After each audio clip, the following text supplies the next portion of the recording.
Let's think that that story is real for a second, okay? Like your kid's like, oh, I would want to give the homeless people homes. And you're like, no, you're a Republican now, bitch. Fucking dumb baby, dumb bitch ass baby. Fucking dumb baby, dumb bitch ass baby. Fucking dumb baby, dumb bitch ass baby. Fucking dumb baby, dumb bitch ass baby. You wanted to help those who are marginalized? Fuck you, dude. I need you to be a fucking paleo conservative right now.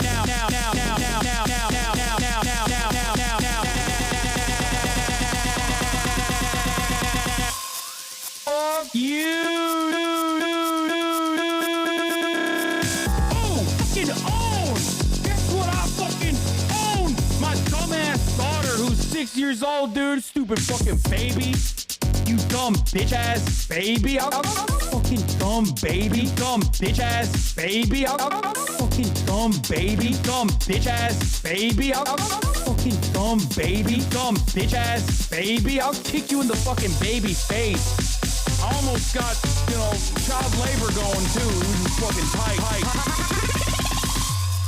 Fuck you. Oh, fucking own. Guess what I fucking own? My dumbass daughter who's 6 years old, dude. Stupid fucking baby. You dumb bitch ass baby. Fucking dumb baby. Dumb bitch ass baby. Fucking dumb baby. Dumb bitch ass baby. Fucking dumb baby. Dumb bitch ass baby. I'll kick you in the fucking baby face. What's going on, everybody? I hope everyone's having a fantastic evening, afternoon, pre-noon, no matter where you are in the world. I'm Hasan Piker, and this is the Hasanabi broadcast coming to you live from sunny California, Los Angeles, folks. We're live and alive, and I hope all the boys, girls, and MBs are having a fantastic one because today's a beautiful day. Today's a wonderful day. The day is hump day. That's right, ladies and gentlemen, boys, girls, and MBs, is hump day. It is 8/27, August 27, 2025, 11:07 a.m. And I am right on time. I'm a little early, as a matter of fact, and that's because I can't get away from you guys. I can't get away from you guys. I got to mention in the Jacksepticeye stream. Let's go. Let's freaking go. Let's freaking go, fam. But yeah, folks. It is 80 degrees and sunny here in Los Angeles, California, and I'm live. I'm alive, and I hope everyone's having a fantastic one. I certainly am. Damn, those shades took the fit to a different level. Thank you. And yeah, this is the part of the broadcast where I tell you about my personal news about what's going on in the world of Hasanabi Piker in between the time period where I press the stop streaming button and press the start streaming button. So help me God, that's what I'ma do. Okay. How much did you have to pay him? Jacksepticeye? So much. So much monies. So much monies. I ain't gay, but it's not got me thinking I need to be a little spoon in that shirt and chain. Okay, nice. TikTok of you talking about that Mr. Beast is doing crazy numbers though. Yeah, I saw. I don't know what happened there. I guess that's what TikTok wants me to. That's another 20K in the pooper. TikTok wants me to talk about Mr. Beast real bad. TikTok's like, don't talk about Israel, Palestine. Please stop. But yeah, this is part of the broadcast where I tell you about my personal news about what's going on in the world of Hasanabi Piker in between the time period where I press the stop streaming button and press the start streaming button. And honestly, not much has taken place in my life. Just hanging out with the family as always. I did watch Eddington last night. Obviously, I'm going to be talking about that. I'm going to be talking about Eddington. It was a very, very unique experience. Let's just say, okay, I did it. I finally did it. I watched Eddington, and it is crazy. Okay, it was crazy. So I'm going to be doing that. I'm going to be giving you a little bit of an update on that side. But I hope your day goes well today, Hasan.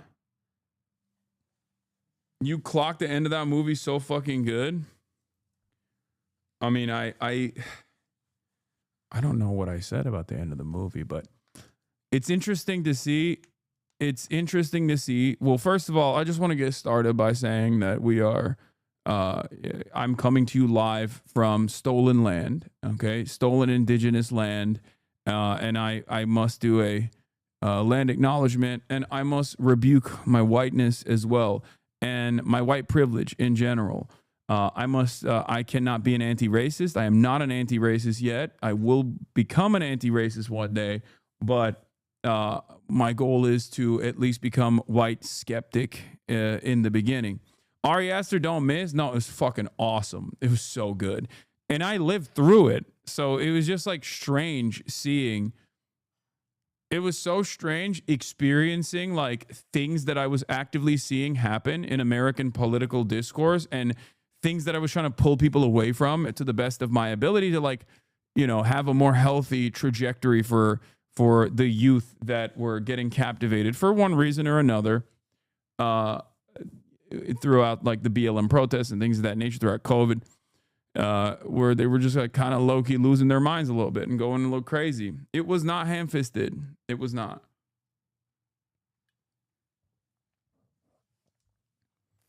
I don't think it was ham-fisted at all.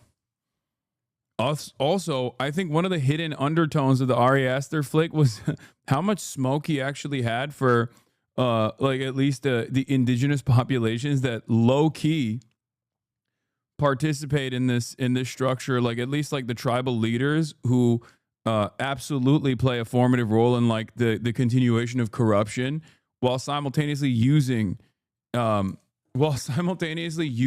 the environmental concerns as a mechanism for capital. I thought that was also kind of interesting.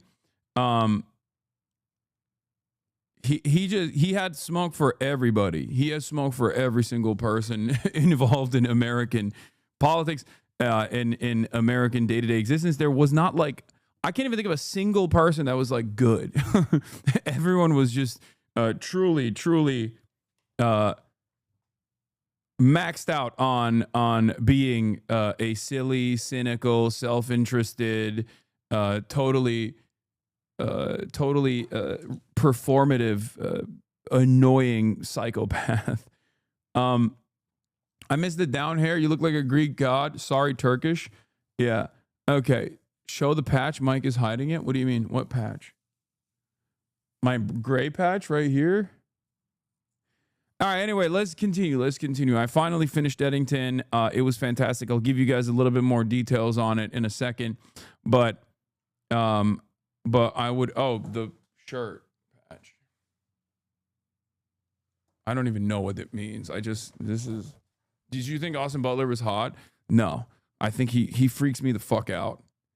He is like the true personification of a Yakubian devil. And I think he plays that role of a cult leader so perfectly for that reason, but he genuinely freaks me out. Like there is just something there that like, he makes me so uneasy, which makes him a great actor, especially for a role such as that one.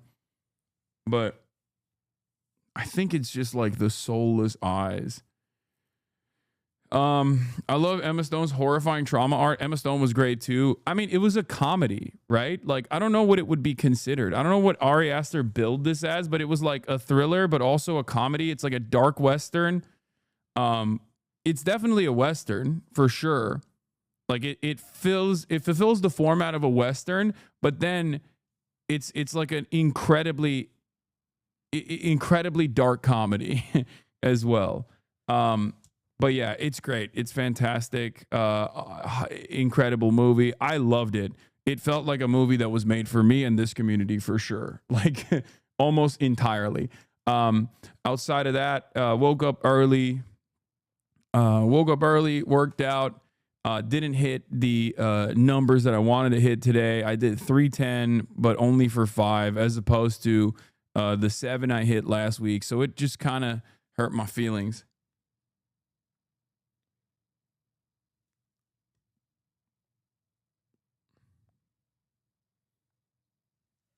But yeah, there's the influencer article.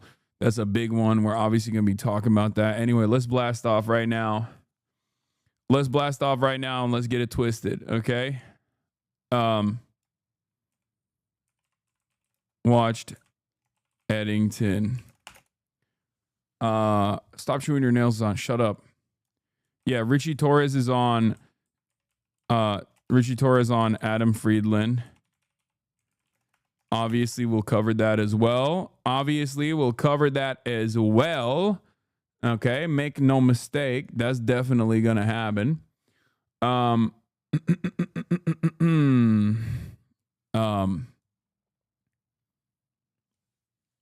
New Isaac Chodener on Biden Gaza policy. There's that too.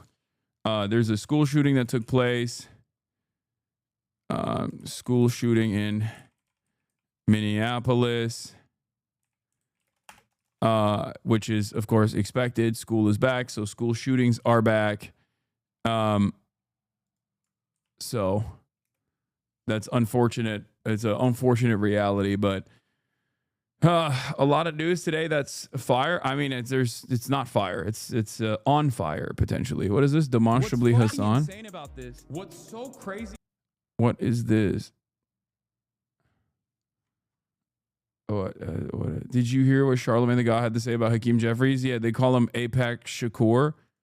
I saw that. That's pretty funny. Okay, hold on. School shooting in Minneapolis.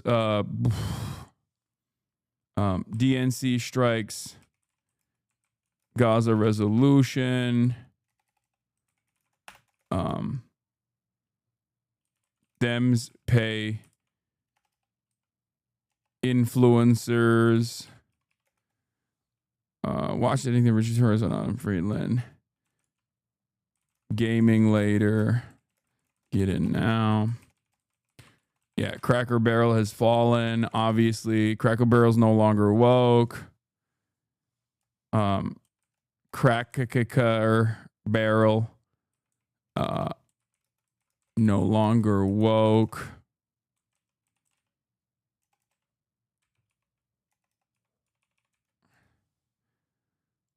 All right, do we have a blast off meme? I want to go right into it. Will you cover the Microsoft protest against IDF collaboration? Yes, I will. What is this? He already passed on it because it's 2 hours. You need to watch it. Lindsay Ellis video, Miss Rachel in Gaza. Yeah, Lindsay Ellis is great. Miss Rachel is great.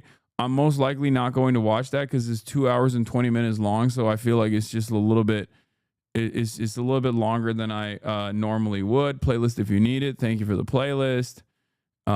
Yeah. Okay. Do we have a blast off meme at all?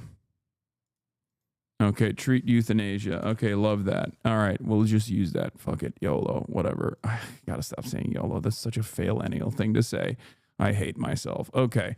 We're blasting off. I already used the meme. First meme I found because I'm trying to go right into it because there's a lot of news to cover. What is this? Yo, this shit's annoying, but are you planning on playing Peak? Yes. But you guys need to not be like that. I'm going to be honest. Like, if you come in here at like barely 11:18 and you just start blasting Peak requests, like, I'm going to lose it. It's not going to be good. Okay? It's not going to be good for any of us. Is going to be bad for all of us involved. My bear is not here because she's chilling with my mom right now in the backyard. Okay, you can't do that.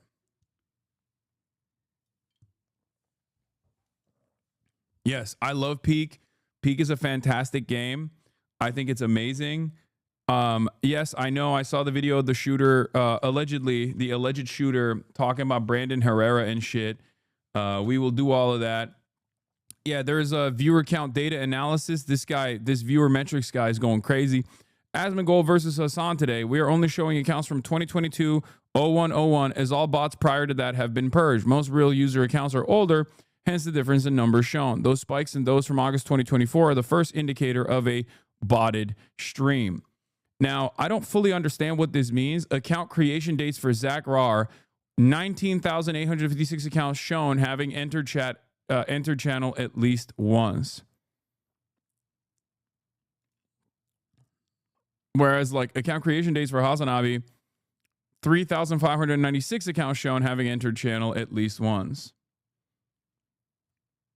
So I don't fully understand what these numbers mean, but most real accounts are older, hence the difference in numbers are shown. These spikes and those from August 2024 are the first indicator of a bot stream. Like what does this mean? Like, why did he get like 700 new accounts, like same day accounts that followed and entered the channel to watch? Whereas like the only time I've seen a marginal spike, as opposed to like, I mean, it's not even a big spike, is quite literally most likely the minimal amount of people that like actually created brand new accounts, brand new like same day accounts to watch and chat during the election, I suspect. Those are the days the accounts were created. So the bot targeted a fuck ton of accounts that way. It means a bunch of his viewers were created all around the same time, meaning it's not totally organic. Like, I've never seen anything like this. He's tracking individual bots, and when they were created, it shows which bots are in his chats. Basically, they're checking the publicly available account creation date of all accounts in the chat for a particular streamer. Chatters can check theirs by clicking in their user card in Chat Arena or typing exclamation mark account age. If there's a huge spike, that means a bunch of spun up bot accounts that were made on the same day. I thought people were using new accounts to hate chat, but to be fair, there were people with like 5+ year olds getting site-wide bans for hate here. Okay, you're gonna brick the. No one is gonna be able to do that now.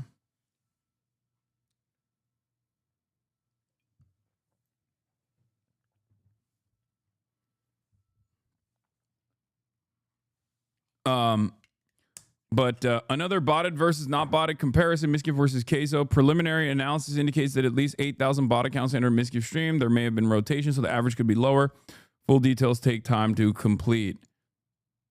He is apparently being trolled by a third party with some view-only bots. We were informed he asked his mod how many accounts were in his chat earlier, and then stated the 6,500 shown was his real viewer count. We will post full results on today's stream tomorrow. Those 2022 bots are everywhere on OTK channels. No profile picture, no followers, no badges. It does seem that way with the number we have investigated from OTK and those with the connection to past, present members. So yeah, I don't know. I don't fully understand it, but account creation day should be relatively flat over time. Major events such as the November elections for Hasan shows only a minor increase. There is no scenario in which 3,000 plus legitimate users from a few days in January 2023, that first spike in Asmongold, enter your stream.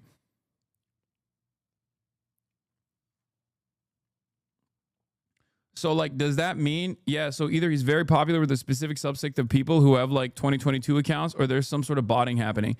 Yeah. Does this mean like make this data look real to me is the conversation that we should be having. Like, if this is actually not inorganic, how would you prove that this is organic activity? Would that mean that like a fuck ton of people individually got together and at the same time frame decided, I am going to learn how to read a graph? No, that's not the problem. Are you just reading chat? No thought between the ears? Okay.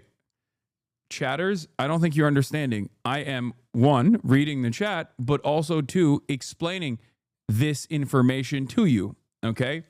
So the best possible way to disparage this, like to steelman this, would be to try to explain away how this could be an organic spike. And for this to be an organic spike, that would imply that in the week, like around this area, okay, there was an unimaginable spike from first-time accounts that literally created their accounts on the same fucking day just to follow and watch Asmongold, right? Totaling 19,856 accounts, okay? Now, it could be a very specific event that actually leads to an increase. Okay, here it is. There's a specific event that took place, but the only increase was marginal for a couple of days in November when the election was happening, in November 11th, 2024, as it says here. right before and after the election, there was an increase of accounts that were created on that day that followed on that day. Okay?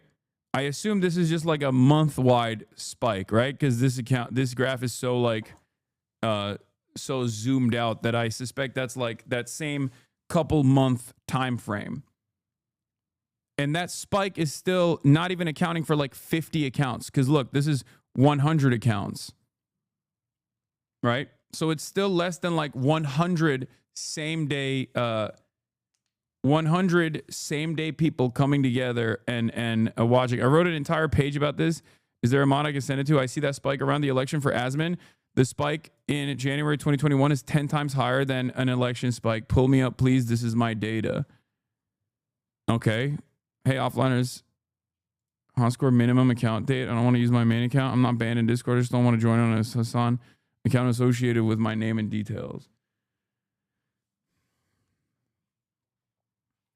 Explanation for having entered channel means entire viewer list. The latter, we process the entire viewer list for the duration. When you say having entered channel, does that mean a chatter, or are you expanding past 100 account holder viewer list publicly accessible?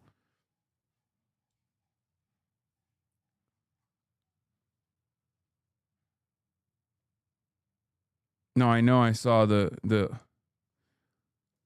Anyway, I know. Pull me up, please. This is my data. I saw that. I saw he said that. Okay. I sent it to Fizz on Twitter. All right.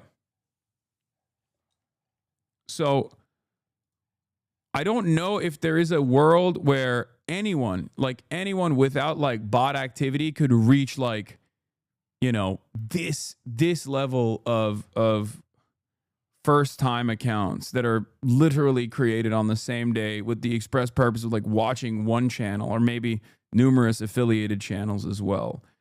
Because that would be insane, especially because like this is the election, and during the election, I had 314,000 live viewers, live concurrent viewers. So when you have 314,000 live concurrent viewers, and you only see this level of spike, then adjusted to like an organic viewership growth. Because if you're looking at this as like what it looks like when you see like a major spike, but that is with like an organic attention boost due to something happening in the world where people are tuning in, right? Which would be the election. And you compare it to this, it makes no sense. And the Asman goal should be like a 1 million Andy almost. You know what I mean? This is like, this is like, this is 10x, not even 10x. This is like 20x, right? 20 times larger than like organic interest boost, organic interest spike that would require, you know, that would be literally instead of like 300K, that would be 20 times 300K. Okay. And I don't think there was any moment where Asmongold was reaching 3 million live concurrent viewers, right? Obviously, it's not going to adjust directly. Like, it's not going to be, it's not going to be a 1-to-1, but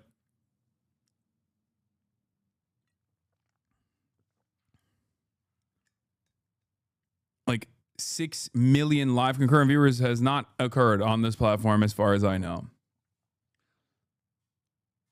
Weird how the peak in December 2022 is the exact same time Kick was created. What? I don't know about that. What do you mean? I posted a write-up in Imgur, but it's auto-modded. You're not auto-modded. I know a lot of streamers have been covering the view-botting drama, and I just want to show some clear, substantiated evidence of bot manipulation. These are how the chat view bots operate. They are counted as real viewers / chatters, as opposed to the old-school bots that only counted as viewers and not users. Using a viewer ratio is no longer an effective way to tell if someone's botting. Bot providers create mass create accounts over a span of 1 week. These accounts typically have 0 followers / following, 0 badges in chat, and no profile picture. And they have naming conventions. The first naming conventions were super easy to spot. Ronald 07 Brown, John 02 Smith, Michael 3 Robinson, etc. Or Angrily Tiger Gun, Wisely Bear Paw, Awfully Manchu. But over time, they've gotten more sophisticated. New bots use leet speak in account creation like Asmongold with numbers, or end up gibberish that resembles a word, Umagogi, OPEC, X Yak, etc. These bots can be programmed to say common phrases like based or spam W at random intervals. Some can now recognize an emote that is being spammed and spam it along with actual chatters. So I guess with artificial intelligence, the bots have also gotten like better at faking. Yeah, look, they're doing it right now in the chat. The ultimate flaw with these bots is that the provider had to create accounts in bulk, so all the accounts will be created in a 1 week span. When they need more accounts, they mass create more accounts, creating another group of bots, all created in a 1 week span. We know this because I will have like a fucking influx of followers. So a lot of these accounts, in order to make themselves look like normal accounts, will just in one day go and mass follow a bunch of top content creators on the platform in an effort to look like they're like a real platform. And I see it. I'll see it on my follower tab, on my activity feed, right? Sometimes there's go and I get like 1,000, 2,000, 3,000 new followers. Usually they're not when we ban all of them, obviously. We use our actual chat bot to or moderation bot to like purge them. But the reason why they do that is because not because they're gonna come in and like watch me give me fake views, but like they do that, I think, to like masquerade as a real account to the best of their ability, right? Anyway, when a streamer is live, you can scrape every account name, associated account creation date, and create a graph. What you would expect to see on a normal graph is somewhat even distribution of account creation dates, some dating back as far as the beginning of Twitch. As far as I have seen, there are no viewbot accounts older than 2021. Streamers who have been on the platform for longer will tend to have users that have older accounts. Someone like Hasanabi has 80% of his viewers with accounts older than 4 years old. Newer popular creators like Queso will have a bunch of newer account creation dates because his popularity is more recent and people came from TikTok and created accounts. For the most part, these graphs a fairly straight line or without a reasonable deviation. For instance, politics streamers had a spike during the elections. All streamers have a spike on the day they are streaming because new people create accounts to talk. However, what we find with some people using ViewBots is they have a large amount of accounts created all in the same week. Sometimes a quarter of their viewers will have an account creation the date of the second week of January 2021. A quarter of their viewers will have an account creation the date of the third week of August 2022, and only half their viewership will have other account creation dates. This is the best visual proof of botting. Asmin versus Hasan, Miskiv versus Queso. Here are two prime examples of view botting Asmin and Miskiv. You can see extremely large spikes in account creation dates in a 1 week time frame. If you do this with other OTK creators, you see a similar pattern. Tectone and Emeru follow similar patterns to Miskiv and Asmongold. I suspect you would be able to find the same thing with FaZe and other orgs and talent agencies, but you must pull that data when a streamer is live to get the data. You can't do it retroactively.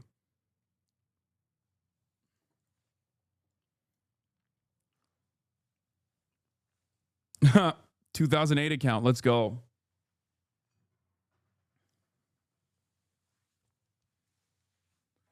But what's the point of it happening to you? No, it's not. It doesn't happen to me. This shows that I don't have these massive spikes of like active viewership.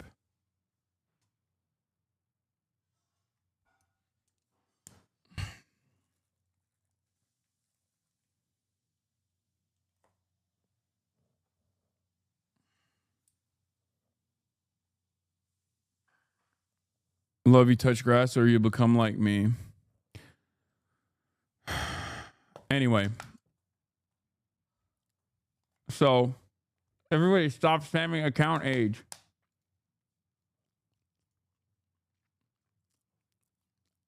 You would have to have some sort of massive worldwide reaching event that caused people to register on Twitch for the first time on the same days.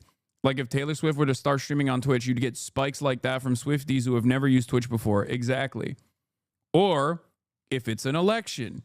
And the reason why I think it's interesting is because this major spike took place during the election. Okay, you can't see here. But that major spike took place during the election. Okay? And that is a entire month-long process where like I had 300,000 live concurrent viewers on the day of the election and then like around 100K. So that's like a major organic spike of real activity, real interest.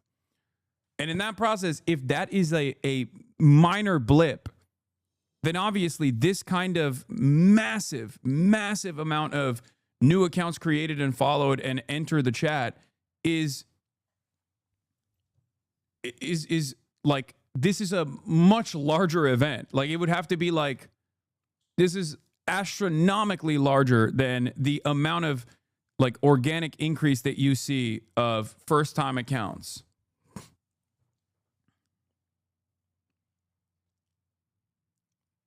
Normal distribution, no major spikes. If you continue to run the program, you would collect more account data, but it's unnecessary. Most of Hasan and Asmin's viewership comes for older accounts, which I didn't include because there are no bot accounts prior to 2021. Red arrows are botted user accounts. Brief spike in October/November 2024 was due to the election.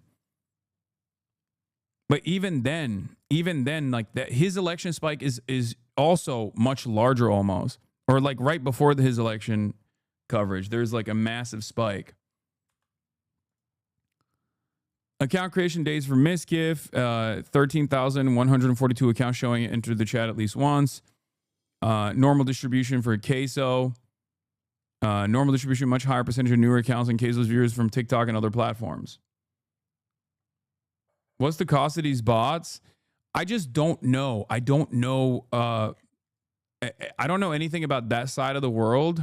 Like, so I personally thought that this wasn't even happening, as you guys know. I literally thought this was all fucking organic, but people have said that it's like 16 grand a month or some shit like that. This is like natty or not for scrawny people. I mean, kind of. What? Bro, what the fuck? Yeah, this is this is what the chatter was talking about that compiled this stuff. Whoever told you 16K is over exaggerating. Also, importantly, it's just not a matter of being a mass sign up event. It means that people it means all the people in those spikes, hundreds of thousands, are watching his streams today, which is also extremely unlikely if they're in passing Twitch signups, as they probably wouldn't all collectively become regular daily Twitch watchers, Twitch channel watchers. Yeah. They would not just like individually go to one channel and only like, by the way, Twitch has accounting for all of this. Just so you know, like Twitch has everything on the back end. They know when a viewer signed up same day for the first time ever, has like this weird botted ass username. Okay. Because they know what the naming conventions are. They can tackle it from that aspect.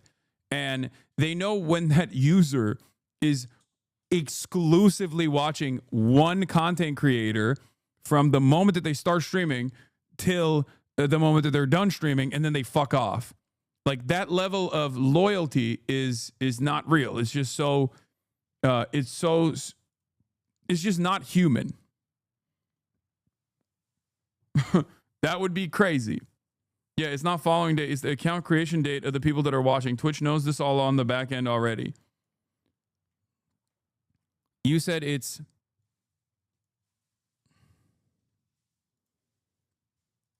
Your numbers would have been higher if I let it run longer, but since there were no spikes, it was pointless. 80 cents /bot/month, but you can use it on multiple accounts. Yeah, it's not following date. It's the account creation date that people are watching. Twitch knows this is all on the back end already.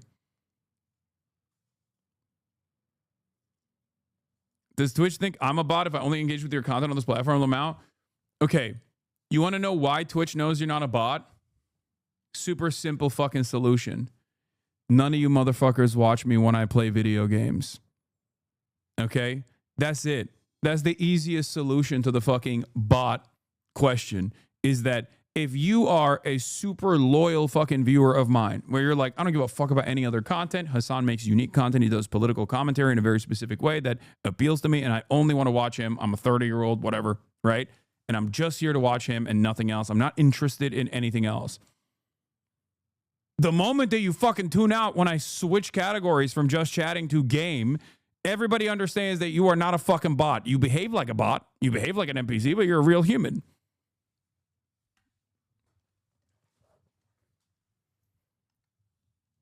A bot doesn't behave like that unless you direct it to. A bot is watching from start to finish. That's why at least it's like this major increase, major spike in viewership out of nowhere, and then it just stays there. I don't know if they've like figured out a way to drip feed it to make it look more organic. But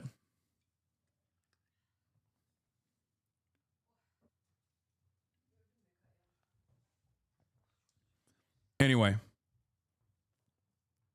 Twitch also tracks which platform you're logging into. Also, non-gaming watchers using Android or Apple TV, automatic human. Yeah. Your gaming is the greatest, longest running gag on this channel, along with your British accent and zinning. Yes. All right. Well, that's all there is for the bot conversation. It's interesting stuff, and hopefully we'll find out more. But yeah, we got the Taylor Lorenz article about the Dems paying lib influencers. Don't worry, I'm going to be looking into it as well. Also, I got a Jacksepticeye mention, so that's cool. Let's take a look at what that was about. This is the Order of Lenin. It is an honor of the greatest magnitude, given along with the title of Hero of Socialism to only the finest workers. Hero of Socialism? To me in recognition Hasan of Piker? contributions to society. Yeah, that's right. I wish I got a Order of Lenin badge, bro. Are you kidding me? Are you kidding me? Oh my God. Upholding the immortal science of Marxist Leninism. Other content creators are so thrown off by how random and political MGS is. Fucking normies. Dude, that's so funny that like, are people playing Metal Gear Solid for the first time ever, or are they playing it as an older individual and therefore have a better understanding of how political it actually was? Because that's like Metal Gear Solid is good because it's politics. There's never like the entire world is politics. Hideo Kojima is an incredibly political person. He is a massive Ameriboo, loves American cinema, and he loves global affairs, global politics. Like every part of Metal Gear Solid is built on this idea that like capitalism and imperialism go hand in hand, and they're destroying the planet. And you know, there's espionage. Metal Gear Solid 3 especially is like a perfect depiction of the things that were taking place during the Cold War, like in a fantasy universe for sure. But I actually skipped the long cutscene. That's crazy.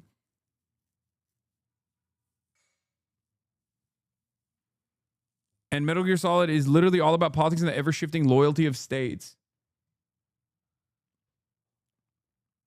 To be fair, I didn't understand the underlying politics when I played for the first time when I was 13. It was only after I read more into it and I realized the message. Most people are coming around barely. So like when people, let's say most people our age encountered like Metal Gear Solid in their adult lives, right? The Metal Gear Solid that they encounter was like what, 4 or 5 or whatever. Even then, it's all about private military contractors and like how much like the profit incentive has actually seeped into warfare, and how that has changed society for the worse. Like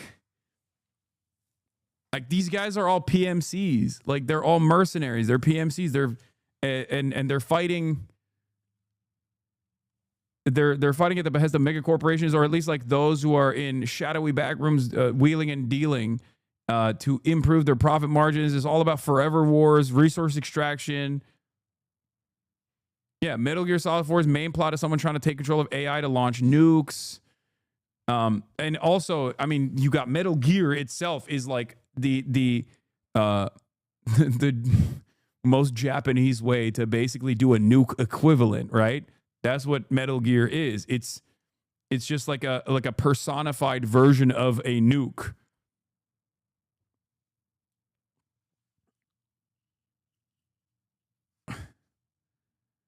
It's a nuke mech.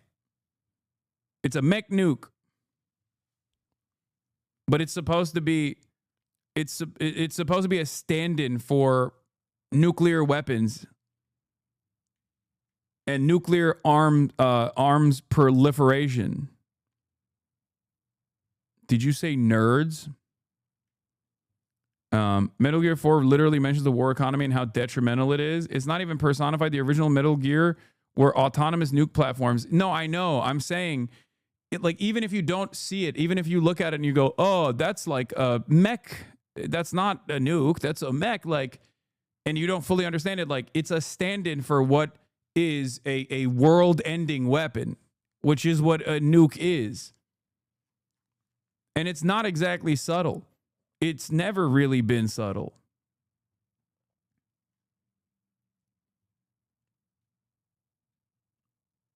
A new Quinnipiac poll finds 77% of Dems say Israel's committing a genocide. That's crazy.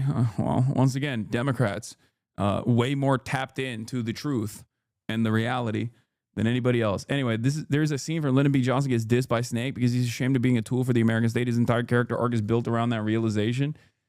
Yeah. So Metal Gear Solid is Gundam, but with more politics. Okay, first of all, Gundam is the maximum amount of politics. The original Gundam was created by a straight-up Japanese communist, and all mecha anime is the most political anime you can find out there. Good and bad, but usually all mecha anime is political. It's expressly political. And I say this as someone who's not like, who doesn't really fuck with mecha anime that much, with the exception of Attack on Titan, which is a flesh mecha. Why does everything have to be political? I just want a game. I mean, you can enjoy it, and that's also perfectly fine. Okay, that's what art is. Art is you can consume art whichever way you want to, right? Like, you can do that. You can consume art however you want to consume it. Maybe you just want to watch it and feel good. Maybe you want to play this game and do cool espionage shit. Kaya, place. Bye-bye. Or maybe you want to understand what the art direction was for the person who made this work and what their worldview looked like and how they tried to describe that worldview to you. But yes, especially as it pertains to Metal Gear Solid, it's incredibly political. The entire thing is describing Hideo Kojima's worldview. And what is this? Call Austin now? No, I'm not going to call Austin show right now for the crumble cookie gay guy. Okay, we already covered it yesterday. Jay Mershon. Anyway, my ex is a lesbian liberal who blocked me because I said it was a genocide. Nice, cool. Bro, legit, when I was playing MGS as a teen, I wasn't thinking of political themes and Marxism and shit. It was just a sick-ass game. I only realized that stuff now and older. Yeah. Talk Minneapolis, please. I'm going to do that in a second.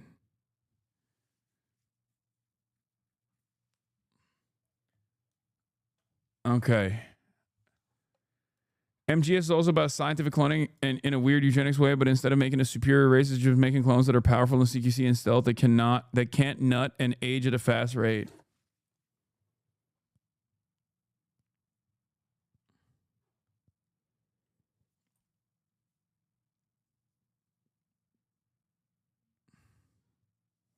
Did you see a hater of yours who used to make commie tanky memes to shit on you now has created a GoFundMe asking for $85K because insurance kicked them off their parents' insurance? No, I have not, but please show me.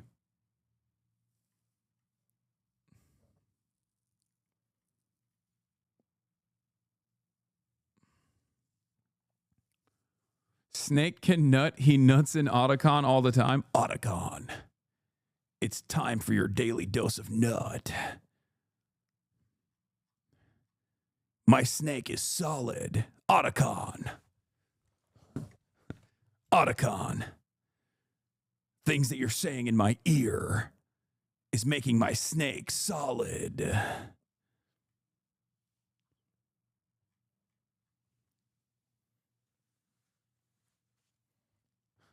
Snake? Snake? Snake? Snake! Okay, all right. I'm done. Oh, this is the guy. Dedicate hours a day making fun of communists on the internet. You're so poor in your capitalist country. This is the guy, the tanky guy. Dear followers, I'm currently struggling with my medical bills, and I would deeply appreciate your support. If you would kindly share and retweet this as much as possible, it would mean the world to me. Every bit of help counts. With great tanky takes.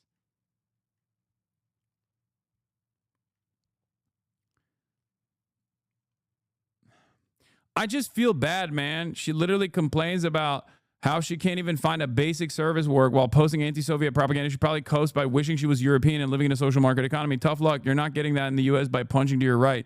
Unfortunately, America has a healthcare system that values profit over people. The insurance my father had that I was on at the time is refusing to pay for one of my stays at the hospitals, a total cost of $84,000.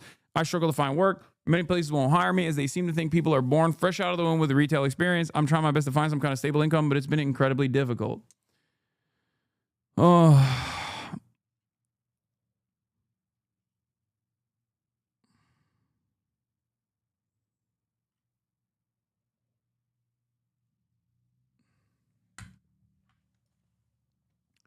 I mean, this is sad as fuck, bro.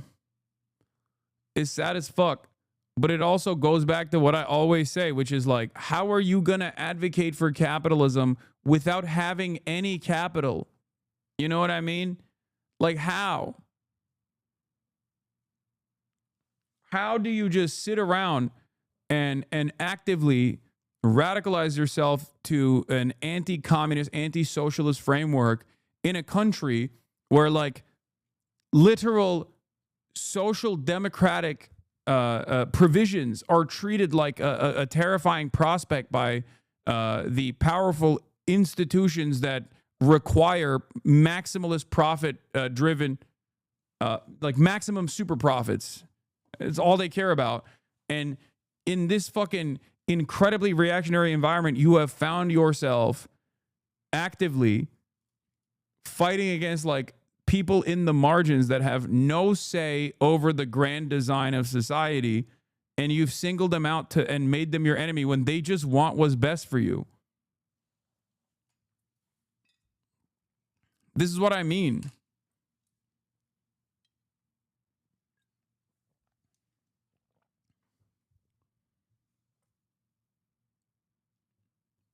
It never makes sense to me that people do this. Like, I get why wealthy people do this. I get why super wealthy people will spend a good deal of money and a good deal of time making sure that there are propaganda initiatives that are out there actively getting other working class individuals to refuse to reckon with the shitty hand that they've been dealt, to assume that their conditions are actually good, to assume that like any alternative vision for how society could be developed is actually scary and bad. But I never understand how people themselves engage in this reactionary, anti-socialist, anti-communist perspective.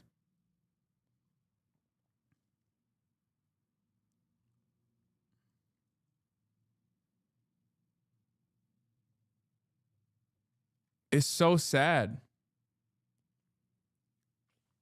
It's so sad when people do this for free 99 is what I mean. But of course, the first story that I'm going to start off with before we get into the special report on the mass shooting that took place in Minneapolis today is actually one that was written by a friend of the show and friend of mine, Taylor Lorenz. Okay? You might like her takes. You might hate her takes. You might think she gets a little crazy on the social media platforms from time to time. But as I have said consistently, Taylor is one of the best journalists out there, one of the best culture reporters, if not the literal best culture reporter out there. Straight up, sometimes you got to be a little crazy to be that good of a journalist, okay? Just remember that. You got to be tenacious and you got to be a little wild, okay? And she is. Her work stands on its own. It's just like, and turns out she had a piece for Wired magazine, a deep dive into a dark money group that is secretly funding high-profile Democratic influencers. And I obviously have a lot of additional information to offer as someone who is a progressive content creator, a socialist influencer, if you want to call it that, who has been approached in the past as well. So I can give you guys a little bit more details on this kind of thing too, on top of what she wrote. And there's obviously a bunch of stuff that she was not able to add in to this piece because, you know, it would have been far too expansive. But here it is. A dark money group is secretly funding high-profile Democratic influencers. I'm going to go on remove paywall here so I can read this article. A recipient of that money? No, of course not. An initiative aimed at boosting Democrats' online offers influencers up to $8,000 a month to push the party line. All they have to do is keep it a secret and agree to restrictions on their content. In a private group chat in June, dozens of Democratic political influencers discussed whether to take advantage of an enticing opportunity. They were being offered $8,000 per month to take part in a secretive program aimed at bolstering Democratic messaging on the internet. Wait, what? $8,000 a month honestly seems like a small payout if they actually supposed to be high-profile influencers. The economy really is falling apart. Are you kidding me? $8,000 a month is an incredible amount of money for whatever their deliverables are. What the fuck? Do you have $8,000 a month that you have to spare?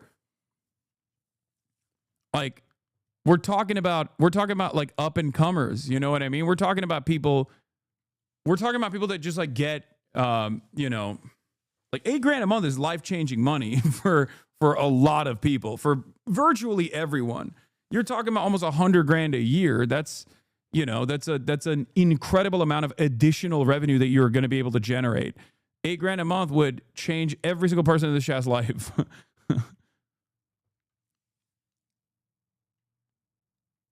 No matter how high profile the people are, unless there's someone like myself and there's not a lot of other people at my level, $8,000 a month is unironically going to be a life-changing amount of money for most people. And this is not like me flexing. You have to understand, like, this is like someone like David Pakman would, I'm using him because he's like a big content creator, right? Like he would be a high profile influencer. I'm not making any inferences here. I don't know if he was a part of this or not. I'm just using him as an example because of like his size, or Kyle Kulinski, for example, right? Kyle Kulinski is an even better example because he most likely didn't participate in this program, obviously. So I'll just use him instead. Like for someone like Kyle Kulinski, $8,000 in additional revenue a month would be massive. He is one of the most high profile political influencers out there. Even Majority Report, they would be, he's in the article. Yes, he took the money, not Kyle. Oh, he is in the article and he did take the money. Oh, he was a part of the program. Okay, well, all right. Well, then I don't feel that bad first saying David Pakman. All right. Anyway, but the contract sent them to Chorus, the nonprofit arm of liberal influencer marketing platform, came with some strings. Among other issues, it mandated extensive secrecy about disclosing their payments and have restrictions on what sort of political content the creators could produce. In their group chat, influencers debated the details. Should we send a joint email with all our email addresses, or are we just going to send things separately and hope they change everything for everyone? Lorenzo, a non-binary creator in Columbus, Ohio, with over 884,000 TikTok followers, asked the group. Some joked about collective bargaining. Any Newsies fans in here? Eliza Orlins, a public defender and reality TV star known for appearance on Survivor, posted in the group, "We're a union just by saying so." The influencers in the chat collectively had at least 13 million followers across social media platforms. They represented some of the most well-known voices in online posting in support of Democrats, and they are the key. They're key to wherever the party moves next. But ultimately, the group didn't make much progress. Reading through the revised Chorus contract, like, you win some, you lose some. A reproductive justice influencer named Perry, who posts under the handle Women in America, responded later in the thread. I also think there's at least 4 other things that should change. But the vibe I got from their email was that there would be minimal, if any, changes. Lorenzo Orlins and Perry did not reply to requests for comment. I don't feel strongly about pushing, to be honest. Aaron Parnas, a Gen Z. Oh my God, Lev Parnas' son, Aaron Parnas, was a part of this. A Gen Z news influencer who has been called the Gen Z Walter Cronkite and has been lauded in legacy media outlets, posted in the chat. They aren't going to modify it anymore. Seems like a take it or leave it. Parnas declined to comment. I believe we're in stage 5, acceptance, Perry responded. Creators began signing on to the deal. For years, Democrats have struggled to work with influencers. In 2024, President Joe Biden's White House snubbed several prominent content creators after they lightly criticized the administration over its policies on climate change, COVID, Gaza, and the TikTok ban. Content creators who challenged Kamala Harris, including Hasan, Piker, a well-known influencer on the left, were similarly unwelcome at campaign events. After the Democrats lost in November, they faced a reckoning. It was clear the party had failed to successfully navigate the new media landscape. While Republicans spent decades building a powerful and robust independent media infrastructure, maximizing controversy to drive attention and maintaining tight relationships with creators despite their small disagreements with Trump, the Democrats have largely relied on outdated strategies and traditional media to get their message out. Now, Democrats hope that the secretive Chorus Creator Incubator Program, funded by powerful liberal dark money group called the 1630 Fund, might tip the scales. The program kicked off last month, and creators involved were told by Chorus that over 90 influencers were set to take part. Creators told Wired that the contract stipulated they'd be kicked out and essentially cut off financially if they even so much as acknowledged that they were a part of the program. Some creators also raised concerns about a slew of restrictive clauses in the contract. This is so fucking insane, bro. What are we doing? What are the creators doing? What are the fucking liberals doing? What's wrong with you? Why the fuck? Dude, first of all, this is the type of shit we yell at Tim Pool over because they're getting it from fucking Russia, okay? This is the type of shit we yell at Ben Shapiro over because they're getting money from the same exact funding groups that fund the Republican Party, like the Wilkes brothers and shit. How the fuck are these guys just like running around being like, the Democrats are awesome, liberals are great, Gavin Newsom is hot, I want him to blow my back walls out, I think he's the next president, and then you fucking turn around and you're getting a fat bag from the Democratic Party through shadow donations that you're not even disclosing. What the fuck? Unimaginably unprincipled. Shit, man. It's also a demonstrable failure. This is what's so fucking annoying about it. That's why I'm out here giving free ball, okay? What do I always say? Free ball is free, okay? You want to know what to do? You want to reach out to the youth, young men? I'm giving it out for free. There's also working examples of it. Zohran Mamdani is a working example of it, okay? Fuck! But these guys don't want that. They don't want to change their policies. What they want is to be able to manipulate people into loyalty to the Democratic Party without any sort of real changes in the way that they are alleviating people's economic hardships. But it now turns out that when people come in here and yell at me with DNC talking points and I say, show me the pay stubs, it turns out some of those motherfuckers do have pay stubs. Except their fans don't, and their fans are deluded into thinking that these guys are actually telling them the fucking truth. But it turns out they're actually making you annoyed at the left at the behest of the Democratic Party because that's what they're fucking predisposed with. Holy fuck.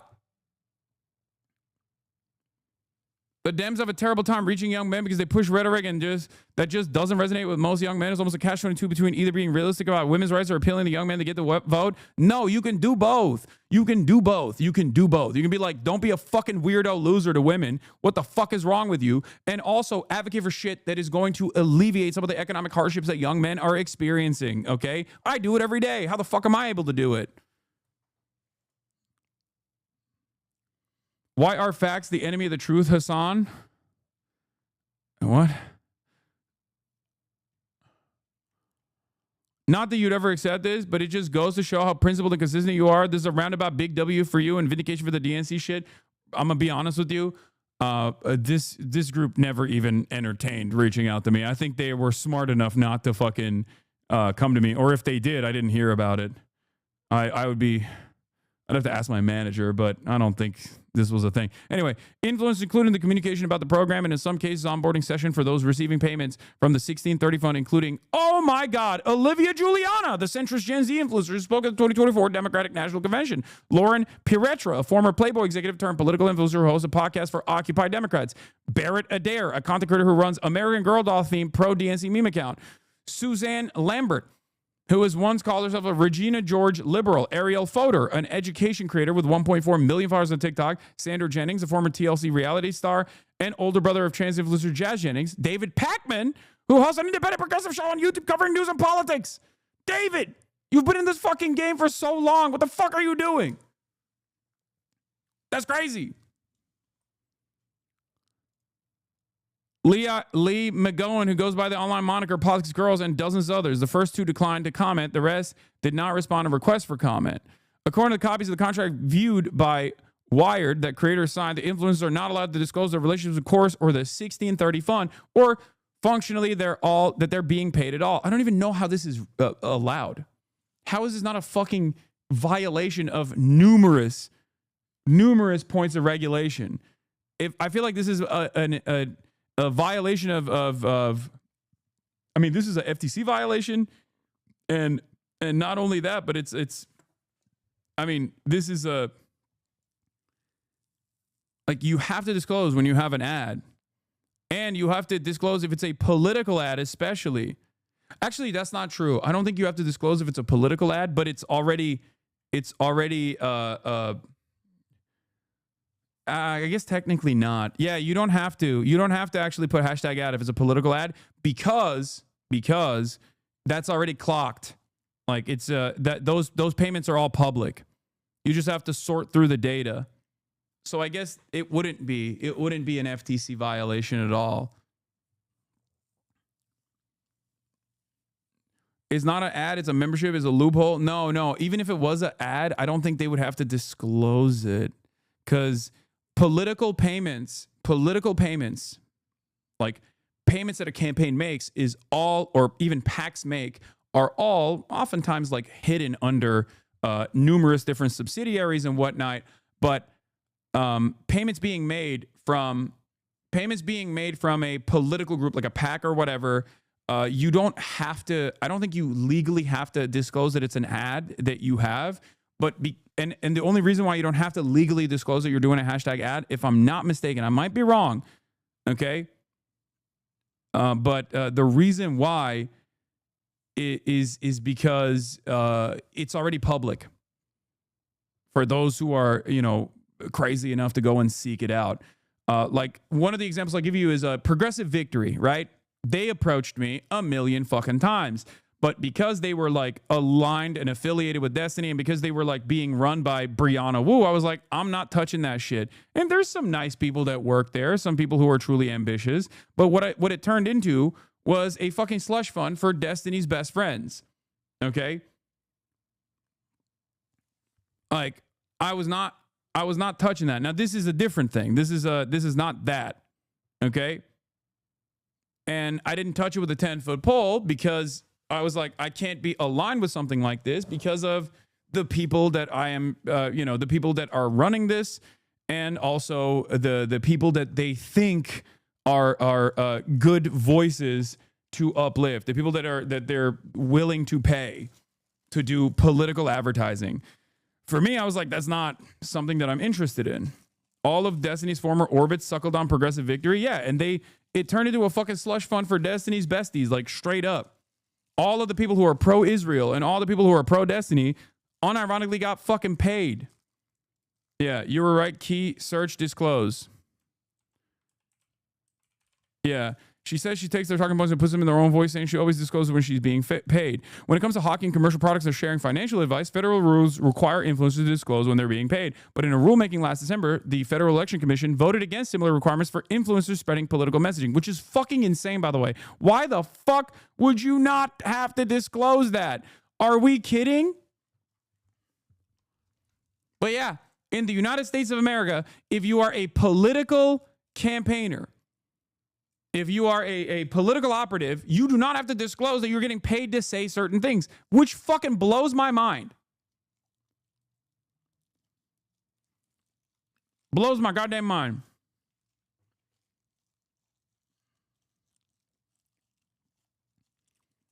How is that possible?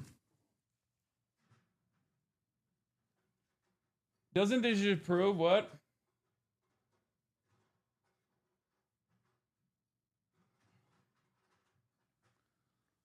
Yeah. I'm a professional fundraiser. Someone who is collecting checks from a campaign will show up on that campaign's FEC report. Yeah, exactly. That's precisely the reason why I said, like, because it's public on the back end, technically they can get away with saying, oh, you don't have to disclose it, which is fucking bullshit. Okay, if it's a super PAC, it could be disclosed, or it could say it's paying some other PAC that's paying some other PAC, etc. The real dark money, though, is the 501c3s and the 501c4s, since they do not have to report. Exactly. It's so fucked up. And it's so goddamn annoying. Anyway, does the liberal influencer believe to have been approached by Chorus about 1630 fund financing opportunity this spring? They were told that Chorus appreciated the work that they were doing online and were asked if they'd be interested in being part of the first cohort of a new program that Chorus was running to help expand their reach and impact, creators told Wired. But following the initial outreach, many creators expressed concern about some stipulations. According to the copies of the contract viewed by Wired, creators in the program must funnel all bookings with lawmakers and political leaders through Chorus. Creators also have to loop Chorus in on any independently organized engagements with government officials and political leaders. If I want to work with another politician, I have to fully collaborate with them, said one creator who was offered the contract but ultimately declined to take it and asked not to be named. If I get Zoran and he wants to do an interview with me, I don't want to give that to them. Creators in the program are not allowed to use any funds or resources that they receive as a part of the program to make content that supports or opposes any political candidate or campaign without express authorization from Chorus in advance in writing per the contract. The contracts reviewed by Wired prohibit standards of partnership disclosures, declaring that creators will not publicize their relationship with Chorus or tell others that they're members of the program without Chorus's prior express consent. They also forbid creators from disclosing the identity of any funder and give Chorus the ability to force creators to remove or correct content based solely on the organization's discretion if that content was made at a Chorus organized event. God damn, this shit is so ass, bro. It is so fucking ass. It's so, I mean, Republicans are going to make mincemeat out of this. Actually, I don't know. They're probably too busy fucking talking about how woke Crackbarrel was and doing victory laps over how not woke it is now or some shit to actually pay attention to this stuff. But like, they used to make a mountain out of a molehill with like any kind of DNC pay stubs that like Harry Sisson got. So this is the big Monty. This just basically shows exactly where we're at. Slop tubers also impacted.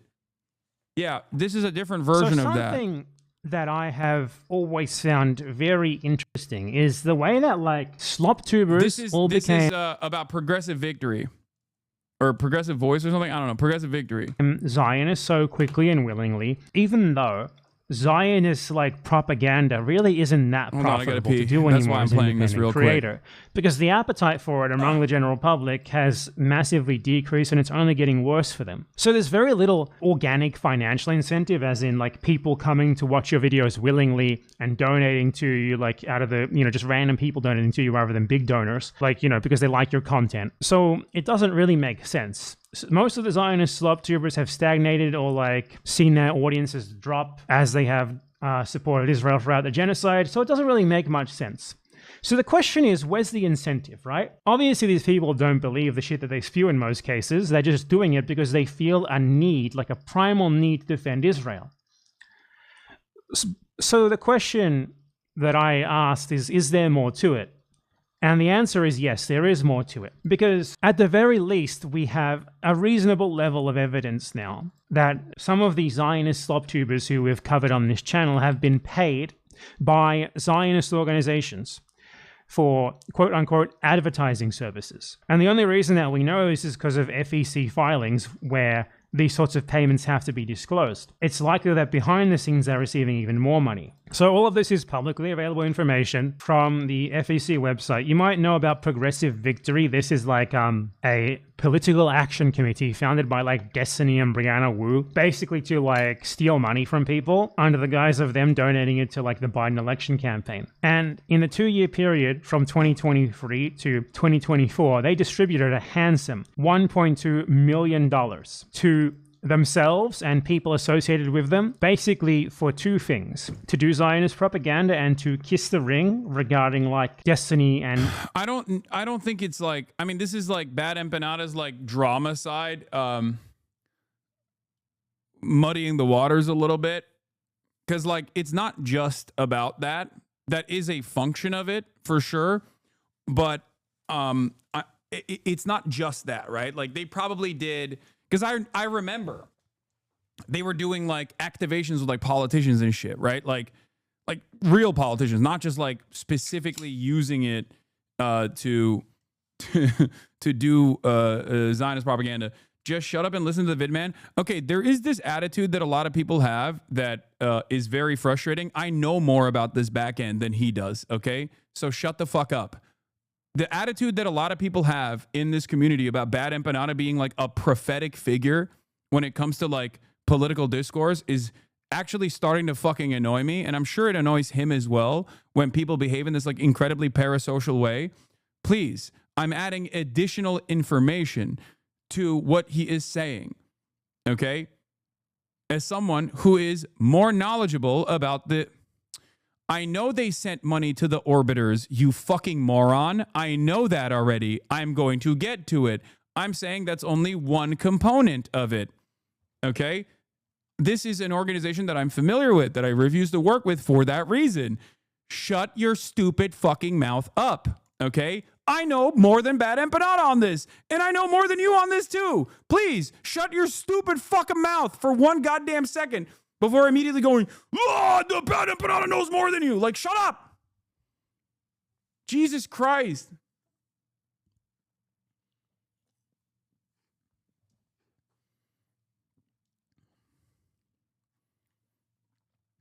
Oh my God. I can't even fucking talk about like an organization that is tangentially related to the Taylor Lorenz article that we were talking about. It's just another PAC that's like operating as a PAC within the structure of the Democratic Party that like does like some canvassing events, some other events, like conducting interviews with like politicians and shit, while also simultaneously they were, you know, it was mostly being used as a slush fund for Destiny's best friends. Okay? Not criticizing him and not going after him for his sex crimes and stuff like that. So, you go to the publicly available... Yeah, this is one instance where Bad Empanada, you were completely aligned and chatters are still drama farming. It's fucking mind-boggling to me. Like, he's not even wrong. There's just some stuff that he's getting... There's just some stuff that he's not aware of, okay? Website, you look up Progressive Victory PAC, you go to disbursements, and you click on other disbursements. $1.3 million spent. So you increase the amount of results per page and search the page for advertising services. And some of the biggest payments on here, because most of these payments are like $500 paid to canvases and stuff. Some of the biggest payments on here went to like people in Destiny's orbit for God knows what. These are like relatively small streamers who clearly have no real pull, and paying them for advertising services is fucking insane given that they have no pull. What's Yeah, it's like Hunter Avalon. There's like a lot of orbiters. There's a dude who is literally Destiny's chef. Like he used to sometimes appear on his videos named Lycan, who is just his chef apparently, and he gets paid there as well. And it's just like there is no... What is this? Wait, they paid out creators directly through the PAC. Are they stupid? I think so. That's it. Yeah. Dylan Burns, Hunter Avalon, Hutch, Destiny's own personal chef. Like this is what happened. This is what took place. Okay? And the PAC actually did unironically raise a bunch of money off of like people who thought that they were giving money to a political action committee that was going to go around and you know do door knocking canvas operations, which they did, but then also turned around and basically created this fucking like pay structure for a bunch of Destiny's friends. Dollars? That's more than his entire YouTube channel makes in like 2 months, I guarantee you. So you search for advertising aside from Hunter Avalon, someone who it makes no sense to be paid $3,000 fucking dollars for advertising because he has no pull whatsoever. We have like Nassif Yunus, aka Lonerbox, who is, I remind you, British, being paid for digital advertising services by an American super PAC. He kissed Destiny's ring. He did Zionist propaganda. He got paid for it to the tune of $2,000. We have Sean Hutchinson. Hutch. That's the COD YouTuber. Yeah, like these guys get like, they have no viewership. Like there's no real justification for like tapping into these dudes and giving them like $3,000 or $1,000 or even $500 to just like go to an event and sit there and talk about how great the Democratic Party is. It's just like a waste of funds unless it is actually created to just like pay out your friends. You go around and you do fundraisers from all these people that are like, oh yeah, I want the Democrats to win. I'm going to fundraise for it. Right? And then and then all that happens in the process is that you just end up paying a bunch of dudes that are friends with like Brianna Wu and Destiny. In the business, we call these scam packs. Usually their main method is buying a text or email list and just massing contribution asks to grassroots donors with some generic line like stop Donald Trump, etc. People definitely fall for it, and it also severely harms the wider fundraising ecosystem. It actually really frustrates professionals who do this for genuine good reasons. I don't know if this was I don't know if Progressive Voice or Progressive what the fuck was it? Progressive Victory. Sorry, not Progressive Voice. Progressive Victory was set up with honest intention from the start, or and then it just like kind of turned into this like idiotic thing. Okay, it turned into this like slush fund for the besties, right? Of a sex pest, or if it always was supposed to be this way, and then it got led astray. I don't know. But I do know that they actively tried to work with me as well on numerous occasions. And I didn't work with them for this reason, because I was like, there's no way. Like, I've seen some of the people that you guys have worked with. I'm not interested because that's fucking insane. It shows me at the very least that you guys are not making the right decisions. You know what I mean? Like, you're just not making, there's people within the leadership structure that like are very clearly making idiotic idiotic choices. Like, even if I'm aligned ostensibly with the goals that you're trying to fucking push for here, it just doesn't make any sense. YouTuber Sean Hutchinson, Hutchie, just like my friend Nasif Yunus here, who moved into doing pro-genocide propaganda for Israel, received a generous $2,000 payment from this PAC, despite the fact that he gets... Wait, first of all, this is not the article that Taylor Lorenz wrote about. This is not the same group. This is a different PAC. This is just a different PAC that I know more about because I noticed what was going on, what they were doing, and I thought, you know, this is suspicious. It's like 20 fucking viewers and no one watches him or cares about what he says at all. Like, this is someone who actively, intentionally spreads narratives that cannot be justified in fact. I covered Progressive Victory last year and didn't get much coverage. Brianna Wu set this up with Destiny with the express purpose of getting him a higher profile within the DNC and push progressive voices out, yourself included. Am I thinking of a different PAC then? Because PV did reach out to me quite a bit. I thought it was. I thought they did. I think they wanted to work with me to like legitimize themselves to the best of their ability within the Democratic Party infrastructure to make themselves look like they got more motion than they actually do. Unless I'm thinking of a different PAC. I think it was PV though. I think it was Progressive Voice. The pro-genocide Zionist narrative, and that are actively detrimental to building a platform for yourself. So you have to wonder, where's the incentive coming from? Why does he do it? Like, he doesn't make anywhere near enough money to do this shit full time, but he does it. He gets like 20. Yeah, the other one is National Ground Game PAC.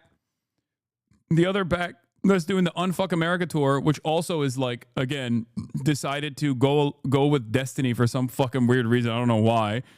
That has a litany of different complications, but the National Ground Game PAC is the one that's funding the Unfuck America tour. No, it's the same. They reached out to me too. They got a few real leftists, but I think it was always Destiny aligned. Yeah.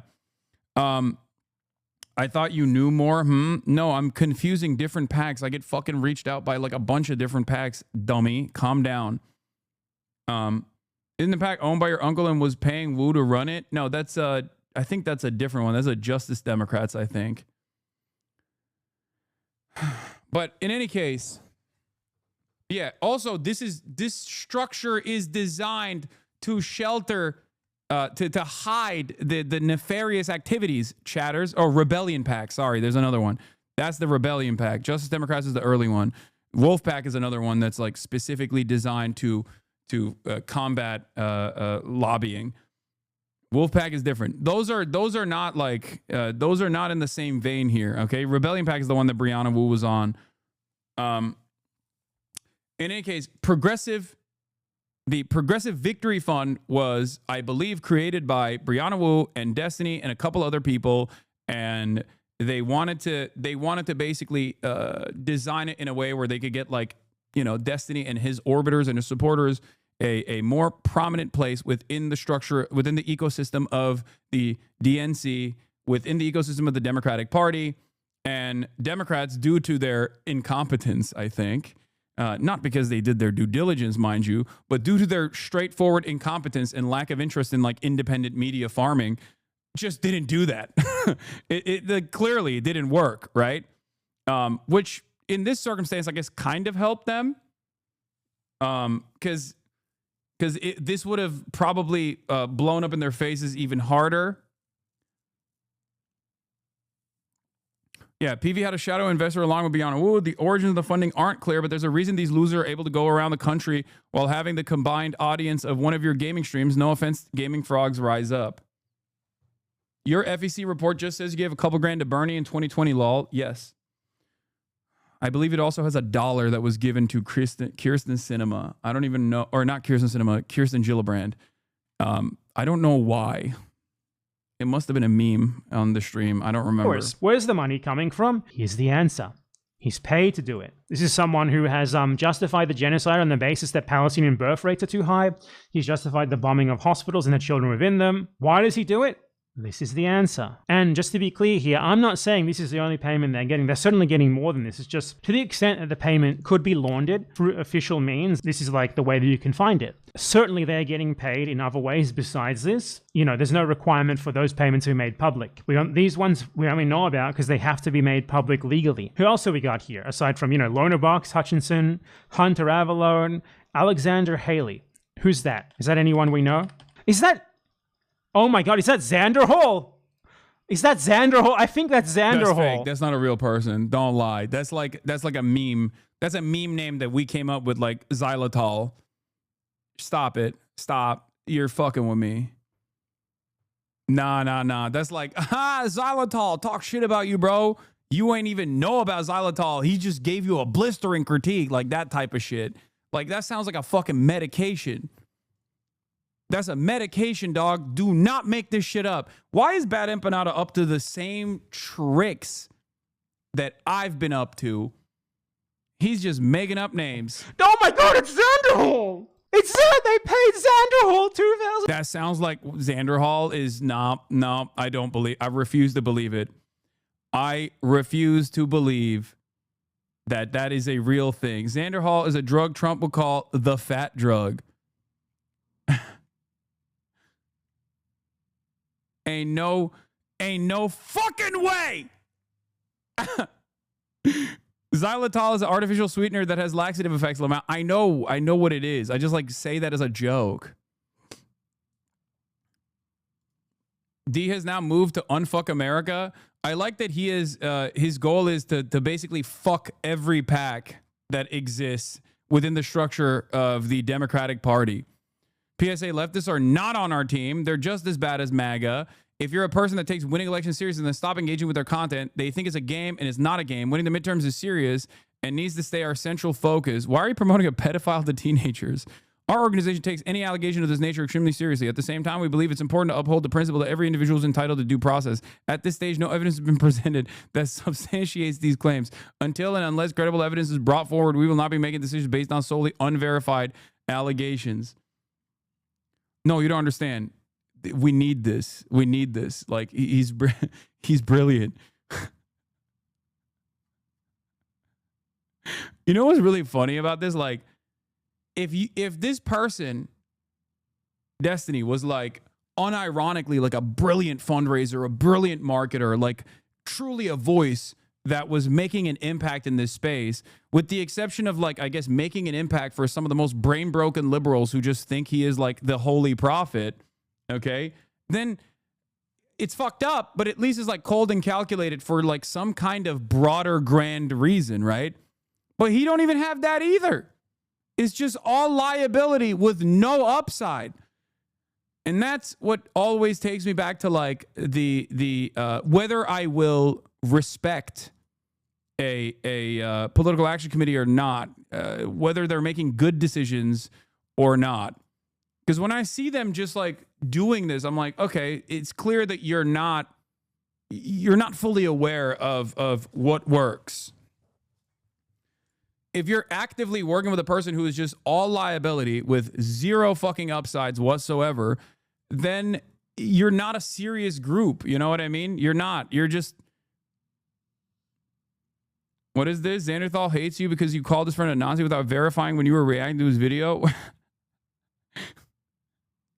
to do Zionist propaganda? No way! It's fucking Xander Hall! No way! There's no fucking way you're paying Xander Hall for advertising services. Holy fuck! This makes it so obvious that this is just like a grift for Destiny to get people on his side, defending him from the sex crime allegations and like spreading Zionist propaganda, because like all of Destiny's favorites are on here. All the people who are mysteriously quiet about Sean the Black, the funniest lore is that she only ran to Destiny after racism allegations of her own causing Dean Withers to drop out of the tour's top spot. Ay, bro. Brother. Yo, I got haters I didn't even know existed. I got haters that I'm just like fucking making jokes about. Progressive Victory supported Zoran though. No, that's why I said like they're not singularly focused on the reason why they also try to work with me is because they want to gain legitimacy. They want to gain legitimacy. You can't just only fucking be a slush fund for a debate pervert with a questionable background. Then obviously everyone's gonna be like, what the fuck are you doing? You have to be a legitimate force in order to gain prominence within the Democratic Party's infrastructure, its machine. Guy Cohen was a pretty fly for a white guy actor. Does I'm Really Important now? He says he is unpaid for content.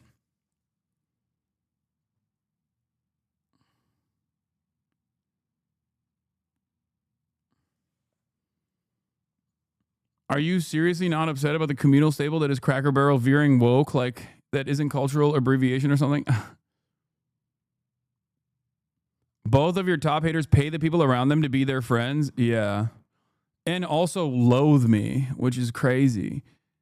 Like, these kinds of relationships should be defined by, like, ideological commitments.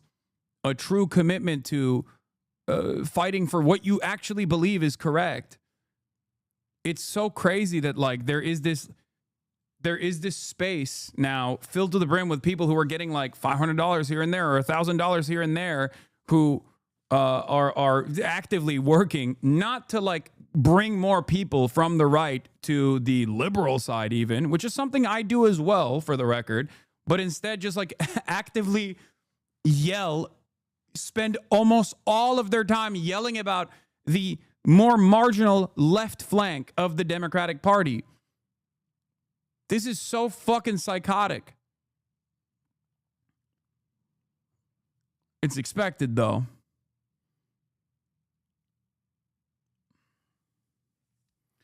Yeah, notice all of them are the ones that are silent on Gaza. Gaza is a great way to filter these pieces of shit.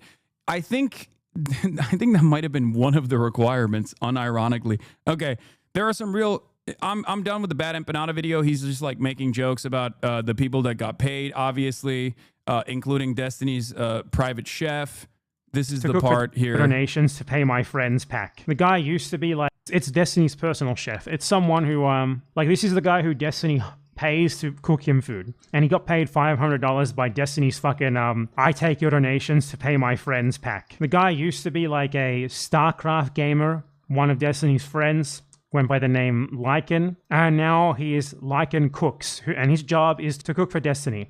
And he got paid $500 by Destiny's fucking pack for supposed advertising, when he has no platform of his own whatsoever that could ever possibly warrant being paid for advertising. Yeah, as I said, It's just the tip of the iceberg. I guarantee these people are getting paid more than this behind the scenes to kiss the ring, to spread Zionist propaganda, because there's no incentive structure for them to do this that is even remotely organic, you know. If you talk about like basic reality that actually appeals to even normal people, like, you know, the obvious fact that Israel commits genocide and stuff like that, you can organically gain followers from normal people. You can't really do that from Zionism anymore, at least not right now, given the obvious genocide thing. The appetite for that sort of content. Yeah, that's why a lot of slop tubers are also like not actively farming the fucking Hasan talks too much about genocide button like they were before. Because like there's obviously different forces that motivate these people, and one of them is like organic audience development, right? They're content creators first and foremost. They're mercenaries. They don't give a shit about politics. That's fine. But like, at least they have to have some semblance, some capacity to read the room. And when they read the room and they see that the room is yelling "Free Palestine, fuck Israel" over and over again at them, they can't hit that as hard as they once did, because they did do that for the past 22 months. They did that pretty aggressively, right? And even then, they didn't want to do it by like taking an open stance. They did it by just like attacking people like myself, people like Frogan, others who were actually actively fundraising, actively criticizing Israel. They just like attacked all of the pro-Palestine content creators they could from other like drama-related, irrelevant points of slander, in a way for them to basically position themselves not as like super pro-Israel, because, you know, you always need a little bit of plausible deniability, and you need to maintain this like quote unquote apolitical attitude that you have over this issue, but while simultaneously still doing it, right? Simultaneously still attacking and positioning yourself against those who are pro-Palestine. So they don't really do that anymore. So there's something else that needs to keep motivating them. And I guess, like, you know, being a part of Destiny's orbit for a crumb of additional eyeballs that you might get from his very loyal fandom and his very loyal community could be one of those motivators. Another one is just like direct payments that you can get from this like fucking Destiny's Friends slush fund. And that's basically it. But it is true that there are a lot of people who do get genuinely captivated by whatever like weird hypnosis that he has over a bunch of content creators. Brianna Wu being one of them. Like, she unironically learned everything about Israel-Palestine after October 7. And initially she was like, oh, it does seem like, you know, I care about the Palestinian people as a whole. And then like slowly but surely, through being a fucking Destiny orbiter, she became a prominent critic of Palestine and Palestinians, and a prominent supporter of Israel. She went in the reverse direction as the general public on this issue.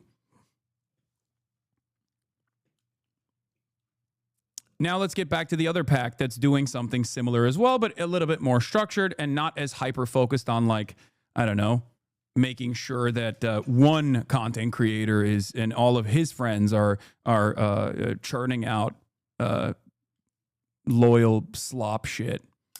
Okay? So yeah, as we covered Taylor Lorenz's article here, I said before I sidestep to the other one, Progressive Victory Fund, we're going back to Chorus now, okay? They are, a part of the contract clause is that they are not allowed to disclose who funds them. They are not allowed to disclose that they are funded at all. So let's continue. There are some real great advantages to housing this program in a nonprofit. Graham Wilson, a lawyer working with Chorus, said to creators on a Zoom call reviewed by Wired. It gives us the ability to raise money from donors. It also, with the structure, it avoids a lot of the public disclosure or public disclaimers, you know, paid for by blah, blah, blah, blah, blah, that you see on political ads. We don't need to deal with any of that. Your names aren't showing up on like reports filed with the FEC. Wilson did not reply to a request for comment. The Federal Election Commission also declined to comment. The goal of Chorus, according to a fundraising deck obtained by Wired, is to build new infrastructure to fund independent progressive voices online at scale. The creators who joined the incubator are expected to attend regular advocacy trainings and daily messaging check-ins. Those messaging check-ins are led by Cohen on rapid response days. The creators who have to attend at least 2 Chorus newsroom events per month, which are events Chorus plans, often with lawmakers. Elizabeth Dubois, an assistant professor at University Research Chair in Politics, Communication, Technology at University of Ottawa, who has researched the ways influencers are reshaping the U.S. political system, says that we are seeing influencers being pulled into these dark campaigns or shadow campaigns where the legal aspect is murky at best. Sometimes it is actually clear that influencers are being used to, for example, evade spending limits, she says. I think that we need to remember that for democracy to thrive, we do need transparency around who is paying for political messages. Don Hyder, the chief executive of Marcola Center for Applied Ethics at Santa Clara University, says that the outline restrictions violate ethical norms. If the contract for getting money from a particular interest group says you can't disclose it, then it's pretty simple. You can't take the money, he says. We're living in an era where a lot of powerful people have basically taken the rule book and thrown it out the window. Keith Edwards, a Democratic content creator who has skyrocketed to fame on YouTube since starting his channel last year, was not invited to be a part of the program, but believes that the way it's structured seemed predatory. He says that he would never agree to take part in a program that was run in secret or wouldn't allow him to disclose funding. What I don't understand is, why wouldn't you just donate to creators directly who have already built something and just need to put gasoline on the fire, says Edwards. Democrats at least understand that the internet exists now, so that's good. But they still think influencers are just there to do a terrible direct-to-camera interview that no one watches rather than just treating us like another form of media. The influencers offered the funding were given just days to sign the contract, which was essentially presented on a take-it-or-leave-it basis. At least one cohort was specifically told they could not have their lawyers redline it. In that group chat, formed to discuss contract negotiations, some creators discussed a clause prohibiting the disparagement of other creators. Not being able to criticize anyone else affiliated with the chorus felt restrictive to some, according to text messages posted to the chat. Eventually, the creators in the group chats agreed to drop the issues they had. I don't think Chorus is out to screw us. Orleans, a creator who was offered $8,000 per month, said in the group chat. Some influencers for the Chorus Creator Incubator program were offered as little as $250 per month, according to one creator who declined to accept the deal, while others were offered memberships into the Amplifier cohort, which provides up to $8,000 per month. Bro, if you're taking a bag for $250, it's the worst. You're like, I'm sorry. Okay? If you're literally selling out whatever like ambitions you had as a political commentator for $250 a month, you are not in the right business. I'm sorry. What the fuck? At least the people that were selling out for $8,000, that's like life-changing money. $250 a month, and you're gonna be a mouthpiece for a fucking shadow organization that has this much restriction on your life? What the fuck? See, this is the problem. A lot of people don't understand.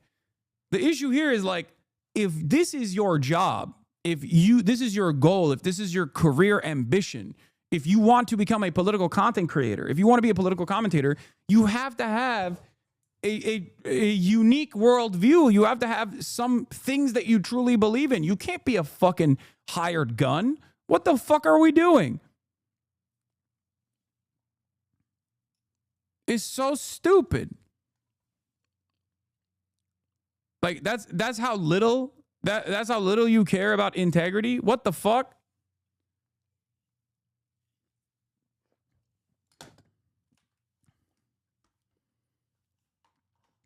The 1630 Fund has emerged as a powerful funder in Democratic spaces in recent years. Its website notes that issues supported by the organization include economic equity, affordable health care, climate solutions, racial justice, voter access, and other essential social change goals. The organization was founded in 2009 as a liberal response to the conservative dark money groups and organizations like the Koch network, and under Trump, it has soared. In 2018, the 1630 Fund provided $141 million to more than 100 left-leaning causes in order to bolster Democratic support during the midterms, according to a tax filing obtained by Politico. In 2020, the fund distributed more than $400 million, Jesus Christ, according to the organization's public tax filing, which Politico said was used in efforts to unseat then-President Donald Trump and the Republican Senate majority. In 2022, the 1630 Fund spent $196 million backing state ballot measures on abortion rights heading into the midterms, according to NBC. Just 4 donors accounted for close to 2/3 of the fund's revenue in 2023, according to its tax filing.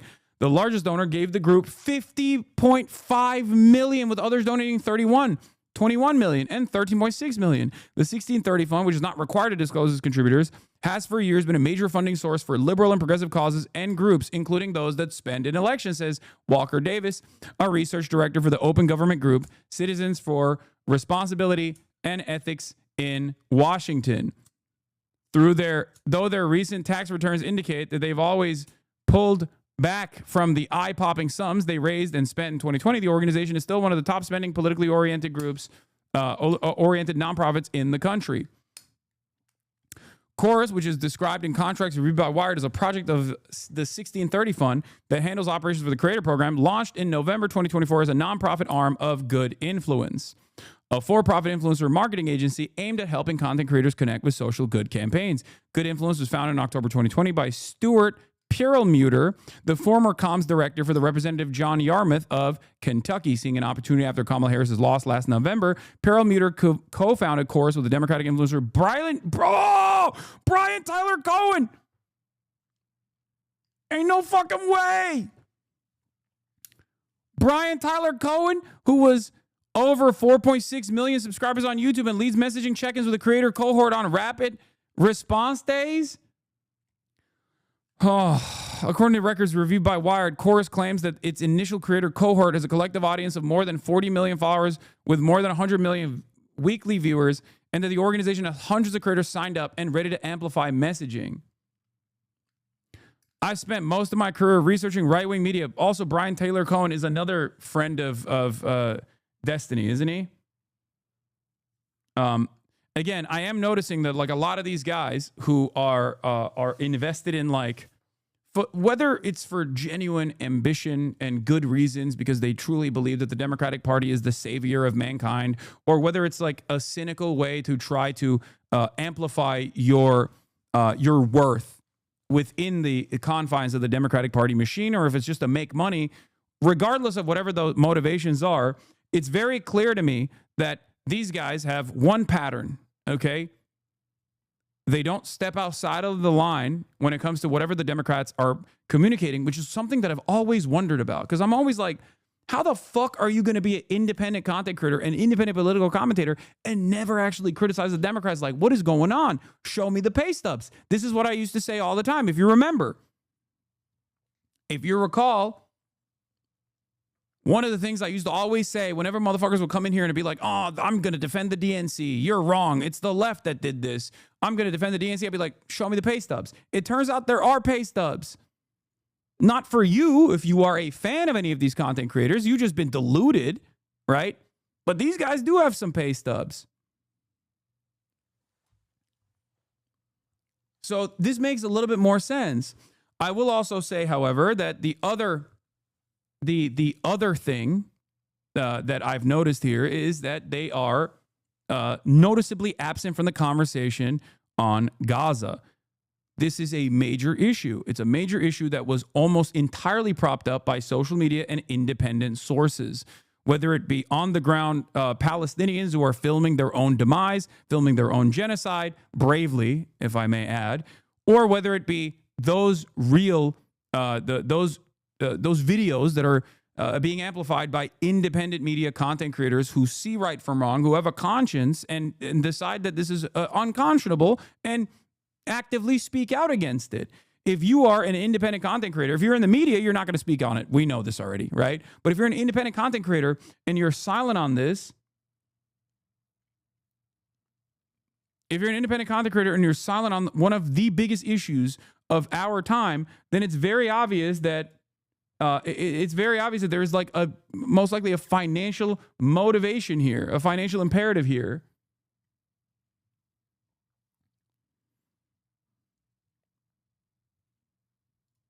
Something interesting about the timing of when this video was released and the context that this article provides is interesting. What? Before I was understanding, it was like, oh, yeah, I'm kind of edgy. I say like whatever. I don't even know if you know who Aiden Ross is, but the fact that like Donald Trump's like shouting this guy out, like this is a guy that like Destiny and Brian Tyler Cohen call out Kamala Harris, take the gloves off finally.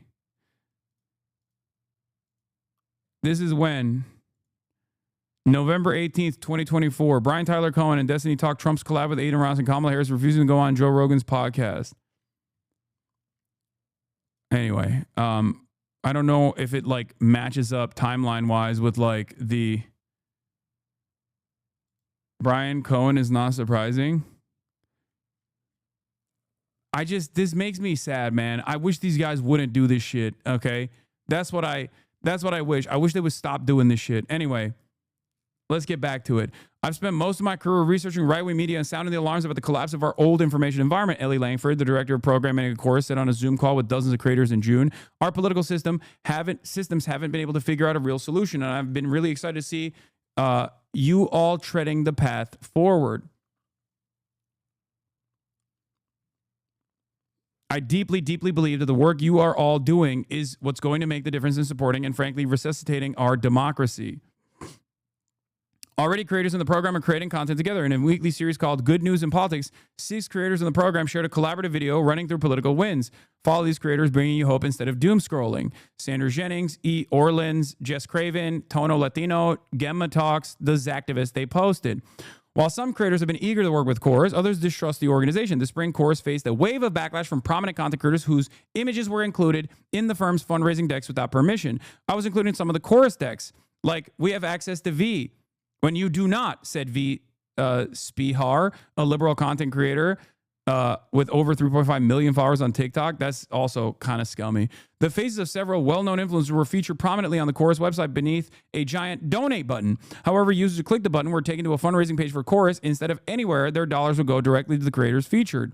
Progressive YouTuber and former media staffer, Media Matter staffer Kat Abu Ghazalek, who's running for Congress in Illinois, was pictured on Chorus's website and included in fundraising decks without her consent. She asked that her image and name be removed and no longer used for fundraising purposes. Spihar and other content creators have accused Chorus of attempting to establish themselves as a gatekeeper to Democratic political leaders. What we need is for people to invest in independent media, and that it doesn't necessarily mean investing in a consulting group that is going to become a middleman for independent media, says Spihar. They took what you said unironically, say about wanting to be a proud mouthpiece of the regime and applied it to whatever dog shit the DNC is churning out while lining their pockets handsomely. Yeah. My mother-in-law is a big-time Gen X liberal, and we'd regularly get into debates about Genocide Joe that always ended up with her begging me to vote for Blue no matter who. She obsesses with Aaron Parnas and Brian Tyler Cohen, and now I got to debate her on this. Christ, I'm exhausted. What do you mean? This is not a debate. You can just, like, accurately tell her that, like, there is a reason why the information that you're getting might not necessarily be the full scope of reality, and there's obviously a financial imperative associated with that. This is, like, the easiest thing to communicate to people, okay?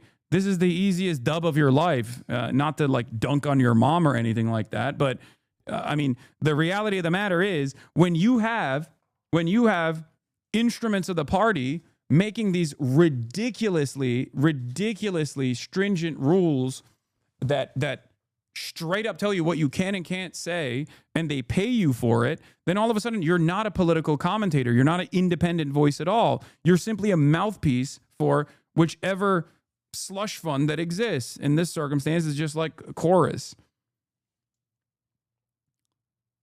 I don't even think that they had a lot of credibility to begin with, but now they definitely don't have credibility at all. This basically proves why so many of these liberals online, that's why I always tell you, like, don't listen to the fucking liberal voices on TikTok or on YouTube or whatever. They do not reflect the broader sentiment of the population. The broader base of the Democratic Party, for example, is literally 92% on the fuck Israel side, okay? 77% of Democrats acknowledge that Israel is doing a genocide. 77%. None of these guys actually talk about that. None of these guys actually openly state it. How the fuck could you be an accurate reflection of the Democratic Party's base if you are speaking 0 moments about the one singular issue that Democrats have a supermajority opinion on? Democrat voters, I mean.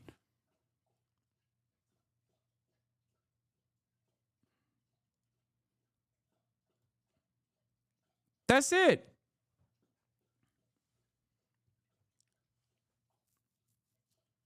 Only 8% of Democrat voters want to continue supporting Israel. Only 8%. This is not a real issue at this point. 92% say no more.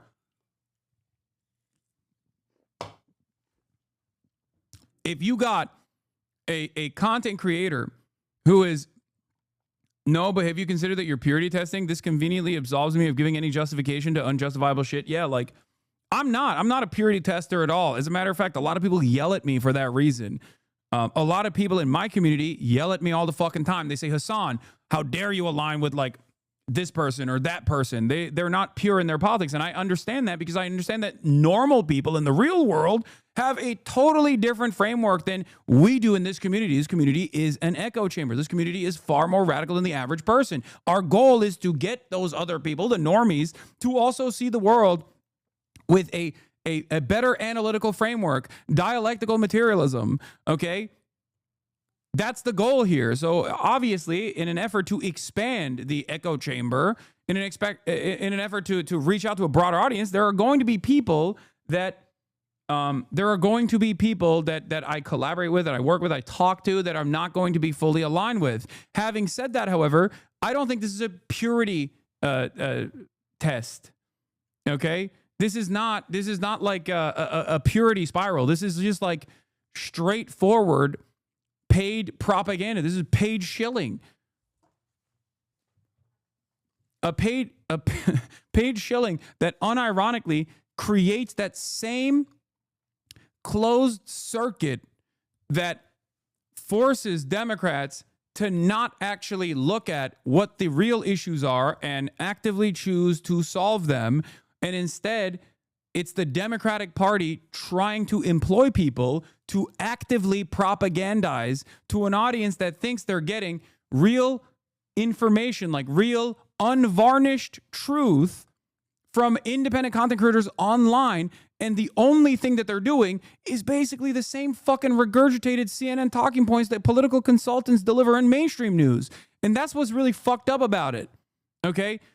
They think that it is actually not the Democrats, the party itself, that is the problem. It's the voters that are not invested enough in harm reduction narratives and whatever the fuck motivates people to go out and vote for the Democrats. This is devastating because it's also consistently led to the Democratic Party's demise over and over again and led to two major defeats against a fucking incompetent charlatan fascist like Donald Trump.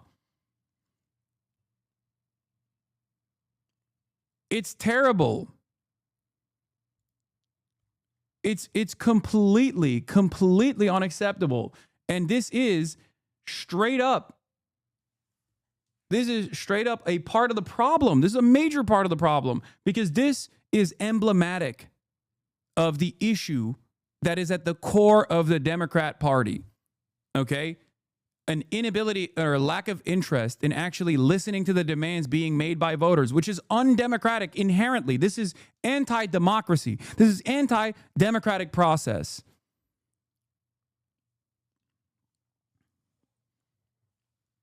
The fact that they are, instead of like taking a cold hard look at all of their failures in the aftermath of this massive defeat against Donald Trump again, instead of looking at that and maybe changing the way that they operate, the fact that they are still saying, no, we just got to like dunk on the vote, we got to influence the voters better is insane. Show me the pay stub. If you are currently working at the behest of the DNC, show me the pay stub. I mean, I'll still shit on you because you're an immoral piece of shit, but show me the pay stub. Are you a DNC employee? Because if you're defending the Democratic Party's malfeasance, its negligence, its malpractice, at this stage, you're a fucking psycho. You're the biggest cuck I've ever seen in my entire life. I want the Democratic Party to be more like Republicans, okay? Not in the way that they, not in ideologically, obviously, but in the way that the Republican Party actually gets shit done. Why can't the Democrats fucking get shit done? Why? Oh, our infallible institutions, like, oh, we must defend them. Like, that's so stupid. That's so stupid. Shut the fuck up. I don't think promoting voter apathy is helping either. Dude, I am a political commentator with very limited influence, okay? Very limited influence on the internet. If you think that I can create voter apathy, but the Democratic Party's fucking malpractice in the face of so much injustice, when they have both the fucking Senate and the Congress and the White House, you are fucking fundamentally broken. You are the reason why the Democratic Party keeps fucking losing voters, okay? You're an idiot. I'm sorry. Look at that. When is that from? Is that from this past week? No, this is long hair Hasan, so clearly it's not from this past week. Oh, that's right. This is from May 5th, 2022. Wow, some things never change. My hairstyle might change. My audio processor might change, and then my voice comes across as deeper now because I got that pirate software on lock, the voice deepener. Okay? It's not like my balls dropped, it's just that my software changed. Don't paint my nails no more. Don't have that kooky ass haircut no more, looking like a goddamn hippie. Having said that, the message remains consistent.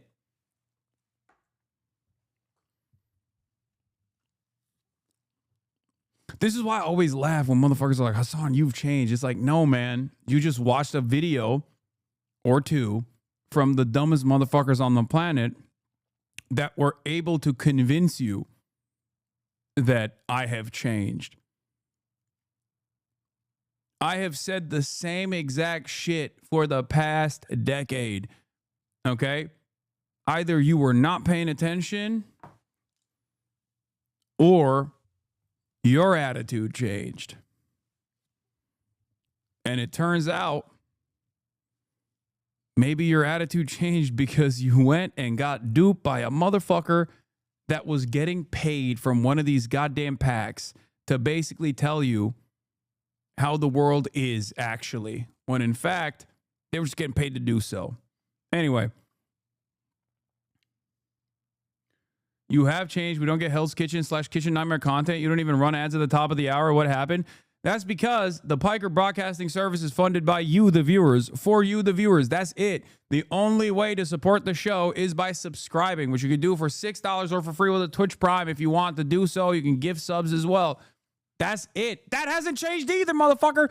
I used to do top of the hour ads because I had a contract by Amazon. I no longer have one, so I don't run ads. It's that simple, baby. This is literally how they made TikTok think MP is racist. Who's MP? Xylax! With the 200 bones, goddamn! Your consistency is dead on when you say you haven't changed. But whenever you make this point that you never change ever, doesn't that leave room for recognizing how much you've learned on top of the good takes you've been consistent on? Sure. I mean, I'm saying that my first principles, the fundamentals that motivate me, have not changed.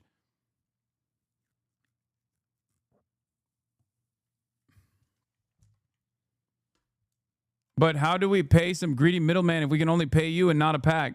Yep.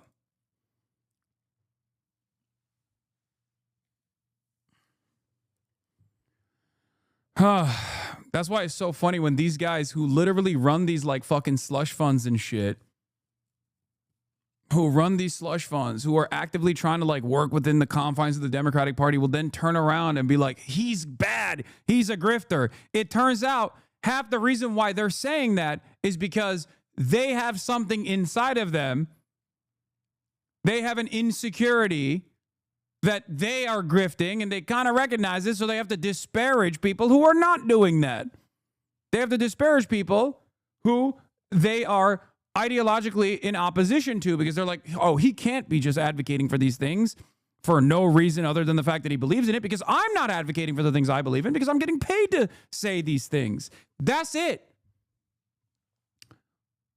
Another day of Hasanabi vindication here. Yet another day.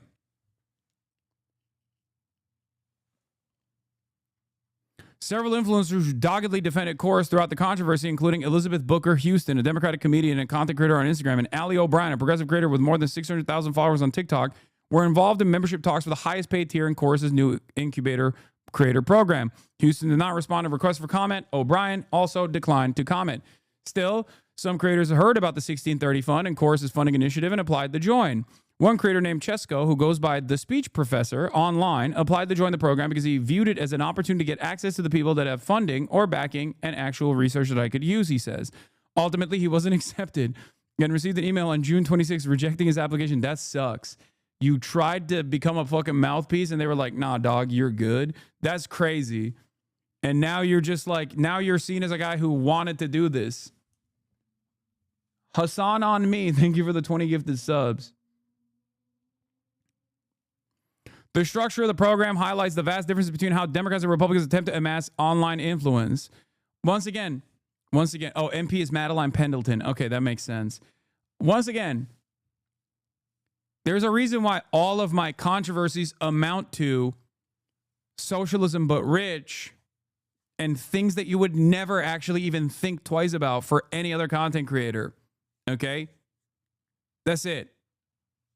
Socialism but rich, or has an opinion that is not the established norms that I grew up in, and that makes me uncomfortable. Okay? Whether it be anti-imperialism, anti-capitalism, and the like.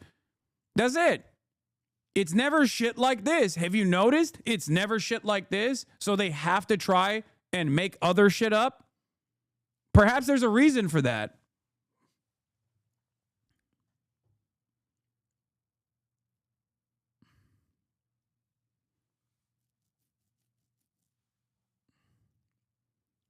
The structure of the program highlights the vast differences between how Democrats and Republicans attempt to amass online influence. Republicans have spent decades building up a powerful independent media ecosystem, though the right-wing influencer world is far from transparent. In September 2024, a federal indictment alleged that Russian state-sponsored network RT, Russia Today, was covertly providing millions in funding to Tenet Media, a company working with major right-wing influencers including Benny Johnson, Tim Pool, Dave Rubin, and Lauren Southern. In 2024, the National Republican Congressional Committee spent nearly $500,000 on work with Creator Good, an influencer marketing company whose website says it connects Republican candidates with the internet's most powerful conservative influencers, according to the analysis of campaign finance filings from the Washington Post. Now, make no mistake, the Republicans already have an ecosystem that is even worse than this. It's called PragerU. It's called Turning Point University, TPU. It's called massively funded networks of propaganda. So they already have a direct hands-on approach on the Republican side. This is the Democrats both coming late to the game and also doing it in the shittiest way possible.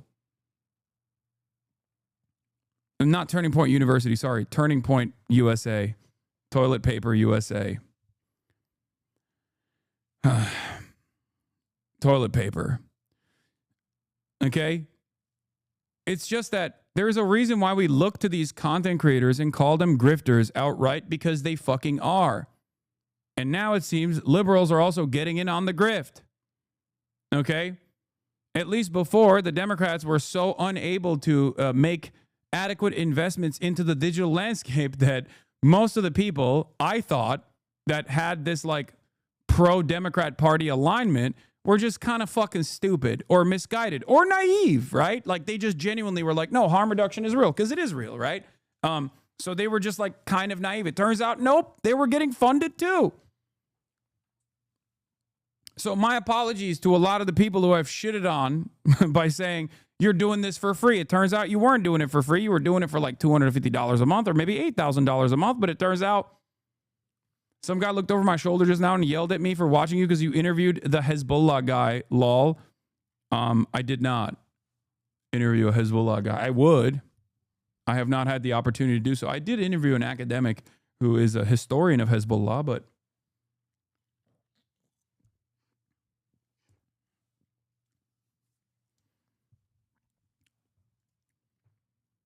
yeah, that experience that chatter just explained is a byproduct of this shit. Is a byproduct of the endless fucking smears. They must be confusing Rashid al-Haddad. Yeah, and he's not even a fucking Houthi. He is just a Yemen teenager, but it doesn't matter. But do you understand?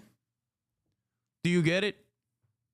Because this kind of like smear, this kind of propaganda, it just like cycles around, it circulates, and it does have an impact on a lot of onlookers, a lot of people who would consider themselves to be apolitical, people who even would consider themselves to be pro-Palestine, really, who still who still find themselves swept away by this kind of propaganda because they're just like not super tapped in. Okay? Stephen Buckley, a digital media sociologist at City St. George's University of London, says that these sorts of programs have been happening for the right wing for ages. Yeah, it's true. But Hyder said that the structure of the 1630 fund deal raises the question, is it ethical to match the tactics of your opponents? I don't think it's necessarily unethical, but this goes back to the Same problem. I always advocate to fight fire with fire. I tell the Democrats to behave like Republicans, but just not on the policy side, just not on the ideological side. I want the politics of the Republicans, but with the policies that actually do uplift the working class. And this is the problem. It goes back to the Gavin Newsom equation, right? Gavin Newsom wants to bring 5 new Democrat seats to the House of Representatives through a process of redistricting. I think that's a good thing. Okay? However, I still worry that those 6 seats will now have 6 new pro-Raytheon, pro-Israel Democrats. And that is what's frustrating, because that's not going to solve anything. That's just going to put more Democrat asses in seats, sure. But those seats need to be filled by people who actually do have convictions, who do want to fucking help the working class. Otherwise, you're just going to go back to that same cycle of eking out a marginal victory over the Republicans every fucking 4 years, and then losing in the long run to a even worse fascist that you are actively capitulating to. We can't have that. This is the fundamental difference. This is what needs to change. The Democrats appear to have no counter to the system. Democrats miss the next generation of media, says Brandon Gahan, co-founder of influencer marketing agency. I know him. Creator Authority. Historically, they own Hollywood, but this next generation of influence is digital, and they've miscalculated that. I don't think they feel comfortable in arenas where they lack control. I guess that's it. That's the entire article from Taylor Lorenz. Fantastic article. Fantastic article. Obviously, Current Affairs had a complimentary piece on this as well. This helps explains why some of the most popular progressive content creators refuse to ever cover Gaza. This is from Current Affairs, a separate piece that came out that we read a while back.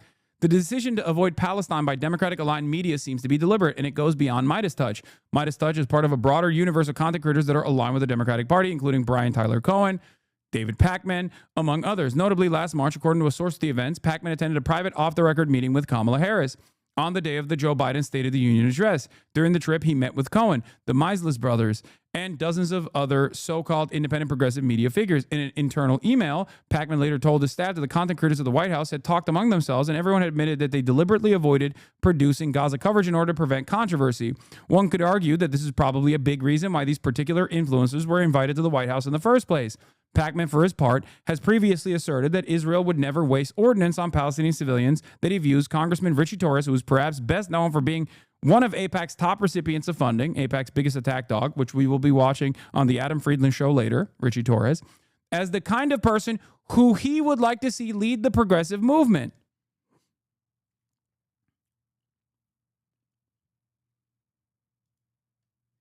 Current Affairs also reported on the campaign Harris campaign coordinators, i.e. indirect payments to influencers through the agency, special appearance from Cohen in there too. The New York Times has reported that the Harris campaign spent $2.5 million on 3 digital agencies that work with online influencers, and it appears that the influencer in this video may have been one of them. They were just fucking melting money.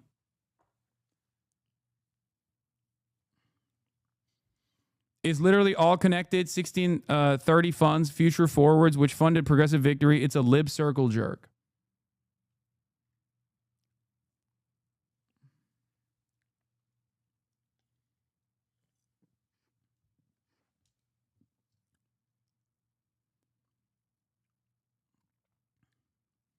They literally came to a consensus on the face. They avoid talking about one of the worst man-made disasters of our time. Yeah. Yeah, their idea of controversy was acknowledging the 30-plus polls showing she needed to stop the genocide to win, by the way. Here are 34 polls that show a ceasefire and weapons embargo to help Kamala Harris win. This was on the 21st of September, 2024. It was a compilation of 34 different polls that showed that this issue would be a mover and a shaker, and this is just the tip of the iceberg. I talked about this quite a bit because not every single person was as invested in Gaza as others were, right? They could recognize right from wrong. That kind of animosity towards Israel didn't expand overnight, of course.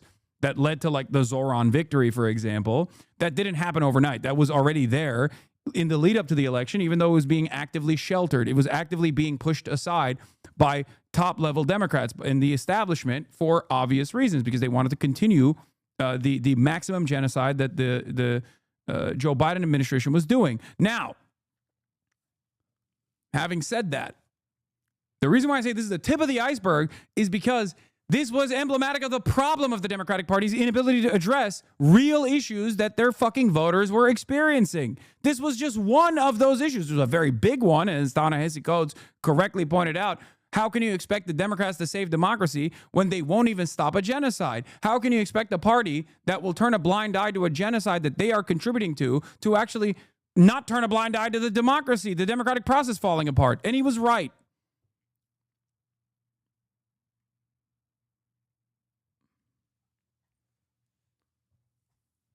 This is why it is mind-boggling to me that there are still people who are actively either deluded by these other content creators that are getting paid by the Democratic Party to actively advocate for the Democratic Party's inevitable demise, or the death of American democracy as it stands, the theoretical democracy that we are supposed to ostensibly defend here. And one of those examples, I'm going to use two examples here, okay, which is this one. This guy, Sneer Review, we are so cooked it's not even funny, I said, who then quote retweeted me to say, bomb, Kamala Harris. To which I responded with, 22 months into the Gaza Holocaust and pro-Israel libs still try to act as though the Dems didn't throw the election by pivoting right, refusing to listen to the anger people had about numerous issues, including the genocide, and losing yet again to an incompetent fascist. They are deluding themselves. They are fucking deluding themselves. They're actively and deliberately deluding themselves. They don't want to listen to the truth. They don't want to listen to reason. They don't want to make a proper analysis as to why they lost a otherwise winnable election. Is tough, but it was winnable. Every election is.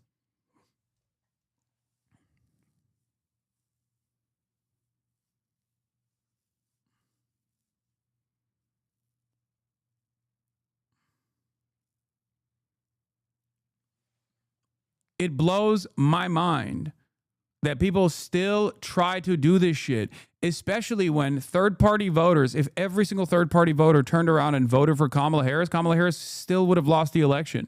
So there isn't even like votes that you could have secured from the fucking margins there. So constantly fucking yelling about the left being a spoiler in this election is idiotic. It's just not true. There is no amount of left commentary from myself and every other fucking leftist commentator on the planet, right or wrong, by the way. Doesn't matter if our criticisms are right or wrong, but there's no amount of criticism that we could present that could outflank the multi-billion-dollar messaging campaign that Kamala Harris blew up with shitty message. And it's so indicative of their lack of interest in actually solving some of the problems that currently persist, whether it be Trump's active bouldering towards fascism, for example, then actively fighting against a guy who is trying to do his very best to combat the administration. If you're a fucking liberal, you should actually run around and say, I'm so sorry. I was wrong. You were fucking right. Now I'm going to stand side by side with you because you already correctly called this shit out. And even if you don't have to do that, because you don't, okay? You don't have to do that, obviously. Even if you don't do that, and you don't have to do that, the least you could do is shut the fuck up and not try to consistently say this wrong thing that makes you feel good, as though you did your very best, and now you're tired. Now you can sign off. As people are getting black-bagged and kidnapped, you can just sit on the sidelines and yell about the left. If only the left voted for Kamala, this would not be happening. It's so stupid.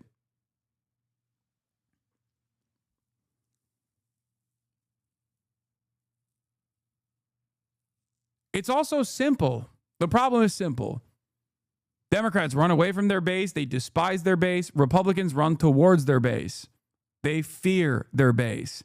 That's it. That's it. Democrats actively try to convince their base that the things that they are demanding are actually bad and they should suck it the fuck up and vote for them anyway. Republicans don't do that. Republicans will find active issues that have grassroots backing, no matter how insane it is, like QAnon, and will find a way to make that a part of their platform. Okay? They do that. The greatest version of someone behaving like this is Zohran Mamdani. He went out there, he asked people what their fucking problems were, and he said, I'm going to solve them. There it is. You don't have to be a card-carrying communist to be able to do this, okay? You just have to listen to people. You just have to listen to their demands. You just have to listen to what they want, okay?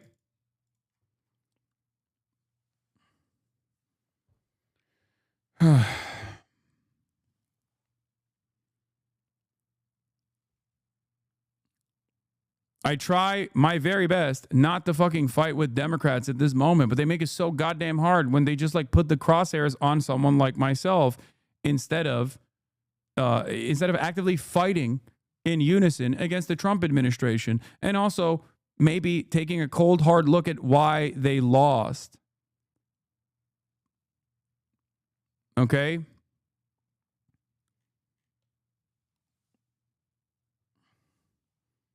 It blows my mind. It's just so fucking frustrating because this is just a demonstration of this person's lack of interest in fixing any of these problems. He just wants to appear right, and he knows he's wrong. Okay? He knows he's wrong. He knows he was wrong.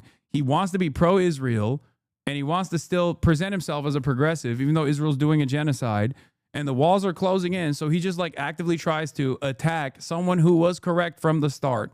Someone who is doing a lot more than he is in terms of trying to fucking fight against the Trump administration currently.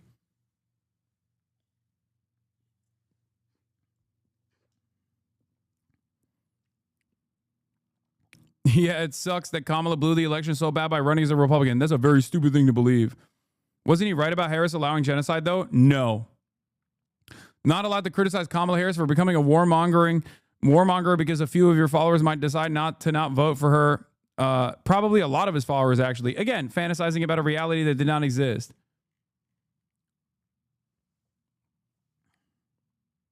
These guys want me to sit there and fucking lie to my audience, okay? That's it. They want me to do for free what these other content creators are doing for $250 a month or $8,000 a month. There's no amount of money that would cause me to do that, okay? Because that's not my goal. My goal isn't to like be a shepherd, no matter how much some fucking hammer and sickle meme accounts on Twitter who were prominent community members here at a certain point and then, you know, got actively radicalized beyond my perspective might say. My goal is not to be a shepherd of the Democratic Party, okay? I'm a shepherd for good policies that alleviate the tension, the stress, and the harm that the American working class is experiencing, and the working class broadly in general around the world. Yo, even 20K, come on, bro. Who you lying to? That's really funny that you think that there's any amount of money that would cause me to do this when, like I said, the Piker Broadcasting Service is funded by you, the viewers, for you, the viewers, and that's it. Your subscriptions allow me to maintain my editorial independence.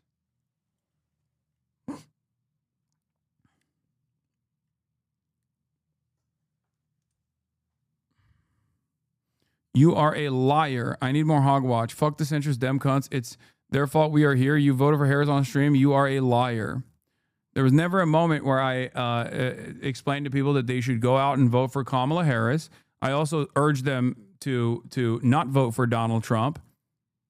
There was also one other third party that I said was bad. There was other third party candidates that I did not say were bad.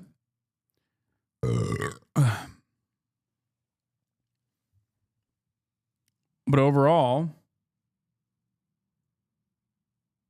yeah, I also turned down $1 million as a starting point in the negotiations, which means it could have gone up on election day because of my principles. Nothing is good enough for these people, it seems. I know. There's no other content creator you know who's done something like that. I promise you.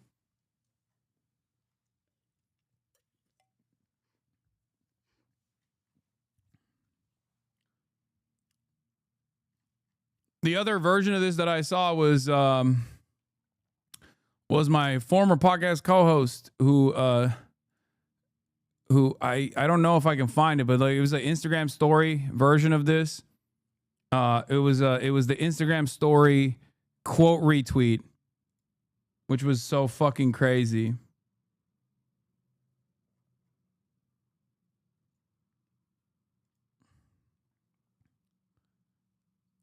I saw people saying Hasan, which is kind of funny, but remember when they asked Austin Show to do stuff with the DNC law?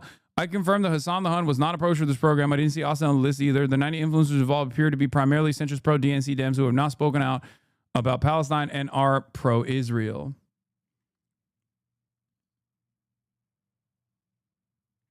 Come on, bro. You just heard my comment instead of alluding to it.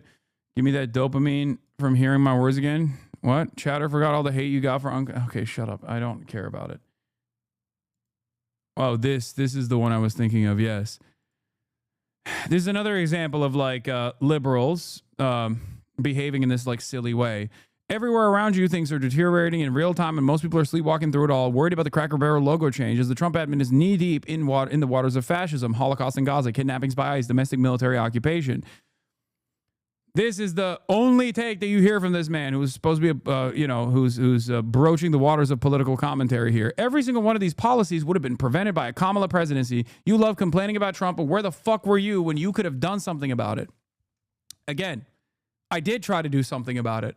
I tried to, every single day, actively yell at those who would listen that Kamala Harris was going to lose the election to a fucking fascist if she went right, if she swung right, and nobody listened. I did. I was right. What the fuck is this conversation? The notion that I, one, have the capabilities, okay, of moving mountains and swinging elections in favor of whoever I like is so stupid, because that means that I have more clout than Taylor Swift. I have more clout than Beyonce, okay? They openly and actively endorse Kamala Harris. How do I have more motion than they do? And if I do have that level of motion, then how stupid are the Democrats for not actively courting me?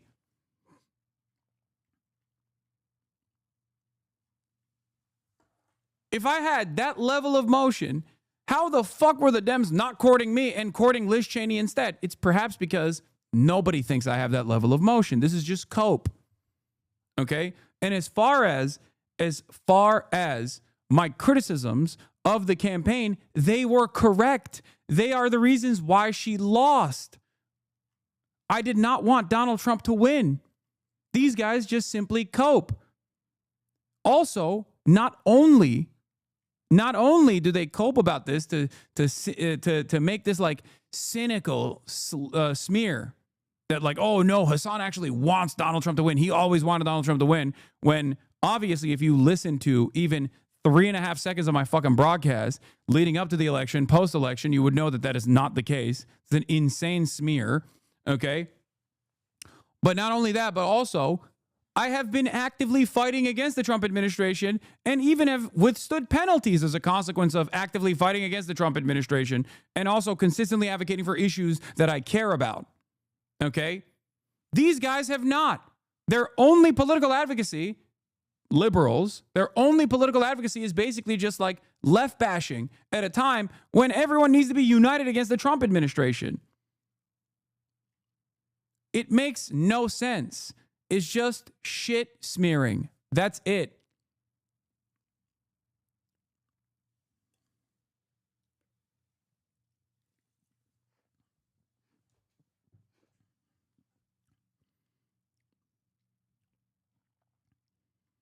Yeah, I guess he just wanted Kamala to lose, but with my support as well.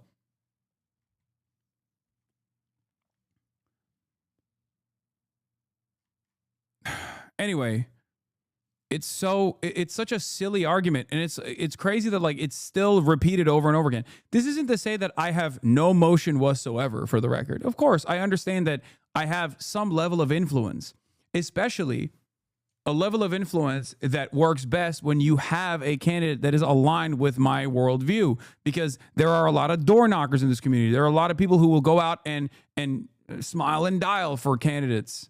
Okay? There are a lot of activists in this community. So yes, there is a lot of influence, more so than like the average person, for sure. This is a very politically motivated, politically active community of people. Okay? And a great example of that, once again, when used at the behest of a candidacy that actually aligns with my worldview, with my goals, is Zohran Mamdani. A fuck ton of people both directly worked in the campaign in the close circle of Zohran Mamdani and also were a part of the door knockers within the DSA New York structure. Okay? So I'm not going to sit here and act like there's no influence whatsoever to like abdicate myself of this responsibility. But the reality is these guys want me to do something that I'm never going to do, which is to lie to people, right? Why won't you lie to your audience if there's something that she's doing that is indicative, that spells doom, right?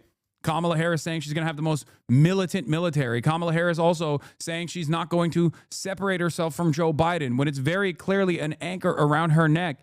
These sorts of criticisms are not made because I want her to lose. These sorts of criticisms are made because I don't want Trump to win.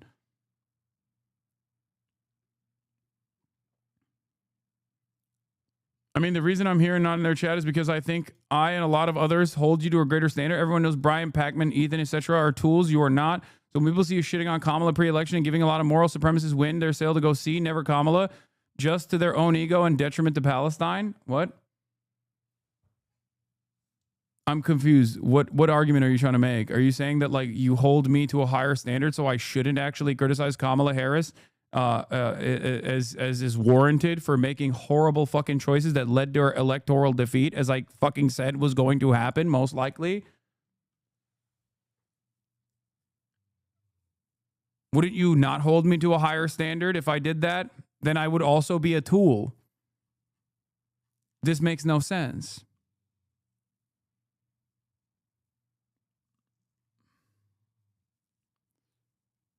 My job is not to lie to my community so that a particular candidate can win. My job is to tell you what the truth is. Okay? Sometimes it's a hard to swallow pill.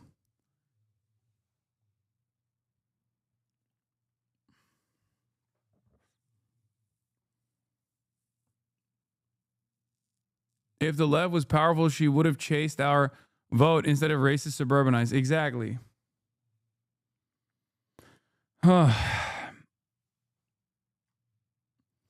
Once again, one of the most important parts of this is you cannot outflank the Democrats.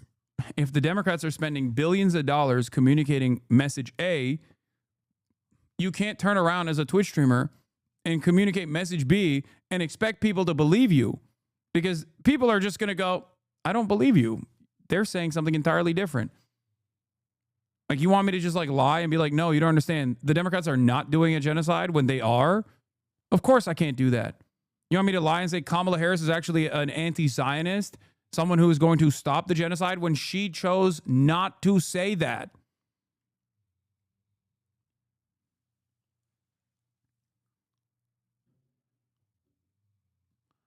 Olivia Giuliana, another one of these people that was paid, by the way, responds to someone saying, Olivia Giuliana is a 21-year-old Latina, yet her political views mirror those of an 81-year-old Joe Biden. She's not coming to these beliefs on her own. She's being paid to spew them. She's the exact type of Gen Z/young Dem that the Democratic establishment wants, because they've done what any actual change, they don't want any actual change or progress. When young people ask that more of us be allowed in the party, this is the type of young people they decide to allow. Those who will regurgitate losing platforms and attack fellow Gen Zers, not anyone looking to shake everything up and go in and stand up for those who make less than $400,000 a year. Democrats do not want young people with integrity or self-respect. They want those willing to change their beliefs for a bag of money or a TV spot. They want someone who will defend any bigoted agendas, and they love using young black and brown to do it. Young black and brown people to do it. To which she responded with, the fact that some of you think that a young person can only have the political leanings of Bernie Sanders is part of the reason we lost young men in droves. I'm not being paid to speak my beliefs. I just don't let you all bully me for being who I am. Don't like it tough. Like, damn, I'm pro Medicare for all. I'm pro public schools, pro immigration, pro DACA, pro combating climate change, pro public education. I graduated from rural Texas public school, and yet I'm a Republican. Y'all are full of shit. I don't claim to represent anyone but myself. You're all just mad that I have the platform I do. If you don't like me or agree with me, block me. I don't care. So the issue here is she says all of this, but when the Democratic platform does not reflect any of these issues, okay, She turns around and defends the Democratic platform. That's the problem. If you are pro this, you have to advocate for this. You have to tell the Democrats that are paying you to actually reflect this.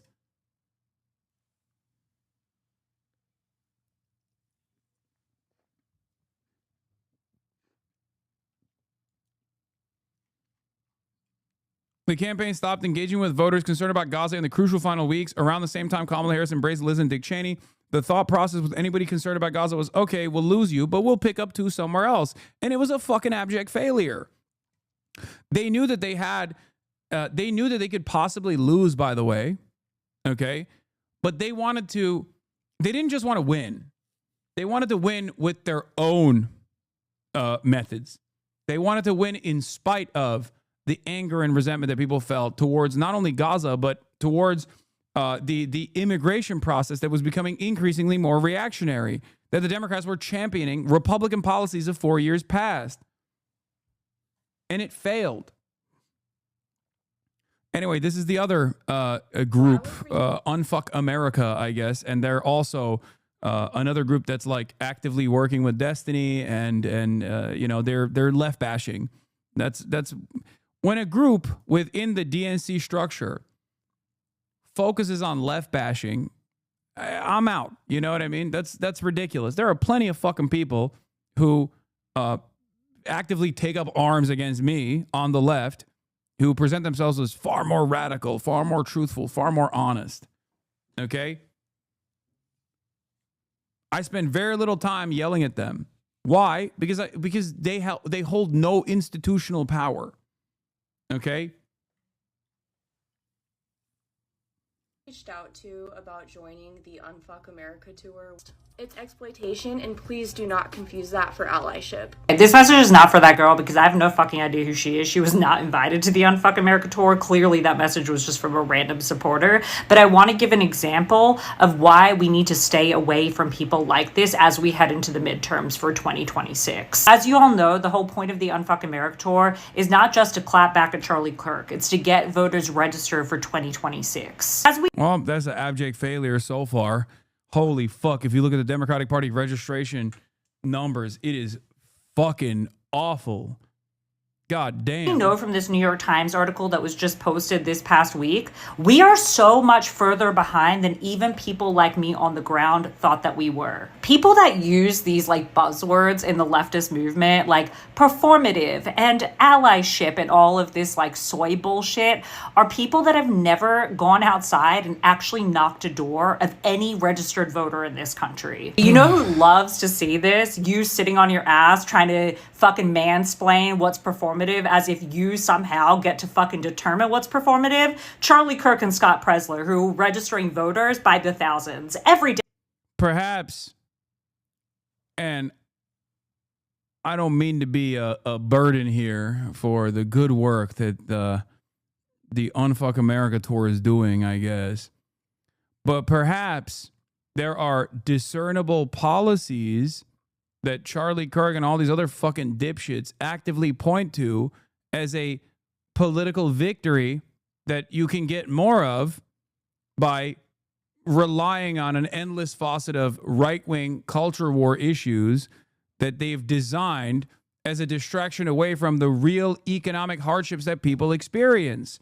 Perhaps if the Democratic Party did something similar and earnestly talked on the affordability crisis and presented reasonable solutions uncompromisingly, unconditionally, and we're not so afraid to lead discourse for once on these issues, we're not so beholden to their corporate benefactors, then there would be more success when you knock on a fucking door. Because if you're knocking on a door and you're presenting the Democratic Party as you know, defending American institutions, maybe you'll get a couple like 65-year-old white people in the suburbs to go, you know what, you're right. But by and large, this has been an unsuccessful method. Kamala Harris's defeat to Donald Trump shows how unsuccessful this method was.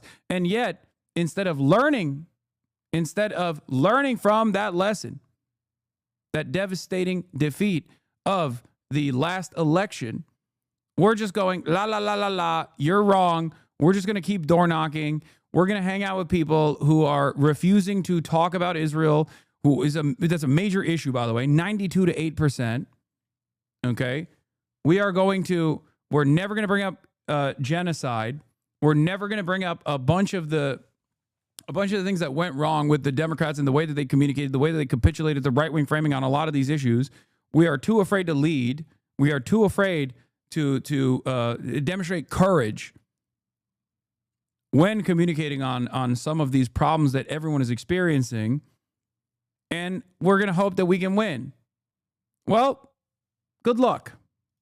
In swing states, mind you, like the one that you live in. So I am begging you, stop following these people. Stop engaging with their content. Stop allowing them to make money off of outrage while we are suffering because of policy. And let me leave you with this. There is no allyship in losing elections. There's nothing pretty about that. Know who is actually on your team. And for those of you who actually want to take this seriously. Yeah, once again, your entire goal is to silence the left flank, which is not going to work because you have no motion, right?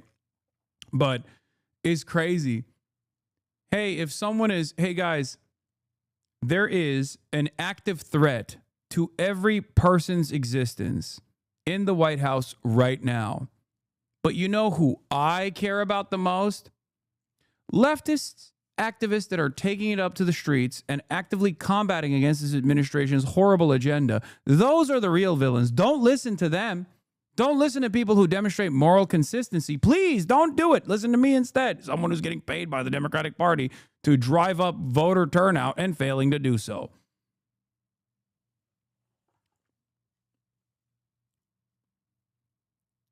Who the fuck wants a regurgitation of Chuck Schumer, but in like the TikTok sphere? Who the fuck was like, oh yeah, I really want to hear from Hakeem Jeffries, but this time from the mouth of like a 25-year-old TikTok Zoomer. That's what I needed. That's really going to do it this time.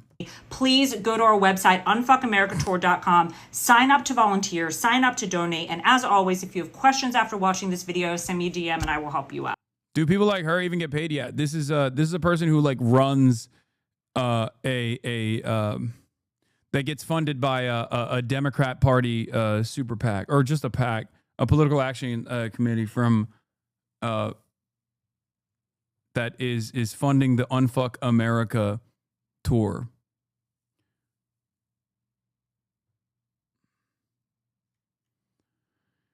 I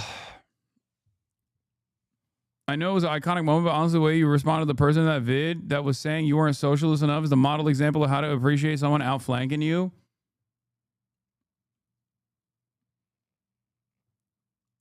Yeah, and also, this is another problem. Dem politicians' popularity is going to go to zero if they continue to refuse to acknowledge the obvious fact that the U.S. is presently sponsoring a genocide. You can't be the party of reality, human rights, and decency if your head is in the sand here. This is after a new Quinnipiac poll came out saying 50% of voters say Israel's committing a genocide in Gaza. That includes 77% of Democrats, 51% of independents, and 20% of Republicans. 60% of voters oppose sending more aid to Israel, which includes 75% of Democrats. Who are the 2% of Democrats that are like, Israel's doing a genocide, but we have to keep sending them aid? Bernie Sanders. 66% of independents and 37% of Republicans oppose sending more aid to Israel.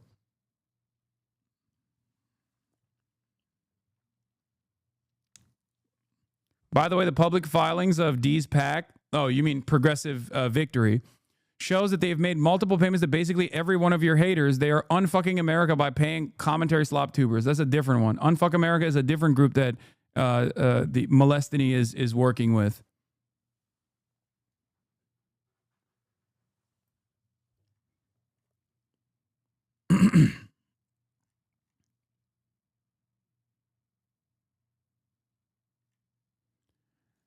The whole tour has been a mess. Z can't account for money and was racist towards black creators. This was Christian Divine's vid about the racism aspect of it. I don't care enough about the Unfuck America shit, so I'm not going to cover that.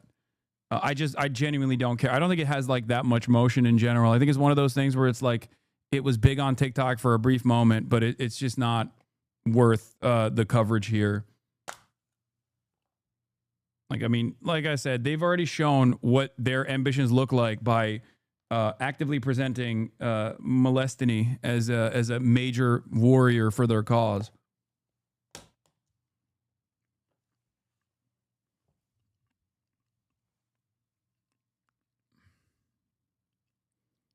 Speaking of the Democrats, by the way, 77% of Democrats say Israel is committing a genocide. What have the Democrats done so far, however? Because this past couple of days have shown some interesting developments on that front. As you guys know, the DNC was supposed to get together and they had a resolution for Gaza and what to do with Gaza, right? The DNC had 2 resolutions on Palestine. One call for an arms embargo on Israel, a 2-state solution plea from Ken Martin to undercut the first. The panel denied the arms embargo and passed Ken Martin's 2-state solution. Once the embargo was off the table, Ken Martin withdrew his. Even a 2-state solution, which was literally planted to specifically cut away from the arms embargo demand, was then withdrawn after the DNC's resolutions panel considered 2 measures Tuesday morning at the committee's summer meeting in Minneapolis, a proposal introduced by Chair Ken Martin that echoed language in the party's platform on the issue, and a resolution backed by progressives that call for a suspension of military aid to Israel.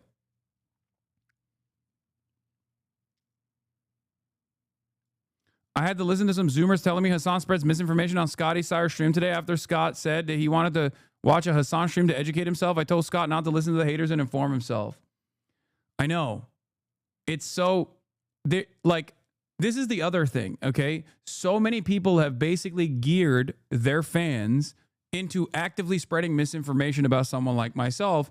And if they were to unironically spend all of that time and all of that effort on, I don't know, advocating for policies that they care about, they probably would have more motion. That's what's so crazy.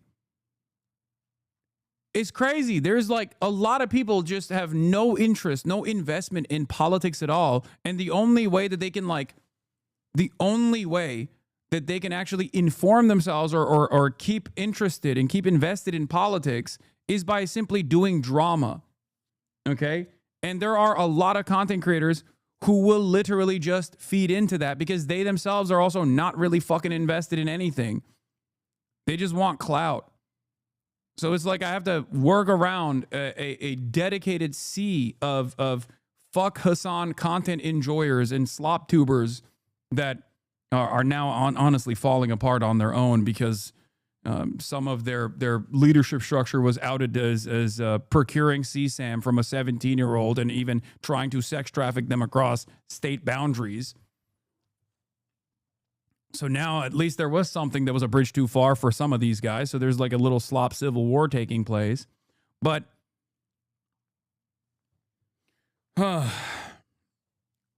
overall, it's just like this is just an unfortunate side effect of people not really having any sort of political acumen or any sort of fucking political vision. Martin's withdrawal was actually a minor capitulation to the left. They passed the 2SS thing, but there was enough pushback to it not being enough that they pulled it, and he did the classic buried in committee thing of making a task force.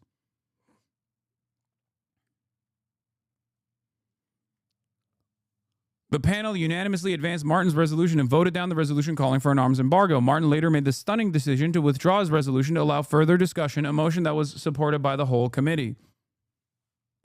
There is nothing to teach establishment Democrats. They know this is genocide. They know their voters don't like it. They don't care. Their careers are built on the Israel lobby money and respecting the status quo. They won't change. Confrontation is the only path they've left open. Okay, so that's one thing that I wanted to show you. Another thing that I wanted to show you as far as like the Democrats getting a reckoning is from Nathan J. Robinson, my GOAT once again. Representative Wesley Bell explains why he took millions from AIPAC's billionaire backers. Let's take a look while I go pee. People want to support this, support what we're doing, please, hey, we'll take it because we got to get our message out. And the bottom line is that in our politics, you know that they're expecting close to a couple $1 billion in these elections coming out. And so that money is flowing everywhere.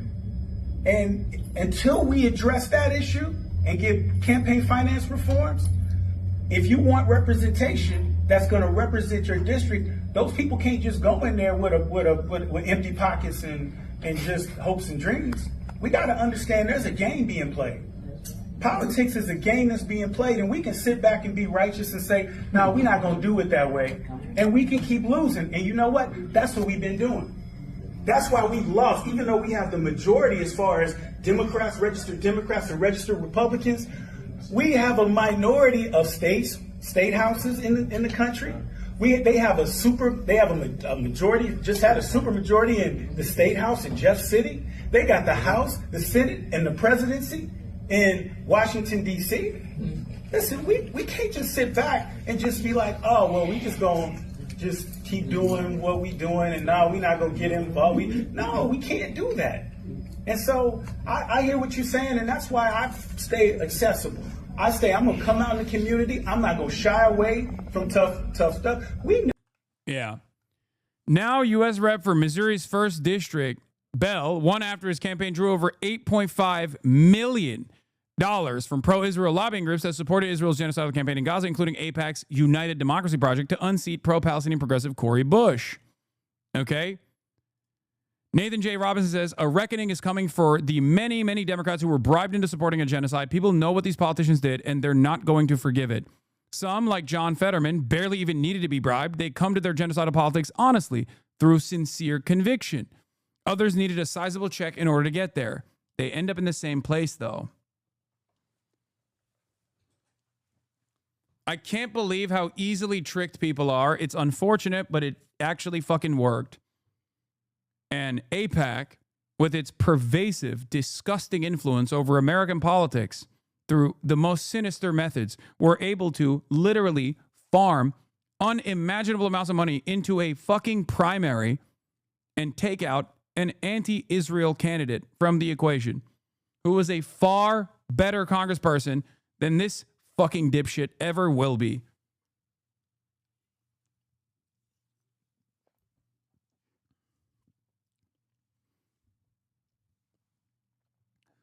I don't know how liberals don't actually look at this and get more mad at the party for allowing this to happen. Like, I just don't get it. I don't get it. I genuinely don't understand how you have more smoke for like leftist content creators or whatever than the motherfuckers who did this, the motherfuckers who actively pushed for this, knowing full well that this would cost them the election. How are you not mad? I'm mad every day. I'm mad every fucking day. I'm obviously first and foremost mad at the Republicans, but I'm also mad at the liberals who let this happen. Every fucking 4 years, this happens. Every 4 fucking years. You mirror their hypocrisy? What do you mean? What does that even mean? Oh my Lord. So I just don't get it. That's why they hate you? You mean I highlight their hypocrisy?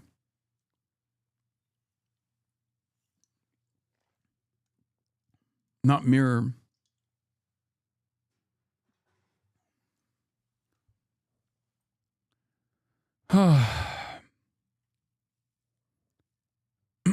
New statement from Brian Romick, President and CEO of Democratic Majority for Israel, on the DNC's vote to reject the Gaza resolution. Today, the Democratic Party sent a clear and resounding message by defeating a reckless and divisive resolution. We stand with the people of Israel and will continue to do so. For more than 75 years, the U.S.-Israel relationship has been strong because it's grounded in shared values and mutual security interests. This doesn't make any sense because this is an unimaginably unpopular issue, okay? For good reason. It's genocide. It's the worst thing, right? Is genocide, and it's also being done with our tax dollars, and it's also being defended by some of the most arrogant foreigners that Americans do not like, that demand that the American government actively take away their civil liberties like their fucking First Amendment.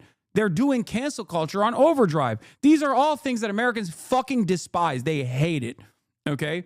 And it's created great enmity towards both Israel and also, unfortunately, due to the conflation of Israel and Judaism and Zionism and Judaism in general. It's even creating enmity towards Jews. Okay? And Democrats cannot just grab onto this issue even from a cold, amoral, calculated stance.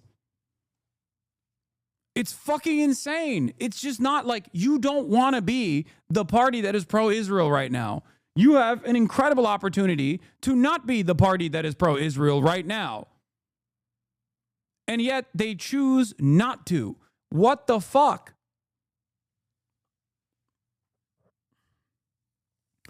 We cannot forget how we got here. Hamas started this war and continues to hold 50 hostages. Passing this resolution would have been a gift to Republicans, further divided our party, and rewarded Hamas's brutality. It would not have been. This is, of course, once again, the CEO of the Democratic Majority for Israel. This was an institution that had the same exact consultants that rat-fucked Corbyn in the UK, and their first announcement after they unveiled this group, it's another like AIPAC-style pro-Israel subsidiary group, okay?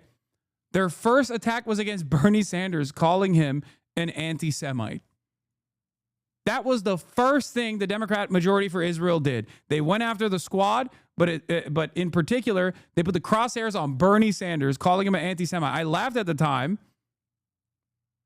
because I was like, Americans are too dumb to realize that a Jewish person is capable of being anti-Semitic, first of all. And Bernie isn't, regardless, but even if someone was, like, they don't understand that. And it didn't work, of course.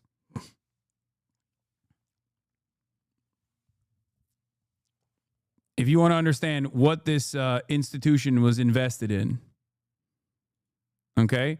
Now, we're also going to talk about another thing that just came out.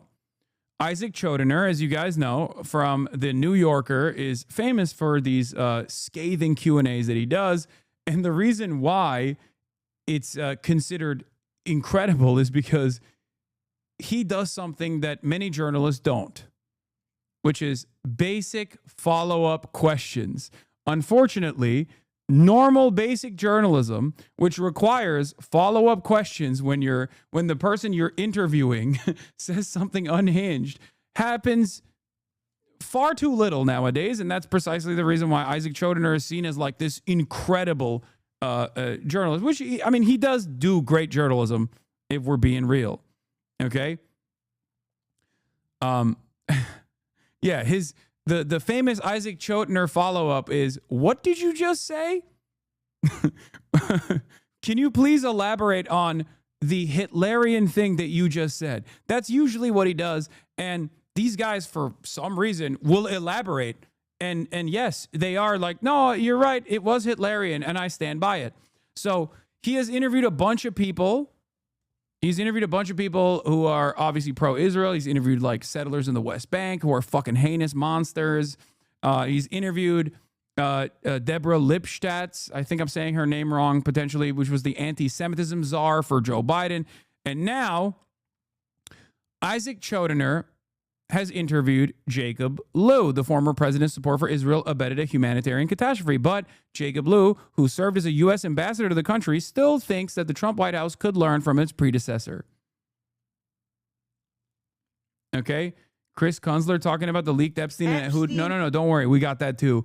We got a whopper, okay, from Matthew Petty over at Reason on the ties that Jeffrey Epstein had to a foreign espionage tool.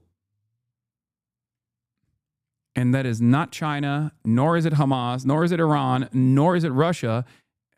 Guys, you might be shocked, but it's actually Israel.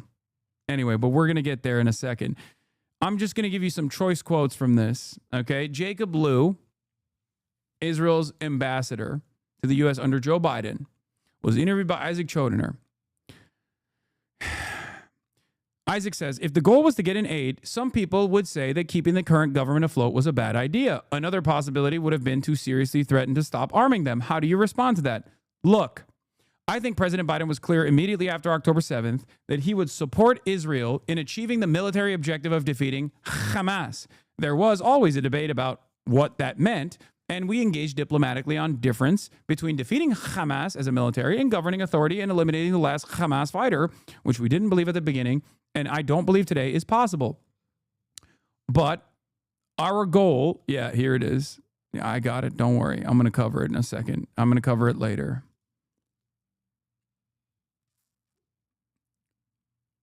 Okay, hold on. Where was it? Oh, here. Okay. That was not something that we use as a general matter to say, if you don't do other things we want, we'll stop defending you. Part of it was that President Biden was so clear in his position that it wouldn't have even been credible. Well, Biden still had the power to do it. I'm not saying he was going to, but he could have, right? Right. But when he was vice president, Joe Biden was famous for saying great powers can't bluff. It was something that is deep inside him. He did bluff, though, over and over again. Every red line was a bluff. His commitment to supporting Israel is in a legitimate, just fight was clear and had to coexist with pressing them on those humanitarian issues. This is a war that former defense minister Netanyahu has referred to as an ethnic cleansing. Whether you agree with this characterization or not, there is a certain point at which the U.S. could choose to stop helping Israel. Your answer is almost tautological, right? Biden wasn't going to do this, so he couldn't do this. Isaac, I think you have to put things in the perspective of the time frame. We're talking about late 2023, early 2024, up until 2025. We engaged with Israel on military tactics in a very direct way. No, they didn't. Take the decision to proceed in Rafah in May 2024. More than 1 million Palestinians, many of whom had congregated in Rafah in the first month of the war, fled to the city during the offensive, he writes in brackets. The Israeli military plan that was originally designed and the one that was executed were very different. If you look at the way they fought in Rafah, the reason we didn't criticize it is that they took the advice that we had given them and they modified their military plans to be consistent with targeted intelligence-driven attacks. Rafah is completely reduced to rubble, and it was entirely the red line that Biden presented was no arms in Rafah, no tanks in Rafah. It was violated shortly after he even made that statement. And what did Biden do? Nothing. Nothing. Also, this advocacy, when the war crimes and genocide is demonstrable, it's in broad daylight, only further implicates America directly in these war crimes, for the record. Okay? So we were engaging not just on humanitarian assistance, we were engaging on the conduct of the war. I'm not saying that everything went the way we would have advised, and I'm not saying we didn't call them in the middle of the night many times saying, what on earth happened just now? What on earth happened just now? But here, the big part is coming right now. When you would call them in the middle of the night and say, what on earth happened? What was usually the answer? Isaac asks. Also, remember, not only is Jacob Lew admitting to perpetrating a genocide and perpetuating it and giving the arms to do so, he's also presenting this in the dumbest way possible, where he's like, Israel just kept duping us. It's so silly. Doy, we said every time. Like, you're not Speedrunner, okay? You're not the Coyote. You're not Wile E. Coyote. And Israel is just like consistently drawing tunnels on the side of a fucking mountain. What the fuck is this? Or Speedrunner, Roadrunner, whatever. I fucked it up. But you know what I mean. You know what I mean. If I can fucking see it from where I'm standing, and I'm a goddamn Twitch streamer, you can see it there. You have a lot more intelligence than I do. My mother-in-law says she doesn't like how shouty you are and that you remind her of Rush Limbaugh. I couldn't figure out what to say in response. Tell her I am just like Rush Limbaugh, except I don't have brainworms, both literally and figuratively.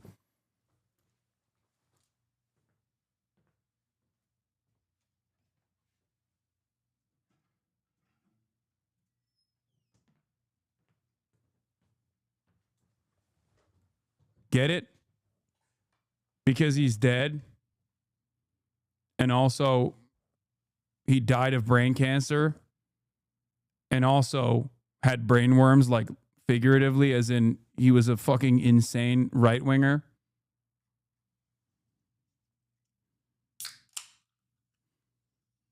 Also deep holes in his brain because he just did a fuck ton of drugs.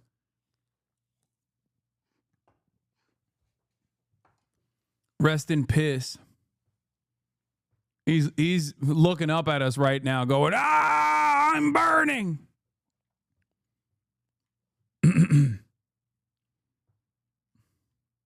Why are there no oxys down here? That's what he's saying. Ah! Okay.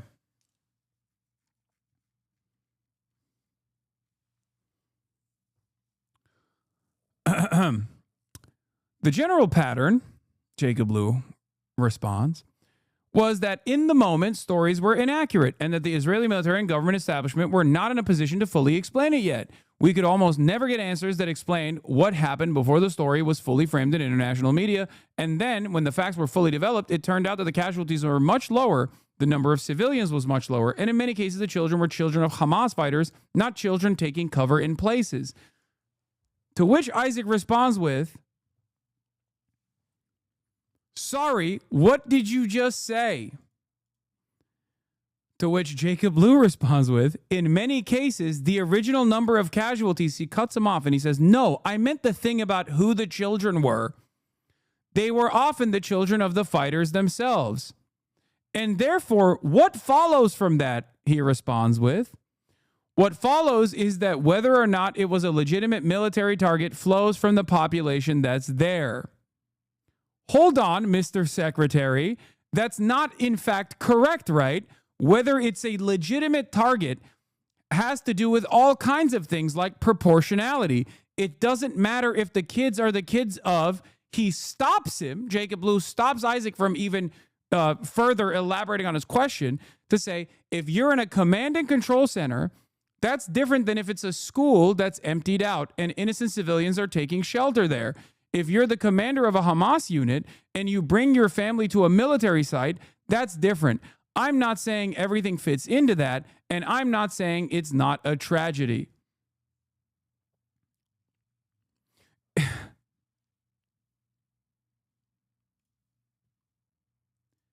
To which Isaac responds with, "It may shine a very poor light on Hamas, but who the kids are does not make a difference in terms of international law." To which he responds with, yeah, he's not saying it's not a tragedy. He's just saying he supports the tragedy. Exactly. For the record, this is literally just Nazi speak. I just need you to understand. Like, this is what happens when you're a Nazi, okay, and you just don't think you will ever be held accountable for being a Nazi, so you're just open about it, you know? Like, this is it. This is you being like, I'm a Nazi and this is good. Killing children of enemy combatants is A-okay. It's a tragedy, but I like it, okay? You call it a tragedy, I call it awesome. And anyway, and this is not the first time he said this, okay?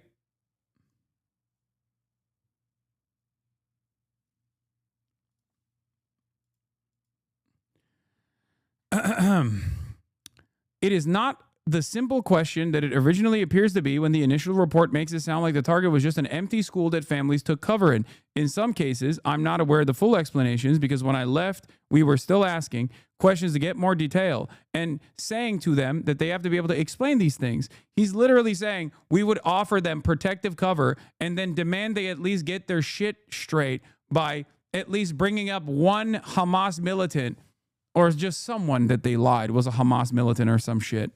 Okay? So that we could just say, you see, those children had to die. I'm not going to say that none of them fall outside of the bounds of things when there should be disciplinary action against some of the officers involved. I don't know the answer to that.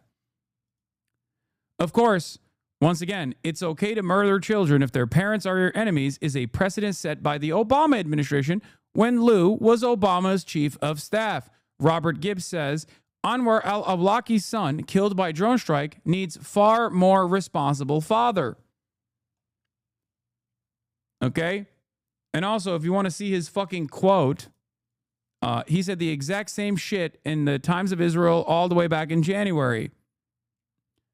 People tend to focus the day something happens. The media that is presenting a pro-Hamas perspective is out instantaneously telling a story. It tells a story that is, over time, shown not to be completely accurate. It is verbatim the same quote he gave the Times of Israel. 35 children were killed. Well, it wasn't 35 children. It was many fewer. The children who were killed turned out to have been the children of Hamas fighters. Not in every case, but we try to keep that information flowing. But the press moves on. The world moves on. And in policy circles, you can keep people focused saying it's bad, but it wasn't quite what it sounded like. In the world's eye, the first story out there is the one that creates an impression.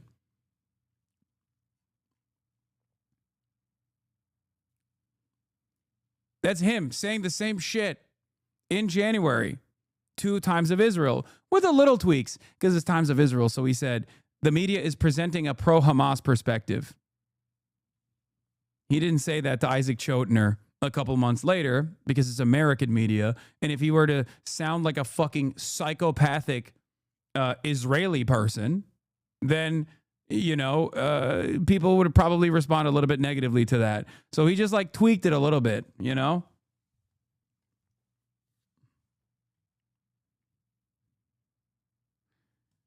Nice. Anyway, the investigations editor of The Prospect, also in the aftermath of this interview, came out and got a quote from the State Department. State Department folks told me Lou was way, way more genocidal and influential than Blinken. Naturally, he also ran the fucking Treasury Department under Obama.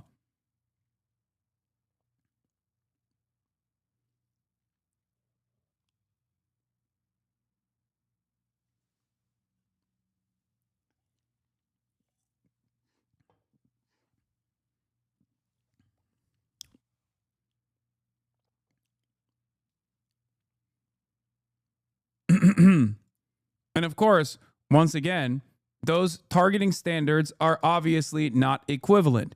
You only can get away with making it seem as though that is a reliable targeting standard when you know that your enemies, non-state actors, have no capability of retaliating in kind. Okay? That's why, for example, Israeli journalists who are IDF veterans and embed themselves with the IDF can get away with saying, oh, the journalists that were killed are Hamas and their families were also Hamas. Meanwhile, those very same standards, if applied in retaliation to Israel, would justify nuking Tel Aviv. Obviously, I'm not advocating for that. I'm simply stating how insane Israel's targeting standards are. Okay? In many circumstances, those people that they're pointing to are not even Hamas, but it doesn't fucking matter. Just like his targeting standards of proportionality are so out of whack that if the position of the United States was evenly applied to the enemies of the United States, famously a nation that ships families around the world to accompany soldiers, that families on military bases are legitimate targets while the fucking military combatants are sleeping. And it's not just military members either. It's also politicians as well. Okay, politicians and their family members. It's academics and their family members. It's just straight up journalists and their fucking family members. You can kill anyone and everyone on the planet because the goals of Israel is not to conduct a war with the standards that were designed for war. I know all war is a crime. I'm not talking about that right now. The goal of Israel is something different. It's genocide. And that's precisely the reason why all of this posturing, all of this like proportionality arguments and whatnot fall by the wayside when you look at the actual targeting, when you look at who they're killing. Okay? That's it. It's fucking ridiculous. It's objectively ridiculous. We'll get to Crackbarrel later because there's a lot to cover here. Okay? Because we got the Epstein shit too. Where Israel and the U.S. stance on and excuse on fighting Hamas comes from, by the way, directly from Israel. Eliminating Hamas. Insights from Sri Lanka's defeat of the Tamil Tigers. Oh, yeah, 100%. I mean, I know Arun is going to get very excited for me to point to this, but this is literally directly coming from an extermination campaign that already took place under similar circumstances without even the Western world actually. What? Hey, you'll get banned for saying that word again? What word? It's 1-to-1 for all the details that I have seen of it, at least.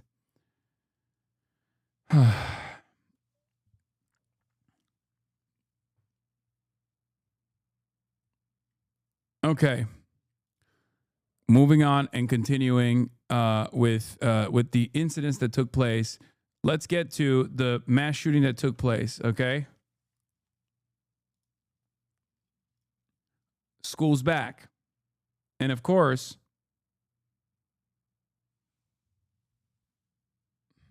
when school's back, that means another thing that is associated with schools in the United States of America is also back, which is school shootings. Let's take a look. This is an ABC News special report. Good afternoon, everyone. I'm Kira Phillips. We're coming back on the air as sources now tell us at least 2 people have been killed, at least 12 injured, and 6 victims now being treated at Children's Minneapolis Hospital following that deadly shooting at Annunciation Catholic School. Like, this is not even a joke. Like, I'm not being unserious about this. I'm 34 years old. So it's been many, many years since I've been in school, right? So I don't know when school is in or out. And this morning's news reminded me that school was back in session. Like, I, as an American, far removed from schooling age, unironically learn about school being back, not from like back to school supply runs or whatever, even though I participated in one recently, but straight up from school shootings. It's fucking insane. Let's take you straight to the mayor of Minneapolis right now. Those families are suffering immense pain right now. Think of this as if it were your own.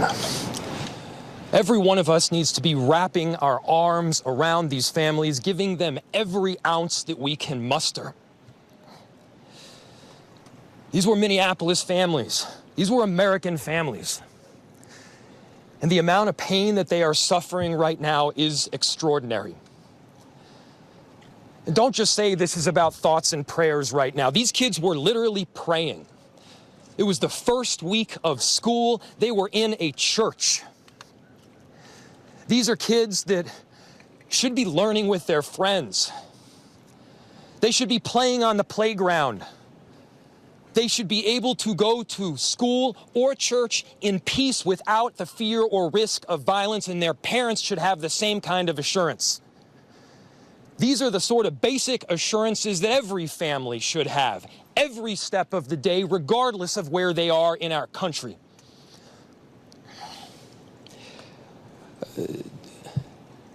I'm so deeply saddened, and I'm so sorry to the families that I know are suffering. Okay, I'm skipping Jacob Fry. I don't really care what he has to say. All right, let's get the details of what took place. Children that are at worst.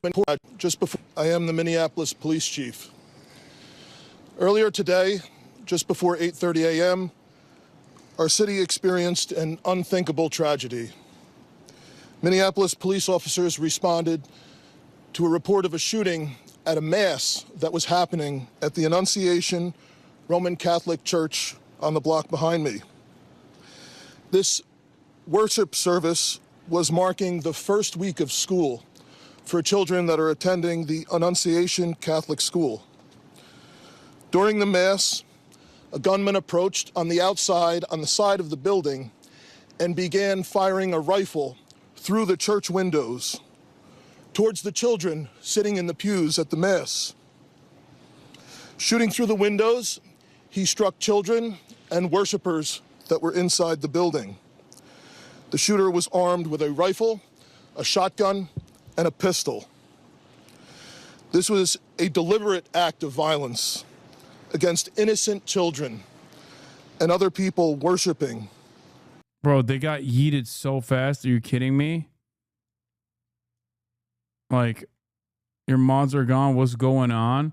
You know, with conversion therapy, this wouldn't have happened. Can't handle the facts. Trans people aren't mentally well. We need to zap their brains back to normal. He already got zapped out of existence. He's gone. He got a site-wide ban already.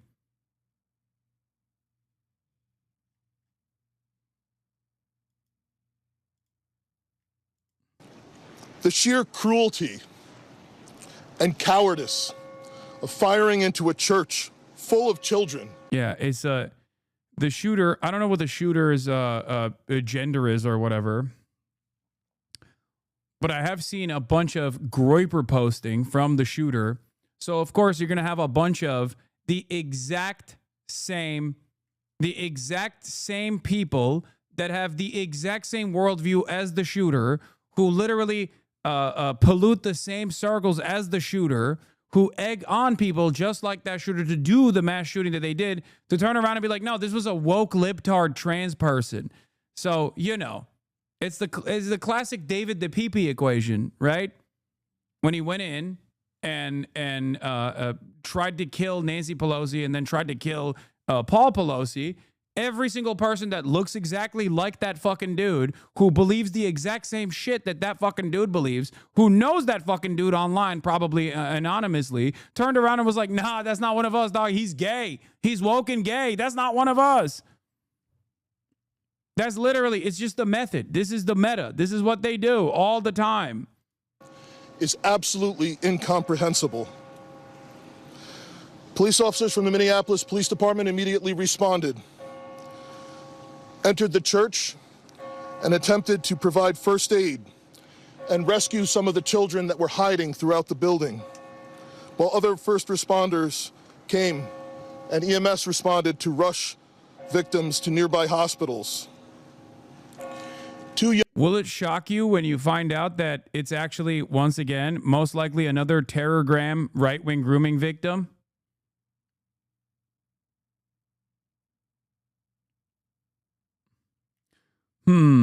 So interesting.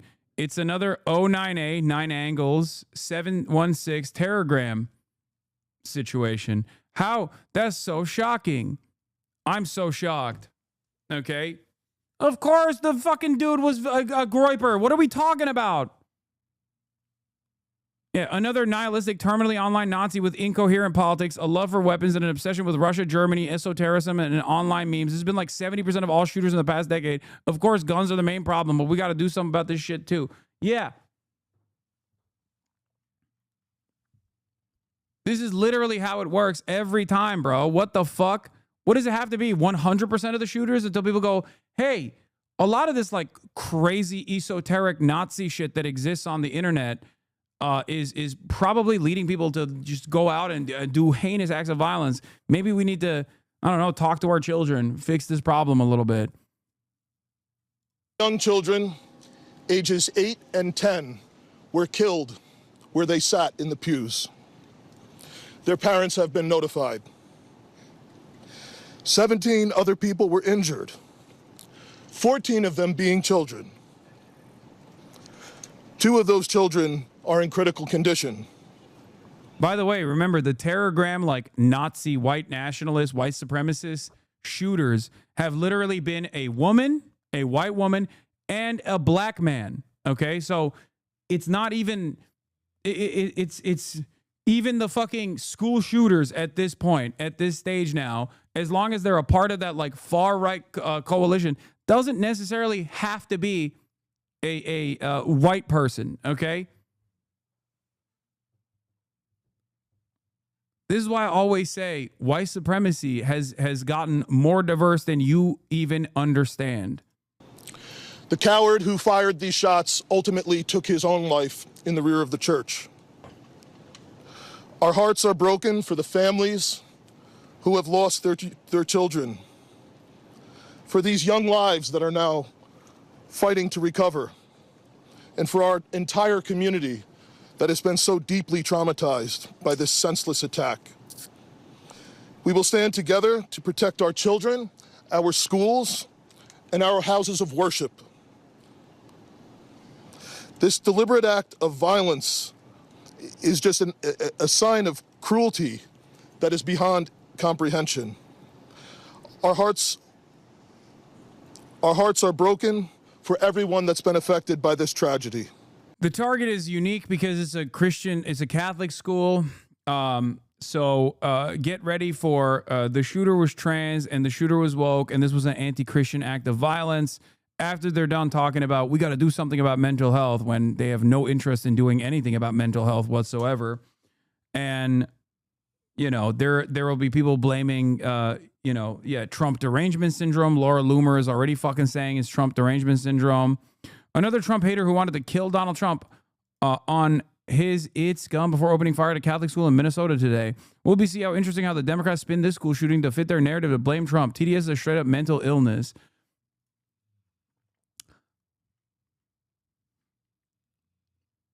2 for 2.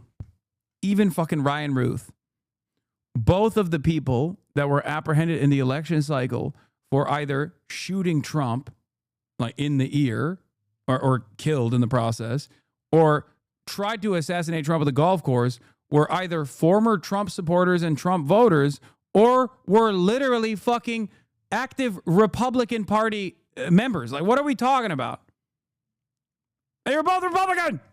Not that it fucking matters. But, like, these guys just, you know, they like Trump and then they get fucking bored, okay? And then they're like, well, I got a gun and a proclivity towards violence, so I might as well do something with it.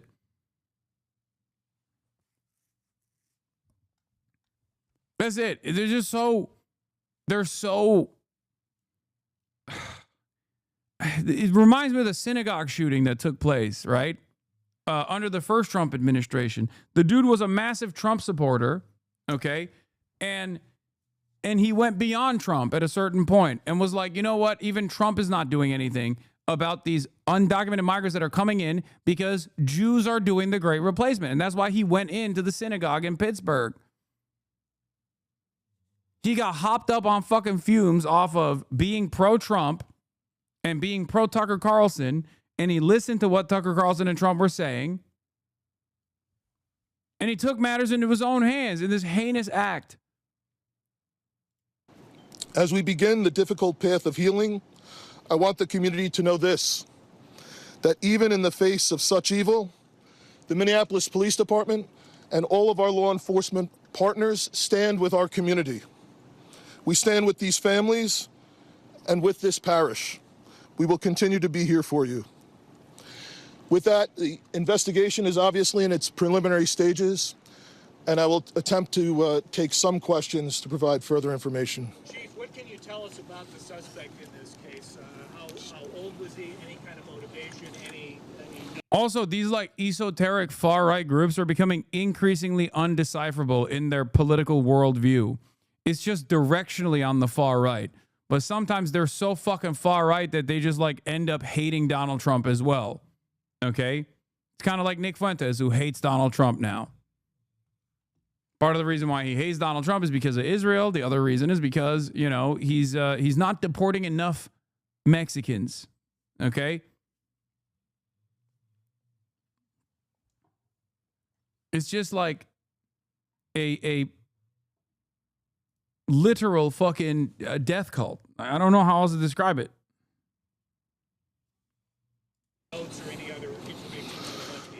So we were looking, the question was, what can be said about the shooter? We believe it is one suspect, a sole shooter. We believe he is deceased. He is in his early 20s, does not have an extensive... This dude was not a Groyper law? What do you mean? How the fuck do you say this dude was not a Groyper? There's images of his guns. There's images of his guns. Like they love writing shit on their guns. And the images are like 6 million Jews were not enough. Like, yeah, here. Reddit lies. Mass killers deleted this, so I'm uploading it here. Possible images of alleged Minneapolis Catholic shooters' weapons and gear. Where is your God? Get clapped. Okay. They only showed the stuff that doesn't actually directly point to the shooter being like fucking far right. You had a bunch of insane Nazi shit on there. Writing these kinds of names also is another common factor in the terrorgram groups, where they consider these guys to be fallen angels. Like they consider mass shooters to be like heroic figures that they look up to. There's just so... I've covered it before. I covered it even when we're talking about the Roblox shit. Remember? They consider them to be like martyrs. They idolize them. They call them saints. Here, Tal Hagen reports some words are censored to avoid this entire post being censored. Breivik, reference to Anders Behring Breivik, perpetrator of the 2011 Norway attacks. Anti-communist, anti-socialist, psychotic, white supremacist Anders Breivik. Breton Forever, reference to Brenton Tarrant, the Christchurch shooter. Again, insanely Islamophobic white supremacist, the one that famously said, subscribe to PewDiePie before doing the heinous mosque attacks. Okay? Yes, Anders Breivik, you might recall, because I think Asmongold literally made his WoW username and named his WoW username after Anders Breivik back in the day, which is so insane that I initially didn't believe it, but I guess he all but confirmed it in the past. So, like a phoenix, we rise from the ashes, a symbolic, metaphoric statement of rebirth and resilience. FTW reference to either fuck the world or for the win. 6 million wasn't enough. Reference to anti-Semitic statement regarding the Jews. Born to shit, forced to wipe. Reference is a 2019 meme. FD or FO, I don't know what that is. Burn Israel. Saul Pace reference. Teen shooter linked to a school threat in Colorado. Destroy HIAS, reference HIAS, Hebrew Immigrant Aid Society that assists refugees. So that's another great replacement. Jews are doing great replacement to destroy Western civilization narrative. One that you might have heard from Tucker Carlson or Donald Trump or any number of different right-wingers that say, not that Jews are responsible for it, but they say the great replacement is happening. And, you know, a lot of the Nazis actually take that and further elaborate on it in the same way that the fucking neo-Nazi movement did in the past. Yeah, it might be a fuck around and find out, like not FD or FO. It might be FA and FO. Who knows? Anyway. Fuck everything that you stand for. Suck on this. Where's your God? Suka, Russian profanity, means bitch. I'm the woker, baby. Why so curious? In Russian, slightly misspelled, means kill yourself. In Russian, I am a nightmare. Nuke India. The big one, fart N-word. In Russian, hate, kill yourself. He said, kill Donald Trump. Rip and tear. For the children. RO2, likely a weapon or magazine designation. Timothy McVeigh reference. Camebred reference. Username associated with Adam Lanza, the Sandy Hook shooter. Fuck, sorry mom, come, pain and hate, made in the incomplete and unclear. Ha ha ha ha, reference to a Joker style laugh. More than 10. Fuck you, eat shit. F slur. I love you, get clapped, hate you, vape good. Fuck this world, unhappy, emoticon.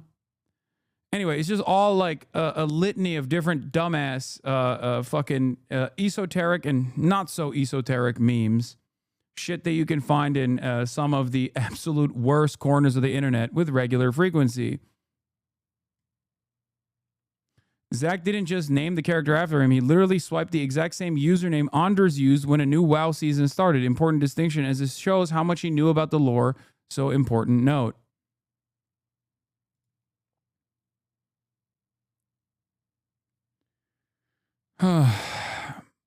There are many instances that corroborate the existence of these online chat groups where they worship mass shooters and encourage each other to carry out atrocities. Yeah.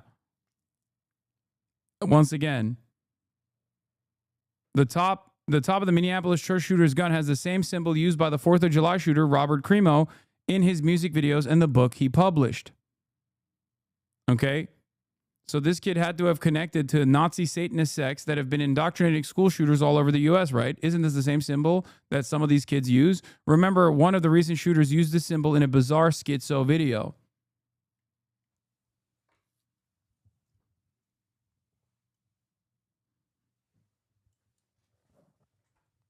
Why would a Groyper target a Catholic school? Because some of these guys actually become anti-Christian as well. They think, dude, because first of all, they're insane. Like, what are we talking about? But if you want to understand, like, what variant of psychopathic far-right esoteric Nazism they believe in, these sorts of groups that have had tremendous impact on mass shooting incidents all around the world, not just in the United States of America, by the way, because they operate through Telegram. And on Telegram, they do this. On Telegram, they fucking radicalize people further and further into esoteric satanic Nazism. Some of them even actually have, they're white nationalists, they're Nazis, but they also have sympathies towards like the Western stereotyped version of Islam too. Like Islamic jihadism is a thing that some of these groups believe in as well. But ultimately, their goal is to you know, kill as many people as possible and go out in this way. Nick Fuentes in America First, the Catholic movement. Lamont. Oh my God, you're so fucking stupid. Clearly, we're not just talking about him, okay? There are groups beyond that.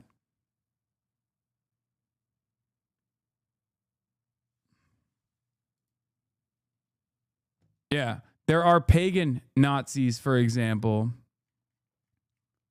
There are pagan Nazis who believe that like Christianity is also a different version of like Judaism. Like Vars Vikernes comes to mind. Or not Var. No, what is his name? I'm saying it wrong. What the fuck? Is it is Varg, not Vars. Sorry.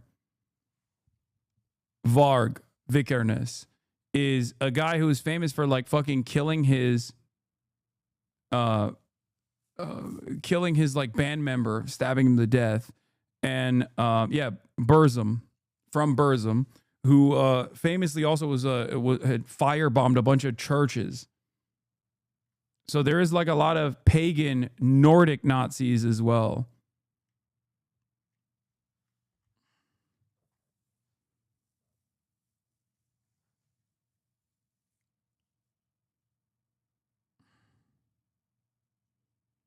Yeah, he burned churches in Norway.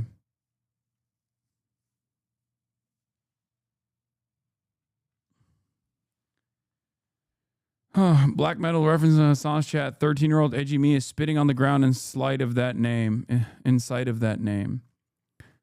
Anyway, someone says, I'm confused. Is the person trans or not? I don't know. We don't know yet. I will investigate it a little bit further. In a second. Let's continue. Known criminal history. And we are looking through information left behind to try and determine some type of motive. Yeah. How many kids at this school? How many kids at the school? How many children? I don't have an exact, the question was how many children at the school? There were dozens of children inside the mass at the time. I don't have an exact count. The children have been relocated into the school, which is where their families are reunifying with them. Reg. Was the shooter a student, former student? Was he a former employee? Do we know that? The question was, do we know if the shooter was a former school employee or a former student? We don't have that information. Did he leave anything behind other than the weapon? There's a vehicle. The question was anything left behind? There's a vehicle that we believe that the suspect used that is being searched. And we will be conducting other searches related to this. Inside the parking lot here. Yep. There was some neighbors who said that the door to the church had been barricaded. Yep. So the question was, neighbors had said that the door to the church had been barricaded. The shooter approached on one side of the church building, and on that side, at least two doors, it appears there had been like a 2x4 placed. So not all of the doors around the building, but on the side where the shooter did fire. And on the outside? On the outside, yes. The question was there any explosives? There were reports of that. There were no explosives or improvised devices that we found. I do believe there was one, I guess you would call it a smoke bomb, like not an explosive, but a sort of a firework that would release smoke. And which side of the building? North, south? The side that is closest to us, here, on this side, yep. Was this incident related also at these nearby homes? I don't have specific information on that I can release. The question was, is he dead from a gunshot wound? The answer is yes. We believe he took his own life in the parking lot. Was this outside or both inside that he was shooting? The question was he shooting outside and inside? He was absolutely shooting outside of the building on the side of the church, inside through the windows. It appears he may have gone inside, but I don't believe we've located any casings inside the building. So I'm not certain if he fired also while inside. It appears, if not all, most of the shooting happened outside the building. Is this shooting related to any other shootings that happened in the last 24 hours? Yeah, Taylor's asking, is this related to any of the other shootings? This does not appear to be related to any other shooting in the city. Do you know approximately how many rounds were fired? The question was how many rounds. I would say it's in the dozens. We don't have an exact count. There's a sidewalk on the outside as well as a grassy area. So obviously we are going through and taking our time to process the scene. Was he firing just one weapon, like the rifle? The question was he firing one weapon? We believe he had fired all three. He had a rifle, a shotgun, and a pistol. Chief, was this individual licensed to conceal and carry? Did he have any? Were the weapons, was he lawfully carrying the weapons? I don't have that information. And I don't have any information on any significant criminal history either. Was he dressed at all in any tactical type of gear or anything? It appeared he had some black clothing on, his cargo type pants.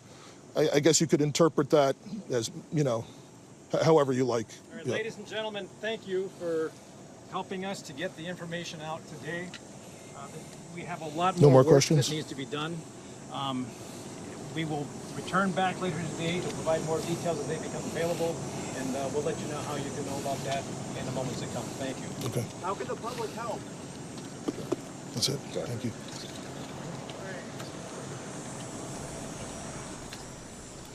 Heart-wrenching details there out of Minneapolis. As we just listened to the mayor and the police chief, we can now confirm that. Yeah, they have I think there was a manifesto. Obviously, I can't cover it on stream. I'm not trying to get fucking blasted.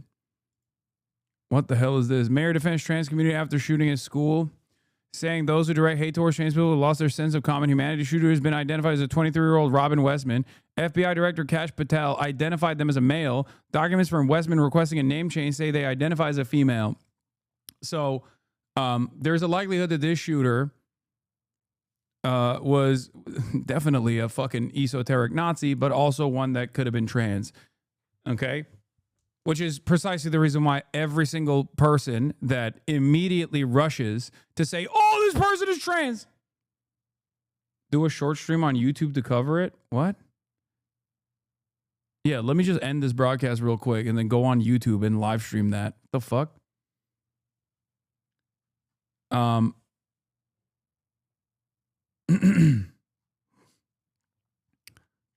the people that brought you, unlimited mass shootings, and then subsequently turning around and claiming that it's a trans person that did the shootings, is the second time there is a trans shooter in the thousands of different school shootings that have taken place from the exact same worldview that these guys hold.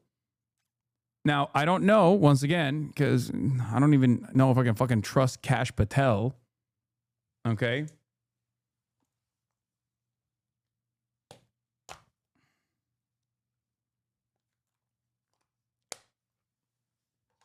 Yeah, we don't have a full confirmation that they're trans yet. 2 of those that have been killed in that mass shooting in Minneapolis at the Annunciation Catholic Church were indeed children ages 8 and 10. They were killed in the pews.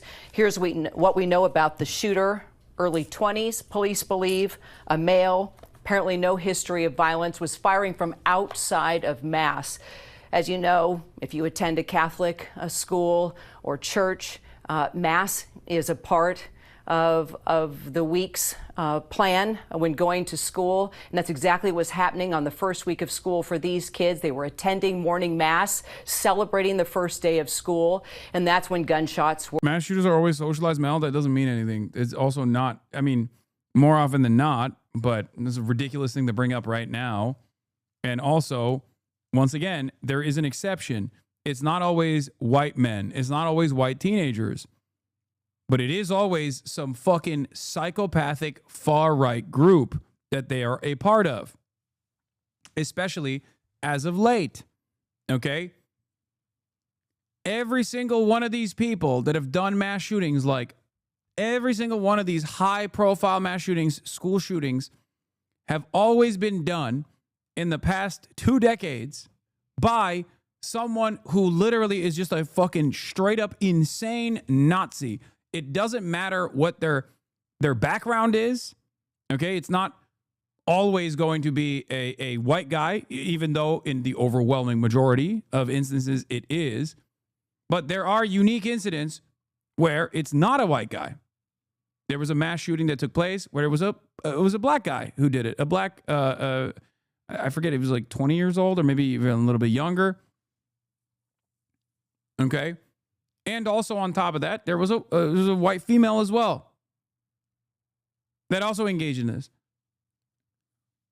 All three of those last shooters that were not white guys were still a part of the same fucking Telegram groups that believe in some insane version of esoteric, satanic Nazi ideology that is constantly egging each other on to try and find groups of people that have significant mental health complications to get them to egg themselves on, to get them to do a mass shooting. And then they turn around and deify the people that have done those mass shootings.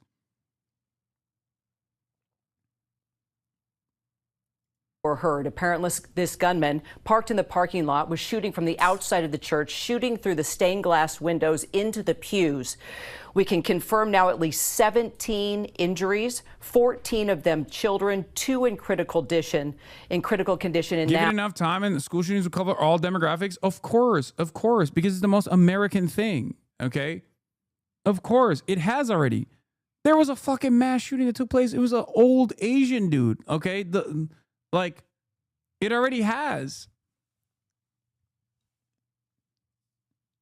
Obviously, the common denominator here is guns, okay? And ease of access to an arsenal of weapons. There are more guns in circulation than there are people on U.S. soil.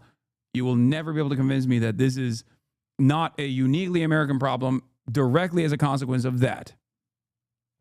It just is. You look at other countries where there are more guns in circulation, and you will find, even with strict regulation, like Switzerland, okay, when compared to other countries where there are not as many guns in circulation and more stringent gun control, there are more homicides with a gun and more gun violence broadly in places like Switzerland than its other immediate neighbors in the European continent. Okay?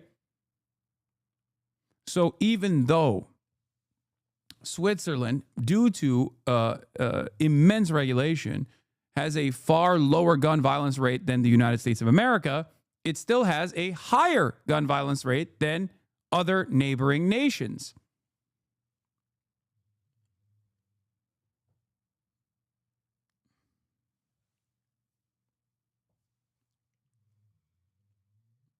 That is because when you have guns, suicides go up. When you have guns, the likelihood of gun violence goes up. That's it. There is no comparison to knives. I think America has a higher rate of knife violence than the UK as well, if I'm not mistaken. So that's not it's not even comparable, okay?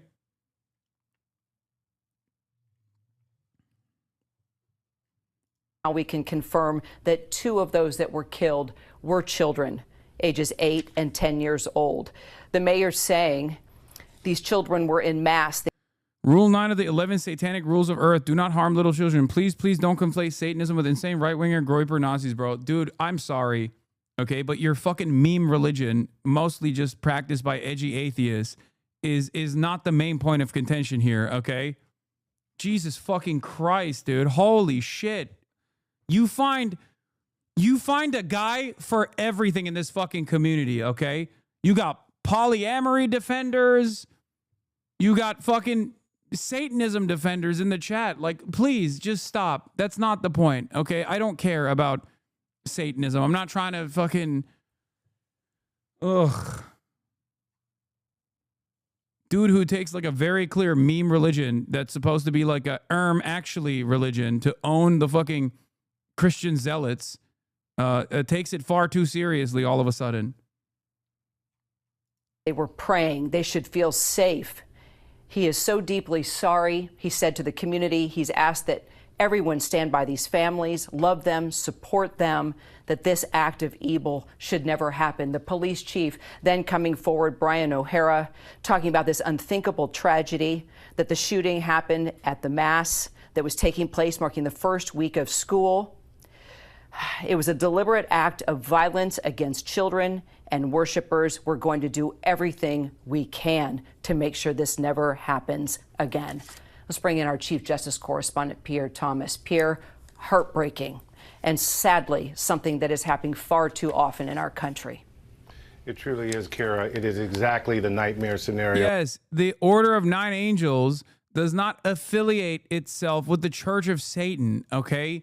Because the Church of Satan and the satanic religion broadly is just a fucking Reddit atheist religion, okay? It's a meme religion. What are we talking about? No, these guys are Nazis first and foremost. They're white nationalists, white supremacists first and foremost. Oh my fucking God. They're not like the fucking gay polycule guys that go and protest in the Missouri City Hall because trans people are under attack or some shit. That's what most Satanists are. Nine Angles, sorry. That my sources not was Nine describing. Angels. Let's put this in perspective. Just around 8:30 local time, a man shows up from the parking lot armed with a shotgun, a rifle, and a pistol. And the early information is that he indeed used all of those weapons and began firing indiscriminately through the windows into the congregation, those children and the people there attending Mass. The shooter is described, as you said, as in his early 20s. They're still working on motive. He is dead, according to the police, of a self-inflicted, they believe, self-inflicted wound. This is part of an ongoing spate of shootings in public places, and we are increasingly seeing shootings that are sometimes political. Swiss person here, it's not true that Switzerland has more gun violence according to numbers, and the French or the Germans have more gun violence, homicides in Switzerland. There is no way that that is the per capita argument. I think you're pointing to the totality. I've never seen data. I've never seen data that says Switzerland has a lower gun violence, a lower rate of gun violence as opposed to France or Germany. Maybe I'm wrong. Maybe the data has changed. And for the record, Switzerland does have incredible gun control. Make no mistake. I'm also factoring that in when comparing Switzerland, that has a higher rate of gun ownership than many other European countries, when comparing it to the United States of America. So there is a way that you can actually avoid having these kinds of fucking insane incidents. But I'm pretty sure, I might be wrong. I would love to see the data. No, per capita, look up per capita. I would love to see the data because I've only seen the exact opposite of what you're saying.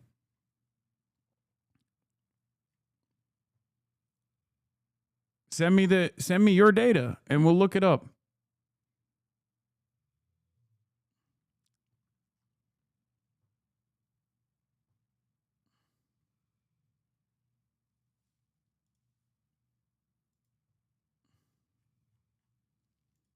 In nature.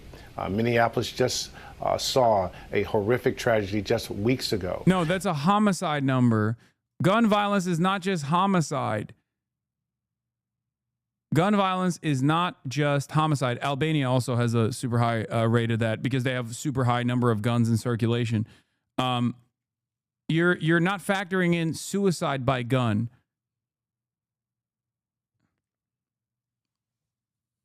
That is also a part of gun violence.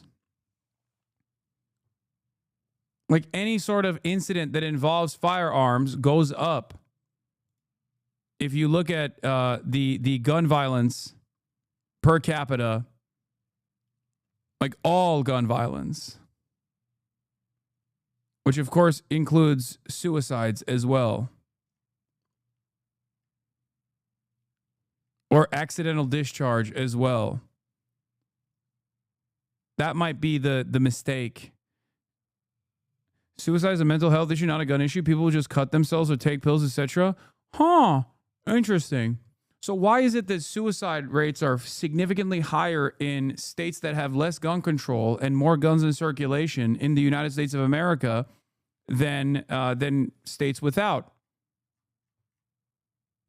That's cool.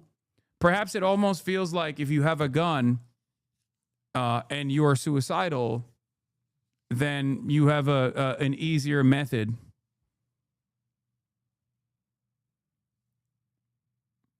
I don't know. Just think. Do we fight fucking wars with knives? No, we fight them with guns. Do we fight wars with pills? No, we fight them with guns. You know, guns are pretty effective at killing.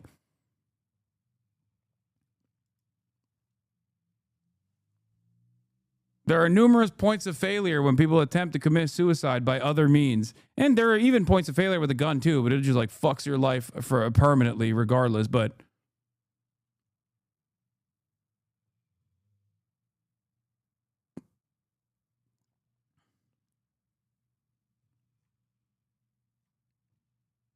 involving members of their state legislature who were shot down and family members.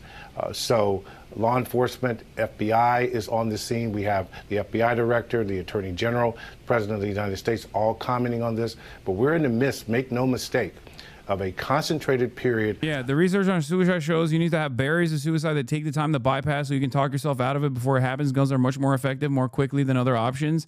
That's precisely the reason why the Veterans Affairs Office and their solution to the 22 a day veteran suicide number was literally to offer them a low-cost, gun-safe lock and key.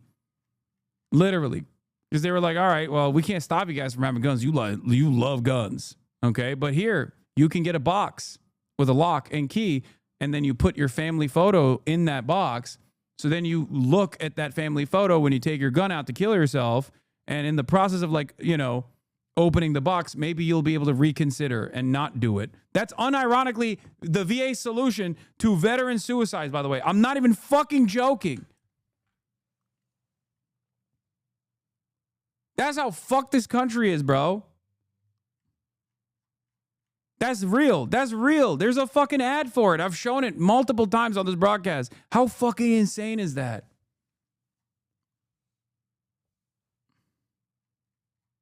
Yeah, they used to run those ads on Twitch. I'm a vet and was getting ads for that on Twitch. Of mass shootings and horrific assassinations, if you will. Let's bring in our chief investigative reporter as well, Pierre, Aaron Katursky. Aaron, you've now been putting the numbers together. This country witnessing gunfire. Yeah, the guy in the pickup under the tree. Yep. At schools nearly twice a week on average. And now you're talking to investigators about yet another shooting. Tell us what you know. Those statistics compiled by Everytown for Gun Safety, which began as an advocacy group after the Newtown school shooting in Connecticut in 2012, Kira. So the country that is awash in guns is also seeing gun violence on average nearly twice a week at the nation's schools. And this year's school calendar beginning very much the way last year's ended, with the sound of gunfire and the frightening images of survivors running for cover. The year ended with a mass shooting at Florida State University in Tallahassee. This one begins here at the Annunciation Roman Catholic Church in Minneapolis, where children were shot while praying during Mass when the gunman approached with 3 different weapons, firing from all 3. The police say there are shell casings everywhere outside on the sidewalk, on the grounds. It's possible the shooter may have made it inside the church, but it's not clear he fired while inside before taking his own life with one of his weapons, according to police. You are right. Death by gun is high in Switzerland, right after the U.S. due to suicides. But when you look at the violence itself, is lower. I'd love to provide you with the numbers. No, okay, that doesn't matter. I'm making a larger point about gun violence and gun death, chatter. Okay, yes, Switzerland already has higher regulations. I know. But when you have more guns, you tend to use them. And there's only one use for a gun. It's to kill. It's to end organic life, okay?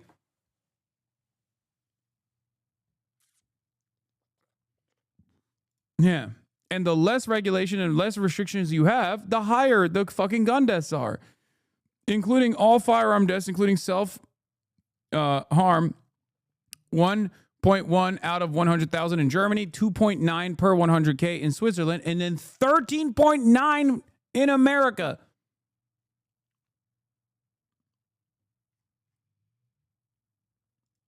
Right now, Kira, the police are searching a vehicle that it's believed the suspect used to drive to the church. They're also going to be conducting other searches, they said. They did not release a name, but they have a name that they're working with so they can perhaps dig into social media.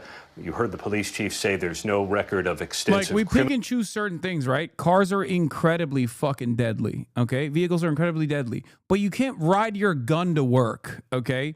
You can't do commerce with your gun.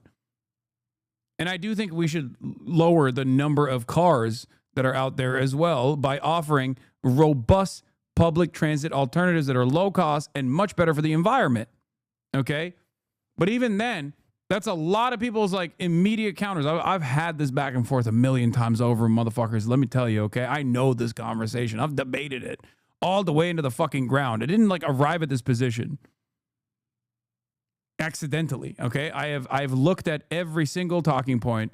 I've seen it from every angle you possibly can. Ultimately, it comes down to Americans really like guns. Americans need commodities that they consume that they believe are cultural signifiers, and guns is a commodity. Guns are a commodity that is perhaps one of the most important political identities that Americans hold on to. Okay?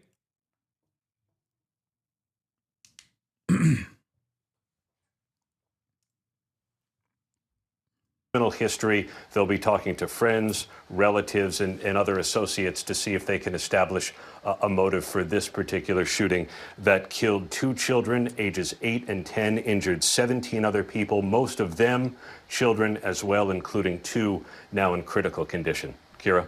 And just looking at the pictures here of parents hugging their kids, knowing that their children are okay after witnessing this. And Aaron, both my kids went to a Catholic school.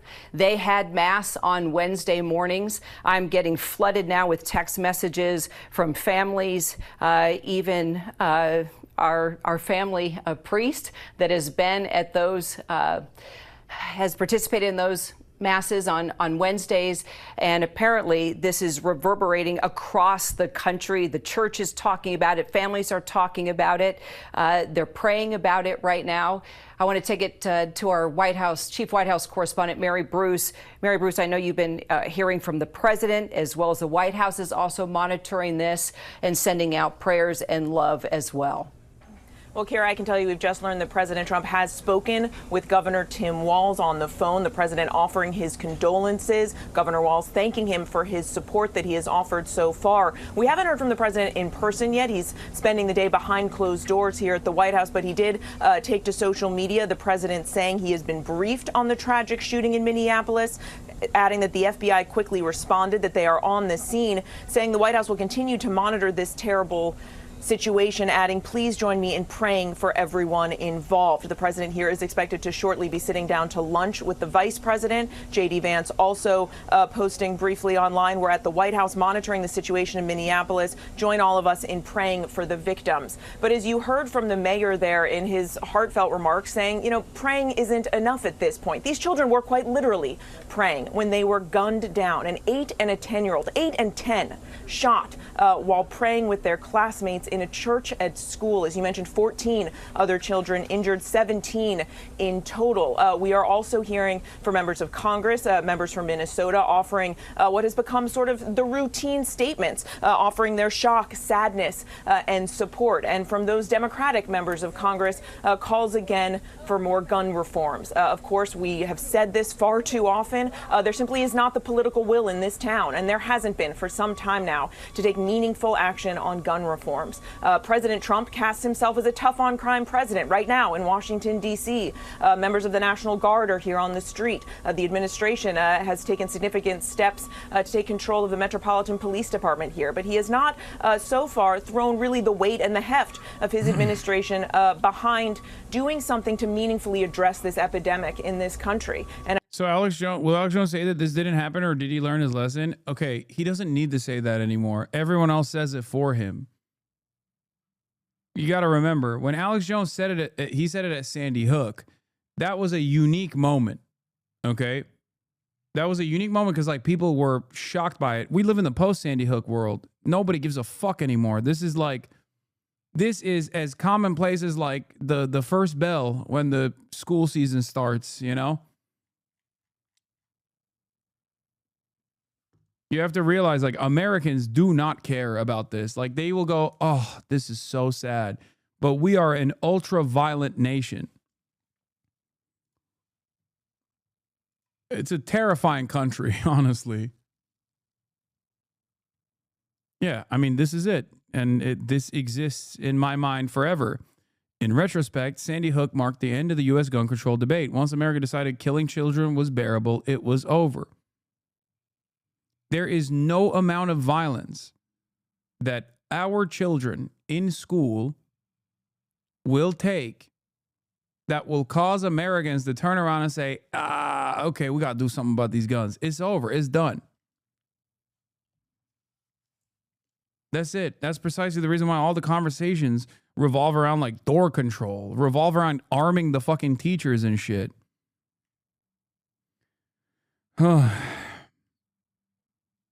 We are reaching a point where we'll get called woke for wanting gun control, man. I mean, we have already passed that point, I think. I mean, look at Gaza. We just don't give a fuck. We literally don't care. We are an incredibly violent country.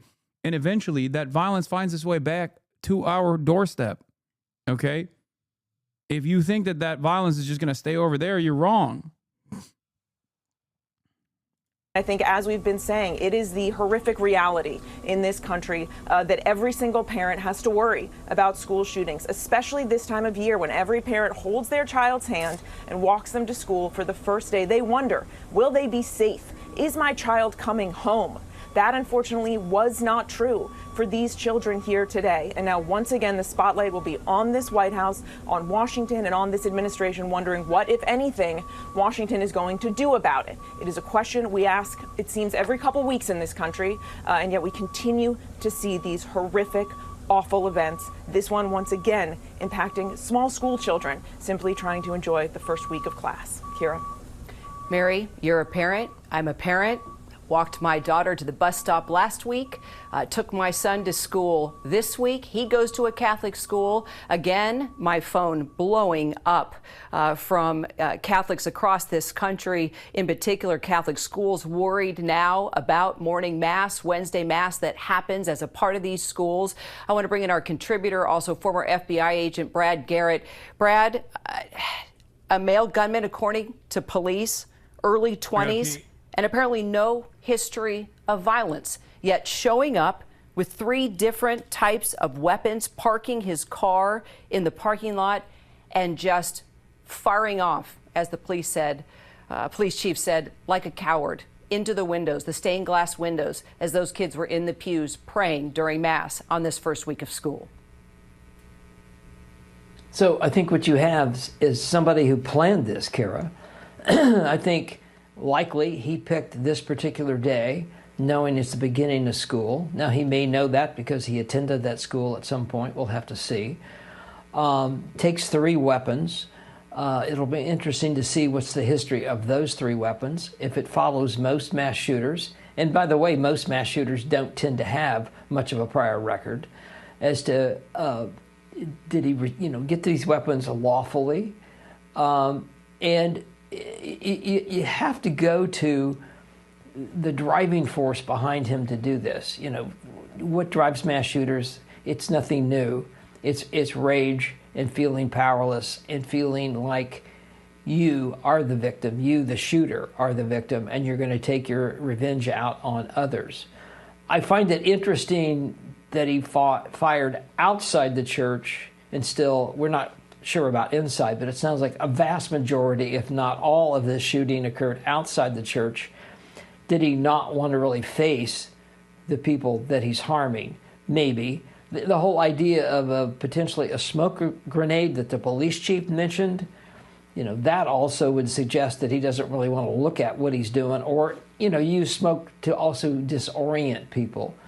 So that's another component of this. But the question is, we ask this every week, it seems like now, how do you stop something like this? And the answer is you don't unless you know about it. And that really goes to how much. Yeah, we need more surveillance. Just kidding. They were on our radar. Okay, I will say this also. America is the only country on the planet where members of law enforcement actively demand that everyone have their guns at all times. There is no other country on the planet where you have members of law enforcement go, no, of course everybody's got to have guns. What are you fucking talking about? Like every other place, they're like, no, this makes our job much more difficult. It puts us in harm's way. We can't conduct regular policing when under the assumption that every single person has a fucking arsenal that they could deploy on us. It is so crazy.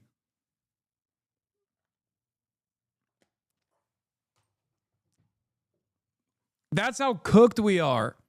That the dudes that normally would not want everybody to be armed, the cops, are the ones who are also actively petitioning so that everybody has weapons. You know, it's great.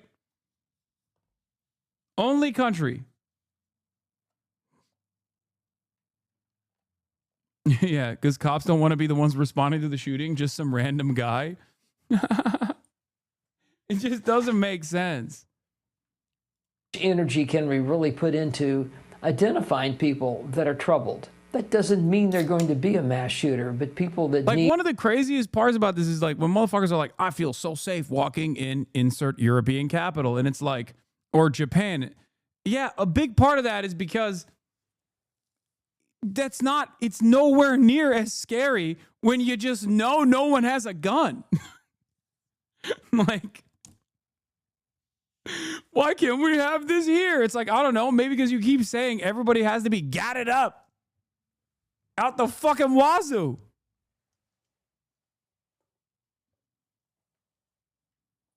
That are going down a dark path in things that they say and weapons that they acquire. They don't say that about Europe, though, in like London and Paris. Yeah, those people are fucking insane, by the way. As someone who frequently visits both London and Paris, let me tell you, infinitely safer than many parts of America, both by statistics and also even vibes, okay? Yeah, people are dumb as fuck for saying that. If anything, one of the most common memes is about how like Americans make fun of like hoodlums and shit in England. Yeah, he's all fucking shankies. Oh, fucking shankies, mate. Yeah, run your pockets, lad.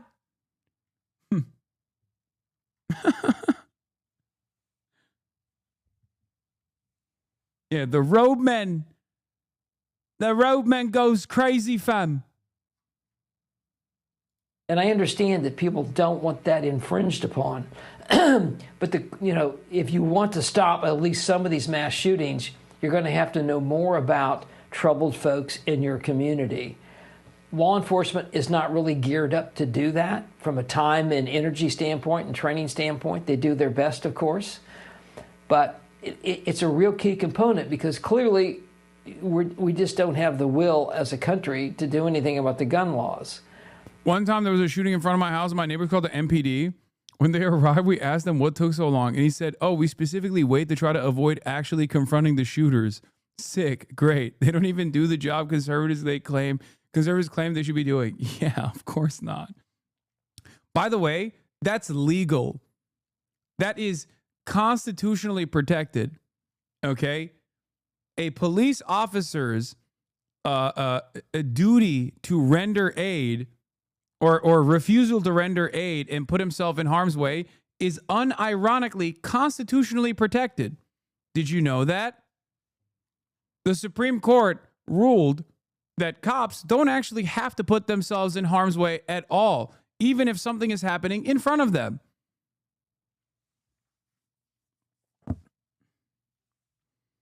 Cops are not obligated by law to help you.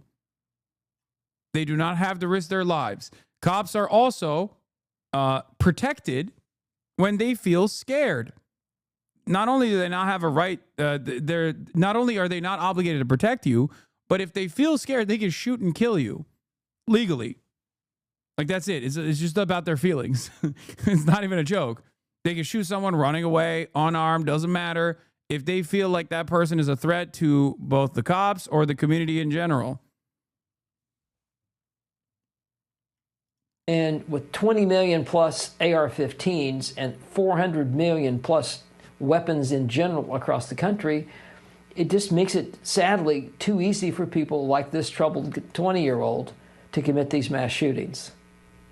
And it's something our Chief Justice Correspondent Pierre Thomas has been covering for years. Pierre, you've done documentaries, you've done specials, you've done investigations, and once again, here we are talking about access to guns. We still don't know. He's not wrong. There's 400 fucking million weapons in circulation in a country that has 330 million population. It's true.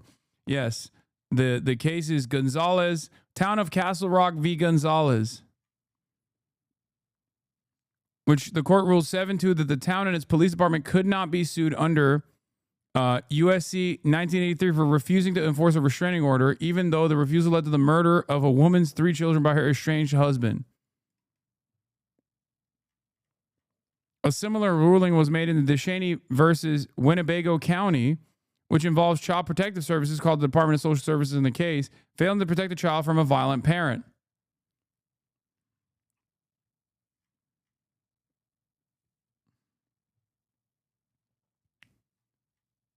This was used as a defense, I believe, in that famous incident where a dude got fucking stabbed in a New York subway in front of 2 cops, and they just did nothing. Okay?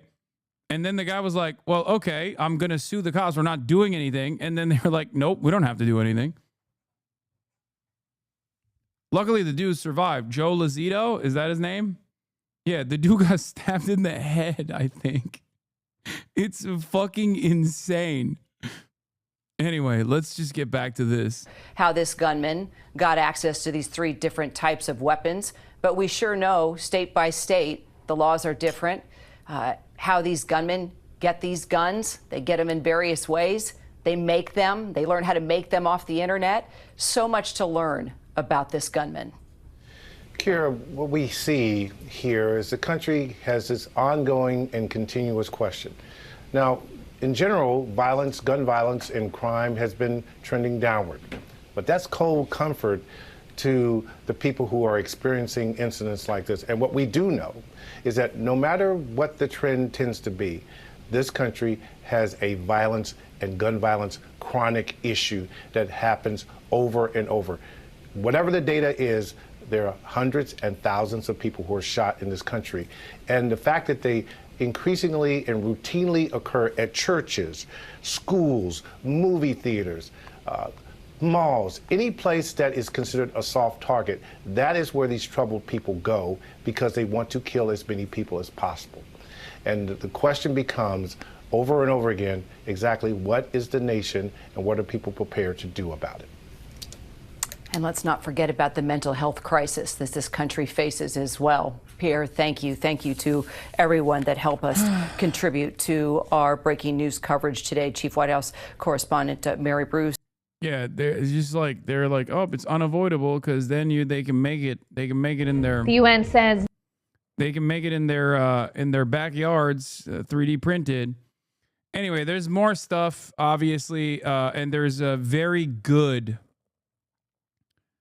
There's a very clear indication that this person had indecipherable politics, which is common in these insane terrorgram groups where they're not like comfortably they don't comfortably slot themselves into like political ideology that you would expect. Some of them are just like straight line neo-Nazis, Trump supporters, but then they're like, oh, we just got to take matters in my own hands and stuff like that. But there are a lot of these people that, yes, we're going to watch the Richie Torres video. Yes, of course. Are you kidding me? This is the greatest episode of the Adam Friedland Show to date. But no, indecipherable politics in the sense that like if you look at the order of 9 angles, if you look at the order of 9 angles, which is one of these Telegram groups that has actually been responsible for numerous incidents, including the last black school shooter and the female school shooter, which are unique in that regard. If you remember, there was a black white supremacist who was in these groups.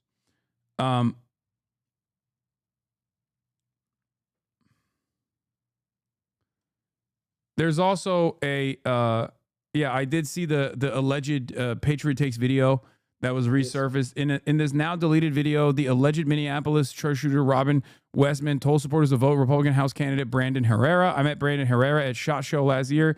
He and I had a brief conversation, but we agreed on a lot of things. So y'all should vote for Brandon Herrera for president. Fuck those kids. I don't know if this is the actual. Brought to you by BlackRock and ExxonMobil. Sponsored by Pabst Blue Ribbon. Brandon Yeah, it looks like it's the same notebook. Herrera for president. Yeah, I met Brandon Herrera at SHOT Show last year. He and I had a brief conversation, but I think we agreed on a lot of things. So y'all should vote for Brandon Herrera for president. And yeah, there was the Trump shooter, if you recall, also had another gun tubers merchandise on when he shot Donald Trump. Not Ryan Ruth, the other one. Vintage Warfare promotes love and peace. Yeah.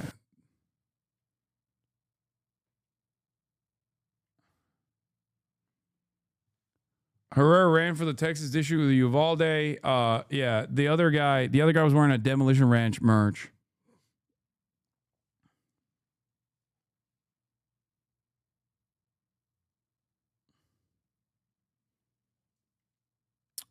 So yeah. I think, did Demolition Ranch quit YouTube after that, by the way?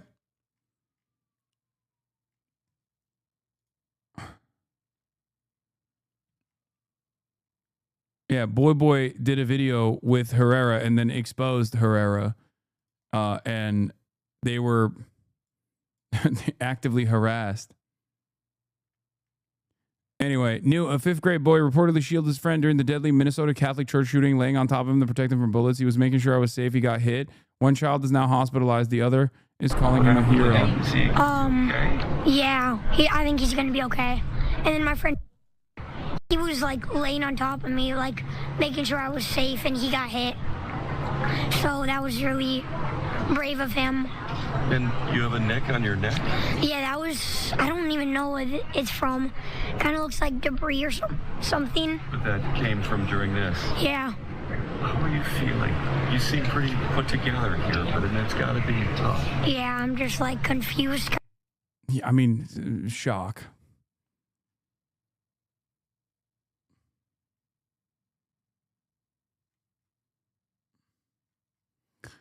So yeah, I mean, look, a country that allows this to happen to its white babies, why the fuck would it ever care about it happening tenfold to black and brown babies overseas?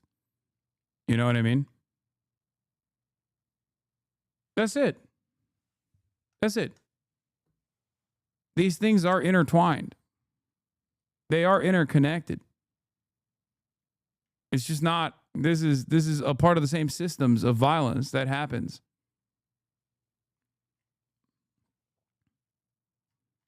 That's what I mean when I say, like, Americans don't give a fuck broadly. They would rather have unlimited, unrestricted access to weapons than to try to stop mass shootings from taking place in the one country where it happens with regular fucking frequency. It makes no damn sense. All right? Just something to consider. There is, hold on. There was another thing that I wanted to cover from this. Oh, yeah. Why don't we call these shootings terrorist attacks? Because they're not Muslim. Don't worry. They'll call it a terrorist attack if it's a Muslim doing it.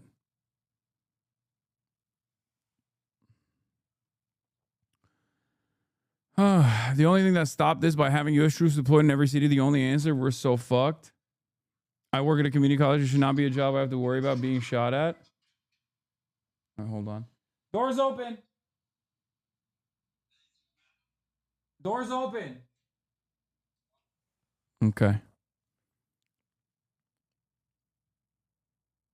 Did we ever learn more about Thomas Crooks? No, we just kind of let that go. Mm-hmm.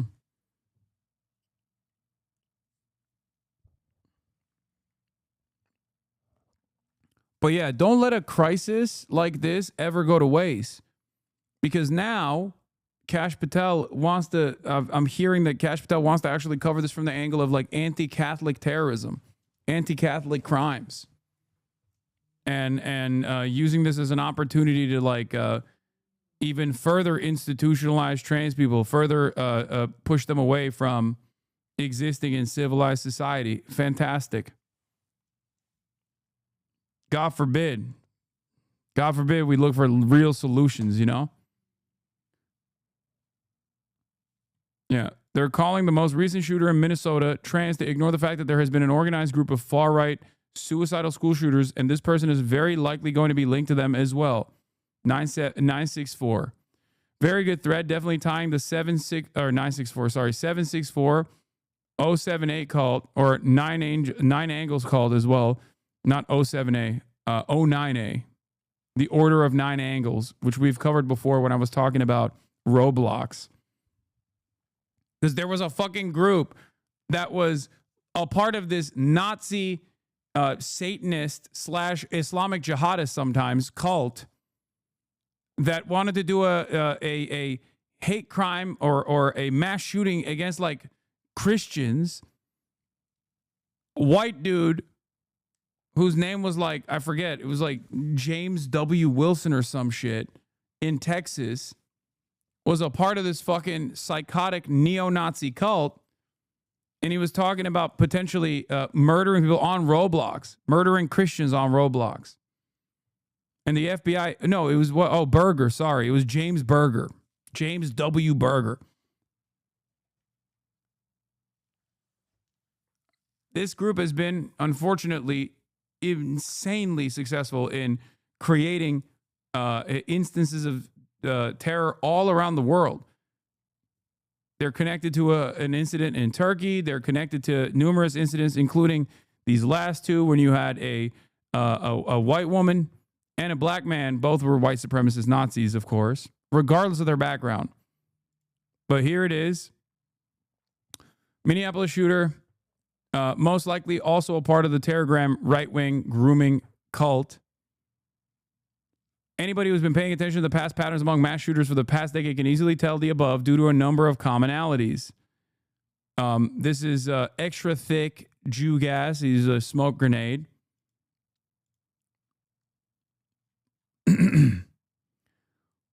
Order of the 9 angles, 716 affiliated shooters ranging from Pekka Avunian to James Holmes to Roslekow hold a common set of beliefs and symbology that they cannot help but smear everywhere like feces.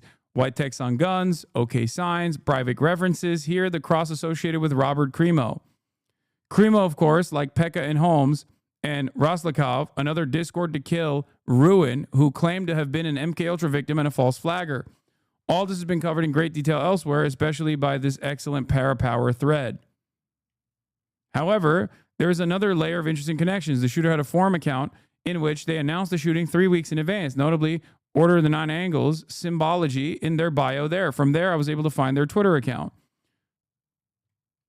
Their Twitter account is quite something. You don't see many leftist shooters talking about soy cucks and claiming vat-grown meat is a Zog psyop. Nor do you find them following and being followed by Telegram pedophile types. Yeah. Oh, I forgot. A lot of them are also pedophiles too. They're Nazi pedophiles.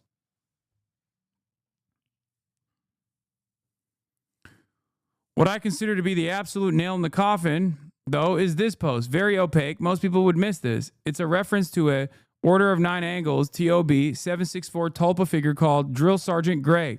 Esoteric satanic Hitlerite types are fond of him. It connects into a whole nexus of beliefs.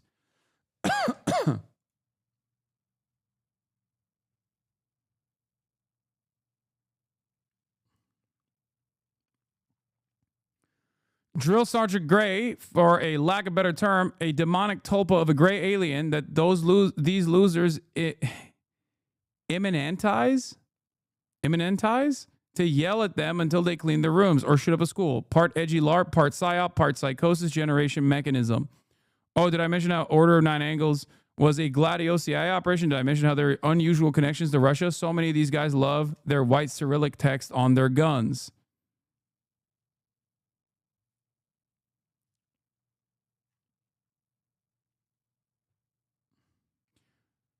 Did I mention how the Christchurch shooter vanished into an Order of Nine Angles connected training camp in Ukraine? Did I mention how an esoteric satanic Hitlerist movement that was originally controlled by the CIA has spun out of control and now exists as 764, a shooter grooming network? Yeah, they have. This is like an international grooming operation to try to get people to do like ISIS-style lone wolf incidents, but at the behest of esoteric satanic neo-Nazism.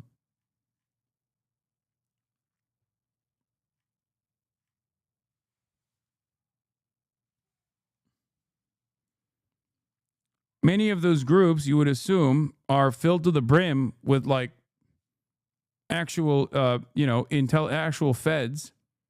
But it turns out maybe this person was not on their radar. But yeah. The Annunciation Catholic school shooter thought that they were dying of lung cancer from vaping and other means and seemingly intended to commit suicide in the sanctuary. Initial assessment is this is another Order of Nine Angles, 764, Telegram Discord to kill deep event. The people that this shooter actually posted about all over the guns were all famous, unfortunately, famous neo-Nazi, white supremacist mass shooters. Pekka Eric Avunian, the Hitlerite Finnish school shooter. James Holmes, the schizotypal Aurora theater shooter who wanted to eat souls. Adam Lanza, Sandy Hook. Vladislav Rosiliakov, Bible-burning abuse son of a Jehovah's Witness, a member of the Claybald and Harris fan clubs online who shot up and bombed the Kirch Polytechnic College. He also talks about the ammo being sponsored by BlackRock, ExxonMobil, PBR, and right-wing congressional candidate and gun-tuber, the AK guy, Brandon Herrera, for president. Describes meeting Brandon at SHOT Show and says, sorry to her family, but fuck those kids. This symbol on Westman's clip is the Cross of Endlessness, which is perhaps most affiliated with Highland Park parade shooter Robert Crimo III, an occulted Discord to kill rapper who alleged he was a product of MK Ultra and retroactively claimed this was a false flag.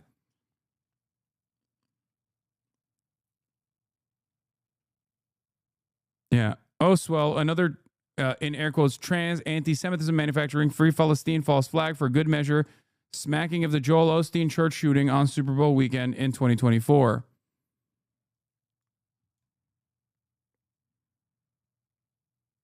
There's also Anders Breivik reference in there. Robin was a neo-Nazi edgelord for sure and probably has Order of Nine Angles, digital underground neocultures link as hypothesized. Says Hart Breivik. How does this job not depress you? I don't know. I see death and destruction every fucking day of my life, so.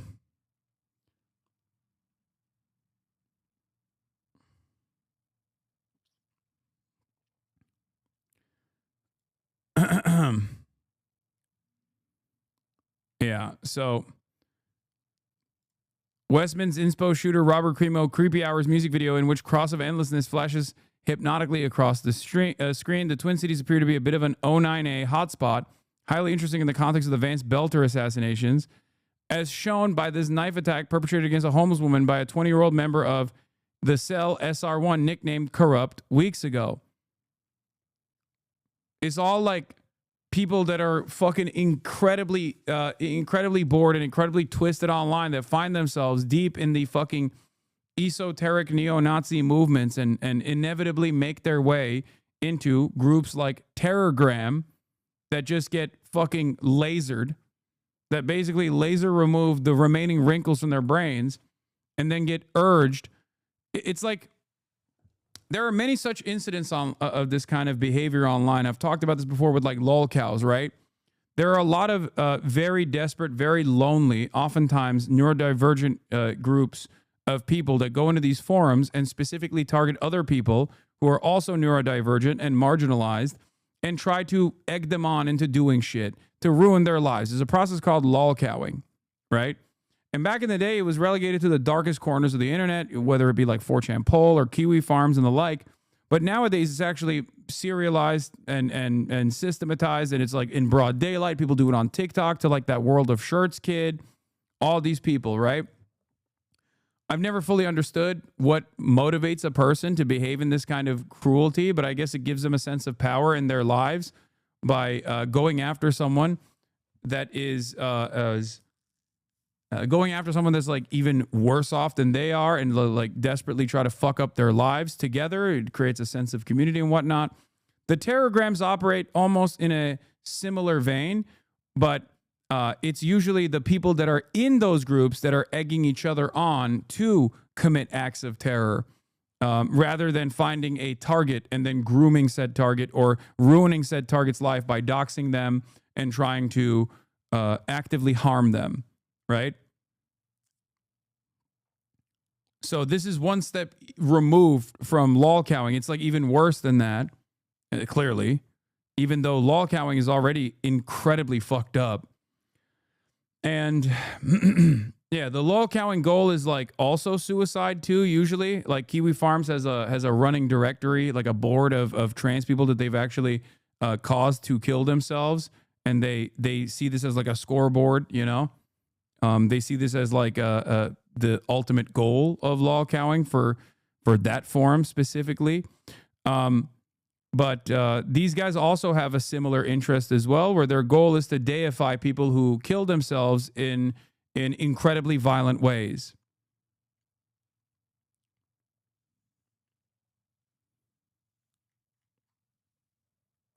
That's right. This is the type of shit that this is the type of shit that's happening in some of the worst, some of the most evil corners of the internet.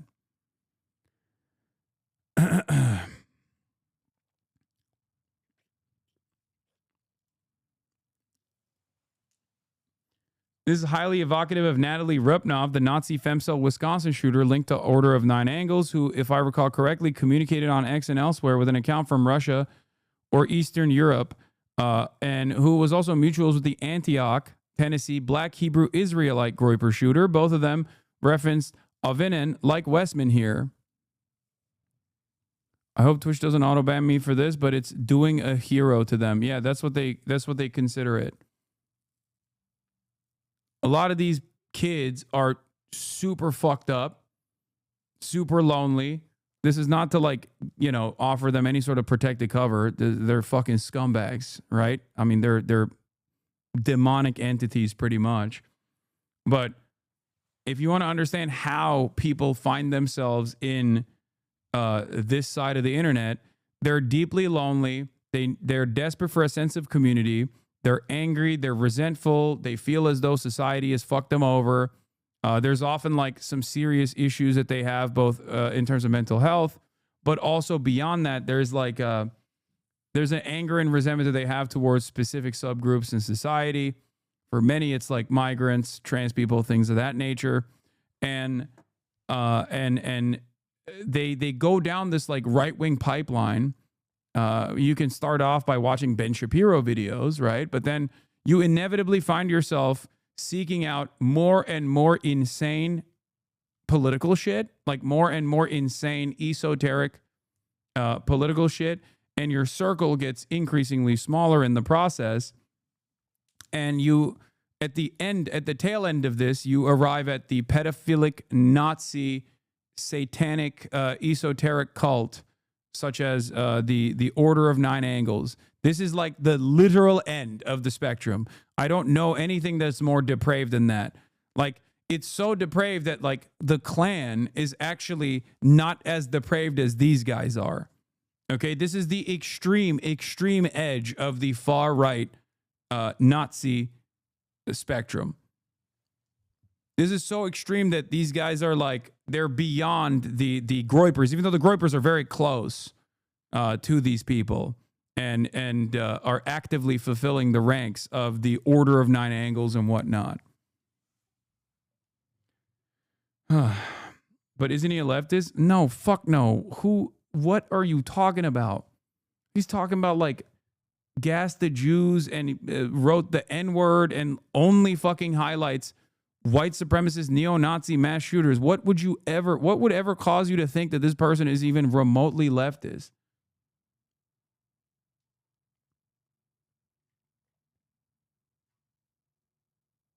Asman is saying they're leftist?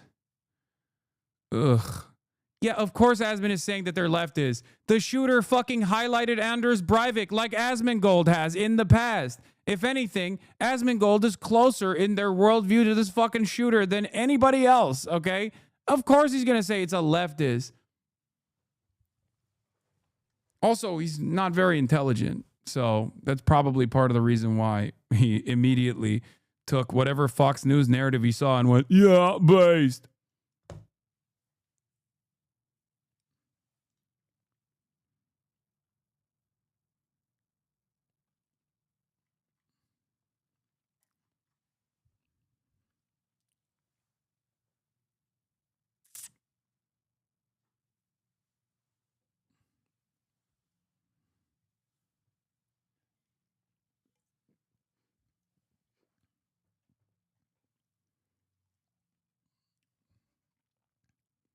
Not Fox News. He just keyword searches Twitter. Don't forget.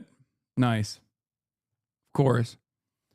Anyway, the goal in these sorts of incidents is to basically flood the market as fast as possible with like misinformation that directly targets your ideological opponents before the dust is settled and people realize, no, that's not the case, actually. It's the exact opposite of what you said. Your observations about the shooter's mental programming are not explanations. Are you trying to come across as a mental health expert? Not trying to rally you. I'm confused by what you're putting out about this kid. Wait, what? They're not explanations. It's just what I have analyzed from every single other incident that looks exactly like this. I don't think you have to be a mental health expert. We're talking about like what I am talking about their point of radicalization, their journey through radicalization. Okay? I'm about as close to expertise on that front as you're going to get. I've never said I'm a mental health expert. But as far as a path of radicalization that this shooter took, it's identical to previous ones. That's why I'm pointing to Terrorgram and these other like insane neo-Nazi movements that exist all over the internet. And part of the reason why I'm doing that is because there are dumb fucks out there who immediately go, oh, the trans leftist. So obviously, it's important to address the truth in this circumstance.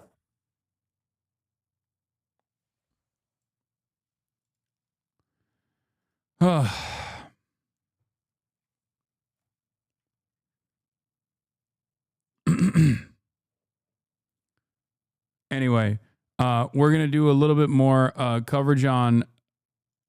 We're gonna do a little bit more coverage on Gaza. Yeah. Also, by the way, the dude literally fucking hyped up Brandon Herrera. What are we talking about?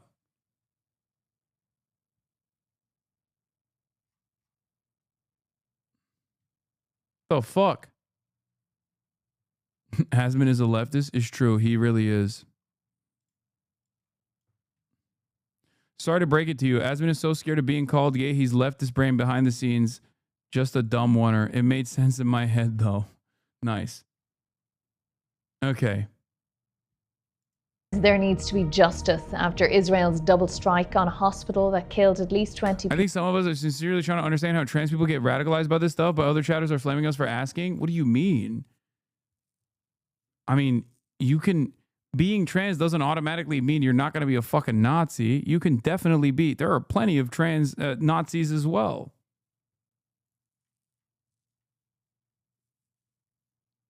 It's more common than you think, especially because trans people are constantly under attack in the real world, and therefore they often find themselves a sense of community because they're more marginalized than other people, and have a litany of health complications born out of like being constantly stigmatized and constantly made out to be a fucking pariah and the primary enemy of all things American.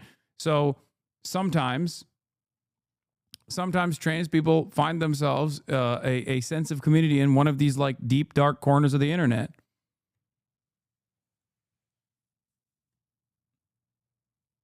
people in Gaza, including well-known journalists working for international media organizations. Israel's military has now published its initial investigation into the attack. What Prime Minister Benjamin Netanyahu first called a tragic mishap is now being characterized as an intentional attack targeting a camera that Israel says was operated by Hamas. The Israeli military has not explained why it launched then a second attack minutes after the first. Governments around the world have expressed shock at the attack on the hospital. Now, the BBC, like other foreign media organisations, is not allowed independent access into Gaza. So our correspondent Lucy Williamson reports now from Jerusalem. Hatem Omar ran towards the first strike on Nasser Hospital as a journalist. He left the second as a casualty. The shrapnel wounds to his head, back and shoulder, a reminder of how close he came to joining the dead. Caught on his phone, the blast that struck as he rushed up the hospital's eastern staircase to the body of his Reuters colleague. The first explosion happened and we immediately rushed to film the scene. But as we climbed the stairs, we were suddenly hit by another explosion. It was extremely violent and powerful, deafening and blinding like the Day of Judgment. This pain, beyond a hospital's power to soothe. And there's little healing in Israel's explanation of a tragic mishap. At the hospital today, the staircase normally used by camera crews hung splintered and empty. The question of what the fuck do you mean a tragic mishap? I can't believe they're still taking the fucking Israeli framing on this. Like, what mishap? It's a deliberate targeting of journalists and healthcare workers. What the fuck? You cannot call this a mishap. This is an abdication of responsibility, an abdication of journalistic duty. They double tapped a fucking hospital, man. And they specifically targeted the part of the hospital where the journalists were at for the crime of doing journalism.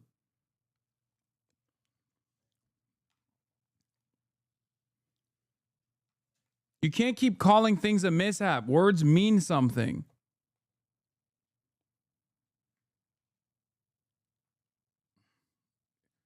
It's a mishap if it happens once. You can't call it a mishap if it's happening every day for the past 23 months. It's deliberate. It's a deliberate process of targeting, knowing full well that Western media will never hold them to account. I'm shocked you have nothing to say about Hamas camera. What can I say?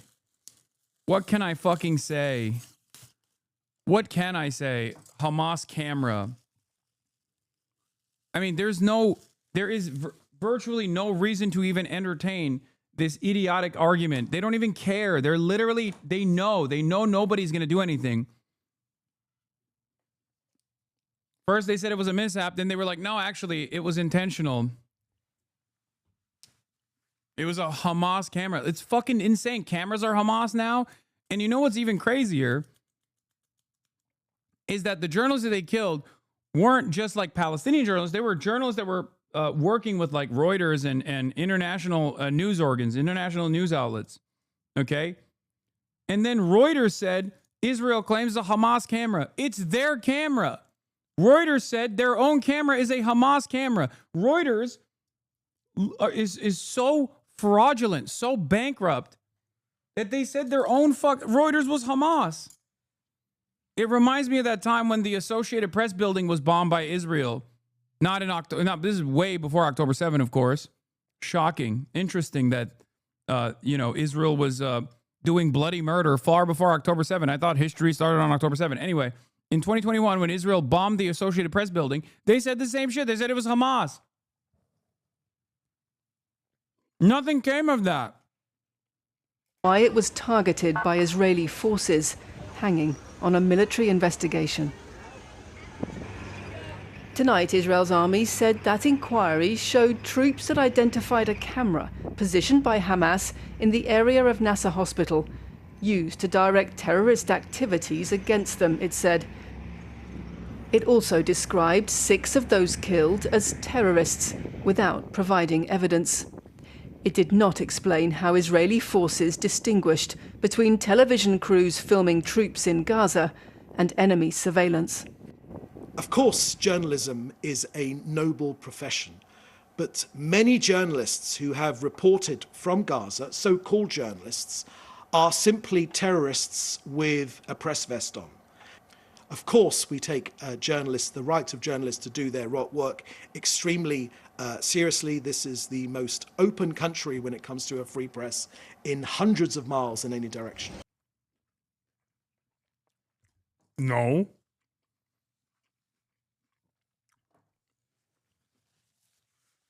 I want to remind people that Israel has no free speech and no free press, literally. They have a military censor. Many Israeli reporters have, in protest, revealed their articles that the government is actually censored with the black bars on it and shit. It's a complete fucking lie. So even on the best of times, Israel has never had free press. It's also pathetic for him to fucking claim this when they openly shuttered the operations of Al Jazeera, not only just in Israel, but even in the fucking occupied West Bank that they supposedly have no power over.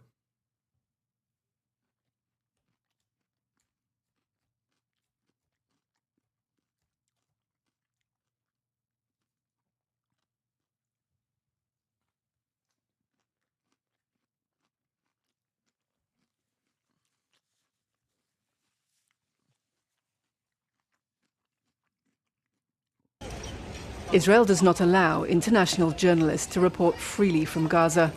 Local journalists like Ibrahim Salama, a lifeline for news organizations, find their own lives in danger. His brother Mohammed, one of those killed yesterday. Those paid to ask questions are waiting for answers about who gave the order to fire at Nasser Hospital and then fire again as journalists and rescue teams arrived. Lucy Williamson, BBC News, Jerusalem. Maybe a question that I don't think's been asked yet. Putin was asked 2 weeks ago if the war between Ukraine and Russia would have happened under Trump. He said, no, it wouldn't have happened. So for you, would the war and the Hamas attack have happened if President Trump was president?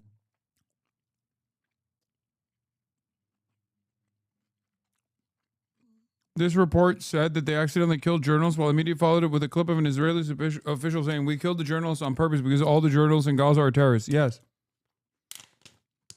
Bro, they can't even get their fucking idiotic narrative together. It doesn't even have to matter. What matters is there's no accountability. That's it. There's no accountability for Israel whatsoever. And therefore, there's no need for them to actually tell you exactly why they shot and killed a group of Palestinian reporters. They can just get away with it by saying they're Hamas. It's a Hamas camera.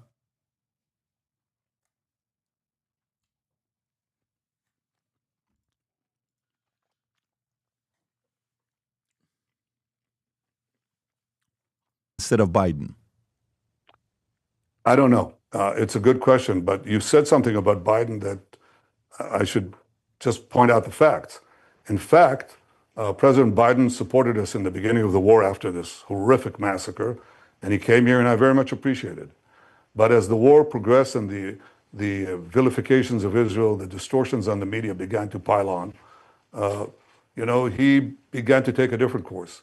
And when we were just 2/3 of the way, 3/4 of the way in Gaza, I said we have to go into that last position that they had where they had organized battalions. It's in a city called Rafah in the southern part of the Gaza Strip. This is one of the craziest parts about Biden's unconditional loyalty to Israel.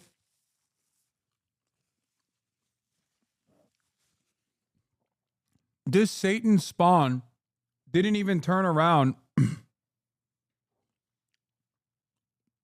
and it never, not even for a moment, defended Biden. Like, so you didn't even get that from him. I've been meaning to watch this Patrick Bet David video, but I can't get myself to do it, man.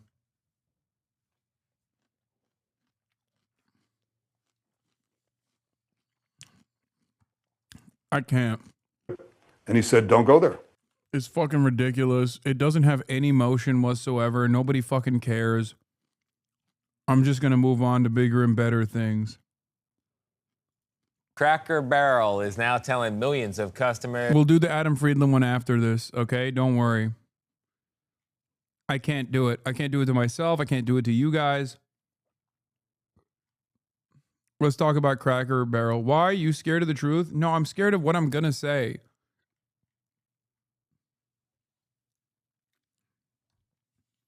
Every time I watch Satan Yahoo on camera, I get into an uncontrollable bout of rage.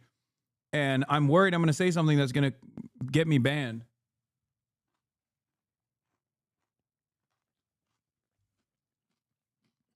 It's also unproductive because he is just as arrogant as every other Israeli envoy.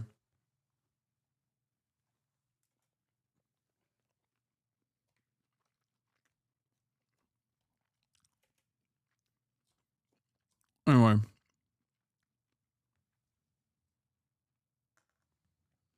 Forget about it. The restaurant chain says that it's scrapping the new logo and sticking with the old one. They are crying uncle. That follows severe backlash on social media, including criticism from President Trump himself. Nicole Valdez is outside a Cracker Barrel near Nashville, Tennessee. Nicole, good morning. Tony, good morning. The 55-year-old Tennessee-based company is now reversing course just a week after they plan to adopt a new logo. It all happened so fast, they didn't even have time to change all the signs on all of their restaurants. But customers are all for this reversal, shares jumping 7% by last night. Here at the Cracker Barrel, a familiar face is here to stay at Cracker Barrel. The restaurant chain now says it will keep its old-time logo with that iconic barrel and image of Uncle Herschel. Cracker Barrel's all about more. It comes nearly a week after the country restaurant introduced a new, simplified logo with only the words Cracker Barrel. The move angered customers. Now we have this minimalist logo down here that just looks so tacky. Sunk the company's market value by nearly $100 million. Upset conservative commentators. Cracker Barrel launches their woke rebrand and the stock craters. Bro, this is so funny because they're running the same exact route that Gamergate losers do. When like a video game company makes a decision that's idiotic and puts out like a shitty product because they want to make more money, just like Cracker Barrel made this rebrand, not because they want to be woke, obviously. If you have any fucking active brain cells, you don't believe that. They did this because they want it to be bland, minimalist, easier to sell the fucking property whenever they choose to do so, but also by their own admission, they wanted to revamp the brand so that like younger people went there, right? I think it's a stupid decision regardless. I don't necessarily care one way or another, but it wasn't because of woke. It was because of the profit incentives. They thought that this would be a better endeavor for them. Okay? But just like the Gamergate Andes, these guys literally will always say, oh, this is just woke. Companies make these sorts of decisions for profit. Republicans automatically and gamers automatically assume, oh, it's because of woke that they changed this thing. They cry woke. Sometimes those decisions are stupid, so the woke narrative sticks. Other times those decisions are good and the final product is good, so they just move on to the next thing. That's what gamers do, and now that's what Benny Johnson is doing. It is exactly the same shit that we have seen on our little corner of the internet for years at this point. What's his name? Grums, that fucking weirdo. That weird fucking loser that constantly says like this game is woke, that game is woke, and then when the game actually bombs, they're like, oh, it bombed because it was woke. The game was never woke. And when the game actually succeeds, then oh, the game actually succeeded because it wasn't woke.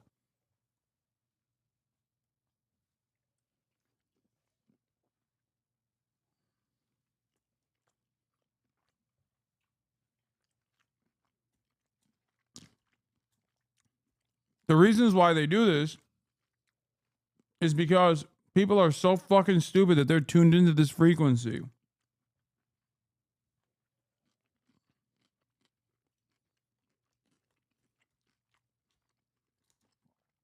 That's it. Like, this kind of shit actually makes people pay attention.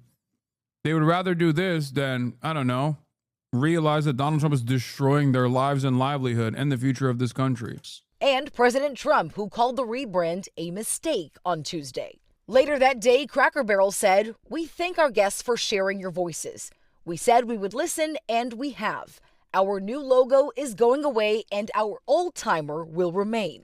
It's not the first time President Trump has exerted his influence over a business. Last month, Coca-Cola said it would roll out Coke with cane sugar this fall after the president said he pushed the beverage giant to do so. Sydney Sweeney has very keen. You see what I did there, right? And American Eagle stock prices jumped more than 23% after President Trump praised the company's controversial ad featuring Sydney Sweeney. If Sydney Sweeney is a registered Republican, I think her ad is fantastic. As for Cracker Barrel, the president also congratulated them on keeping their original logo, saying, "Make your customers happy again."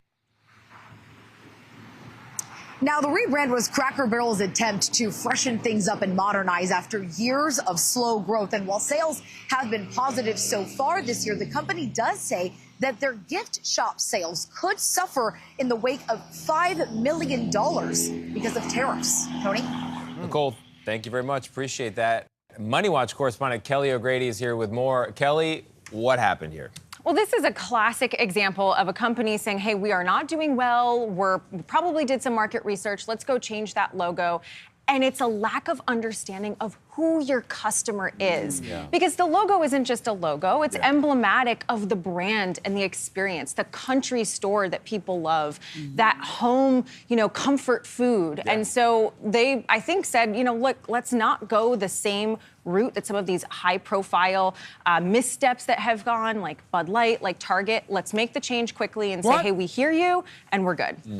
Do high-profile missteps like Bud Light and Target is just like the high-profile misstep from Bud Light was that they sent one can of Bud Light to one singular trans person. That's not a high-profile mishap. That's just collective hysteria where the people of America are just captive and corporations are captive to the whims of some of the worst schizo motherfuckers out there.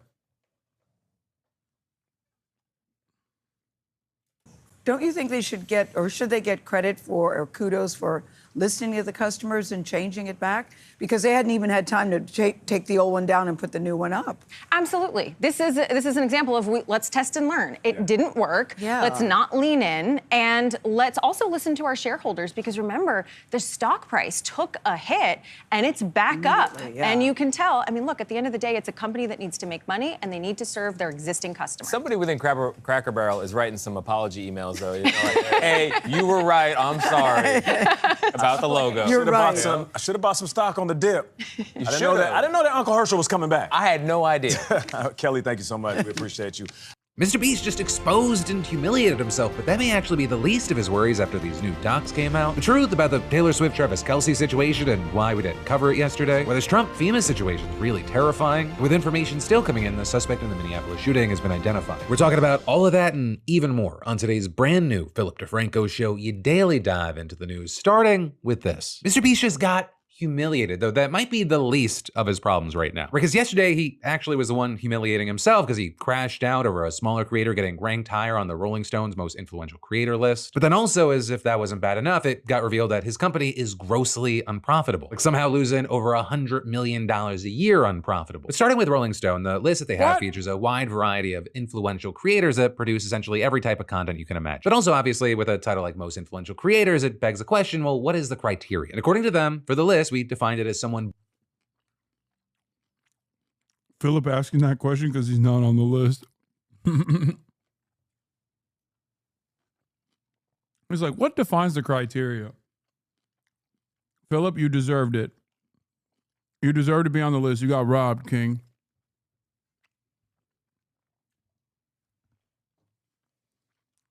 Let me tell you. You big, beautiful bastard. You skinny king.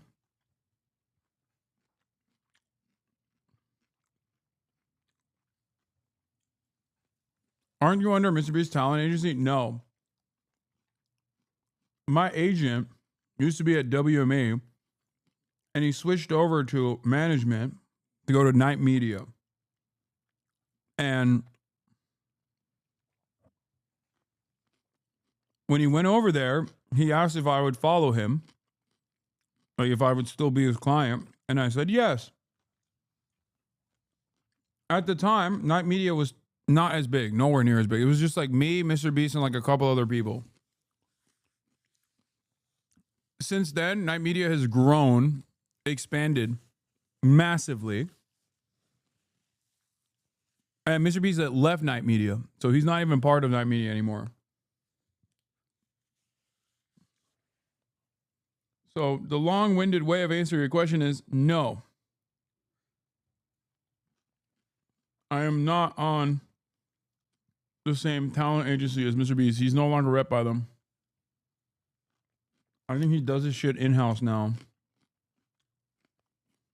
Born from the internet, not a celebrity who jumped on after gaining fame in a more traditional way, who uses their chosen platforms to push conversations forward. So kind of, if you think about it, a super vague definition that gives them a lot of leeway, which is then why you see a kind of a range of names like Dave Portnoy, Iron Mouse, Hassan Piker, Miss Rachel, iShowSpeed, and many, many others. And then with all that, you had Mr. Beast coming in at number 7, which you might think would prompt a tweet like, oh, that's cool. Or hell, even if it was negative, maybe, how many views do I have to get to be number 1? But instead, he decided to take aim at someone on the list above him, writing in a now deleted tweet, according to this list, a guy with 1 million followers is more influential than me. What did I do to piss off the Rolling Stones? Which one, I will say, I don't know if Mr. Beast thinks Rolling Stone magazine is actually the band, the Rolling Stones. But either way, 2, the guy with 1 million followers is Caleb Hero. And he actually responded to the tweet on Instagram in his own way with a post that showed the tweet and the caption saying, "Thank you, Rolling Stone. It's been an honor." You know, this was such a dumb, petty tweet. My favorite thing wasn't even watching people like writing funny tweets and reacting to it. It was actually seeing some people realize in real time that this wasn't like a parody account. This was actually a real thing that he posted. Okay, dude. There's no way Mr. Beast posted that. That's so funny. No, Mr. Beast didn't actually post that, chatters. Calm down. It's Caleb is making a joke. Wait, he did? Oh my God, he actually did. Oh my God, he did. Oh my God. Are you real, dude? Why would you post that? You sound so bitter. You're Mr.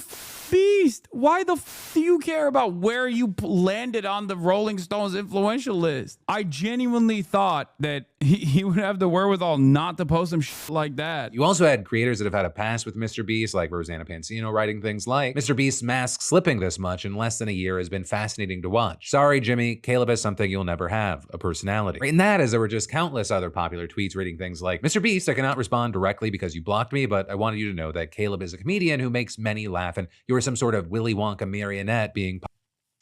God damn, Philip.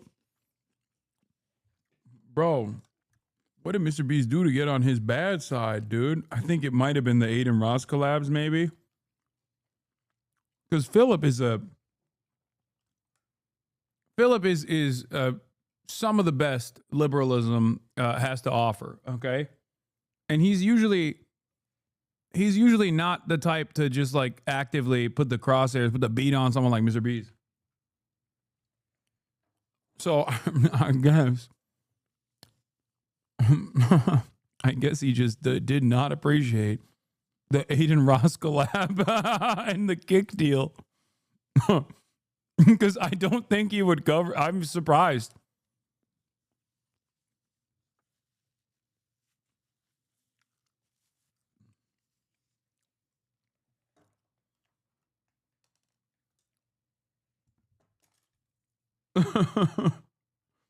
Like, it's lighter stuff, but Phil, it's lighter stuff, but I think like Phil normally doesn't he just like kind of shies away from like drama shit, you know what I mean? Like drama adjacent shit. Especially if it's gonna like bring a bunch of hate his way.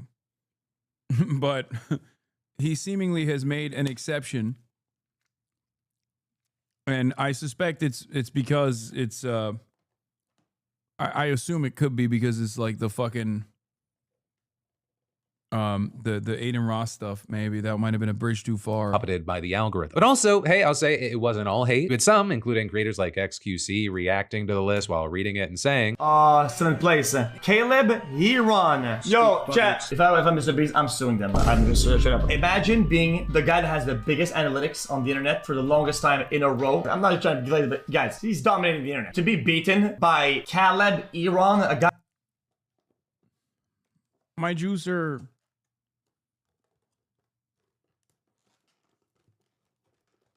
I mean, dude, obviously if that was the only metric, then Mr. Beast would win every year. Like, what?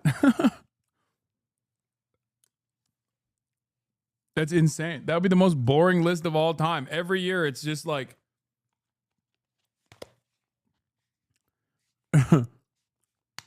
every year it's just the top most subscribed content creators every year.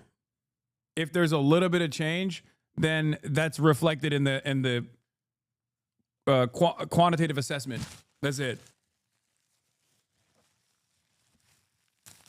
Should have been you, Big Haas. I am on the list. Thank God you're behind him. Less drama. No, I saw. He said I deserve being on the list. So the juicer war is at a ceasefire, a temporary ceasefire for now.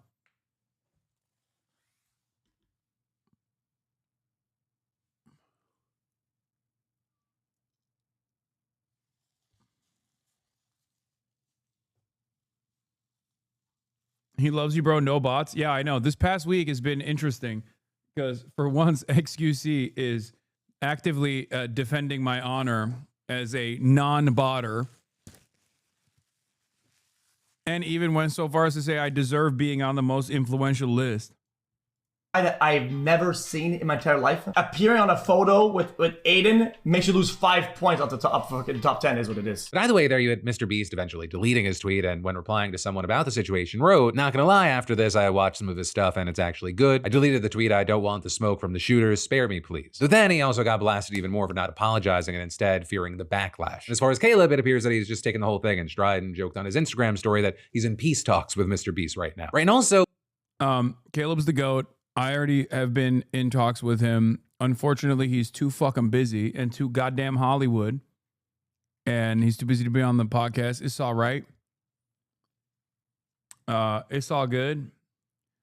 I'm going to be extra homophobic in honor of the cold shoulder that the Fear and podcast received. So shouts out to Austin.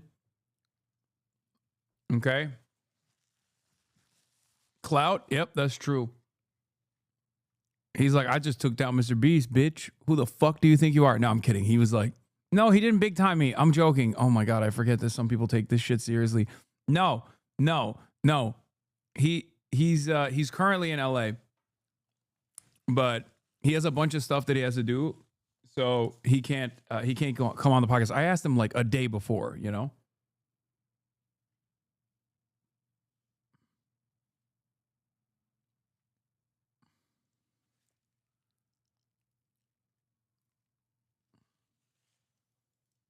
Someone tried to say your C-word era was the reason. Yeah, that someone is not just any person. That is a civil rights attorney. The person that said, I shouldn't be on the list is Andrew C. Lawfer, Esquire, civil rights attorney. Justice is blind, but I'm not. Police brutality, false arrest. And it turns out, yeah, he's at justice.org. He's a New York State trial lawyer.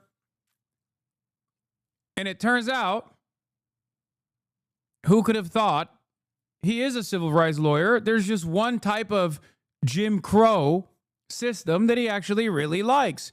Could you care to guess which one I'm talking about? One that has existed throughout history but still continues to persist?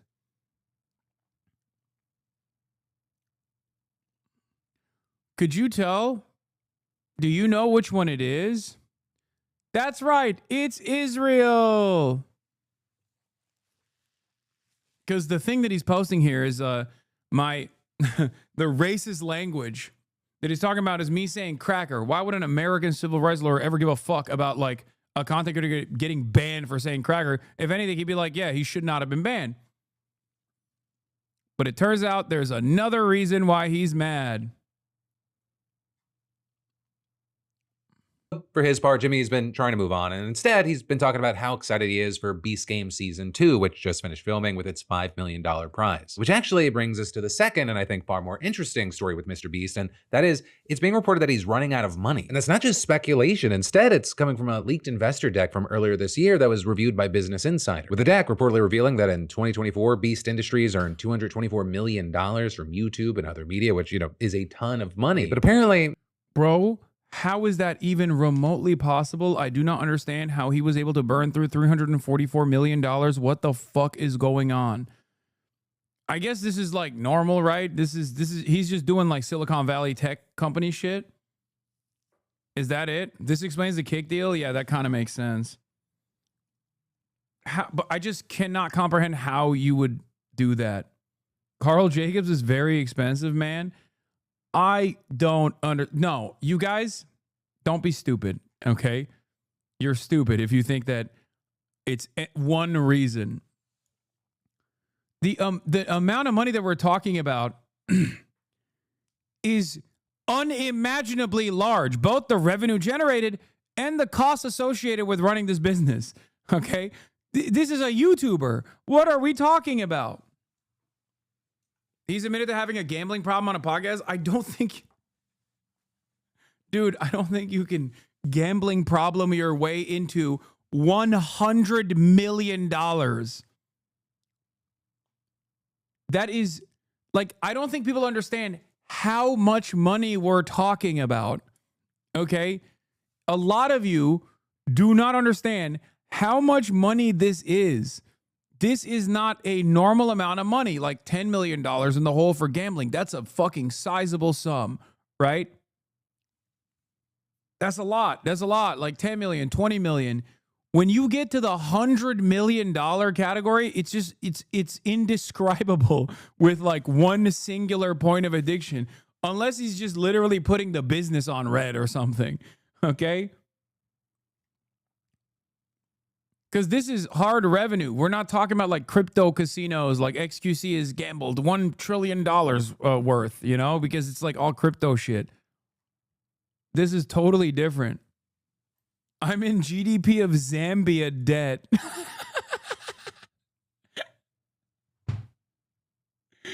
Yeah, I don't think people understand what I'm talking about. Like, that just doesn't, no. Iron Man costs $140 million to make in comparison, and that's not just over 1 year.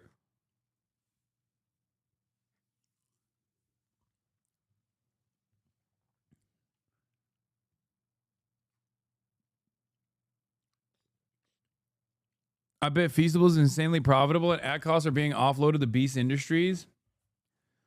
Yeah, I don't know. But even then, $100 million over is crazy. $110 million over is crazy. You know? Like, yeah, you need to be in the red if you want like some kind of tax avoidance, let's say. Hollywood accounting, but like 120? 120? That's beyond. That was because the company spent $344 million. So you're looking at a negative difference of $120 million a year. So that's usually a non-starter for most businesses, let alone a social media brand. With Jimmy possibly realizing he's got a problem on his hands because in May of last year, he brought on Jeffrey Hausenbold to help out the corporate side. With then, in September, Hausenbold being upgraded to CEO. And Hausenbold has a Just admit you don't know ball. Brother, there's like maximum 1,000 people on the planet that know ball at that level, okay? Like, I'm talking other billionaires don't know ball like that.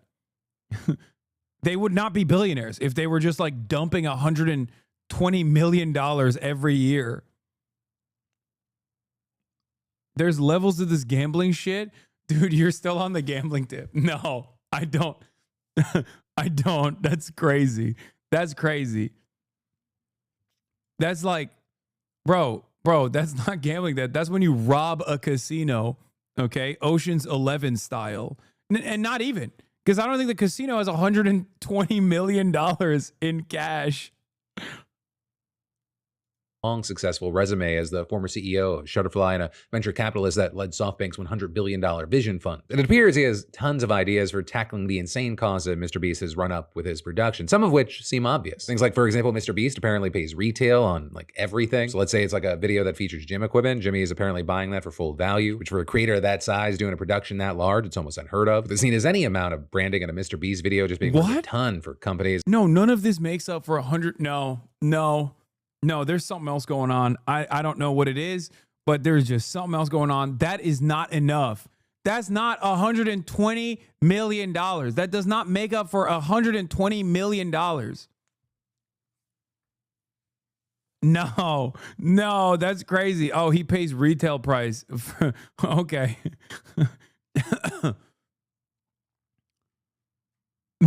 What the fuck?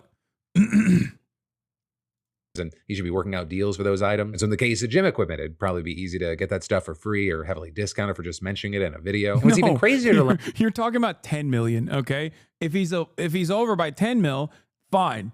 Maximum. Even then, that's too much. Okay? Nope. No shot. No fucking shot, dude.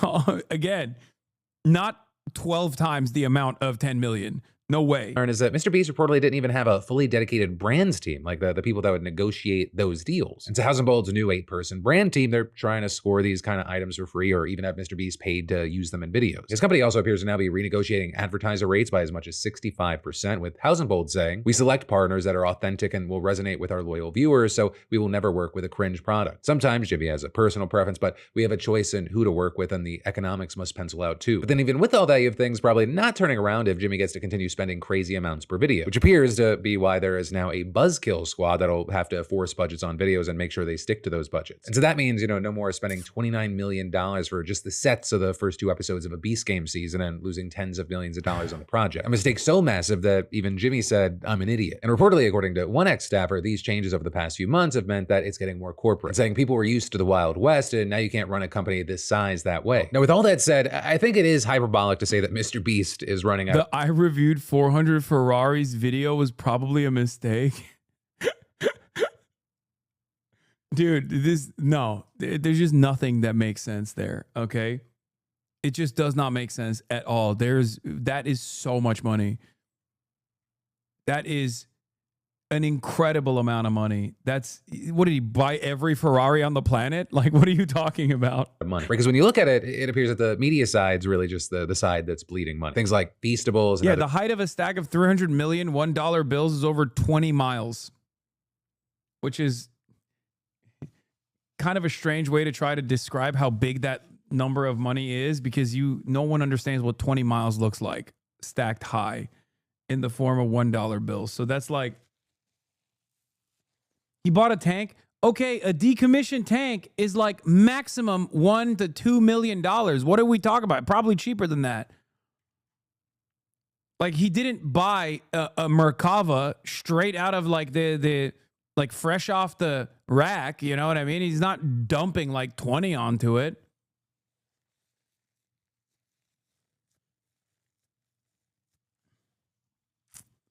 He most likely rented it.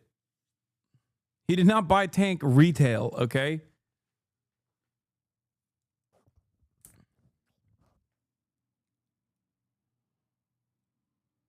Mr. Beast products, they're actually very profitable for the company and accounted for about half the revenue. And so to a certain degree, you could argue that all the videos, they're essentially just big ads. So that said, they obviously want that side to also be profitable, and House & Bolt's confident that by this year, things will turn around. In fact, in that same leaked investor deck, it claimed that the company is projected to make $317 million in media revenue and spend just $292 million. But for now, we'll have to wait to see how it plays out. Though I'll say, it really does feel like Mr. Beast is too big to fail. Obviously, those could be famous last words, but his weird, petty reaction to the Rolling Stone thing aside, there's really just never been anyone like Mr. Beast in our space. Like, his bad view videos are 62 million plus. But yeah, whether it be the Rolling Stone of it all or the business side, I'd love to know your thoughts and reactions.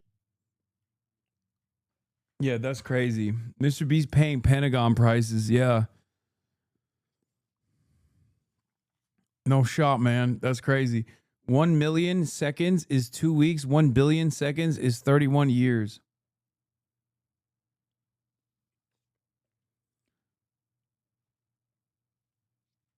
I don't know how you spend that kind of money, man. I genuinely don't know. But speaking of spending money to make money, we got Adam Friedland, ladies and gentlemen. That's right. We got the Adam Friedland Show on a banger episode. Speaking of spending money, Israel, the nation state that we spend a lot of money on. And some of that money comes back to the pockets of our earnest politicians. Some of the greatest, some of the best and brightest. One might even consider an op of mine, Richie Torres, went on the other op of mine, the center-left podcaster, the millennial Jon Stewart, Adam Friedland's show. I have not seen even snippets of this because I've been holding myself. I've been purposely avoiding any leaks about this because this is probably the most exciting episode that they've done so far. Let's take a look. I'm sorry, dude. You're bummed. Your consultant told you not to do it. I like this guy a lot too. I'm sorry. I appreciate your time. Listen, sure. I don't get to talk to someone in the government that's. See you, Jez, but for the longest time I thought he was out to get you and you hated him. Who, Adam Friedland? No, he's my friend. Richie Torres, on the other hand, it's not a joke. He is my op. I wouldn't know who Richie Torres is. I wouldn't care who Richie Torres is. It's just that he is such an attack dog for the state of Israel that he has literally demanded right before the general election that I get banned by using the congressional letterhead to deplatform me, to demand that Amazon deplatform me for all of the mean things I was saying about the state of Israel. Richie Torres, of course, is a supposedly, quote-unquote, progressive Democrat. It's taking part of these big decisions like this. And well, only one of 535. So. Which one would like me? Virginia Fox? I don't know. Do you have her number? I don't have her number, no. All right.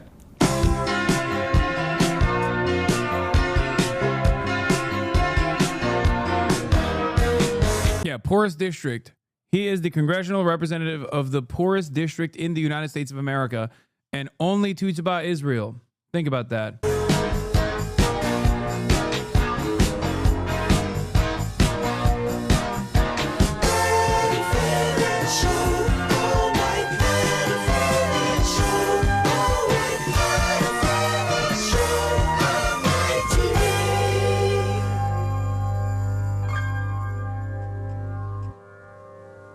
Welcome to the Adam Friedland Show. I'm Adam Friedland. As always, thank you to our members and our patrons, the people that support. If this is the one episode where he doesn't bring me up, I'm going to lose my fucking mind.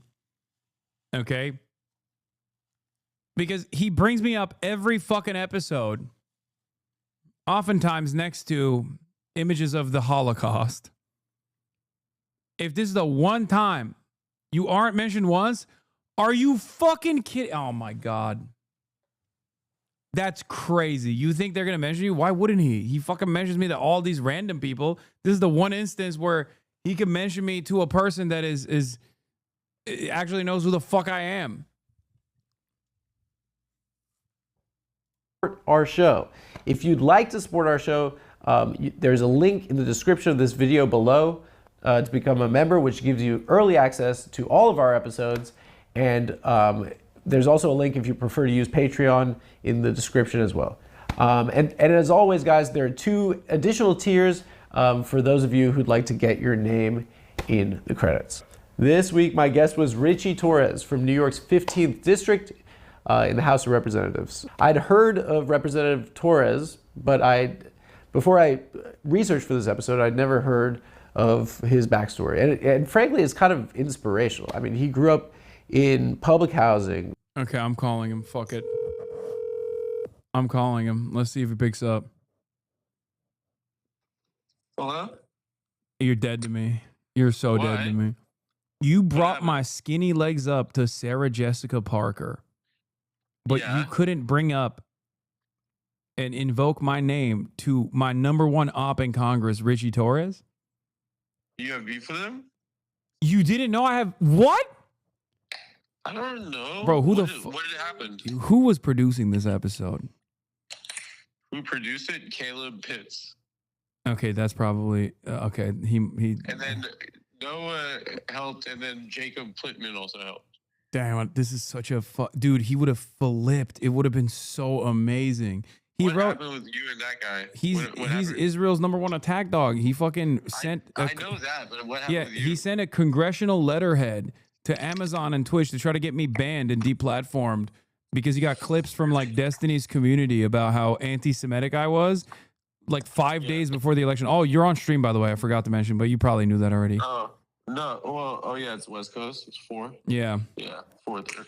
Yeah, it was pretty. Yeah. I mean, Good call, people like it. chatters. Did you watch it? I'm 1 minute and 54 seconds in, and I asked my chat Let me know what you think after, dude. I asked my chat. I act like really like I get like really like it's embarrassing.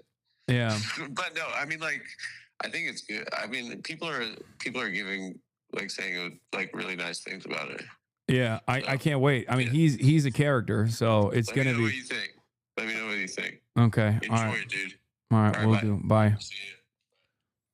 See, you know he wants me to immediately react to it. That's why he hung up. Normally, he would take the next 25 minutes to describe something happening in his life. You know, single mother, a minimum wage.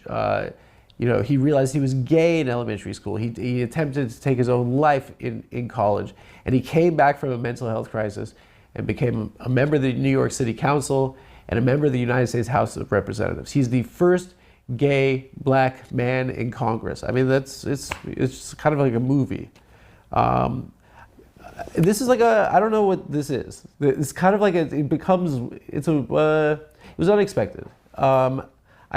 Representative Torres has been referred to as Israel's loudest advocate in the House of Representatives. And prior to this interview, I wanted to have a conversation that didn't resemble like a counterpoint, just screaming match like we see online all the time. I wanted to try and get something different. And to be honest with you, when I became emotional. And it fell off the rails, and I wasn't able as an interviewer to get it back on the rails. I mean, there were like multiple topics that we didn't cover at the end. It was frankly, it was exhausting for both of us. I think he's bi. And yeah, he felt like it was a gotcha, and I'm an activist, and this is how this conversation goes nowadays. I never trust a word Adam is saying. Lamau, anti-Semitism. Alive and well in this community. Ethan Klein was right. And so while I didn't get what I was initially, looking. Adam's bi? No, man. No, Adam's gay. No, I'm kidding. He's not gay. Richie Torres is bisexual, I think. Before. I believe. I kind of still feel like it's important. I stand by what I said. And, even if I'm like being, my voice is high. Don't like. I mean, I think it's important to say what I said in the interview, and so I don't know what it is. I mean, at a certain point, I don't even know if it's an interview, but I hope all right, bro, get with it. Goddamn. It's going to be a different tone. And ladies and gentlemen, Congressman from New York in the U.S. House of Representatives, Richie Torres. Everyone, make some noise. I can't. Hello. What's going on? Hello. Well, I got two issues. First of all, your district is Yankee Stadium. That is one of your. That's one of your. I constituents. represent Yankee Stadium. Yeah. And I asked you how the Yanks were, and you were like, "I'm not." You didn't. So I love the Yankees, but I'm not a huge baseball fan. You just turned it and off. I'm not going to pretend to be a baseball fan. What about the zoo? I love the Bronx Zoo. Okay. Botanical Gardens. Do you consider the animals your constituents? I consider the Bronx Zoo indistinguishable from the United States Congress. Yeah. Oh, does that crush in like if you say it to another guy in Congress? It crushes nowhere because if I had any comedic talent, I probably wouldn't be in Congress. What do you mean? Yeah. You want to be a Wait. He actually gets.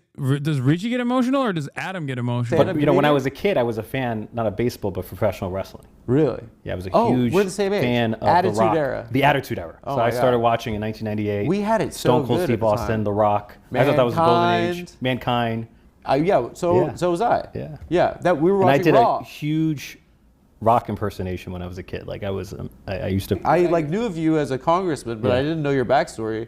And I mean, goddamn, wow. I mean, it's an incredibly inspirational story that you have. And unlike George Santos, I have a true story. That's your op. That's I have the I have enemy. no OnlyFans account, but I do have an actual. Did he have an biography. OnlyFans? Oh yeah. In Congress. I'm not sure if he had it, but certainly it was generating income. He for him would have been after. the first. I mean, who knows? I mean, I'm not He would have closely. been the first I'm not member of closely Congress. following the OnlyFans accounts of every it member of sounds like Congress. you can't stand this guy. No, just No. I want to. Do you miss him? He was pretty funny. He was endless source hilarious. of comedic enjoyment. Yeah. His tweet right before jail was amazing. Yeah. He's like, the curtain closes, like she walks off stage. He was a real ham, George. Yeah. He Yeah. was. But he was a complete fraud, right? Total fraud. Yeah. Yeah. Because he bought like Birkin bags with campaign funds. And also he fabricated every aspect of his biography. It was not like he told one lie here or there. It was like the whole story was a complete fabrication. I feel like in this day and age, that's kind of like that's in play. I feel like you could do it. No, it's I've never. I feel like seen- it's such a chaotic time. Like, yeah, like I went to Harvard Law School, and I used to be the coolest guy in my school, and I'm also Brazilian and Jewish. And what did he say? No, he said that he had. His parents were Holocaust survivors. And I he like was that. Ukrainian That's because of good. the war in Ukraine. He was also Ukrainian. And he had, he was And he his had name was friends who Santos. died in the mass shooting in Orlando. He's amazing. He like incorporated Mother every in current event 9/11. into his life story. Pathological liars are great, but he took it all the way to to the show. Although he inspired me to introduce a bill that Yes. has, I think it's the greatest acronym in the history of What is it congressional called? legislation, the Santos Act. And what was it? Stop another non-truthful office seeker. Santos. Am I sensing that there's the like Santos Act. that the two of you guys as like young New York gay like Latino congressman, he's naturally like your foil. He's your Darth Vader. Let's assume like after he was expelled from Congress, Yeah. I became the most prominent Jewish gay Latino congressman from New York. How's that? You're Jewish? No, I'm Jewish. You're Jewish. I'm lying. Oh, come on. I wouldn't wish this upon my greatest enemy. You don't want any part of this, my friend. You never heard this comment? He's Jewish, not Jewish? Yeah, I've heard a lot of Yeah. people say that, but you don't. I'm just. No, but telling he you- invented the term. About you? I don't. No, he think, invented the term about himself. It's just a word with it. Yeah, he would- about him. When he was confronted, why did you lie about being Jewish? He For said, being I Jewish? never said I was Jewish. I said I was Jewish. I would say that I'm. But you're actually Jewish. Yeah, unfortunately. Yeah, it's tough. Yeah, I can't quit. No, I wrote a letter to Bibi and they rejected. They don't let you out. It's like the mafia. You know that. You know how you join is when you're a baby. Yeah. Your parents have a party, and then this like old wizard walks in, and then he pulls your diaper off. Yeah. Oh, God. And then your whole family looks at your beautiful baby penis, and then he cuts the part that I guess gives one pleasure later on in life and during sex, and and then there's like a deli tray there and stuff. That's how you join the club. Yeah. But we've been doing it for a while though. I don't know. I don't mind it. You really didn't like my crude humor. I mean, you've endured for thousands of years, so something's going right. I guess so. It's definitely the wizard. And at first, I always thought like maybe Felix was exaggerating when he says like some of these guys are just like Philo-Semites. Like some of the pro-Israel Christian congresspersons are like doing it for money. But there is definitely a bunch of them that are just like straight up obsessed with being Jewish and Judaism in general. Like even though ironically enough, Israel has fucking very little to do with the thousands of years of Jewish history and the accumulation of all of that culture. But these dudes like unironically, like Richie Torres unironically is a fetishist. Like he is a Philo-Semite.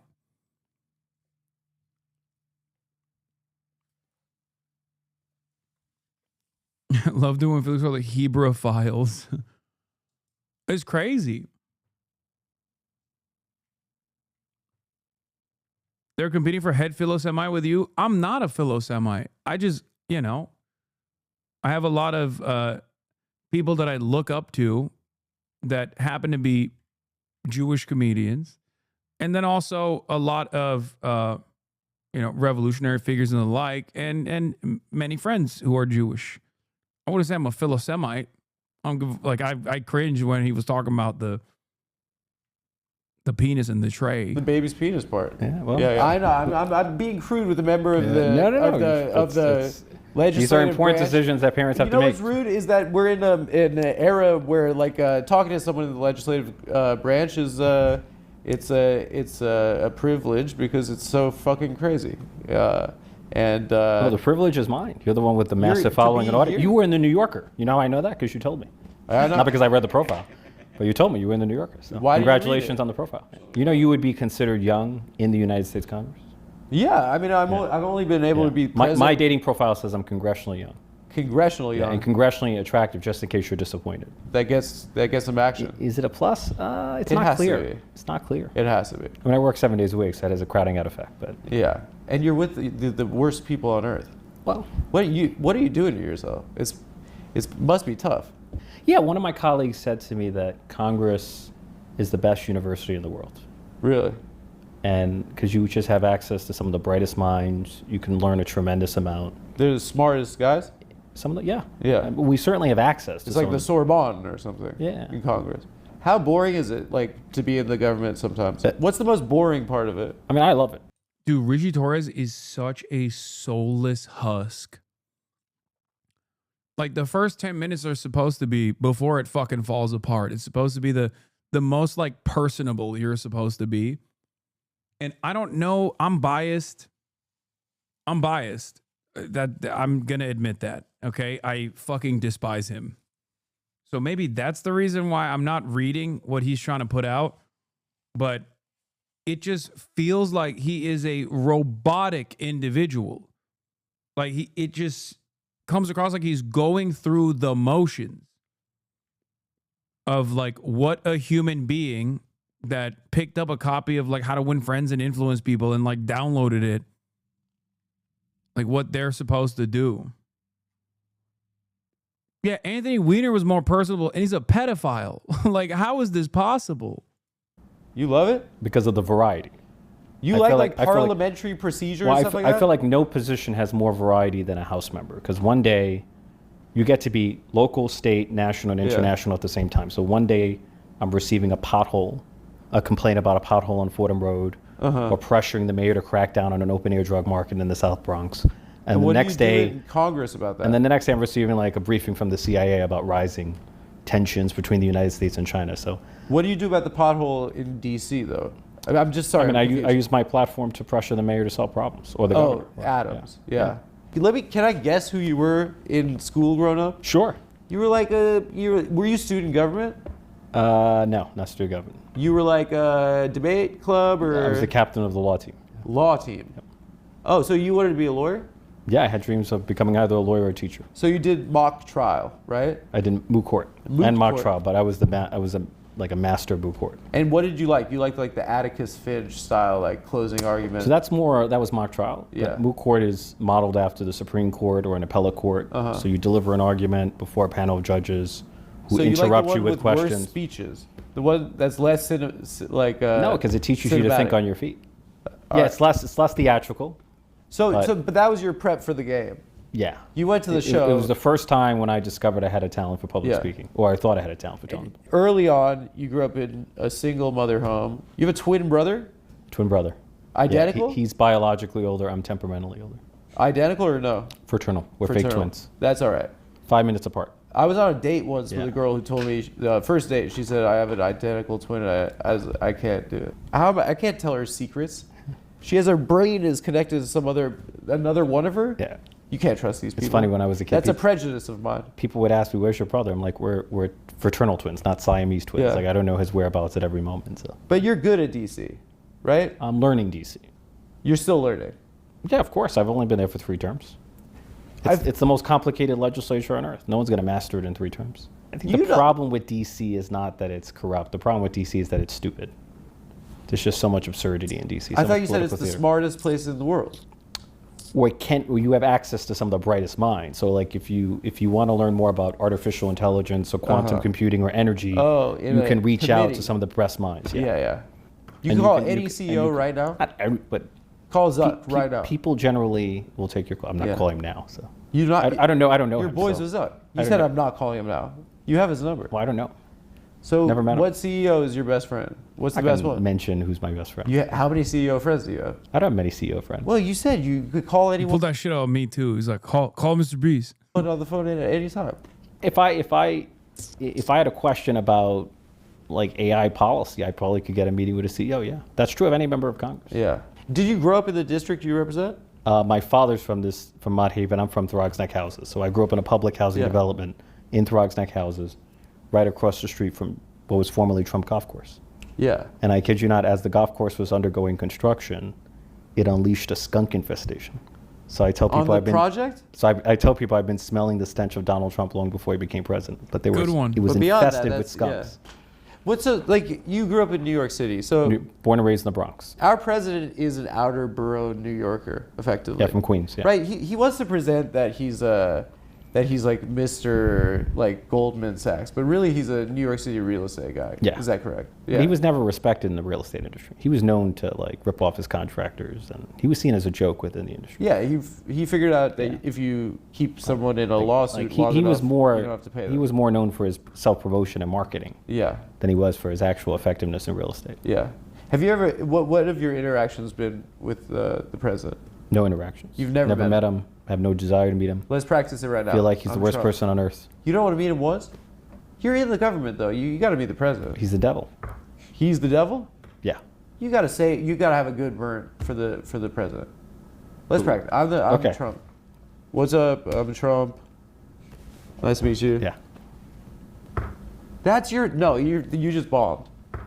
You so can't what should I sit there do? like that with some weird smile. I'm gonna shake Donald Trump's hand.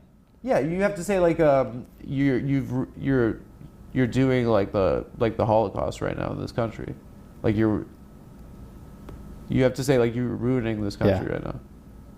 Like seriously, why don't you say something like that? You're an asshole. You've sent the Marines into. Okay, we'll practice. Okay, go ahead. Okay, let's get it. Come on, dude. Mr. President. Yeah. How are you? He's so soulless, bro. It's crazy. I'm looking for. Hopefully, you can release those files. The Epstein? That's your no. Come on, dude. First of all, you guys already lost on Epstein. You think we lost on Epstein? You guys lost on Epstein. He's obviously in the files. Well, half of the files is your guys too, right? Yeah, so but he's but half the files is your guys too. So that's why you guys didn't do this. My view is release the files and let the dice fall where they may. You guys lost on Epstein. Why did we lose? His crappy excuse, like everyone, his whole base doesn't really care. Yeah, they moved on. What we found is that they actually don't care. MAGA didn't really care. Yeah. You guys really are having a rough one right now, I think. What's your advice for us?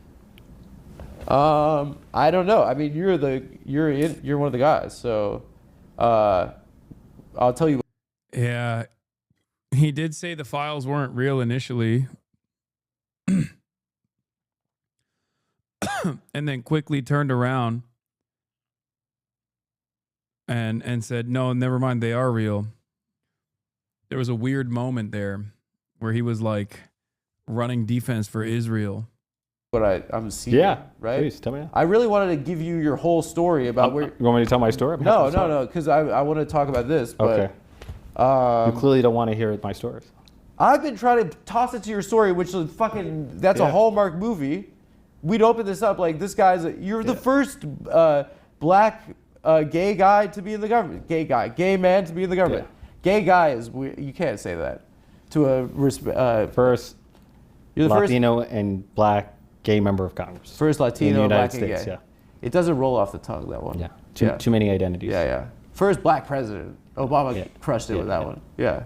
First Latino and black and gay. Once you have a first black president, everything else becomes less impressive. How many LGBT members of Congress are there? There are quite a few, like more than 10. More than 10? Yeah. And there's 100 Senate. How many House? 435. 435. So 535 in total. Are there no Republicans, right? Who are openly LGBTQ? Oh, you're saying none of them. You're spilling the tea right now? Well, my running joke is the LGBTQ caucus is the only caucus that can expand without winning an election. We just have to take members out of the closet. Would you do that? You were in the closet in your life, right? Like, what are the ethics there? It's really interesting because, like, would I out members? No, I'm not gonna, if you see a closet gay Republican, like advocating for something that is, would I out him? Well, it's advocating for like taking away gay marriage or something. Like, what's the rule there? Because you were in the closet yourself as a young man, and it's a painful thing, I would imagine. Yeah, no, you have to go through it's a process. You found out in middle school? I realized that I was a gay in middle school. When was it? Titanic? Leo DiCaprio? No. No, I didn't realize at all when I saw Leonardo DiCaprio. Wait, what? How was it? What was it? I forget exactly how I realized, but you forgot. No, you don't forget. You gotta have a better story. You're a politician. Titanic, Leonardo DiCaprio. I'm not often asked about my coming out story in the Bronx, so why not? It's an interesting story, right? And like you're Puerto Rican. You were afraid of experiencing homophobia in your community, or? Yeah, I grew up in the projects, so it's a machismo environment. And what about in your family? Was there when did you come out to them? 16. 16. Yeah. And was that when you came out? No, then I came out gradually over time, and then when I ran for office when I was 24, I decided to be out to everyone, to run as an openly LGBTQ candidate. But that was back in 2013. When you were at school and stuff, you didn't tell people that you were gay? Or? Yeah, I was telling more and more people over time. I thought you were at an assembly or something. Yes, I was at a debate competition where I said I was a gay American. So that's counts as coming out? Isn't that like a Jim McGreevey moment, though? Remember he said I was as a gay American? Yeah. He gave this speech. That's such a dated You're reference. a kid coming out of the closet. Don't diminish that experience. Yeah, it was back in... No, that's your story. Why would you say that was just a debate competition? It has to be scary. No, I agree. It was terrifying. Yeah. What led you to do it at debate? Yeah. I don't know. It just felt, it's interesting. Did you see something that you were like... Yeah, so I was browsing through MySpace. Yeah. And I ran into the profile of a teacher. Who identified as gay. And it was the first time I knew of a person in my... The Republicans were right.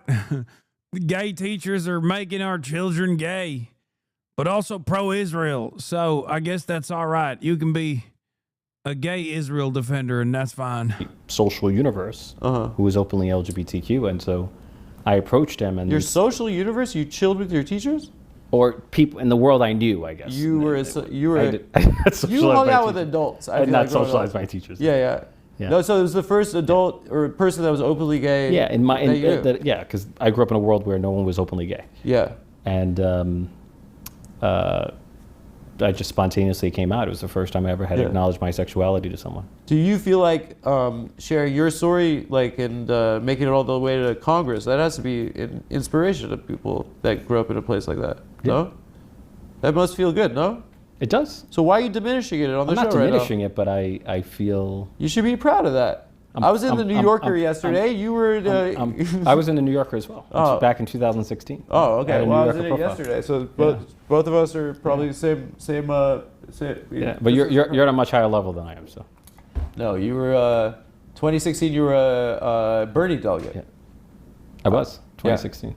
So wait. So go back to that because it's interesting to me. So you had this mental health crisis in college, Yes. right? And did it stem? It stemmed from being gay. Is that what it was? Not only from I had a sexual identity, but I had a severe struggle with depression. Yeah. Which began in high school. Yeah. But then became worse in college. And I dropped out of college. And at some point even thought of...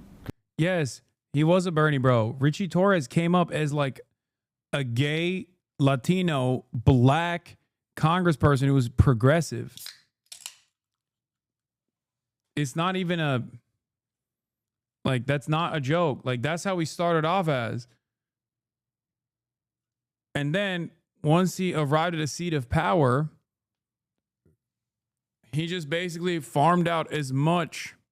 Take your dog out for a walk, you cruel man. She is so fucking passed out, which should clue you in on how much she works out in the mornings. She literally has not moved even a little bit. She's been sleeping the whole time. Committing suicide, underwent hospitalization, felt as if the world around me had collapsed. But then I began like taking an antidepressant, going through psychotherapy, and it just gave me a fighting chance Oh to my God, another John Fetterman archetype. rebuild my life. So after... Yeah, he has Fetterman brain. This is Fetterman brain pre-stroke. Maybe the common denominator is the suicidal tendencies. I don't know. When unlimited, unbridled ambition, because there's hella fucking suicidal people in my community. Okay, none of you guys love Israel like this, so I guess you have to like combine it with like a constant power grabs.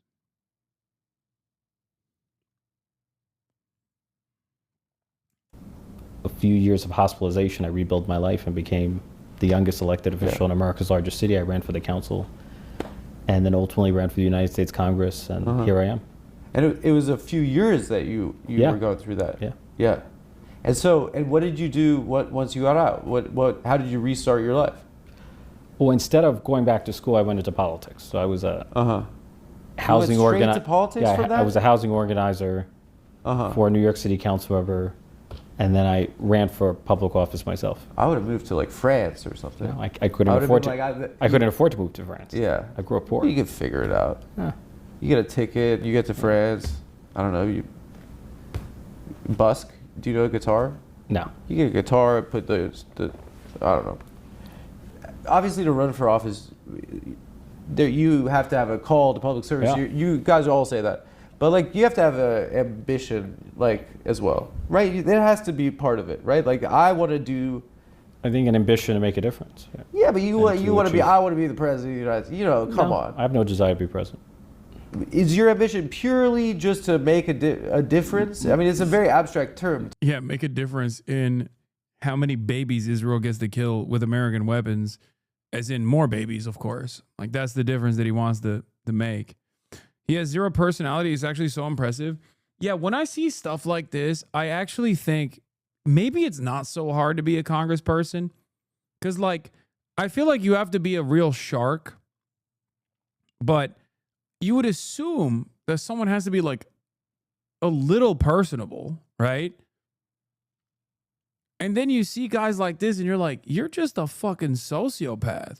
You can't even string sentences together to convince the other person listening to you of your humanity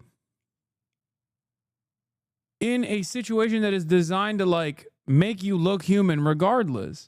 What's your dream? You know? My goal is to be the best elected official I can be. And then let the rest take care of itself. Yeah, that doesn't work for me. Works for me. You could say like I want to make sure that. I mean, I would love to be. Say a better thing, like I want to make sure that kids in my neighborhood could have a better life or something. Saying the best that you could be is so abstract. You could vote for anything. Yeah. No. I mean, I can tell you why I ran into public office. So. Which is what? It was really about public housing. So you know, born and raised in the Bronx, spent most of my life in poverty, and raised by a single mother. We raised three of us on minimum wage, which in the 1990s was $4.25 an hour. It's ridiculous. But the most formative experience of my life was growing up in public housing. And in New York City, there's an institution known as the New York City Housing Authority, NYCHA, which manages the largest stock of public housing in the country. It houses about 500,000 people. And it's been so chronically underfunded by the federal government that it has a capital need of $80 billion and counting. And is that issue something that affects your constituents? Because you represent the poorest district And in I America. represent one of the largest concentrations of public housing in the country. Yeah. And so you have like asthmatics who are struggling to breathe in their homes. You lived in the face unsafe circumstances as well, right? Yeah. All right. I have good news and bad news. Bad news, I have to stop this interview before it gets to the good part. And I know that's going to frustrate a lot of people. But I also have really good news. Okay? The really good news is that, one, we will be watching this interview tomorrow.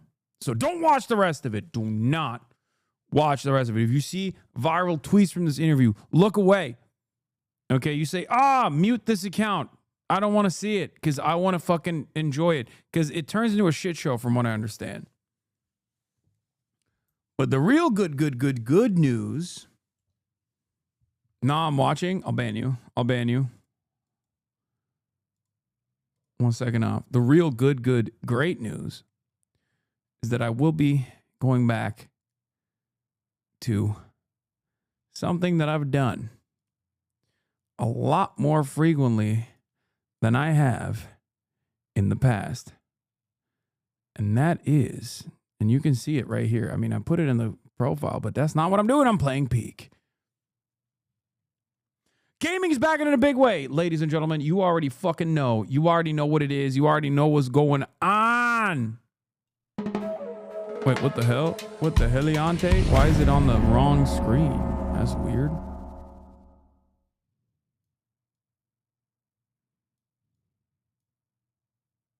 What? That's crazy. That was strange.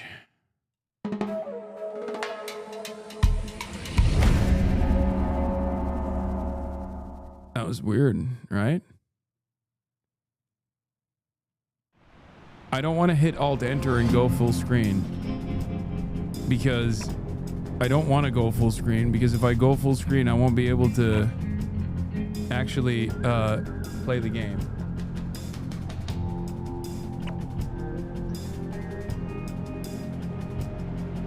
All right, ladies and gentlemen, let's go. Let's dive right into it. Let's freaking go. Hello. Where the fuck's everybody at? Hello.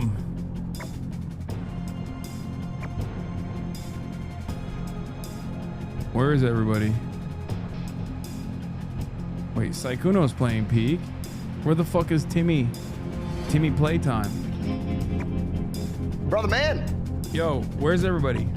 We're in the lobby. I'm waiting for Will. He hasn't replied to me yet, but Saikuno's here. So we are in the lobby. Do you have, what's your Steam? Wait, hold on. I'll send it to you. I don't even know how to do it. Hold on. Oh wait. Psychic sent it to you. We're good. Yeah, Saikuno just did. Okay, I'll see you in. Wait, so Will might not even be on? Well, he said yes to me when I asked about it, but he hasn't replied to me now. When did you ask? Like, well, I said we're in Discord now. So that was like maybe 5 minutes ago. But he is away on Discord. Hello.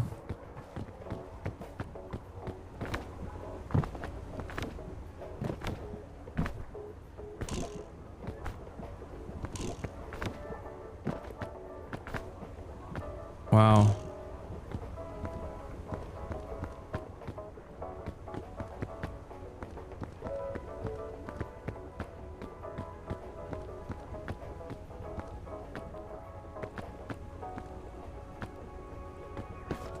Orange drip is tougher. Yeah, but someone else took it the other day. I like the orange too.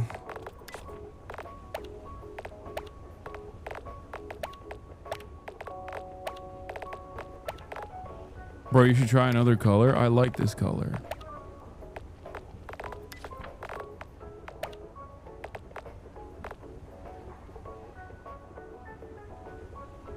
Always looking in the mirror, tisk tisk. Yeah, it's true. I didn't get to unlock anything else the other day, unfortunately.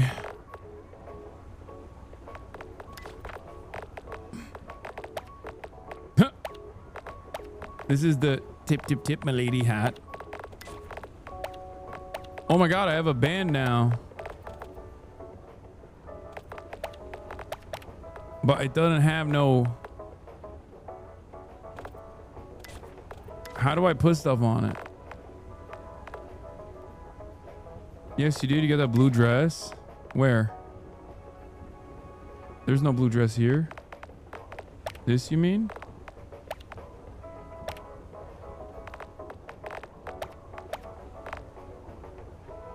How do I get the badges? Oh shit, I got hella badges on me. Look at this. Chat, look at this, bro. God damn.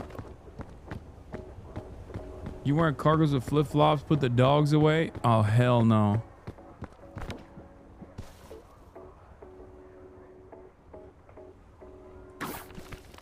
Bro's unmuted? Yeah, I am. You got a problem with that? Oh.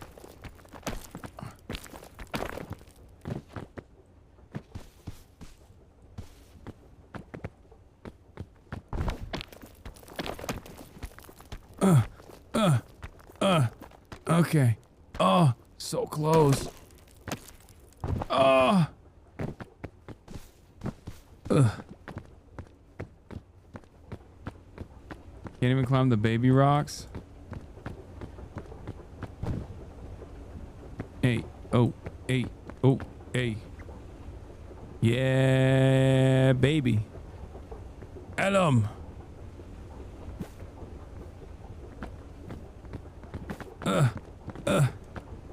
Trying to hold you.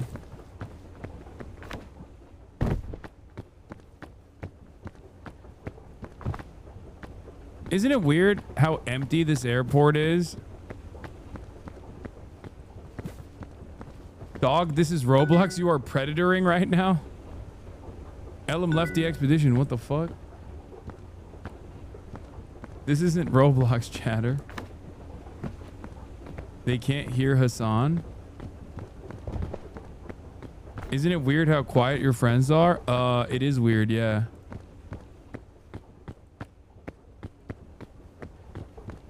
Their planes crash every day. Their planes crash every day. Makes sense that the airport is empty. Wait, what? The planes crash? I'll restart my game. Invite again, please. Get to me or we riot. Okay, chatters, don't be fucking weird, okay? And don't be annoying. Already like 6K left instantly. Instant wipeout of 6K viewers, which is why I tell you all the time, this shit is not for the weak-hearted, okay? Remember your sound settings were wonky last time? Yeah, you know what? Maybe I won't play video games any longer. Danny All Art, thank you for the 10 gifted subs. Okay, well, we got some Oilers in the gifted.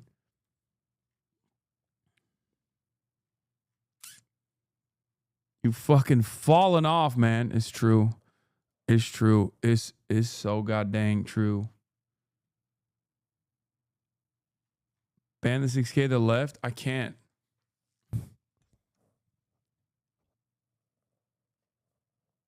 Come on, Hasan, think about Atlantic Tuna. Thank you. Sakura Gore, thank you for the 10 gifted. Would you ever go back to your GTRP time? Yes. When the next No Pixel comes out, probably. There's something that happens with the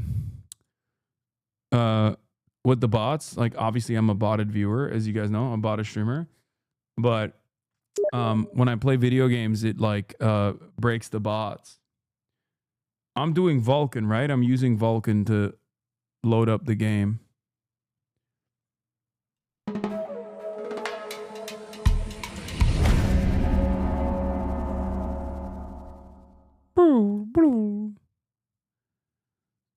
Flashbang.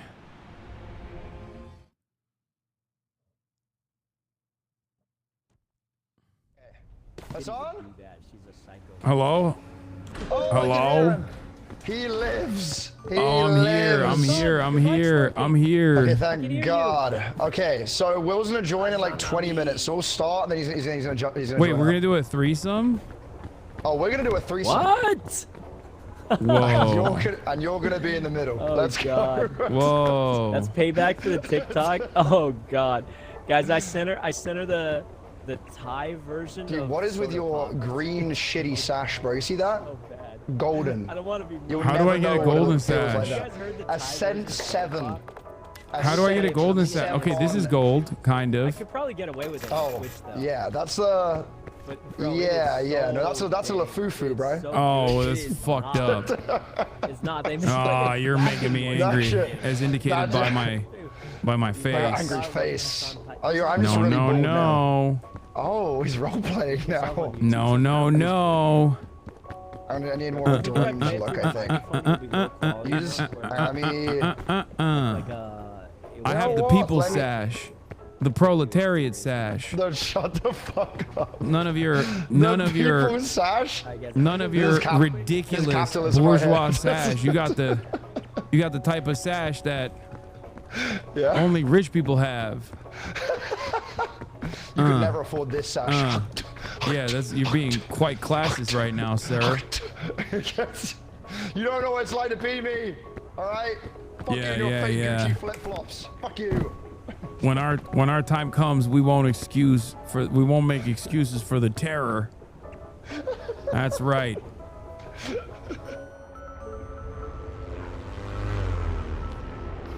And by that I mean eat him. The rich. Dude, I messaged Ray, see if she wanted to join, and she just goes, I can't, I gotta run the water park. There's just no way. She's addicted to it, bro. Okay, let me... Lollipop. Balloon. Let's go. Balloon. Okay, I don't want to cook myself. Why is my character bald like you are? Okay, buddy. Okay. Oh, I got a blowgun. Blow him. Here, I'm putting it in the backpack. Okay, nice. Wait, should I carry this? All right, we're back. All right, Saikuno, let's get it done, baby. Ascend 1. Wait, there's a lantern. Do we need a lantern right now? A compass? Wait, yo, Ellum, let me hold on. Ellum, let me send you a video, a TikTok. Can you react to it before we Is this climb? good? Is this good? Yeah. Is this compass good? What does the compass do? I mean, I'll show you where north is. You Yo, need to Ellum, react pull to that this. thing up. Pull that thing up. Okay. What did you say? Wait, we need to bring this. Audio, but let me We need to bring this for Timmy. let me see his reaction. No. What the fuck is this? Dude, he's cringing so hard.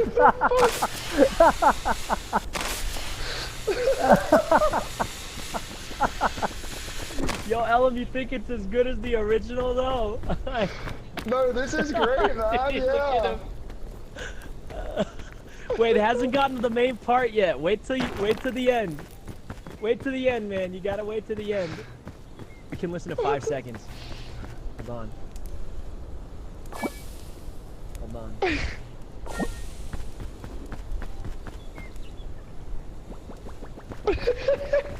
Watch this, chat. I can't. I wish to see again. You, how dare you? Yo, Let's Alan, go. what you thinking?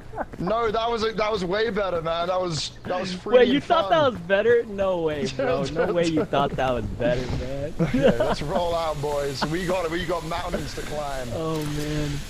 We got I'm so sorry, mountains to son. Would climb. you also like to see the video? I No, didn't I'm want to make good. it awkward. I just. My it's mom just doesn't really let me quick. watch. My mom doesn't let me watch TikToks because I. Really? My mom used to not let me use my microphone on Xbox. Yeah, I dabbed on her too hard. that was I the said same. skibbity toilet.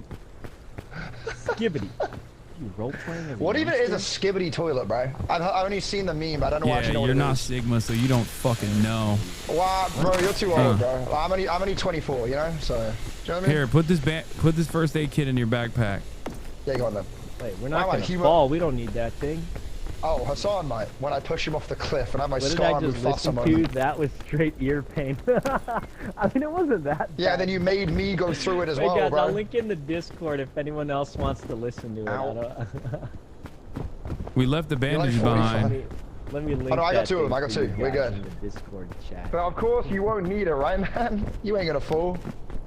No. Yeah, we You don't ain't need gonna help, fall. guys. We don't need help. No, it's good for you to have, you know? No, we don't. Okay, you bitch. Yeah, I'm just looking out for you, man. You know what's crazy, bro? He says this after dodging me for basketball as well. Crazy work, That's bro. insane Crazy that you're lying to your Crazy audience, you work, bro. fucking fraud. Crazy work that this guy dodges me playing basketball after his horrible defeat to me last That's crazy. I demanded a recount. Well, I'll see you tomorrow, man. I'll see you tomorrow anyway, you know? Yeah, will we? Bright and early. No, I will actually see you tomorrow. I swear to God. I doubt it. No, I won't have a migraine this time. I swear. Tomorrow. Wait, where the fuck are we going? I don't know. I was following you, by the way. I don't know. I was just going towards the peak. Brother is truly a mountain goat. Hang on. Come on now. Sakuno, where are you going? You can't keep leaving us. You're just gonna get us killed. And then hoover up all of the loot. We've lost him, man. We've lost him. What are you doing? Did you just have to do a running jump? I am doing running jumps. I'm parkouring. This is the other reason why my mom doesn't let me go on TikTok, because I see parkour. I watch parkour videos and then. No, you're doing great, sweetie. And then I have debilitating injuries. I do think the storyline was from getting inspired. super predictable. Yeah. Hang on. Can we make this? There ain't no way, right? There ain't no way, right? Well, you let me know when you get up there. Holy Jesus! All right, take my hand. Like 50 out of 10. Uh-oh. Come on now, Hasan. Oh, thank you. Let's go! What the? What the? Clapping like come from? Like why they? What is he talking How did about? that make it in the final? There we go. You saw Minecraft How can he parkour, just dude. talk endlessly? I don't understand. This is what he does, and he'll sit at the top of the mountain for about 15 minutes just watching everyone struggle after taking all of the food. This is what he does every time. Hang on. Although he does get up there remarkably quick, it is very surprising how he Do does we that. have is the second biome still like the crazy one with the sandworms? It's the one with the sandworms, yeah. Still? I thought that would have changed every day. Well, they switch it between, but I guess not this time. Although we got completely cooked earlier from it, actually. It was kind of bad. The tornado threw me into a wall. Oh no. Oh no.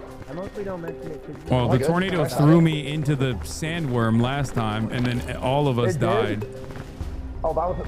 Wait, come to me, man. I'm coming. Okay, too much information. Oh, I got it. It's all right. Ugh. Beautiful, bruv. Bosh. Bosh, bruv.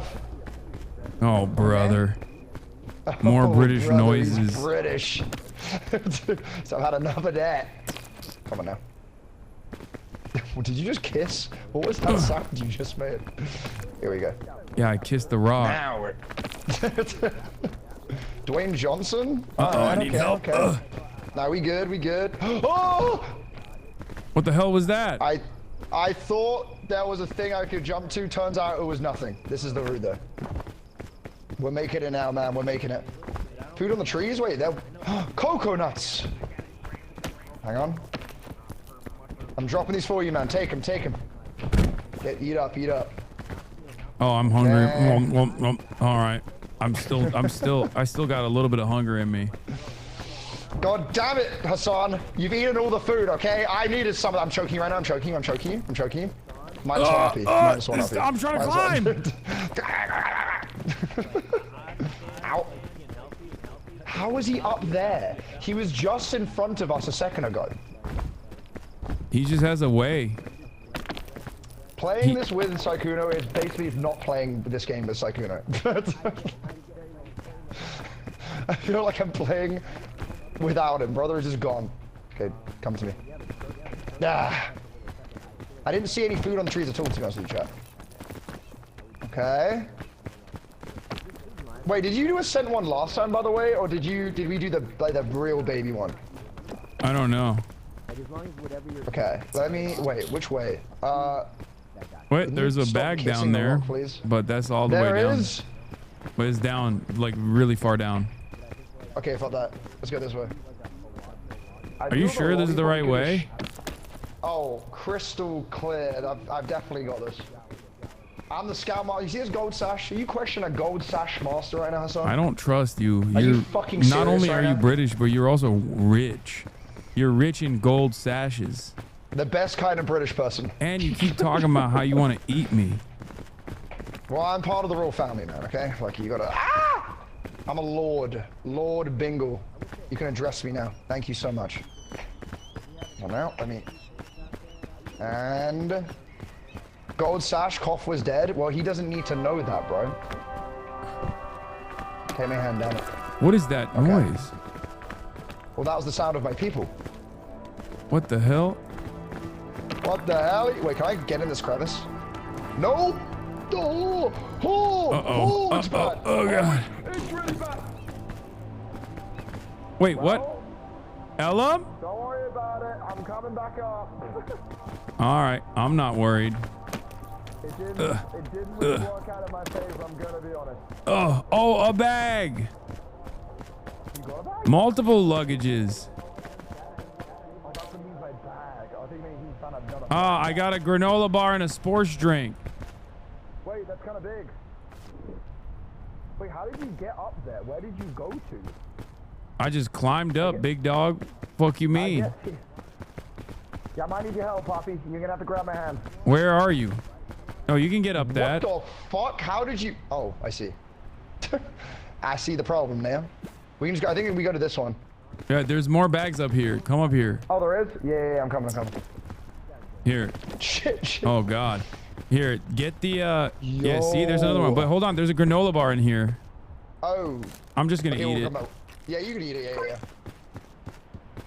Okay, let's get this one. Yo, thick mints. Let's go. Wait, this is actually big. Okay. No. I caught it. Okay, we get it. Wait, how the hell did I get Bing Bong in here? All right, I put the rope in there. Well, okay. How much do we value Bing Bong here? It's for Timmy. You know what? You make a valid point. We don't need these bandages anyway. Be gone, bandos. We gotta bring it for Timmy. For Timmy. We gotta do it. Let me get some of my back. All right, Whoa. brother. Where's We this go to the going? left. Where does this go? Wait, did my eyes deceive me, or is that a chubby mushroom? It is a chubby mushroom. Oh my God, Elam, are you on a fucking mushroom hunt again? Oh, you know I am. Oh God. Bro, I still don't have the damn hat yet. I need to get it. I was one away last time and so I couldn't ate my mushroom. You're out of your freaking mind, son. Eat We a gotta chubby go up. mushroom. Eat the chubby mushroom. Wait, what does it do? If you get all four, then you get the mushroom hat. And trust me, you're gonna love that. Your head will look like the tip of a penis. Now, come on, climb up to me. I'm There you good on that, I think. We made it, man. Why would I want to look like a knobhead? Well, because you're a bit of a dickhead anyway, to be Yeah. honest with Oh, you, bro. yeah? Yeah, you're a I bit don't of a want to dickhead, look yeah? like a Bobby. You're a Hello. Bobby, yeah? Oh, Melum. nuts, yeah? Come on, yeah? I need to look like a knobhead. It's, you're being a bit of a Richard, bruv, yeah? You big dick. Yeah. Don't do all that. Hello. Hello, bruv. How's it going, Bosh? Hello, is there Sykuno? Hello there, Welcome bruv. to the Fancy peak, seeing everybody. you. Hi, here, Sykuno, it's me. Hello. Come on now. Oh God. Yeah, Come on don't now, I bro. Get me sound, out of here. don't I Hello, sound welcome to just the like British Hello as crew. I Get out of do? here, you tourist. Come on, what the? You British tourist. I'm walking. Hey, it sounded like a true British person. Hey, who wants trying a to sound like us fucking from New energy, York. Bev? You guys, there's a Oh, lot have of that coconuts Bacardi up sweat, here. bro. A lot of coconuts. Oh, there is. What's it do? What's this do? Yeah, eat 'em, bruv. Are you if fucking oh, you should cook shit. it first. Cook What, it the first. energy drink? Yeah, and it'll give you bonus energy. What the Let me hell? cook this as well. Yeah. This doesn't What the look A? edible. What the Oh, it's super edible. Oh, I'm drinking It's got it. some microplastics. Oh! That's gonna go straight to your. I'm energized. I'm Swimmers, fucking you know what I mean? energized, Come bro. on, nah. All right, let's Come go, on, everybody, to the peak. I to the love peak. hot Gatorade. All right, guys. It's cool. It's not everyone, right here, you fuck. hop in I this love cannon. hot Gatorade. No, that's gonna kill me. No, don't hop in the thing. It will kill you. He's. Go, go, go. Right, it's okay. After you then, man. After you, bro. All right, fine. All right, I'm getting in there. Go, though. Wait, oh. Actually, what the fuck? Doesn't that kill him? Wait, doesn't that? Doesn't he survive? Wait, does it not kill you? No, he walked. Okay, I guess I'll see you on the other side then, brother. No! Hello! Wait, what the fuck do I do then?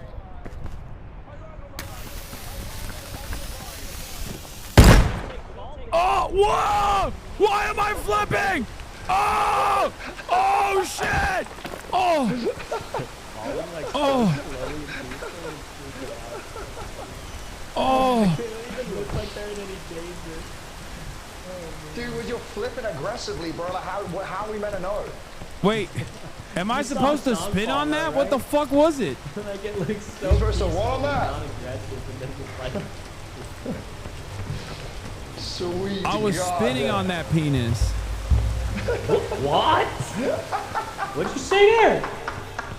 Guy's lost his marbles. He's spinning on that, Richard. He is. Come on now. Let's go, bro.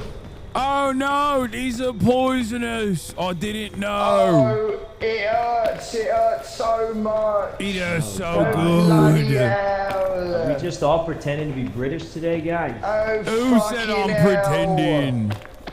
This I is love the the real royal family. me. Today? I'm a colonizer, bruv. Hold on, let me It's steal the some of your real stuff me. and put it in my museum then. It's the real me. I love mushy peas. Hold on, let me steal your stuff. I'll put it up in my I museum. love fish and bro. chips, bruv. Baked beans on toast is wonderful. Yeah, it's not gross. It's not gross at It's all. actually a British delicacy along with my favourite dessert, spotted dick. Yeah, we don't lie to people around the world as a big funny haha. We actually eat it. We eat all of that. We just name stuff weird and shit, like a Yorkshire pudding. Who does that? Yeah, Come on, blood man. pudding. I love love me to my blood consume it. It's my favourite thing to eat in the morning. Could go left side. You know, Come left on, side man. actually is much better, right? Wait, I think you go ready? left. Come on there. I thought I'm watching 2022 Ellen. Okay, mods on. Wait, it was a mod who said that. Fuck. Come on now, you British fuck. Let's go. Yeah, Yeah. we're doing it. You're gonna get a proper shanking in a minute. Oh, are you what I want? Let's go to a pub, bruv. Yeah, Let's get a little proper Guinness, yeah? Glaswegian smile. Give me a little pint of Guinness, alright? Just bring it out, drink to the G, bruv. Drink to the G, yeah? Come on. Yeah, 3 lines on a shirt. George remains still gleaming. 30 years of art. Now he's 60. 60 years of art. We are on a lower Never set, stop though. me That would dreaming. make it notably. Wait, can I get this banana? Wouldn't quite say it. You're a banana, bruv. Come on now. Wait, why It's am I probably gonna getting be fucking poisonous though, yeah? poisoned? Because it's a poisonous banana. Now get in your gob and come on. Why does it look so tasty? If it's poison, it reminds me of home. It reminds me of the beautiful food that me nan made. Bruv. Oh, I loved it, bro. Bless her heart, bro. Bless her Except heart, you know? me nan's food didn't look too good, and it was Oh, poisonous. That's because she was blind, Hasan. Don't worry about it, yeah? Don't shame her. I'll How lay dare you call me nan blind? You one-eyed bastard. Don't. Shut up, yeah? Come on now. Shut up, bruv. Give me a 24-karat gold Labubu. Yeah. Yeah. What about the Labubu that came after that? It's raining, Ellen. Why are you jumping? Oh, bloody hell. I You're don't gonna give know. I yourself just a didn't proper engage my gash. brain. Oh, you said, what do you say to me? You're gonna You wanna give see yourself a proper gash? Come gash. on, stick 'em up, bruv. Come on, I want some. Give me a good scrap, Hey, yeah? hold it, Give me a hold fucking it. scrap, bruv. No! Give me a fucking scrap! Oh shit! Oh shit! He's dead. Oh, what the fuck?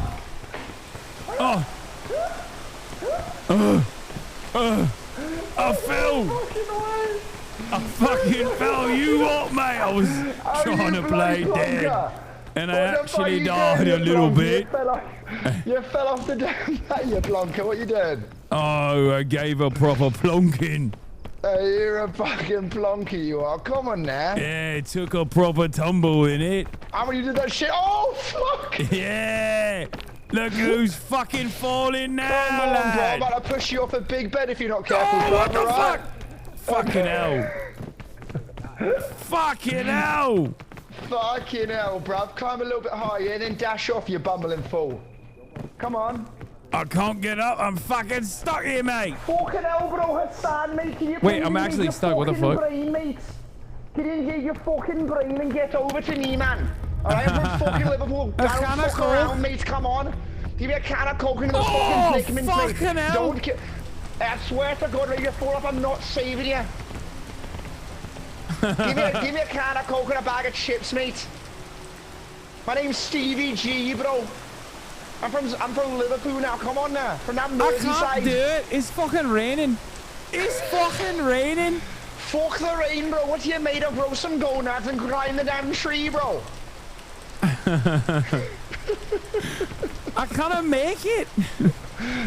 I can't. You come from You're from Geordie now, bro. What's going on with that? From Newcastle. Hassan, bro. What am I, a fucking broomy? Why are you being fucking Birmingham now, bro? Give me them jeans, bro. We can make the jump, mate. Come on. Come on now. Fucking hungry. I need some scrap. Eat some fucking curry or something, mate. Come on now. We can make it. We're gonna go to the local chippy in a minute, bro. Oh, you fucking proper drop me. You big fucking animal, bro. Shit. Is Rox not lash for the both of us? Grab me your fucking hand. Get out me way, mate. I'm fucking sick of you. Get your big head out of here, bro. Come on now. Oh shit. I'm stuck your fucking ass. I'm putting this P-tone down, bro. I don't know why I did that. I see you later, mate. Fucking make it. Grab the P-tone on the way down. I dropped all my fucking stats. Jesus, bro. I lost all my stats. Wait, it's kind of weird hearing you become American again, I can't lie. It's sort of off. Come on now, wait. I'm not fucking American, lad. You know it, I know it, we all know it. I'm fucking British. Born and raised on a beautiful island. Alright? The rain reminds me of the sunniest day in England. Hey, bruv, what firm you from, man? Who you support, bruv? From Mill, yeah? I'm a fucking gooner. I'm a fucking gooner, are you? Well, I'm a gooner, both literally and also for Arsenal. I'm blowing bubbles, pretty bubbles in the air. Yeah. Sunniest day in Broomy. Where the fuck am I going? Up here? I don't know. I'm fucking following you. I'm not gonna lie to you, bruv. I'm a little wait. Why did I not eat these thick mints, bruv? I'm a thick mint apparently. Come on now. Let me eat this shit. Are you hungry, bruv? You want some scran? I'll go have a proper fucking scran, yeah? Proper fucking scran, yeah. Get some fucking scran. Wait a moment. What about these? What about these fucking things? Medicinal root. What did you L5 see, bro? What do you see over there, mate? What's a medicinal root? Can I eat it? You're a medicinal root, you fucking ball bag. I'm eating it. I'm fucking eating it. Oh, it helped. It helped. It helped. Oh, yeah. Wait, do I have a rope? What do I have in this thing? No, I got a rope. Okay, I grabbed it for him. Put it on my back. Okay, Alan, where the fuck are you? I'm putting a rope down for you, fucking idiot. Grab the rope, yeah? You see that? Is that low enough? Don't know if I can make it up to the fucking rope, yeah? What do you mean? I just said, was it low enough, you absolute fool? Yeah, you need to go lower. You absolute fool, why didn't you tell me? United. Wait, hold up. I'm gonna fucking climb up to it. Fucking hell. Come on now. Fucking hell. All right. proper Come on, proper bro. jump at the What are you rope. doing over Yeah. there? Yeah, come on, grab the damn rope, bro. Nice, Oi, nice. Don't chat to me, fam. Why are you talking like that, bro? You're talking bare fucking shit, bro. You're chatting bare breeze, fam. I don't even know who you are anymore. You've done so many different accents. Oh shit. Come here. I'm gonna get stuck. I Oh, don't know if fuck. any other way now, bro. Damn, Brev, bet here. Oh, you chatting to me like that, Brev? Yeah? Don't talk. Grab me hand, what bro. the fuck? Grab me hand, Okay. bro. Beautiful. Bloody beautiful that was. Now, where the heck are we going? You've led us astray, bro. Oh, this way. I led us astray. I don't know where the fuck You we're going. I'm led us following astray, your bro. ass. What? I've been following your ass.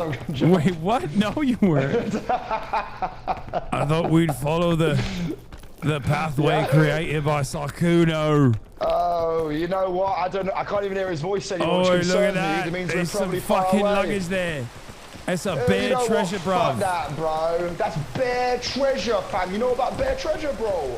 That Yeah, shit bro. Peak, bro. That's that. Hey, alright, bro. Fuck that, bro. That shit peaked again. Nah, bro. Fuck that. That's just calm, bro. You know what I'm saying? Oh, Hey, what- fucking hell. hey, what- I hey, what don't ends know are what you you're from, bro? saying, Ellum. What ends you from, bro? What ends I'm from?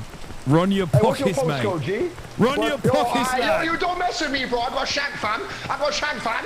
Yeah. Don't make me bust out the fucking the Where's button the off. fucking- Make a proper piece and mash out of yous. Get that fucking shit away from me, bro. I'm scared of a little knife, bro. Yes, that's my. Ah, It's oh the my God, biggest knife in Birmingham. Fucking hell, bro. I haven't seen that a knife that size in my life, bro. It's crazy. You must be a real one. Where am I going? I'm lost. Where the fuck am I going? Like, I can't. Oh my God. Oh, what you the fuck? Bumbling fool. I can't fucking see. You What the fucking idiot, fuck bro. happened? What no the one you fuck can't see happened? 'cause I'm you poisoned poisoned. us, you- I've taken so We're much hotboxing, poison we're damage. hotboxing, bruv. We're hotboxing this, bruv. Wait, I got an idea, bro. We're gonna No, put you to I'm gonna sleep, alright? fucking We're fall gonna- if you We're gonna if you put you to dart me. sleep, bruv. If you fucking dart me, I'll fall. I'm Don't sorry, do it. bruv, alright? Salute the Queen, God bless her soul. Don't do it. Let me fucking. You've I had got a marshmallow this and a entire lollipop. time. There is no... Wait, you've got a lollipop? Yeah, I got a fucking proper lolly. Climb the fucking wall, bruv. Right? I don't want to know about your lollipop, bruv. Right? I don't wanna don't see that. have the energy. I need to fucking sit through. Well, maybe if you didn't stand on the fucking hemorrhoid, bruv, we wouldn't be in an issue right now, would we? You led me astray. You led me right to the fucking. You led me right to the fucking bobbies. Right to the bobbies. You don't know Whose- about bobbies at all, Whose bruv. You walk fucking straight fault into is them. it? It's You walk your straight to the fault. gonads, bro. Don't even start with me. You start trying to throw a bit of lip at me, bruv. You about to find out, right? Don't You mess with me. fucking sent me down this journey. It's the I swear wrong to God, fucking. bruv. Don't It's you the do wrong- that, right? I'm gonna send you back down the bees nunny in a minute if you're not careful, bruv. All right? You give me the Ruby Murray right now. Maybe I'll let you pass. All right? Give me that. I don't know what that is. I don't even know what you're saying. Use the fucking lollipop, bruv. I'm eating it. I'm eating a lolly. Climb. Dash. All right, Dash. let's see what the lolly Keep going, does. bruv. Wait, what the fuck Keep does the going, lolly bruv. do? Keep dashing. Grab the wall, you plonker, and dash up. Wait, what the You fuck is the are- lolly doing? It gives you unlimited stamina, bruv. Something you wouldn't know about. Oh, it's Now come over sleepy. here. I'm No, so sleepy. No, you got 3 lines on a shirt. No, Why come am I here. so Up here, bruv. fucking sleepy? Because you ate the lollipop. You were some 5-year-old had a sugar rush and fucking Skittles, No, bruv. What do you mean? I got a fucking sugar rush. Come here. Oh, Now put down the Skittles, bruv, and climb the fucking wall. I can't do it. It's fucking wet. You plonker. I'm a plonker. All right, bruv. All right. Okay, come on now. Come on now, you fucking colonizer. Come on over. Who you calling a colonizer? I'm from Birmingham. I'm from fucking My Birmingham, people were jeans, colonized by the Danish. bruv. It You're was broken up Danelaw. Birmingham accent, yeah? Yeah, they had to fight back. Have I heard about those Manchester accents, bro? Oh, 0161 there's a put man on first the aid map, kit bro. and a rope spool. Yeah, you're probably gonna need that, bro, because you know what the heck you're doing. Come on now. Here, take it. You know what, Take the fucking rope throw it to me. spool. You Stupid. You threw it down the map. Come on now. Come on now. 0161, bro. Put money on the map and that, yeah? From Manchester. I United. United. United. Like, I knew a guy who kept ripping 0161. Yeah? Had a lot What of happened to him, gambling bruv? debt. Oh shit, what happened to him, bruv? Is he alive now? Yeah, I think so. Played Played a formative role in changing the dynamics of streaming website called Twitch. Oh, wait, I haven't heard of Twitch. What's that, bruv? What do you mean? Yeah, What's one it's, of those? Twitch? What's It's a a Twitch? platform for booby streamers. For booby streamers? What the heck? Yeah. I don't know about those websites, bruv. I don't do all that. Oh! I don't do that. I do YouTube. What the fuck is this? Come on now. Let me go over here, grab me 24 karat gold Labubu. Oh shit, I'm dead. I don't think this is the right way to go. As evidenced by the fact that you fucking fell.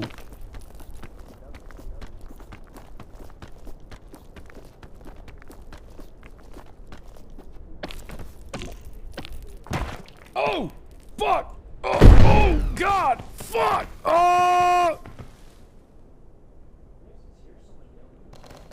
Oh, fuck. Wait, why did I fell? I died.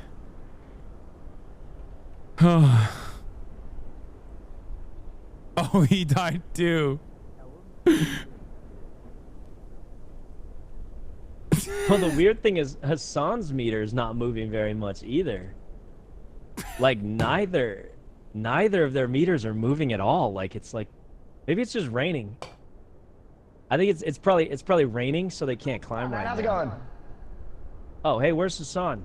Fucking hell, bro, we both died on the way up, mate. Okay, you're gonna have to revive both of us because we're Where could I be? Idiot. Where could I be? I wonder where I'm at. Bro, made the mistake Ellum of did this following. 15 minutes idiot, ago. bro. How do you not know the path? This fucking idiot, I bro, made decided the to push me mistake off of the map, you following the goddamn fool, fucking bro. 24 Wait, he pushed you? gold Labubu, man. Well, maybe pushed you him use your off? fucking eyes, bro, and then grab me. You said a fucking med. You can revive me scaling down the wall, you idiot, bro. I sent you Oh my down god, the guys, I map. used a Ain't no revive fucking because I way, thought you bro. were gonna live.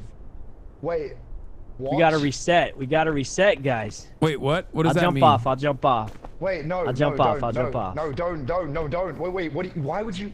Wait, what?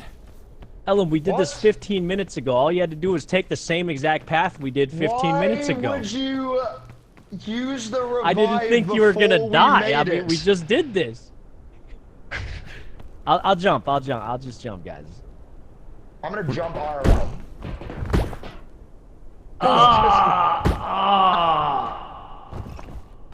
I'm alive? That's crazy. I'll jump again. I'll jump That again. is I'll just, actually crazy. let me just jump again. Maybe let me climb up this thing. I'll just jump again real quick. Don't worry. Yeah. I mean, Will's not even here yet. Will's not even here yet, so it's no problem, right? This is crazy. I'll just jump again real quick. I mean, Will's not here. It's fine. It's fine. We were waiting for Will anyway. Jump! I think this time it did it. Oh, wait. Do you keep healing yourself? Oh, it did it. Why do you keep using the Pandora's box? What the fuck is the Pandora's box? It keeps like randoming his stats. He's being weird. Wait, Why I are took you no being so damage. kooky? Let me just jump again. Where are you? Where am And I? I'm so sorry. Dude, what's going on? Where am I? What the fuck are you doing? I'm lost. Can you see? Yes, because you glitched it with random stats. Fuck, what do you mean? No, I'm lost. Where do I go? Where do I go? I don't. Where's Will? Where's Will at? Well, he was gonna join for the end of it, but I don't know where he is. He said he's gonna be 30 minutes, but that was 40 minutes ago. So How am I not taking damage? Well, thank God Damn Will's it. gonna be here this time. I just missed. Will, You're that's so all. stupid. Why would you use the revive thing without us actually already being there? Well, I mean, Will's not here yet, so I mean. Wait, bro, you know the path up. You have a golden sash. You think I'm not gonna lie. I feel like Sykkuno was kind of right. I mean, he's trolling, but We did it I 15 really did minutes think ago. that you would This guy's lead us bragging about down his the right golden path. sash. I thought he would take make his it. side, okay? Don't He's take got a his side golden right now. sash, man. You think I have a golden sash that suddenly means I'm a professional at this game? You beat it on Ascent 7. I got carried up. I got the Oh my golden sash God, he as just a said ghost, that. bro. You can't. Finally, he's dead. Sweet God. Okay.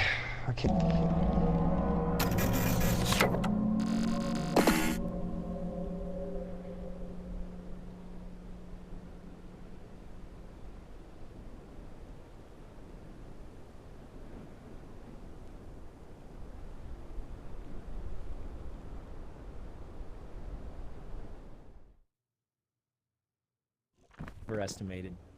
I overestimated. Okay. Let's go, guys. You think Will's here? You know, Ellen, that was my bad. I had high. I just overestimated, you know, the gold sash.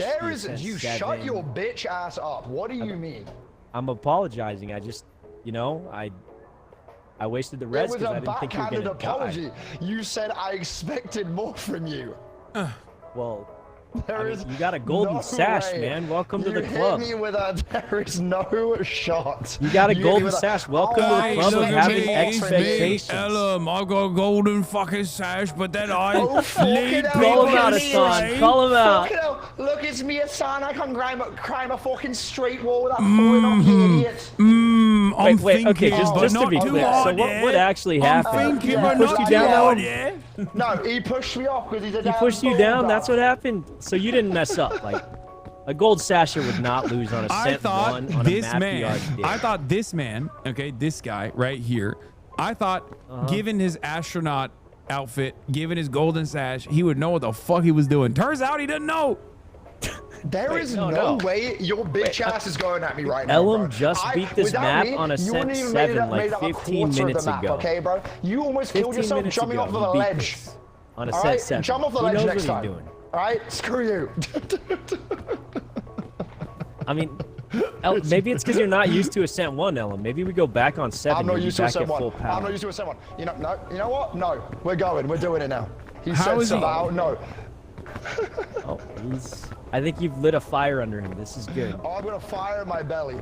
A fire in my belly. He's inspired. We're going all the now. way. This is it. You know what, Hassan? Motivational speech. You know what, hit me Ellum? with it right now, bro. Ellum, show Hasan why you got that golden sash. Show him. I tried to, and then I died. Hashtag let him know. Hashtag let him know. Wait, what is cent 7? No way, 20K people watching this, let 'em out. That's crazy.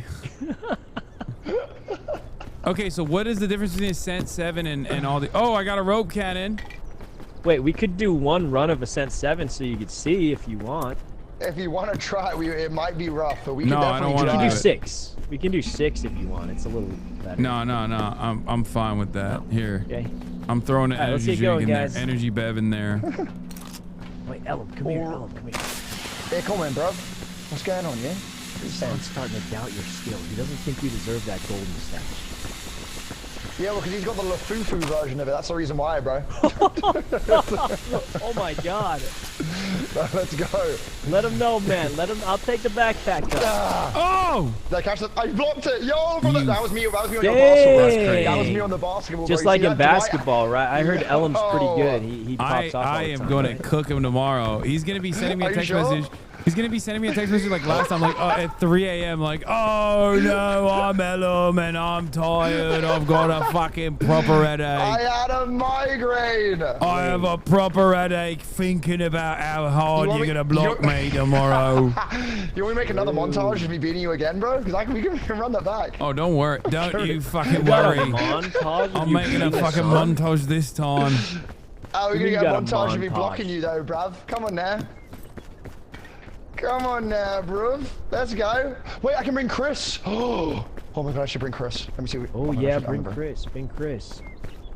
Oh, it's gonna be interesting, Yeah, bro. this is Panda, name his of the tier 1, bro. Psycho. No, this is his friend that he's imagined. His imaginary friend Chris. He keeps talking about him. Psycho's met Chris. I met Chris. He's pretty cool, actually. Right, Psycho? Yeah. You've totally met Yeah, he Chris, makes right? good music too. He's I met heard one of his Chris. songs on the Spotify. He's pretty good, actually. I gotta say. Oh, Elam's He's a imaginary singer, friend you know? makes music too. Wow, how nice of you He to does, entertain yeah. his delusions.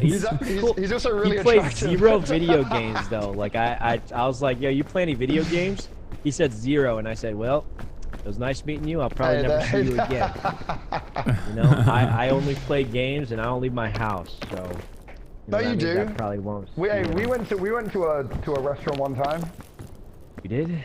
When? Don't pretend you forgot. It was a special bonding moment. You guys went it to was a that one restaurant time. one-on-one. You 1v1'd a restaurant? We 1v1 a restaurant, bro. Well, the weird thing is, I was trying to set up Elam with on a blind date. But, what? yeah, but she But kind then- of flaked. It was really So then you awkward. came. So you came, is what you're saying. Yeah, I just, you know, didn't want to make it awkward for him. That's crazy. Ain't no He way. told him there was a proper gent, a proper lad. Toe. A proper No, laddie nice was. restaurant too. It was a really nice restaurant. And she We went to show up. Nobu, didn't we, yeah?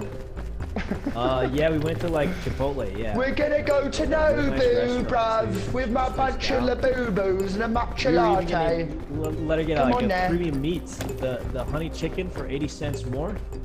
What We were are gonna you let her get saying? it, but no, she missed out. Where the fuck is Will? I don't know, bro. He's saying you went. Wait, I need your end. I need your end. What do you mean you need me, Ann? I'm coming down. No, I'm good. I'm You good. didn't need me, Ann. I'm You good. didn't need. You killed me, bruv. You killed. I'm good. I'm push you good. down, I'm bro. fucking Long proper. live I'm proper the king good. as I watch you die. Come in. Yeah, it's up this Wait. way. This way. Okay, Yeah, okay, go okay, ahead and okay. climb on. You are such. I fucking. I swear. I swear. Wait, what did he do? I'm gonna put a poison mushroom in your mouth IRL. How about that? What did he do? Yeah. He You tried wanna to do poison me. shrooms? And I don't do drugs, man. I don't Okay, do drugs. Okay. You are free to do any amount of drugs you want, though. But There's me no personally, way. I ain't doing no shrooms with you, man. But don't let me. I'm not judging you for it. I just personally don't. Do it, that's all. Come on now. Yeah, he only does ketamine. Oh no, I only sell that. But I mean, I thought it was Fen. I'm kidding. I'm A kidding. little horse trank. I thought it was a bit of Fen, no? That's what A little bit of fent. Oh well, That's that a little bit gets of fent into on the side. everything, right? You can't be a proper Come geezer without a on. little bit of fent in it. It's got a bit Let's of be fish and honest. chips Ellen with a puts side that of on his Fen. beans and toast every morning. Can't A live little without bit, it. little baked beans and Fen, bruv. Lovely that. Come on. Where we going? Up this? I think this way, and then jump onto the white pillar. of horse Luggage. Give me Talking about that. GTA? No, I'm talking about how Ellen loves doing hard. The Ellen loves Fent. It's I true. can't even say it with a. I just really love doing Fent. See, he's not even calling it fentanyl. He's calling it fent. But By the his real pet name. name. Low-key, I don't know what these Fent do. I on think they toast, kill a you, proper right? man's lunch days, yeah? They Come just on. kill you, don't they? Men. Come on there. I'd rather have fent on toast than fucking beans on it. Give me a bit of Fent with baked beans, yeah? A little bit of that, a little bit of toast in it. Mushy Come peas on. and fucking toast. Oh, I bloody love mushy. Give me some medicinal root. Thank you so much, bro. Jesus, he actually sounds a little too. You sound like Nigel Thornberry when he eats. Hello there, my name's Nigel Thornberry. Like, you know how Nigel Thornberry does that thing? It is I, Nigel Thornberry. Wait, come on now. Kind of good at that. Let me. You could be the real For a Nigel second, I thought you Thornberry. were I might British. believe it. Yeah, wait, what the Like, heck? that was a convincing ass British accent, bro. That's crazy. It is I, British man Nigel Thornberry. Welcome back in, Hasan. Yes, better not. It is I, Captain Crumb, back with another adventure. Come on now. Ow. Grab my hand, you idiot. There we go. Where did you? Oh, there you are. I was just grabbing. Honestly, beans are so bad, and you know what's crazy? I can assure you've never had it. Wait, beans are pretty good. I don't know about the beans with tuna though. That sounds kind of bad. Oh, ugh, gross. What do you beans mean, and tuna bro? sounds. Beans, tuna, and cheese. It's sounds beans, like a bad tuna, cheese on a jacket potato, bruv. Jacket potato. Oh my god, that It's sounds lovely. terrible. That sounds so It's terrible. so good, bro. That sounds so terrible. British people do beans, deserve the tuna, and jokes. I cheese, swear to that God. combo already You sounds said, kinda- you said we deserve death? No, the jokes. Oh, you said they deserve death? Tuna already No, I didn't sounds say that. Oh God, I'm not bro. even getting clipped out of context now. I got I'm just saying British people saying You fake told me things. I deserve death. Sounds good. Maybe not the tuna, bruv. Tuna and chips, yeah? A bit of tuna and chips down from the chippy. That's I love preferable to that. fucking jacket potatoes with tuna and I beans really on it. love it. Give me tuna, cheese, baked potato with some baked beans. That's lovely, that. I don't really know particularly where this accent's from. Maybe Essex. I'm not sure. Could be. Oh, going up north. What's Going he from doing? Yorkshire, gonna go to the cinema. He did got the item. Was it revive? Was it revive? No, it's an anti-rope, but that's pretty good. What's the Never anti-rope? mind. It's like the one that Electro. floats up. It's quite useful. It's bloody A lovely. piton. It's bloody lovely. Save the piton. It's bloody lovely. Don't forget the it is. backpack, Ellen. Don't forget the backpack. I don't need it. What? I need to eat this. I need to eat this mushroom because I'm starving. Hey, bloody A hell, you well are done fucking marshmallow. mushroom, you are. You are a goddamn mushroom, bro. What do you mean? But yes. Not a mushroom, a marshmallow. A marshmallow, yeah? Come on. Yorkshire, I'm trying to think of the Yorkshire one. Yorkshire? Jamie, bro. No, let's go. I want to go up shop real quick, mate. I forgot to cook the. So Ellen, chat saying you got bad food recommendations. What do you think about And that is racism. Wait, where did race come into that? This is food. It's anti-British, anti-British, anti-British. Wait, why- It's the are you most saying all- acceptable form of That's bigotry. 8 grand. What is he saying here? I can't believe. Wait, he forgot the backpack? There was a backpack? I've got one on my back, no? Oh, Right here, bro. Ellen forgot the backpack. No, he's got a On my backpack. back, you fool. Not Hey, very up, gold lad. sash of you, buddy. I'm going up shopping there, yeah? Come on there. Hey guys, I'm going to give you a tip. The right side on the jungle is much easier than the left side. I feel like you're The lying right to me. side? Why? Okay, just follow me on the right side then. I mean, I'm gonna just don't follow believe you you, because I have Safina. no other options. I'd rather follow you than Ellum. What do you take that back, Oh. Sabao? Ellen, are you gonna take this from a Shut your non-gold bitch sasher? ass up. You just double the points I'm gonna get against you Dave, tomorrow, you bro. just tell him to Sabao? I'm gonna get double the points tomorrow now, bro. I need hands. Hit him with the Sabao. Look who needs help now, yeah? Who needs help Hasan. now, Oh yeah? my god, he's alive. Where we going? Let's go here. Thank God our best pal Will Neff is here. He's who we needed to bring us. Can he join us? He can just Yeah, join he can midway. us in the middle. Let's see They'll if I can spawn him in as a invite ghost though, unless we just lit the campfires. He's away still, damn it. Come on, Timmy, gamer guy. That in mind. What Ellen, if I you're a just handsome invite a chap. random friend? Ow. Hang on. Okay. This What about way, the blue? everybody, this What about way. the blue bananas? Oh, you Blues can. are Oh, good. you are Everything blue but banana, pink banana, bro. I believe, is pretty good. Oh, really? Guys, follow me if Lovely. you want to reach the peak. If you lose me, Ellen will take you to the top. He's a gold stasher. He knows. Well, how about you just slow down? Slow down. Okay. Come on there. Wait, where do you go? Wait, what? Wait, what's he? Didn't we just? Sakuno, what are you doing? Go to the right side. Then why did we just go up that way? Well, that would just throw you off a little bit. So you keep up, you know? Wait, where's Where's the the sun? sun? You left him? I'm trying to catch Where's the up. sun? Ellen, you left him? I'm here. No, You guys he's are running here. too fast. No, it's Saikuno running through the trees like he's Spider-Man. What? I wish I was Spider-Man. Ellen, as a Hasan fan, I want you both to have the penis hat. I'm good. I would like to talk about this. That's I'm good on the penis hat. Barbecue baked beans, bro.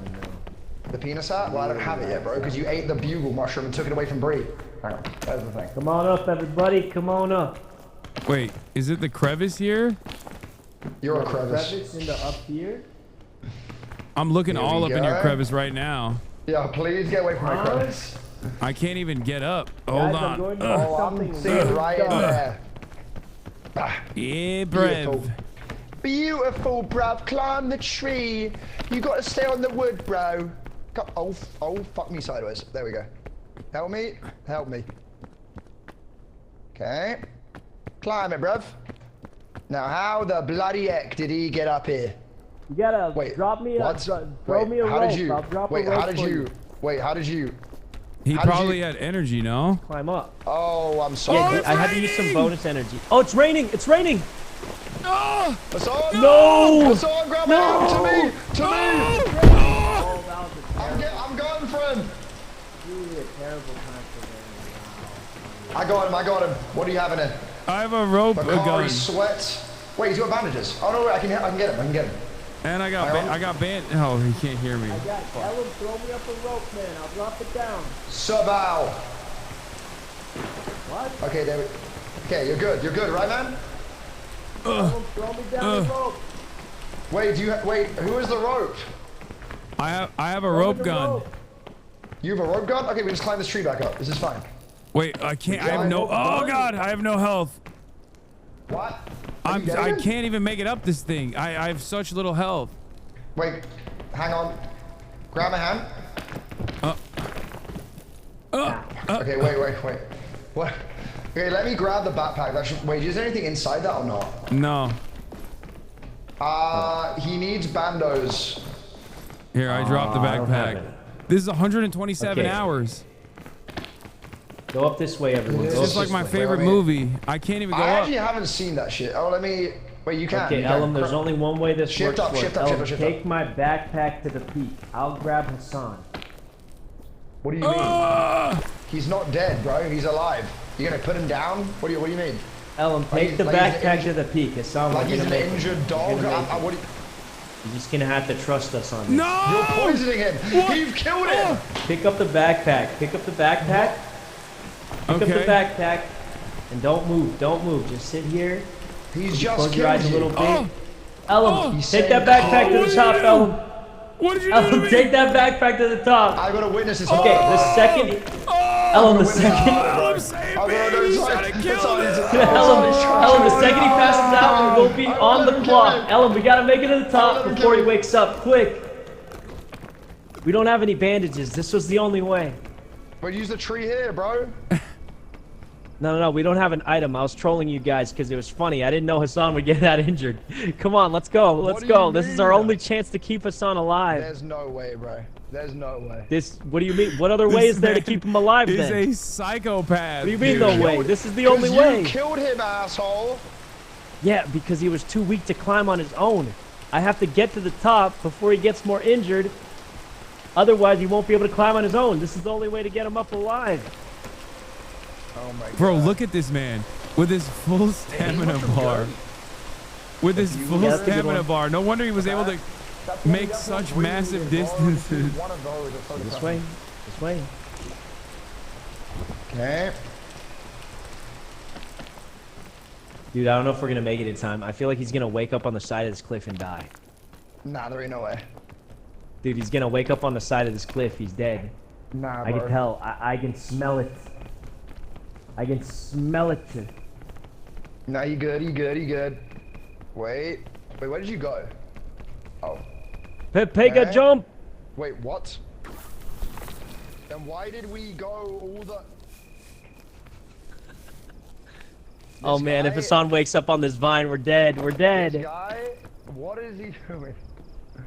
Hang on. What are you waiting for, Ellen? We're on the clock. Hasan's gonna wake up any Yeah, second, we're on the man. clock and you went the wrong way. What do you mean? This is the right way. Come on. What are you dilly-dallying for? Come on. You're a dilly-dally. I'm the one ahead of you. How could I be dilly-dallying? Okay. Oh God, if I saw Hasan him wakes up logged in. mid-climb, I'm he dead. might just die. Well, I'm not even dead. I got murdered. Or maybe we'll find some healing. If we just find a med kit, he'll be fine, right? One med kit would kill him. Okay. Wait, oh. He woke up! Oh! Okay. Oh, what happened?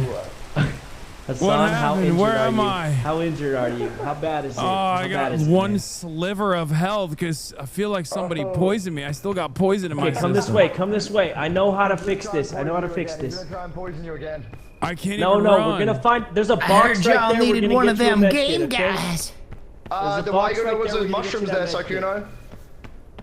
What's up, Ellum? What were those mushrooms you just had there? Were they poisonous? no, Wait, we're Timmy gonna Gamer get a Guy! box for a- Yeah. Timmy Gamer Guy! I'm inviting you. I'm jumping in. I'm made jumping it. in.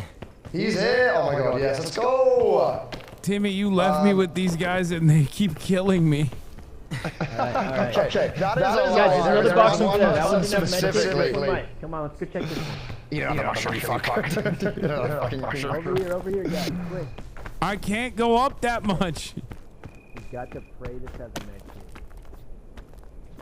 Ah! No, Hasan, over here, you fool. Come down, come down. Wait, down. Yeah. Yo, guys, come over here. There's a med kit for Hasan. Yes, sir. Hey guys, I'm dead. Oh, fuck, I got poisoned again. Hey, Timmy, game Hasan, there's a guy. med kit. Quick. Quick. Hey guys, I died in the desert. I fell to my death. Oh my god, you actually fed it to him, you psychopath. You said that was the only way. You said that was the only way. Wait, what is this? It's a little campfire. Timmy, hey. Lego. We're gonna make it to the peak, everyone. Come on. Hey guys, today's the day. Hi, Timmy Gamer. Why is Timmy so loud always? That's crazy. I'm sorry. I got ADHD. My teacher says I'm loud. Timmy, they killed me. They keep to do it. poisoning me, Tim. trying to tell you about them. Oh wait, Ellum, you can. I can hold Timmy. the backpack again now that it's on. Look at them in their space uniforms. I mean, you can hold. Wait. They think they're so cool. You guys look so cool in your space Timmy, uniforms. I've got a gold sash now, alright? I've got a gold sash Or now. am I forgetting? Huh? You jealous? Wow. I thought I had something in the bottom right. You little fuck, you jealous now? You have to act now. Take their lives. I don't know what to do. I can't. I have no strength. I'm in so much pain, Timmy. I can't even climb short distances Fine, come without on, having guys. to lunge. Up here. We're all gonna make it. We're all gonna make it. Everyone. Come on, bro. I got Good. such Pull little him up, Ellum. health. Pull him up. I'm trying, Pull him man, up, I'm Ellum. trying. Come to me.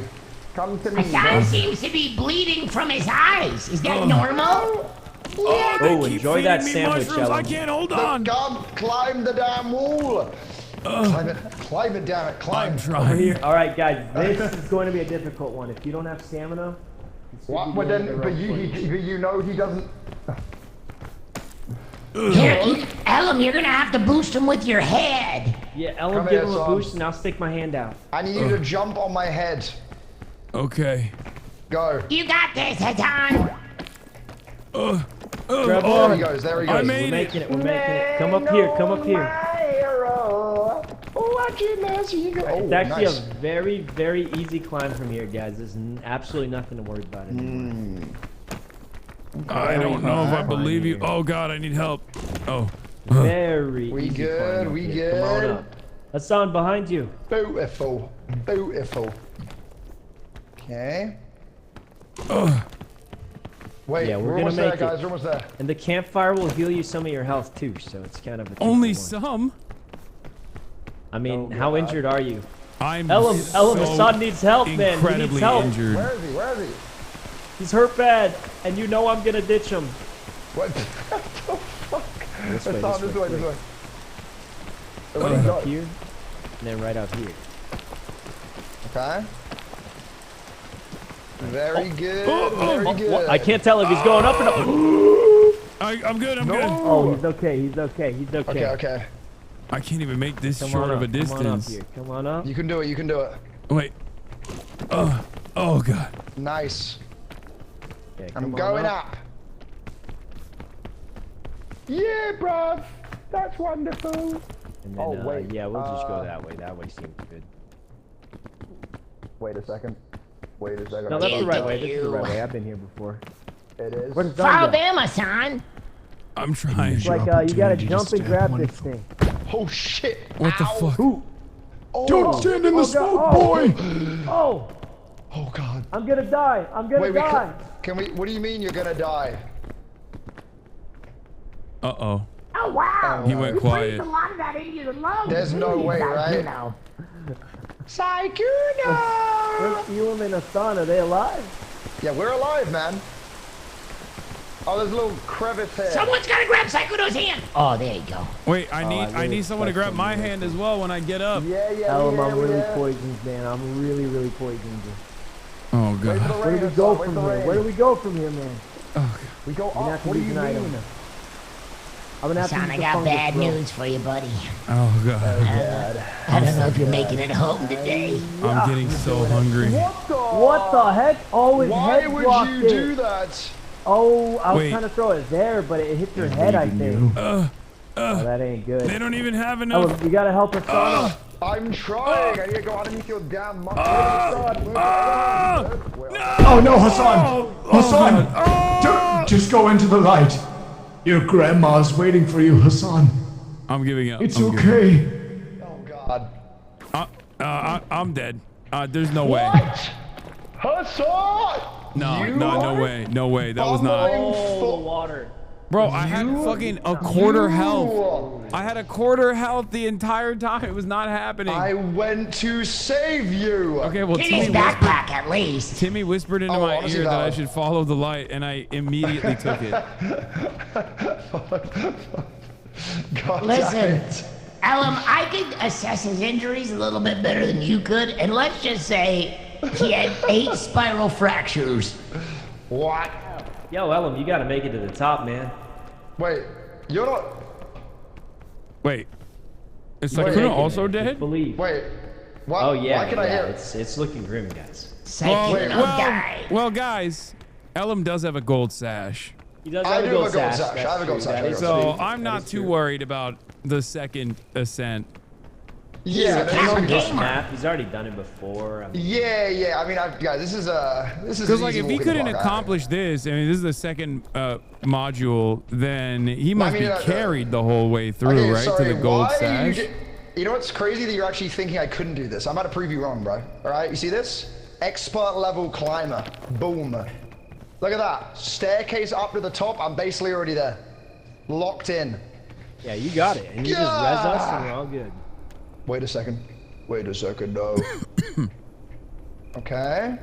Ow. Come on now.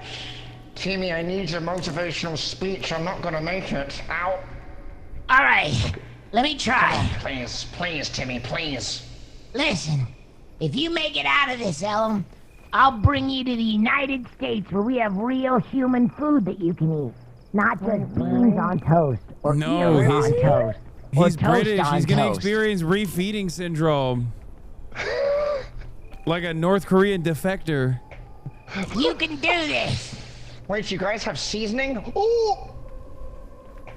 I needed that. Thank you. Did you just use a full healing shroom on a fraction of health? Timmy, shut the fuck up. You're a child. Wait, there's another one. There's another one. Where? Elam, go back right behind you. Where? Same place. What do you mean same place? Right there. Wait, did it not render? It's Hold a on. visual bug, you big Oh, nerd. son of a darn it. Ding dang God darn it. Damn it. God damn it. Scammed again. You got it. Wait, I'm basically there, aren't I? I think I am. Come on now. Wait, Yeah, hit I us have with done that it. res, man. Hit us, Did you kill yourself? What happened? What do you mean? I had a bad fall. What do you mean, what do I had a mean? bad fall. You're an idiot. Oh! you sir, are a damn fool. Food! Oh. And then the boys are gonna be back in Mesa Biome. We're gonna take it all the way home. Hello. Solid Snake. You just jumped in a landmine. Wait, Snake? You grieve! Solid Snake. No, I'm fine. Trust me, everything's gonna be fine. This could be bad. Oh fuck, there's another one. There's another one. Wait, what died? Sorry, did my ears deceive me or did I hear Solid Snake? Otacon. Otacon. It's me. What? Solid Snake. Played by Holy David shit. Hayter. What? David Hayter, is that you? Holy No. shit. It's me, Solid Snake.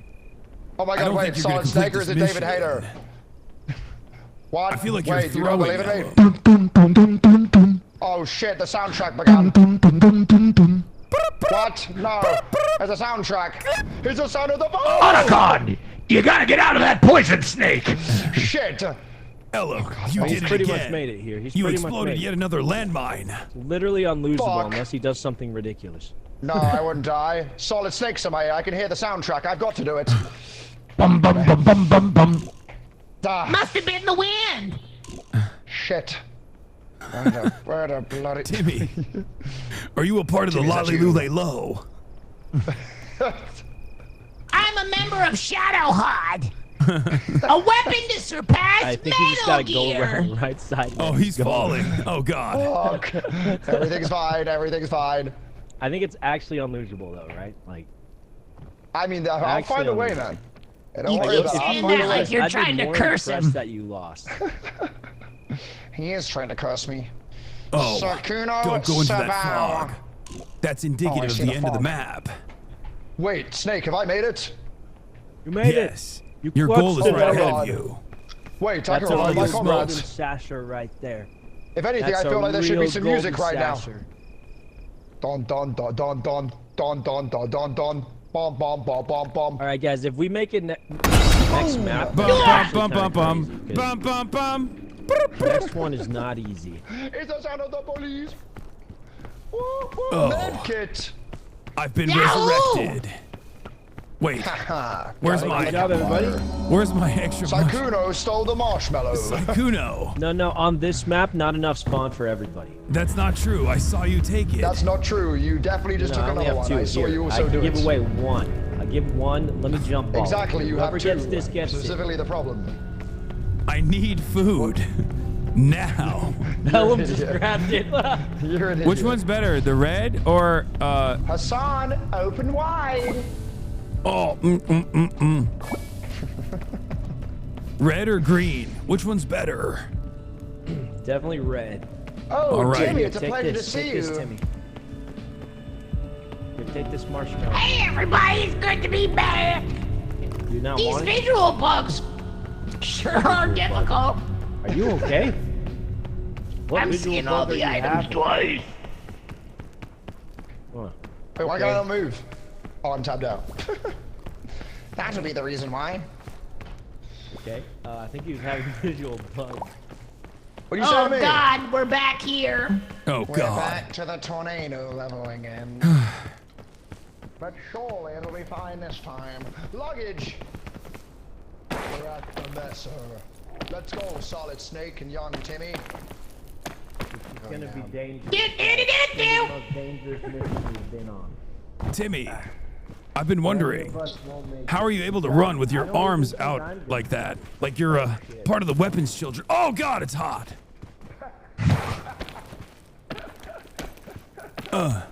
Oh shit. Are you asking me how I'm able to run with my arms out? Yeah. Wait a second, this is perfect. This is perfect. Why would you do... You are so annoying. You are I don't know. Oh God. I never really thought about it. Where do they go? Timmy. Over here is Solid Snake and Timmy. Right, I'll leave it at tier 1. How hot can the sun really Oh be? God, it's hot. Well, because of my skin. My sensitive skin. I'm burning. It doesn't burn I'm burning. me now. It Everyone appears group I'm up, immune to group up. burn. We've got one spray of sunscreen left. Give it to Give it Timmy. to- Oh no. Run into it. Run into it. Everyone run into it now. Run into Let's it. go. Did you Let's get go, it? brothers, through the sun. All right, we're good now. Wow. Woo, woo, A lot easier with the sunscreen, huh? woo. That's right. Usually my mom puts on sunscreen for me, but she left. Oh. Oh, Timmy was... Oh.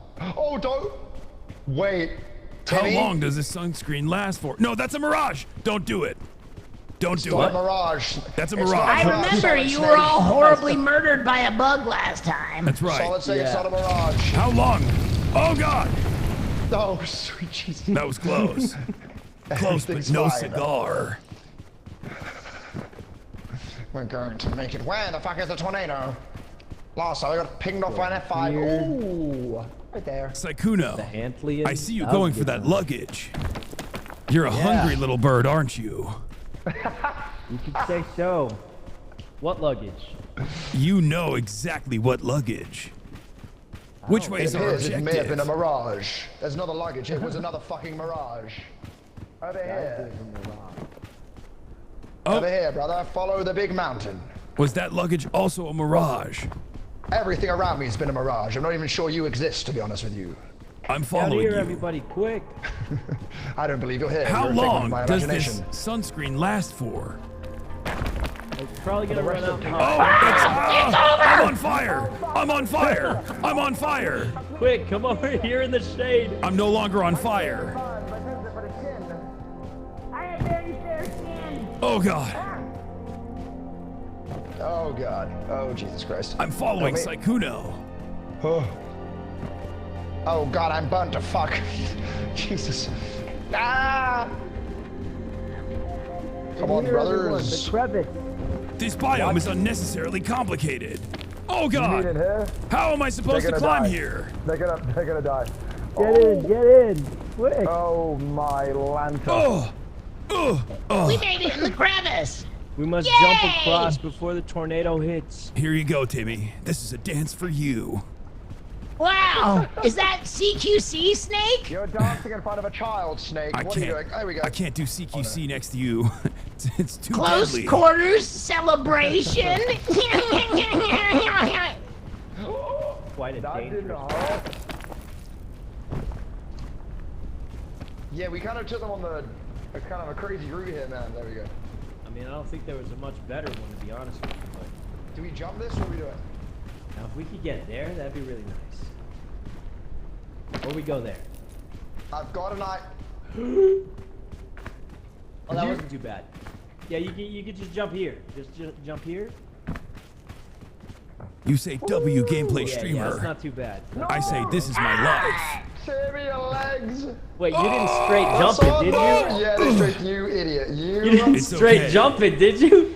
It's Timmy okay. the What's I wall, wrong you to damn do? fool. It's you know, all it's right. all right. I was mean, able to it make probably this didn't hurt that distance bad. like it's nothing because of my CQC skills. That is excellent work. That's excellent work there, Snake. Now climb this wall and grab my hand. Here I come, Saikuno. Wonderful. Perhaps up here. Oh my God. Huh. Snake, where are you? I'm coming up. Wonderful. Wait. You fucking idiot. I got it. Timmy, I might need your hand. Never mind. I'm fine. Don't worry about it, Timmy. This way. He just keeps saying this way, but I don't know where he went. He has a habit of doing that. He went this way.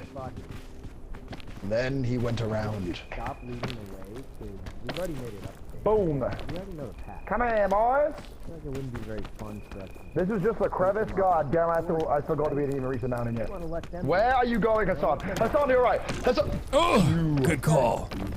God damn it, Snake. You almost killed yourself. Over here. Over Wait, here. I was wasting My my God, that guy resources has for no balls of reason. steel.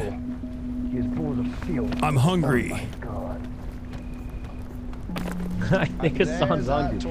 Here, come over here. I have a prickly cactus for you to eat. Wait, what does that do? Oh God. Well, it gets rid of your hunger for a prickle, but the prickle goes away, so it's worth the trade usually. Oh, it feels like you stabbed my insides. Yeah, I've also fed your insides. It's okay. Plus 3, minus 2. This is exactly like Snake Eater Delta. Available now. Ow! Come here, Timmy. Climb, Let me remove brethren, that. Let me remove that thorn for you there, Timmy. Sometimes you need There you to go. figure out how to survive out in combat situations. I needed that prickleberry, Saikuno, you idiot.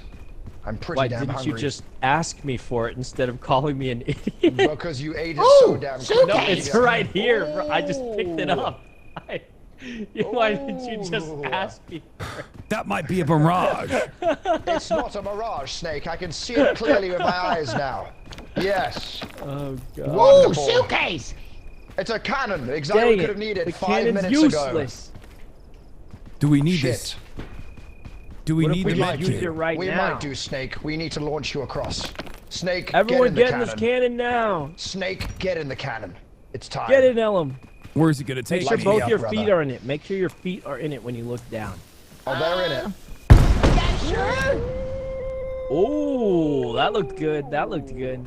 I mean, let me get on this. That's thing. not a lot of distance. That seemed kind of pointless, to be honest with you. But Ah! look at him go. This seems kind Oh of my stupid. god, I think I'm dead. All right. Wait, why can't I get in?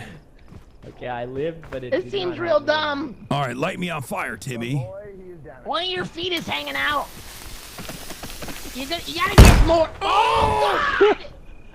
Where did I go? Oh shit.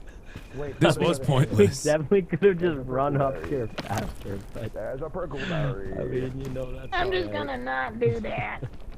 Oh, hey guys. Yeah, you Call really me don't have to do it. old-fashioned. It doesn't really help all that Sakuno, much. hold if I'm on. honest with you. You got a thorn on you.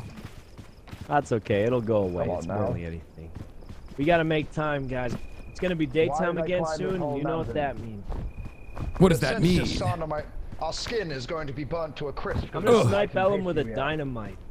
What? Sorry, you could hear that? Oh, I can hear We you should there, kill son. some scorpions with dynamite. Ooh, suitcase. Suitcase. We can get some food.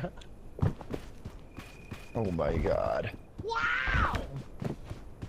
Wow. Voice It's a in my head lollipop. said, if you put an item in there, you go flying. Those voices what? missed the last patch notes then. Goddamn. God, Jesus. Jesus, you're It got really nerfed. twisted It everywhere. doesn't work anymore. God damn. But you know it alright. does work. This! No, no. Oh, Just kidding. I wouldn't do that. Oh, thank God. sweet God. Sweet Alright. God. Here we We'll go. just wait. Let's Timmy! lock the Oh, fuck you're in. there. You're there. Hi Lock there. the fuck in. What do you want to thought see? you Let hit it Ellum with the lead us, dynamite. guys. I'll be honest. I beat this map today, so I know the path, but I don't want to spoil what's the the point? fun. What do you mean you So don't I'll want let to Ellum do spoil it? We just I want to mean, get Ellen's a through the golden level, man. sasser. He knows how to go. I've already done my part, bro. I did the last one. What? Where am I? Dude, where are we going, bro? Oh, I see it It's now. going up, man. It's easy. It's actually quite easy today, I must say. Then why Hey, is Kuno, he- you certainly are in a lot of plane crashes. Yeah. I feel like you're the common I denominator, might be the one Sakuno. crashing the plane. You Who know all the knows? planes. Come on now. Oh, it's on burning. What? Oh, Wait, is up God. here? Is it this way? Let's get out of the sun. Oh shit, I'm burning. I'm burning. I'm burning. Oh shit. Oh bloody hell, I'm rather hungry. I would Which love way, some Ellen? food. Which way? Oh god, I'm burning up. Oh, it's pretty bad. He's running in circles saying he's burning up. Which way? I'm burning. My sensitive, poor British skin. I'm burning. I'm peeling. I don't know. Oh, God. I'm hungry. I need food. God. I need food. Where's damn Timmy? it. Where's Timmy? I don't have a damn clue. All right. This way. This way. Okay. Is it this way, brother? Is it really? I don't know. I mean, it looks good enough to me. Okay. Thank you. Wait, luggage. My luggage. Thanks for spotting No, it for me. you I actually fucker, lost I it need during the food. plane crash. I need food. All right, you can have the water it had. Woo! That's all it had. Hasan, you hungry? A little bit. Oh, just a little. We can wait. I'm sure. Surely. Yes. I'll be all right. Okay. Surely Oh, this Timmy, is the you're way. alive. Where's Ellum? Over here, bro. I Elum. I'm over here. He's left us once again. What's up, Holy brethren? poop, he made it like Let's pretty go. dang far. Wait, How'd I you see get that the- far so quick? I'm quick, brother. I'm quick. Make the jump. Where? I don't even think Come it's on a now. jump. You can just kind of walk, but. I mean, there's like a little hop, but it's for the most part flat. I'm so hungry. This is really bad. How hungry? On like, what Like a percent of your third. bar is hungry? A third? Wait, that's not that bad. It's bad. It's bad. Bro, you're fine. What are you worried? Here, come here. I got some toast on beans. Oh, Timmy Gamer Guy. Thank you for the baked beans on toastings and the jacket potato. Thank you so much, bruv. Oh, Come on God. now. I got Where are we burned. going? Oh, So I how got do it. they Oh. jelly the eels? Ow! it's Where are hot. you going? What, he just lured us into a trap. I don't know what I'm doing. I love jelly. Wait, Ellen, watch out. There's a dynamite. Delicacy. Wow, don't worry, you fuck. Ah! This way, this way, this way. I feel like he's getting progressively more British somehow. I think he's lost. Oh, I'm very lost, let me tell you that. Where the heck are we Well, going, I bro? think we just go up. Just try going up, maybe. Yes. I Oh wow, see. that looks like a difficult climb. Nope, it's good. Look at that. Oh, nice. Beautiful. Oh, thank you. And now we're going to Seems good. Autobots Seems roll good. out. I don't know where the heck I'm going now. I'm going to be so honest. Where the heck are we going? Guys, I'm lost. Wait. Pega climb. To this. Wait, what? Ow. Wait. Hey, So, where are we going? Saikuno, how about a little fucking I him? don't know. I didn't take this route. I'm lost. How about... I went the other way. It was much easier. Oh, God. But I'm Where's sure the there's a other way way? up from here. Help Is You the got other it, way Ellum. I believe. The left or the right? Yeah, that looks like. Can I you mean, help? the problem is if we look above that, like, I don't think there's much of I a think the path. problem is this cactus looks like a big dick. A little bit, I suppose, yeah. Ow! Scorpion! Ow. Ellum, where do we go? If you could help. Oh, I'm I burning. don't know, I told you bro. I didn't go this way, man. I'm lost. Saikuno, did you go There. to the right or the If we left? can climb up there, we can make it. Yes, but You have how an are we going item. to climb up there? Do we have any Anybody have a equipment? chain gun? I don't have a chain gun. Does anyone have one? No. Chain launcher, guys? I just checked your Shit. backpacks. You only have. Oh. The Ugh. sun is coming. The sun is coming. The sun is coming. Oh God, In I'm which burning. case, Oh God, I'm burning. I'm I'm having this burning. I'm lollipop burning. and I'm going I'm all the burning. way. I'm burning. Oh Wait, God. Ellum, what'd you say? I'm going. Oh God. You what? Oh God. I'm so Bro hot. ditched us. We're so Hassan, fucking listen good. to me. He ditched us. I think we need to ditch them. They're dead weight. They don't know Dude, what he the hell says they're that doing. when he knows we don't have a rope. What do we do now? All right, Saikuno, Wait, we're Ellum, jumping just get to across the this top, way. man. You Just go get to the first. top. We're gonna diversify our efforts. Okay. Saikuno, you take the first jump right over here. Oh God. Throw me a damn rope, Throw a guys. TNT at us, psycho. That didn't sound too good. Ellum, just get to the top and revive us in case we don't make it. What do you mean? I feel like that made a lot of sense. I don't know how to explain it better.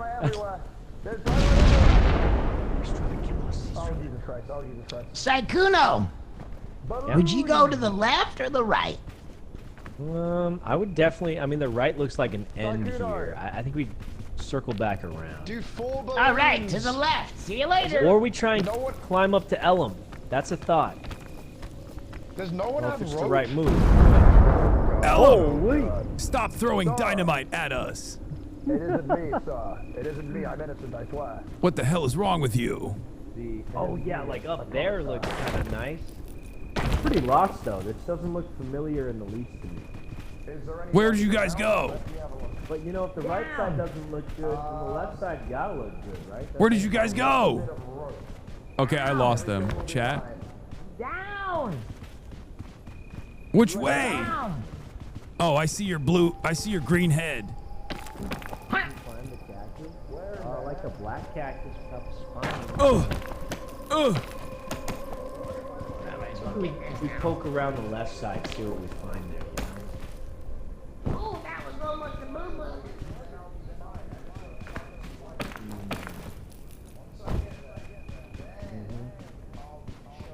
Ugh. Where are you guys at? Oh, through here. I see something. Saikuno, throw there you that are. dynamite. Yeah, I got it. Get this one too, just in case. Ugh. Ella, we can't hear you. You silly British SOB. Like it looks like we're making a little progress here. I mean, perhaps the outside. Snake, try to remember the basics of rock climbing. I'm Yeah, trying. this way. Loop Otacon. around the outside. And then back up this way. I mean, we're making some progress here. I feel like we've done more progress than Ellum has. parasol. Oh, whoa, whoa, whoa! This killed me Hey, last this time. reminds me of last time. Let me go look for Hasan, make sure he knows the way up. I'm over here. Hey, what is that? Oh, you got it. Yeah, turn back backbone around. over there? Turn back around. Oh, there you Yeah, are. up here. Got to double back sometimes. Yeah. I got a chain launcher for us, guys. I'm back. Oh, Where shit. the heck It's did this Elo. guy come from? I got a chain launcher. We can use this I to think get we back can up just now. go up here, guys. Or this Yeah, right also here. works. This looks like a way. Up on the right. And then this way. Okay. Yeah. All right. Oh wait, then straight to this thing. Oh my God, there's a route. There is a route. You still with us, Snake? I'm right here, Timmy. Lollipop to... Thank God. I'm covering your shit. Ellen, we gotta save that chain for the final climb, though. Okay. We had to use like the kiln is quite. You're playing MGS on stream? I am right now. This is Metal Gear Hasan Solid. plays games. This is Metal Gear Solid Unreal Engine. This is what it looks like. Hassan, I think that maybe you and I should do a best friend sleepover stream where we play Metal Gear Solid 3 together and we don't stop the stream until we beat it. Wait, that sounds. Can you lock yourselves in the one room together too? Yeah, let's do it. I don't know how much I'd like that. Oh, but that's like the whole point of it, right? Like. I feel like there's a lot of news that I need to cover. Oh. I'm gonna throw this TNT at Ellen. Snake. Oh no, you don't need a. Jesus Christ. Jesus Christ, he's crazy. Well, I didn't say I'd be accurate. I just said I'd throw it at you. How about this headline? Best friends hang out. Hey, that's just me and Elam every day. Elam. Come on over. Did you just get your best friend's name? He just said his And best her friend's name was name. Ella. And he keeps threatening me with dynamite because he's a. Was that? Wow. Come on. That's what I get after saying Elam's my best friend, huh? Wait, oh God. I'm gonna throw the real It's fine, it's dynamite fine. at you next It's time. fine, it's I might. fine. No. Wait, why? Wait. Is it, are we okay? Oh no. I don't remember Wait, up getting there. to Guys, this there. Oh, there. Yeah, there. Well, I think I don't this think- looks much safer personally. Okay, you can do that. This looks much safer though, I think. You're right. Just because if you fall, you won't fall into a chasm of death. And then we just kind of jump over and climb up. Jump over and climb up. Yeah, this way. Sweet. Jump over and climb up. Jesus. Wait. That's scary. Oh my God. Chasm of death. That's what my dad calls my mom's lady parts.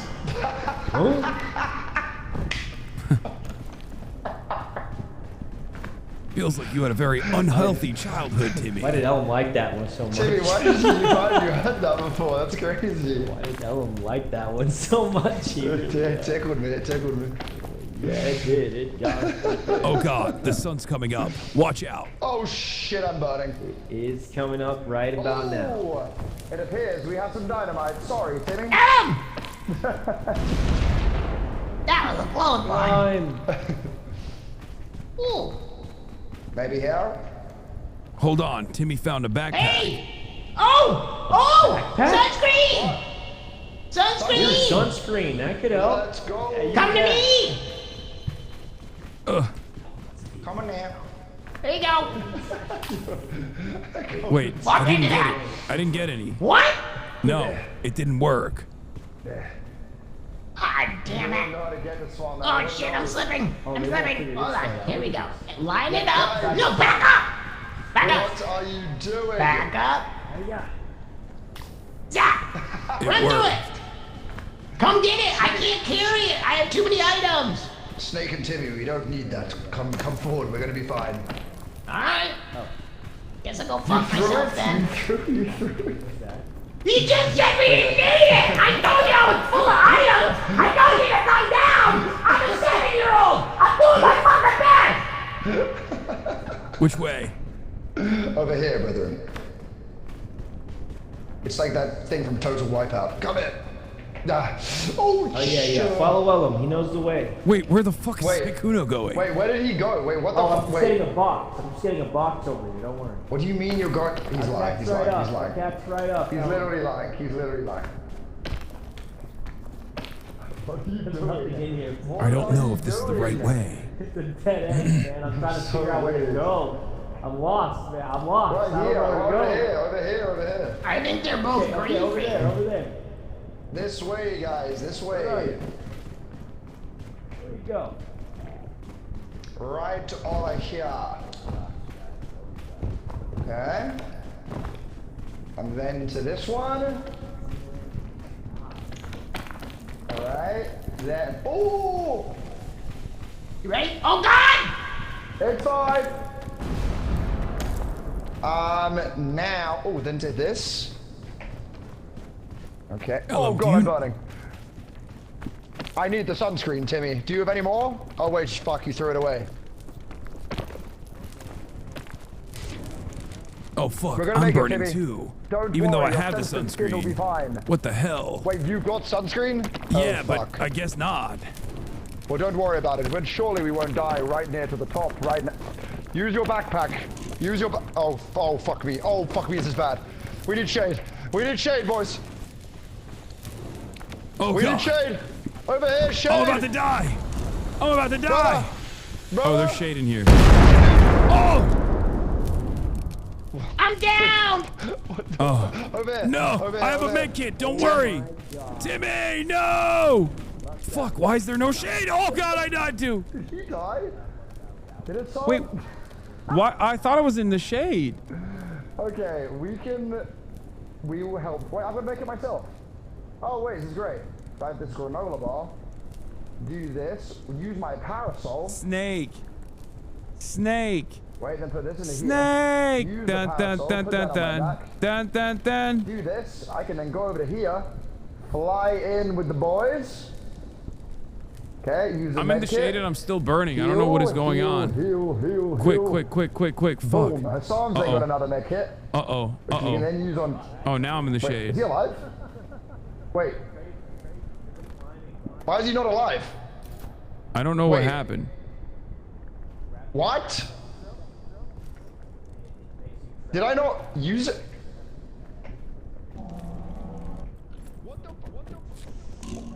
Oh, I'm about to die. Why did you...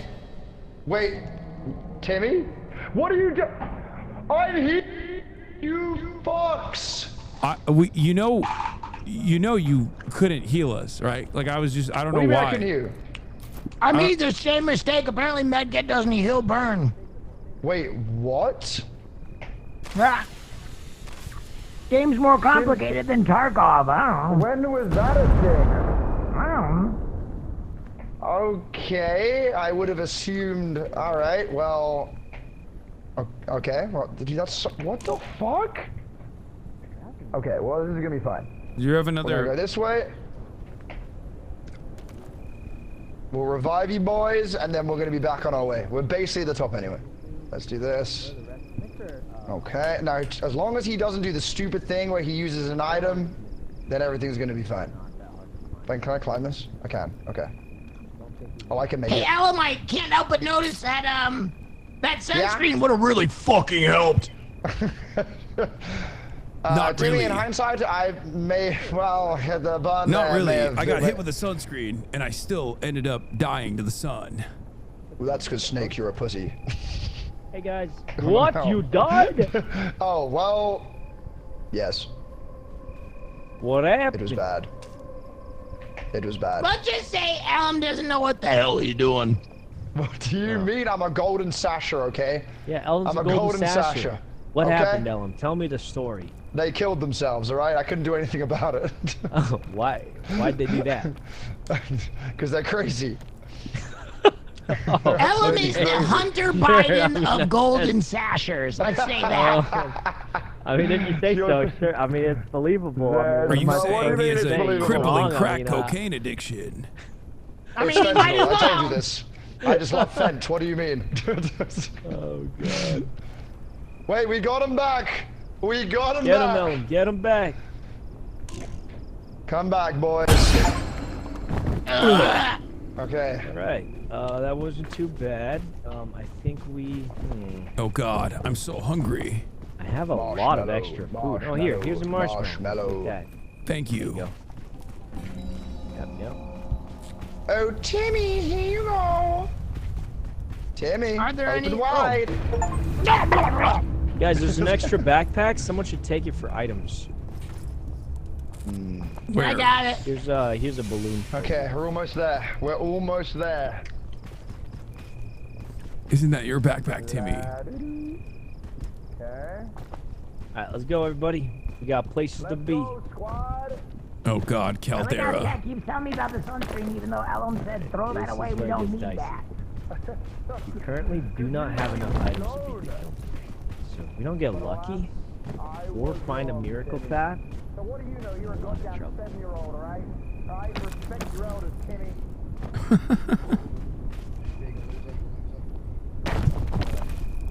Either we gotta find a much I'm better sorry. path. I have a natural distrust of my elders because they Fracked behind my elementary school. Oh, fuck. And now I have to do earthquake drills at recess. What the hell is the earthquake drill, Timmy? I'm ready to hear that, though. Oh my god. Come on now. Guys. That's crazy. Go, Jesus. Mighty that fast. Brethren. Oh! Oh fuck! Oh! Oh God, I'm burning. Okay. You're alright, it's on.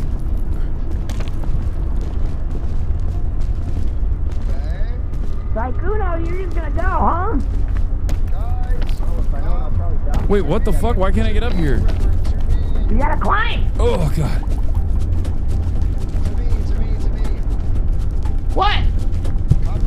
Wait, how the fuck did they get there? They ran while it was down, but I was waiting for you. Oh no. Oh shit. Are we I gonna think we're gonna be alright. No, we're okay. If you guys can make way, can you guys leave and come to this bit or not? Tell them there's lava everywhere. Well, when it's down, Timmy, alright? When it's down. Oh God, Saikuno's down! What? Look. You go to Elam. I'm saving Saikuno. What the, you're gonna have to, Timmy. What the heck? Oh God. You're gonna be fine, Snake. You're gonna be fine. Climb the mountain here. Oh. We can I'm make so we can hot. jump in the middle. Keep climbing. He needs the eggs on top. Oh shit! shit! You dropped him! Oh shit, he's dead. By the gods, he's dead. I gotta eat. Oh God. Up here, Snake, up here. Move! Come to me, Oh, God. come to me, brethren. Oh God. I'm lunging. I can't. Hold on, Elam. Oh God. No! I'm sorry, Saikuno! Oh God, I'm burning. Go to the right, go to the right, go to the right, go to the right, go to the right, go to the right. Oh, I don't Elam, I need your hand! I need your Oh no! That's you can make Oh, it, you God, can I'm make it. dying. Go to the right, go to the right, go to the right. He jumped in the goddamn lava. I tried to save Saikuno so bad. Okay, but it was good too guy. hard. You got to make it. You got to make it. Oh! What the? Oh, this is bad. Oh, Timmy, this is bad. I'm done adventuring with you, Elam. You're fucking dangerous. What do you mean? It wasn't even in the video of saying some of that. Oh, I'm cooked. We're gonna use these balloons, and hopefully it'll help. What do you mean we're gonna use these balloons, white man? You have all of them on your fucking head. What, man? Call him out, Hang on. Timmy. Call him out. Come on now, Timmy, let's go. Oh no, why did I do that? Why did I'm I? dead. Wow, it actually worked. Holy shit, it worked. Wow. There's lava! No, just wait, I'm gonna wait here, Timmy, I'm gonna wait here. I don't think he's gonna wait for you, Timmy. Elam! Just go! We need someone to continue the mission! Don't waste your balloons that you used on yourself! If you die, it's all over, Ellen. You're the golden Sasha.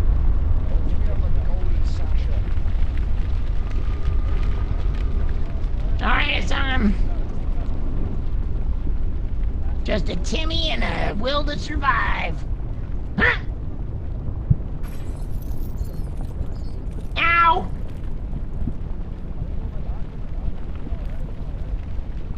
They really don't help much. for playing this game a lot. They're both kind of, horrible.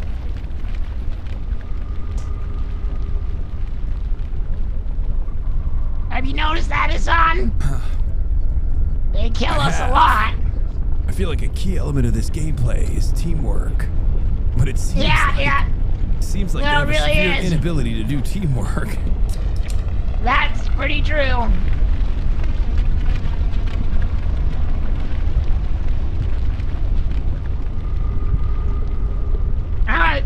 I think I see the path.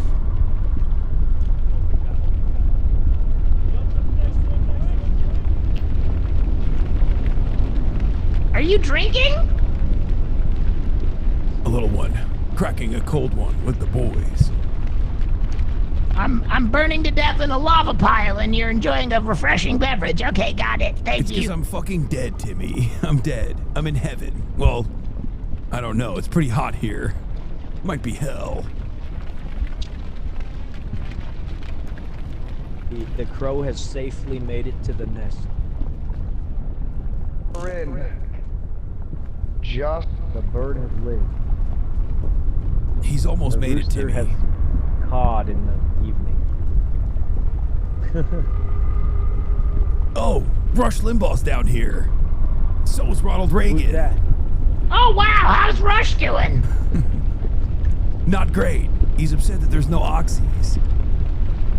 No oxy.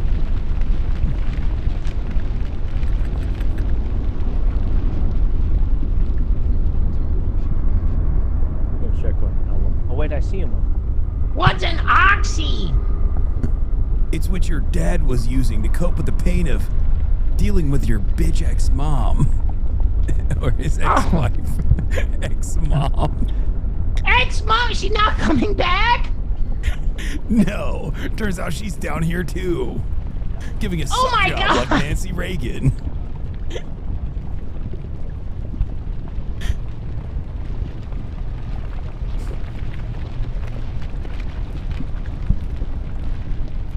Ow!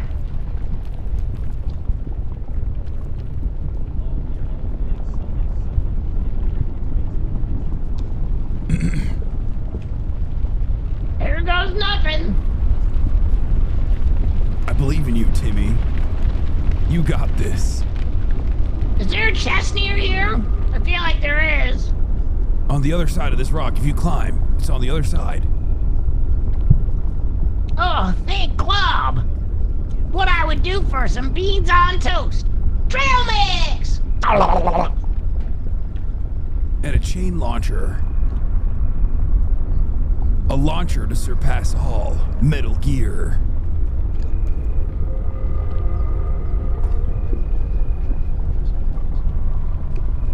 And some eggs.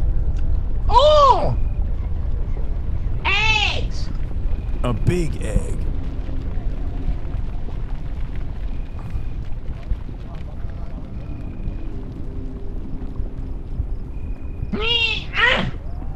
Oh, son of a biscuit. Wait, is that not edible? No, it is. You should cook it first, but I'm pretty hungry.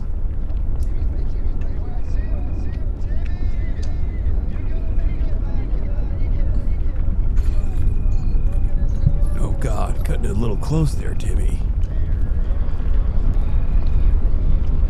Yeah, well, you know. When you're 7 and you've been left to die by your parents and your friends, you just start to kind of send it sometimes. You're doing great, Timmy. You're doing great. Look at this British fuck. Tell me I'm doing great. This is the most you're gonna get from that guy. He's more useless than Otacon. Hey, yeah, I see you, bud. I'm coming. Thank you for your help. Piece of shit, son of a bitch. Boston Tea Party your ass, you limey fuck. I'm coming!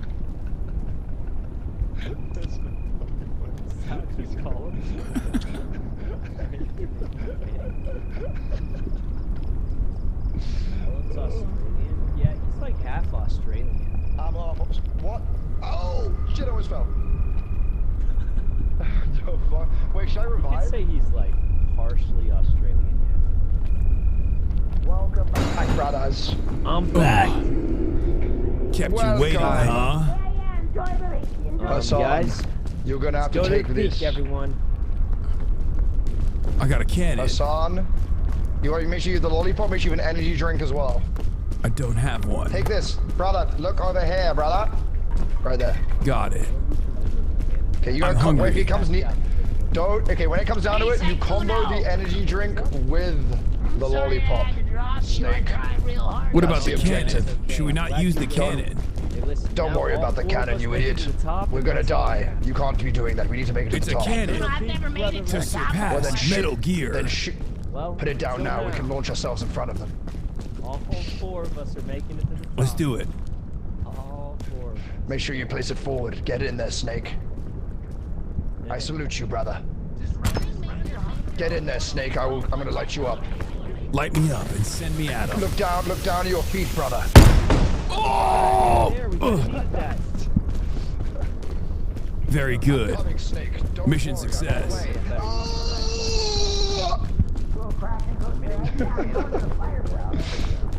Wait, I've got eggs. Wait, are you hungry, Snake? Yes, I'm starving. In which case, I've got plenty of eggs for you. Okay, Let's let go me to get the one fire because I'm first. starving right now. I just came back alive. Wait, you need to eat now, then here, have an egg. Oh, I was But try and cook it before you eat it. You already ate it already, you hungry fuck. There's marshmallows up here, guys. Come over here. Up here. Meow, meow, meow, meow, meow. All right, this is it, guys. The final climb. Yes, sir. You must make it. And remember, if we die here, you do not get revived. This is the end. Oh, God. Can I cook Do the energy peak, drink? everybody. Yes, you should. You should cook the energy drink. What about the lollipop? Cook it all, baby.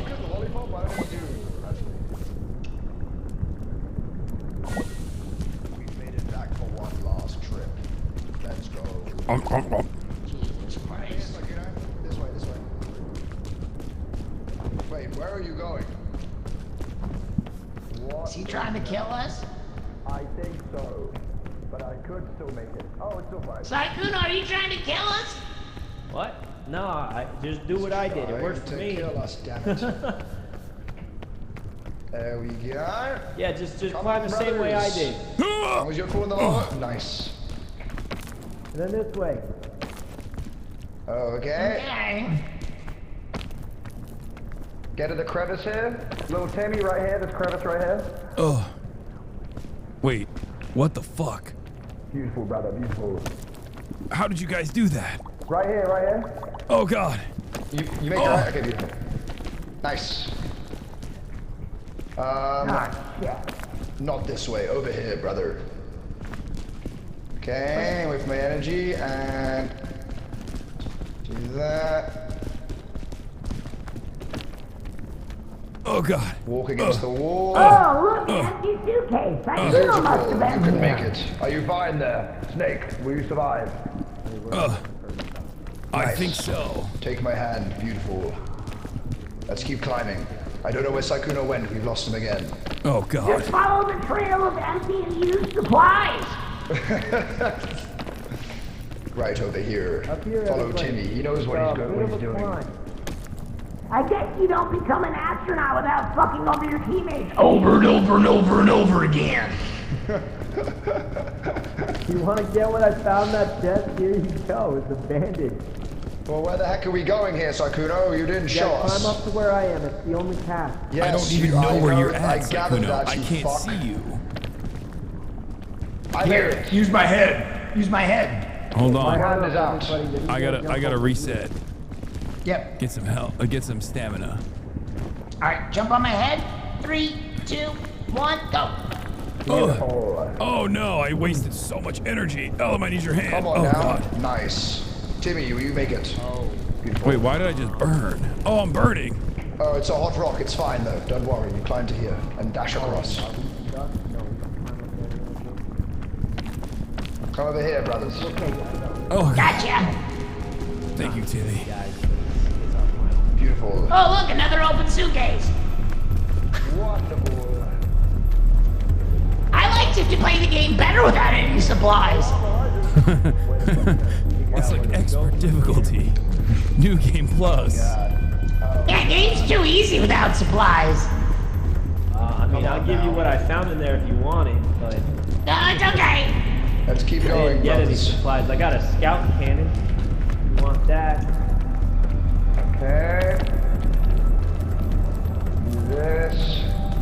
Alright, well, we're Right, gonna you get brethren. Kane over there for You've always been Snake. Now come here. Get in here now.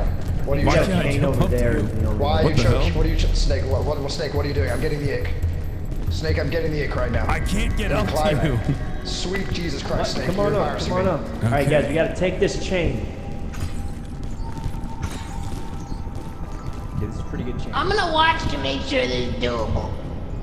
It's extremely doable. It only used up like a fraction of my energy. Here we go after this.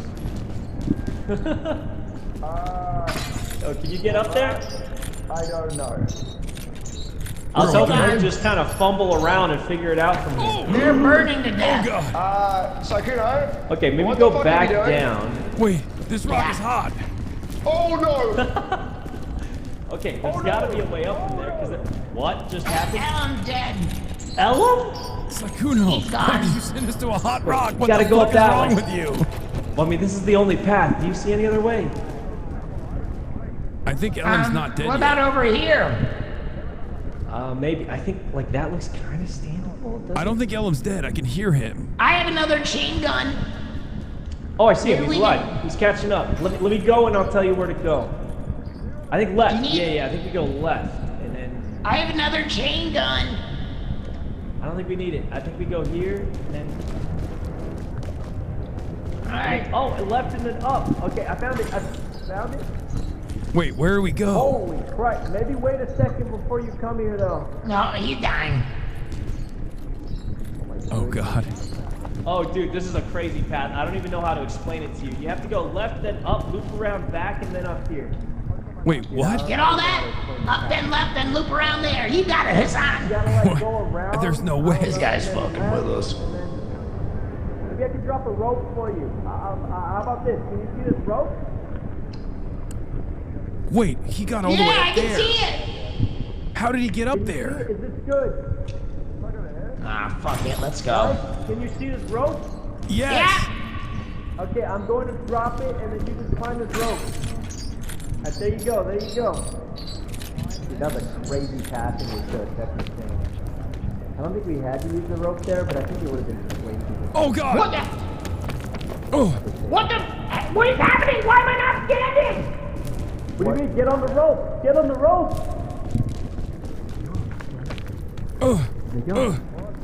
Where's the rope?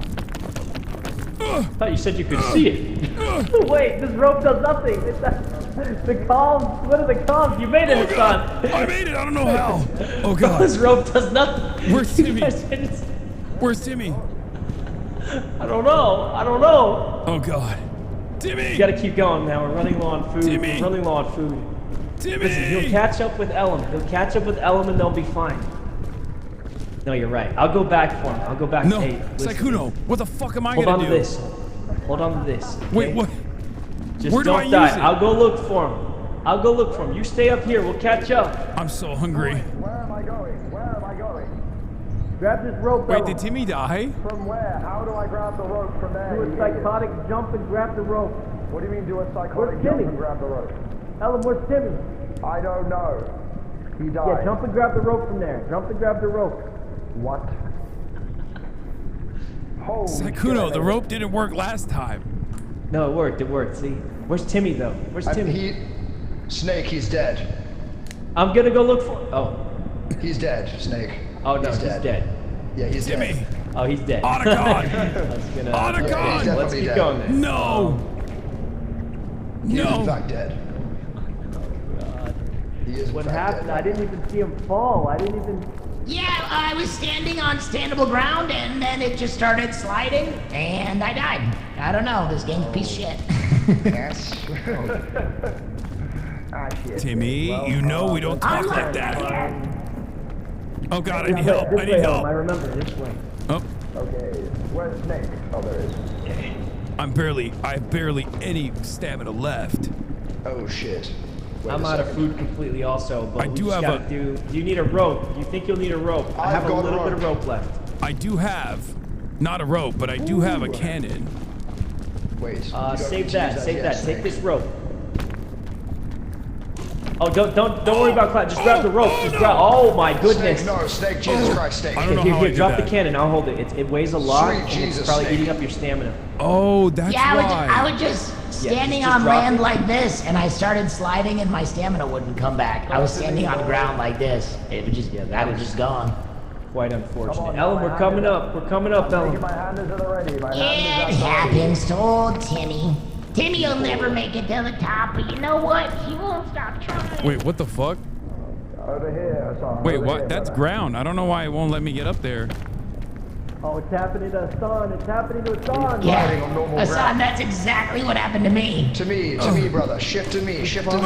Oh god. There it is. He's too busted. And then wait, where the heck did you go up? He went up. Should I eat the lollipop and the energy drink? No, not yet, not yet. You don't need to. Okay. Wait for it. Let me just see where the heck we're going here. Let's use cook here. Up, brother. Wait, don't go up, don't go up. Jesus Christ, we gotta go to the left. Don't go up. Go over to here. You could walk Wow, out. we really needed to find something good there. I think it's cannon time. I mean, it might be. Maybe we can get up here. Maybe I can just. We can climb our way up, I believe. Also, Hasan has an energy drink and a lollipop. He can scale this wall. Oh, I for definitely sure. can't climb up there. That you can't stand there. You can't stand there. We need. Okay, Hasan. Do we have a rope? Do we have a rope Wait, of I've some got a sort? rope. I've got a rope here. Give me the rope. I'll Wait, climb up with a energy lollipop drink and an and energy then rope drink. us up. What Yeah, do you say? energy drink up with the Okay. rope and then put the rope down. Hasan, lollipop, and the energy drink up this, okay? You take them both. Yeah, and then Lollipop drop the and rope then down. Climb first. up, right? And then you Actually, keep wait, I think we spamming can make shift it. up. Keep spamming shift up as you go up. Just lollipop then, or both? No, both. You want to do both there? We could use both, yeah, unless you know the text, but it's kind of. Oh, Hassan, you're gonna go for it? Oh my God, he's all amped on sugar. Grab shift. Keep going. Hold. Keep going. What? What the my fuck? God. Oh, Christ. Go. No, it's not letting me. Oh no, God.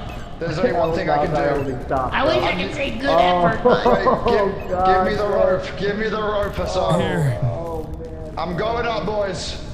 Wait, what? What did I do wrong? you gotta spam shift. To be I honest, was. almost all of it. Oh, there's a luggage right there. To be honest, almost all of it. Oh, wait, I made it. Wait, I don't know if Okay, now he drops the rope for us, right? Nah, you're all right. Wait, Can you guys see the rope? barely. Not even. Then why is it getting stuck here? Oh, Jesus Christ. Ellen, drop that rope, man. I'm Yep. Horrible game. Oh no. What's he doing? What in the fuck? Windowed mode is diabolical. I have to do it, otherwise it's a black screen. Wait, hold. No, wait, what the fuck? There's land up to the left if you go. It looks standable, but who knows? Son, I don't think he's dropping that rope for us, man. Climb. Yep. Maybe we yep, like this just try and supposed find to a be different. standable right here. Should we just as cannon? marketed by its color. I don't There think you he go. can it yet. Why is he not dropping it? Nope. That's what happened to me. He's clearly standing up there, right? He's got to be standing up there. Or I don't would be think he dead. can. I don't think he can bring the rope down, no matter how hard he Wait, tries. give me a second. Can you see the rope Is he that... gonna do it? Why It is keeps getting stuck. sweet? What about now? There you go. Keep going. Keep going. Yep, it'll slide. Perfect. Oh you yeah, did it. yeah! You did it. This Keep is going. it. You did it. Latch that thing down. More. It only goes so far. That's probably max distance, but it's enough. It's enough. We're gonna All make right, it. well, uh-oh. You got a lava rock here. You got a... This is gonna be a bad situation, buddy. Oh, I see why it took you a while to get this rope going. You got any food by any chance? What the f- Did you just push the sun down? Bro, I think you just pushed the sun down. No, I'm here. Oh God, no! Everyone, Wow, the physics of this game seem fair and balanced. Dude, I can't make it anymore. What just happened? Hello. Oh, Ellum, you got Timmy. I got launched off the side. Yeah, I think what the game does. Ellum, I think what the game does is if it thinks you're falling, it stores up all your physics. So because you were in a slant that wasn't actually ground, it registered that you were falling.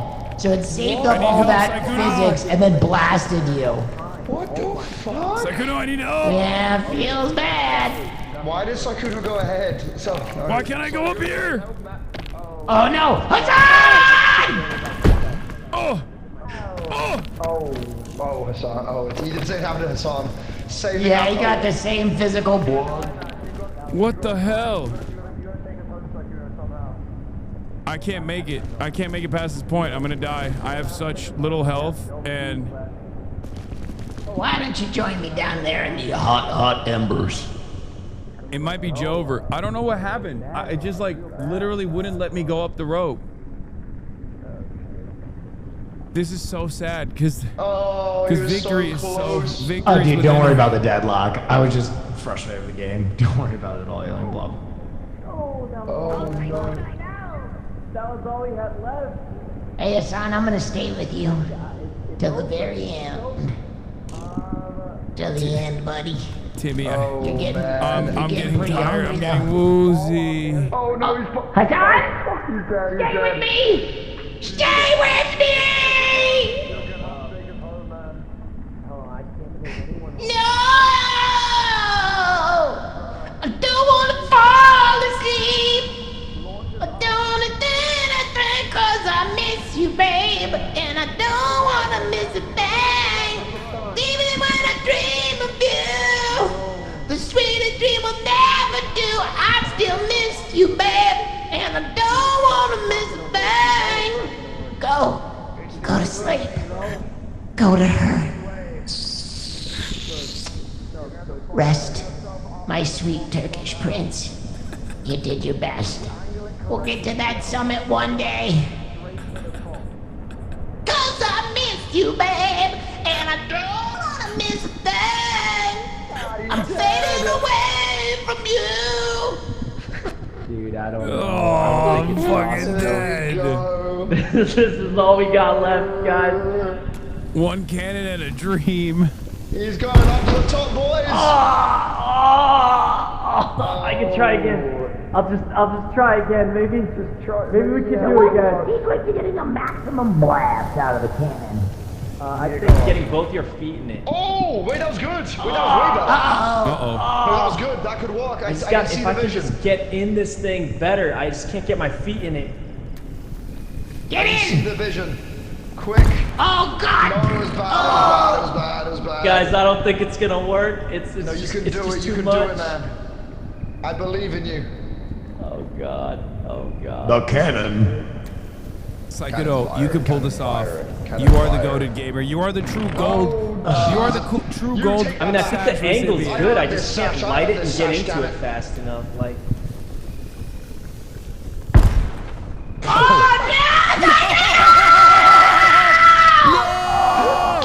Oh no! It's Hasan's dead body, isn't it? There it is. Wait, No. he's not burning! He's not burning! Wait, why is he not burning? Wait, what the fuck is What's going on? happening? Wait. Why are you guys There's a freaking rope out? right there, Saikudo! Take the rope! He's in the lava for me. Wait, what? What do you mean I'm in a lava? You're literally in lava for me. No, he's not. Not for me. Wow, they really worked hard on the physics of this Wait, game. see, this is what I mean. I couldn't get up here. Like, I couldn't get into this crevice. It wouldn't let me. Oh God, man, it's so What bad, the bro. fuck? It's so bad. The reason why he stand didn't take fall damage is because he fell off the cannon. So when you fly off the cannon, whenever it throws you, you just don't get any fall damage. Yeah. Okay, because I did see him just standing in a pit of lava burning. Listen to me, he fell in the lava. Like, he was very much lava. dead. I don't see any lava. All right. Sakudo didn't hear no bell. I literally saw him swimming in lava. Oh, well, he's about to do that again. Oh God! Oh, Rest no! in peace, Prince. No! God, no. Oh, he's hitting everything on the way down. Oh my God. That's the most grisly death I've ever seen. Oh my God. He's flipping and he's turning.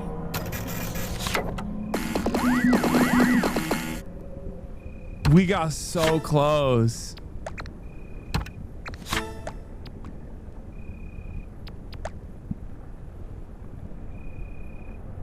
He Gandalf'd?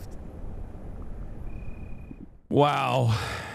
Wow. Well, we tried, boys. Wow. We tried. We'll get it next time, guys. We'll get it next time. Sir. It was actually a really tough kill. I'm This not gonna lie. failure overall makes me kind of feel really terrible about the fact that my first try was almost going to be a victory if it wasn't for someone throwing. Yeah.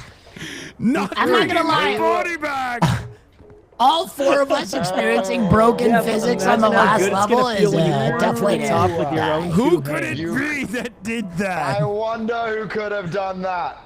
You. Well, I mean, I was also like one of the only ones that made it to the top. I feel like Yes, it's called being carried. +2, Why does this -1, fucker have a gold sash? Because you carried him. Wait, whoa. Oh, whoa. Wait, you saw that? This gold you saw sash. me do that? I earned this gold Me and sash, Goomy damn it. carried him, actually. It wasn't just me. Okay, well, I can put two and two together. It's like, it's not that difficult of a math equation. He's not gold sash material. I am gold sash material. I'm the gold sash bingo. What do you Hey, mean? guys, next time we've got it. No, Next time we've got no. You're not gold sash material. Me? I'm the gold sash guy. What do you mean, bro? The GSG. You got that like an hour Let ago. me think. I mean, Who's you got it gold an sash hour material amongst us? Definitely not this guy. I'm I'm gonna say Timmy actually has it. He just got unlucky. Fuck this guy. I feel like. What? Yeah. Oh. This goddamn 7-year-old. I didn't even get Well, in guys, huh? next time we've got it. Next time it was a tough kill All today. right, put it in. I actually Son of a darn like it. low key. We'll I never knew we get were dead to the top. before we went into the kill because we didn't have enough items. So. Ah, farts and It was a tough kill ding-dongs. today. The map is random. All right. But next time 3, we got it, boys. 2, Next time we got 1, peak. Peak. Wild catch. Yeah. Wait, what? Peak. Yeah, this is See team you guys chemistry. Team next chemistry. time. Wow. We got it. Yeah, All right. next thanks. time we beat it, guys. It's Thanks, just a bad kill everybody. today, actually.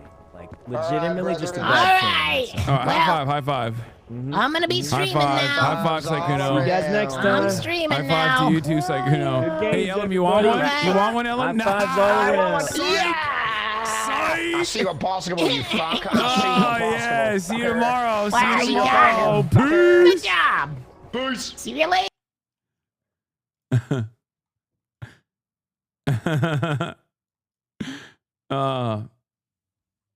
Anyway, that was great. I hope you guys enjoyed the show. I'm gonna go and do some stuff now. I can't tell you what I'm doing. It's a super secret. Okay. But I love you all, and what a wonderful day. We got so much stuff for tomorrow. Introduction, starting off the day. I'll see you tomorrow, everybody. Peace, all right? Love you all. Bye-bye. People, hey. Sunny Los Angeles, California, says Hasan. The starlight to the starlight to the topic just begun. There he is again, Hasan is streaming. Hasan is streaming.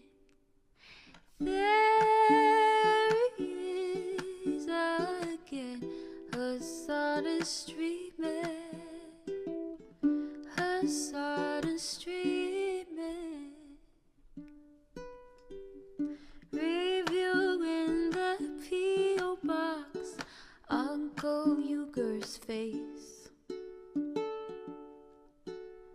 Sudden Discord agitprop, great names take embrace. Tiny Bernie Sanders this LGBTQ Air Force. The whole left at your fingertips, on at your door.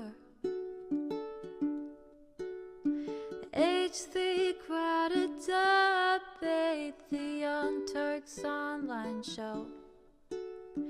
3 full fucking years of this, plenty more to go. 90-day fiance talks of champagne bourgeoisie. A Trump rally live reaction, a mass riot at DC. There he is again, Hasan is streaming. Hasan is streaming. There he is again, Hasan is streaming. Hasan is streaming. Reading live stream fail comments, Austin show chat advice. And all the ways the right-wing pipeline can suck you in online. JCS react, Lord frame gets broken, cover blown.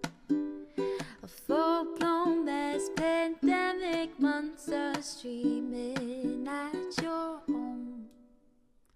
Total radicalization coming out to find. The system you were taught to trust in was broken the whole time. All these daily streams, whether big or whether small, have helped me and so many find the meaning through it all. There he is again, Hasan is streaming. Hasan is streaming. There he is again, Hasan is streaming. Hasan is streaming.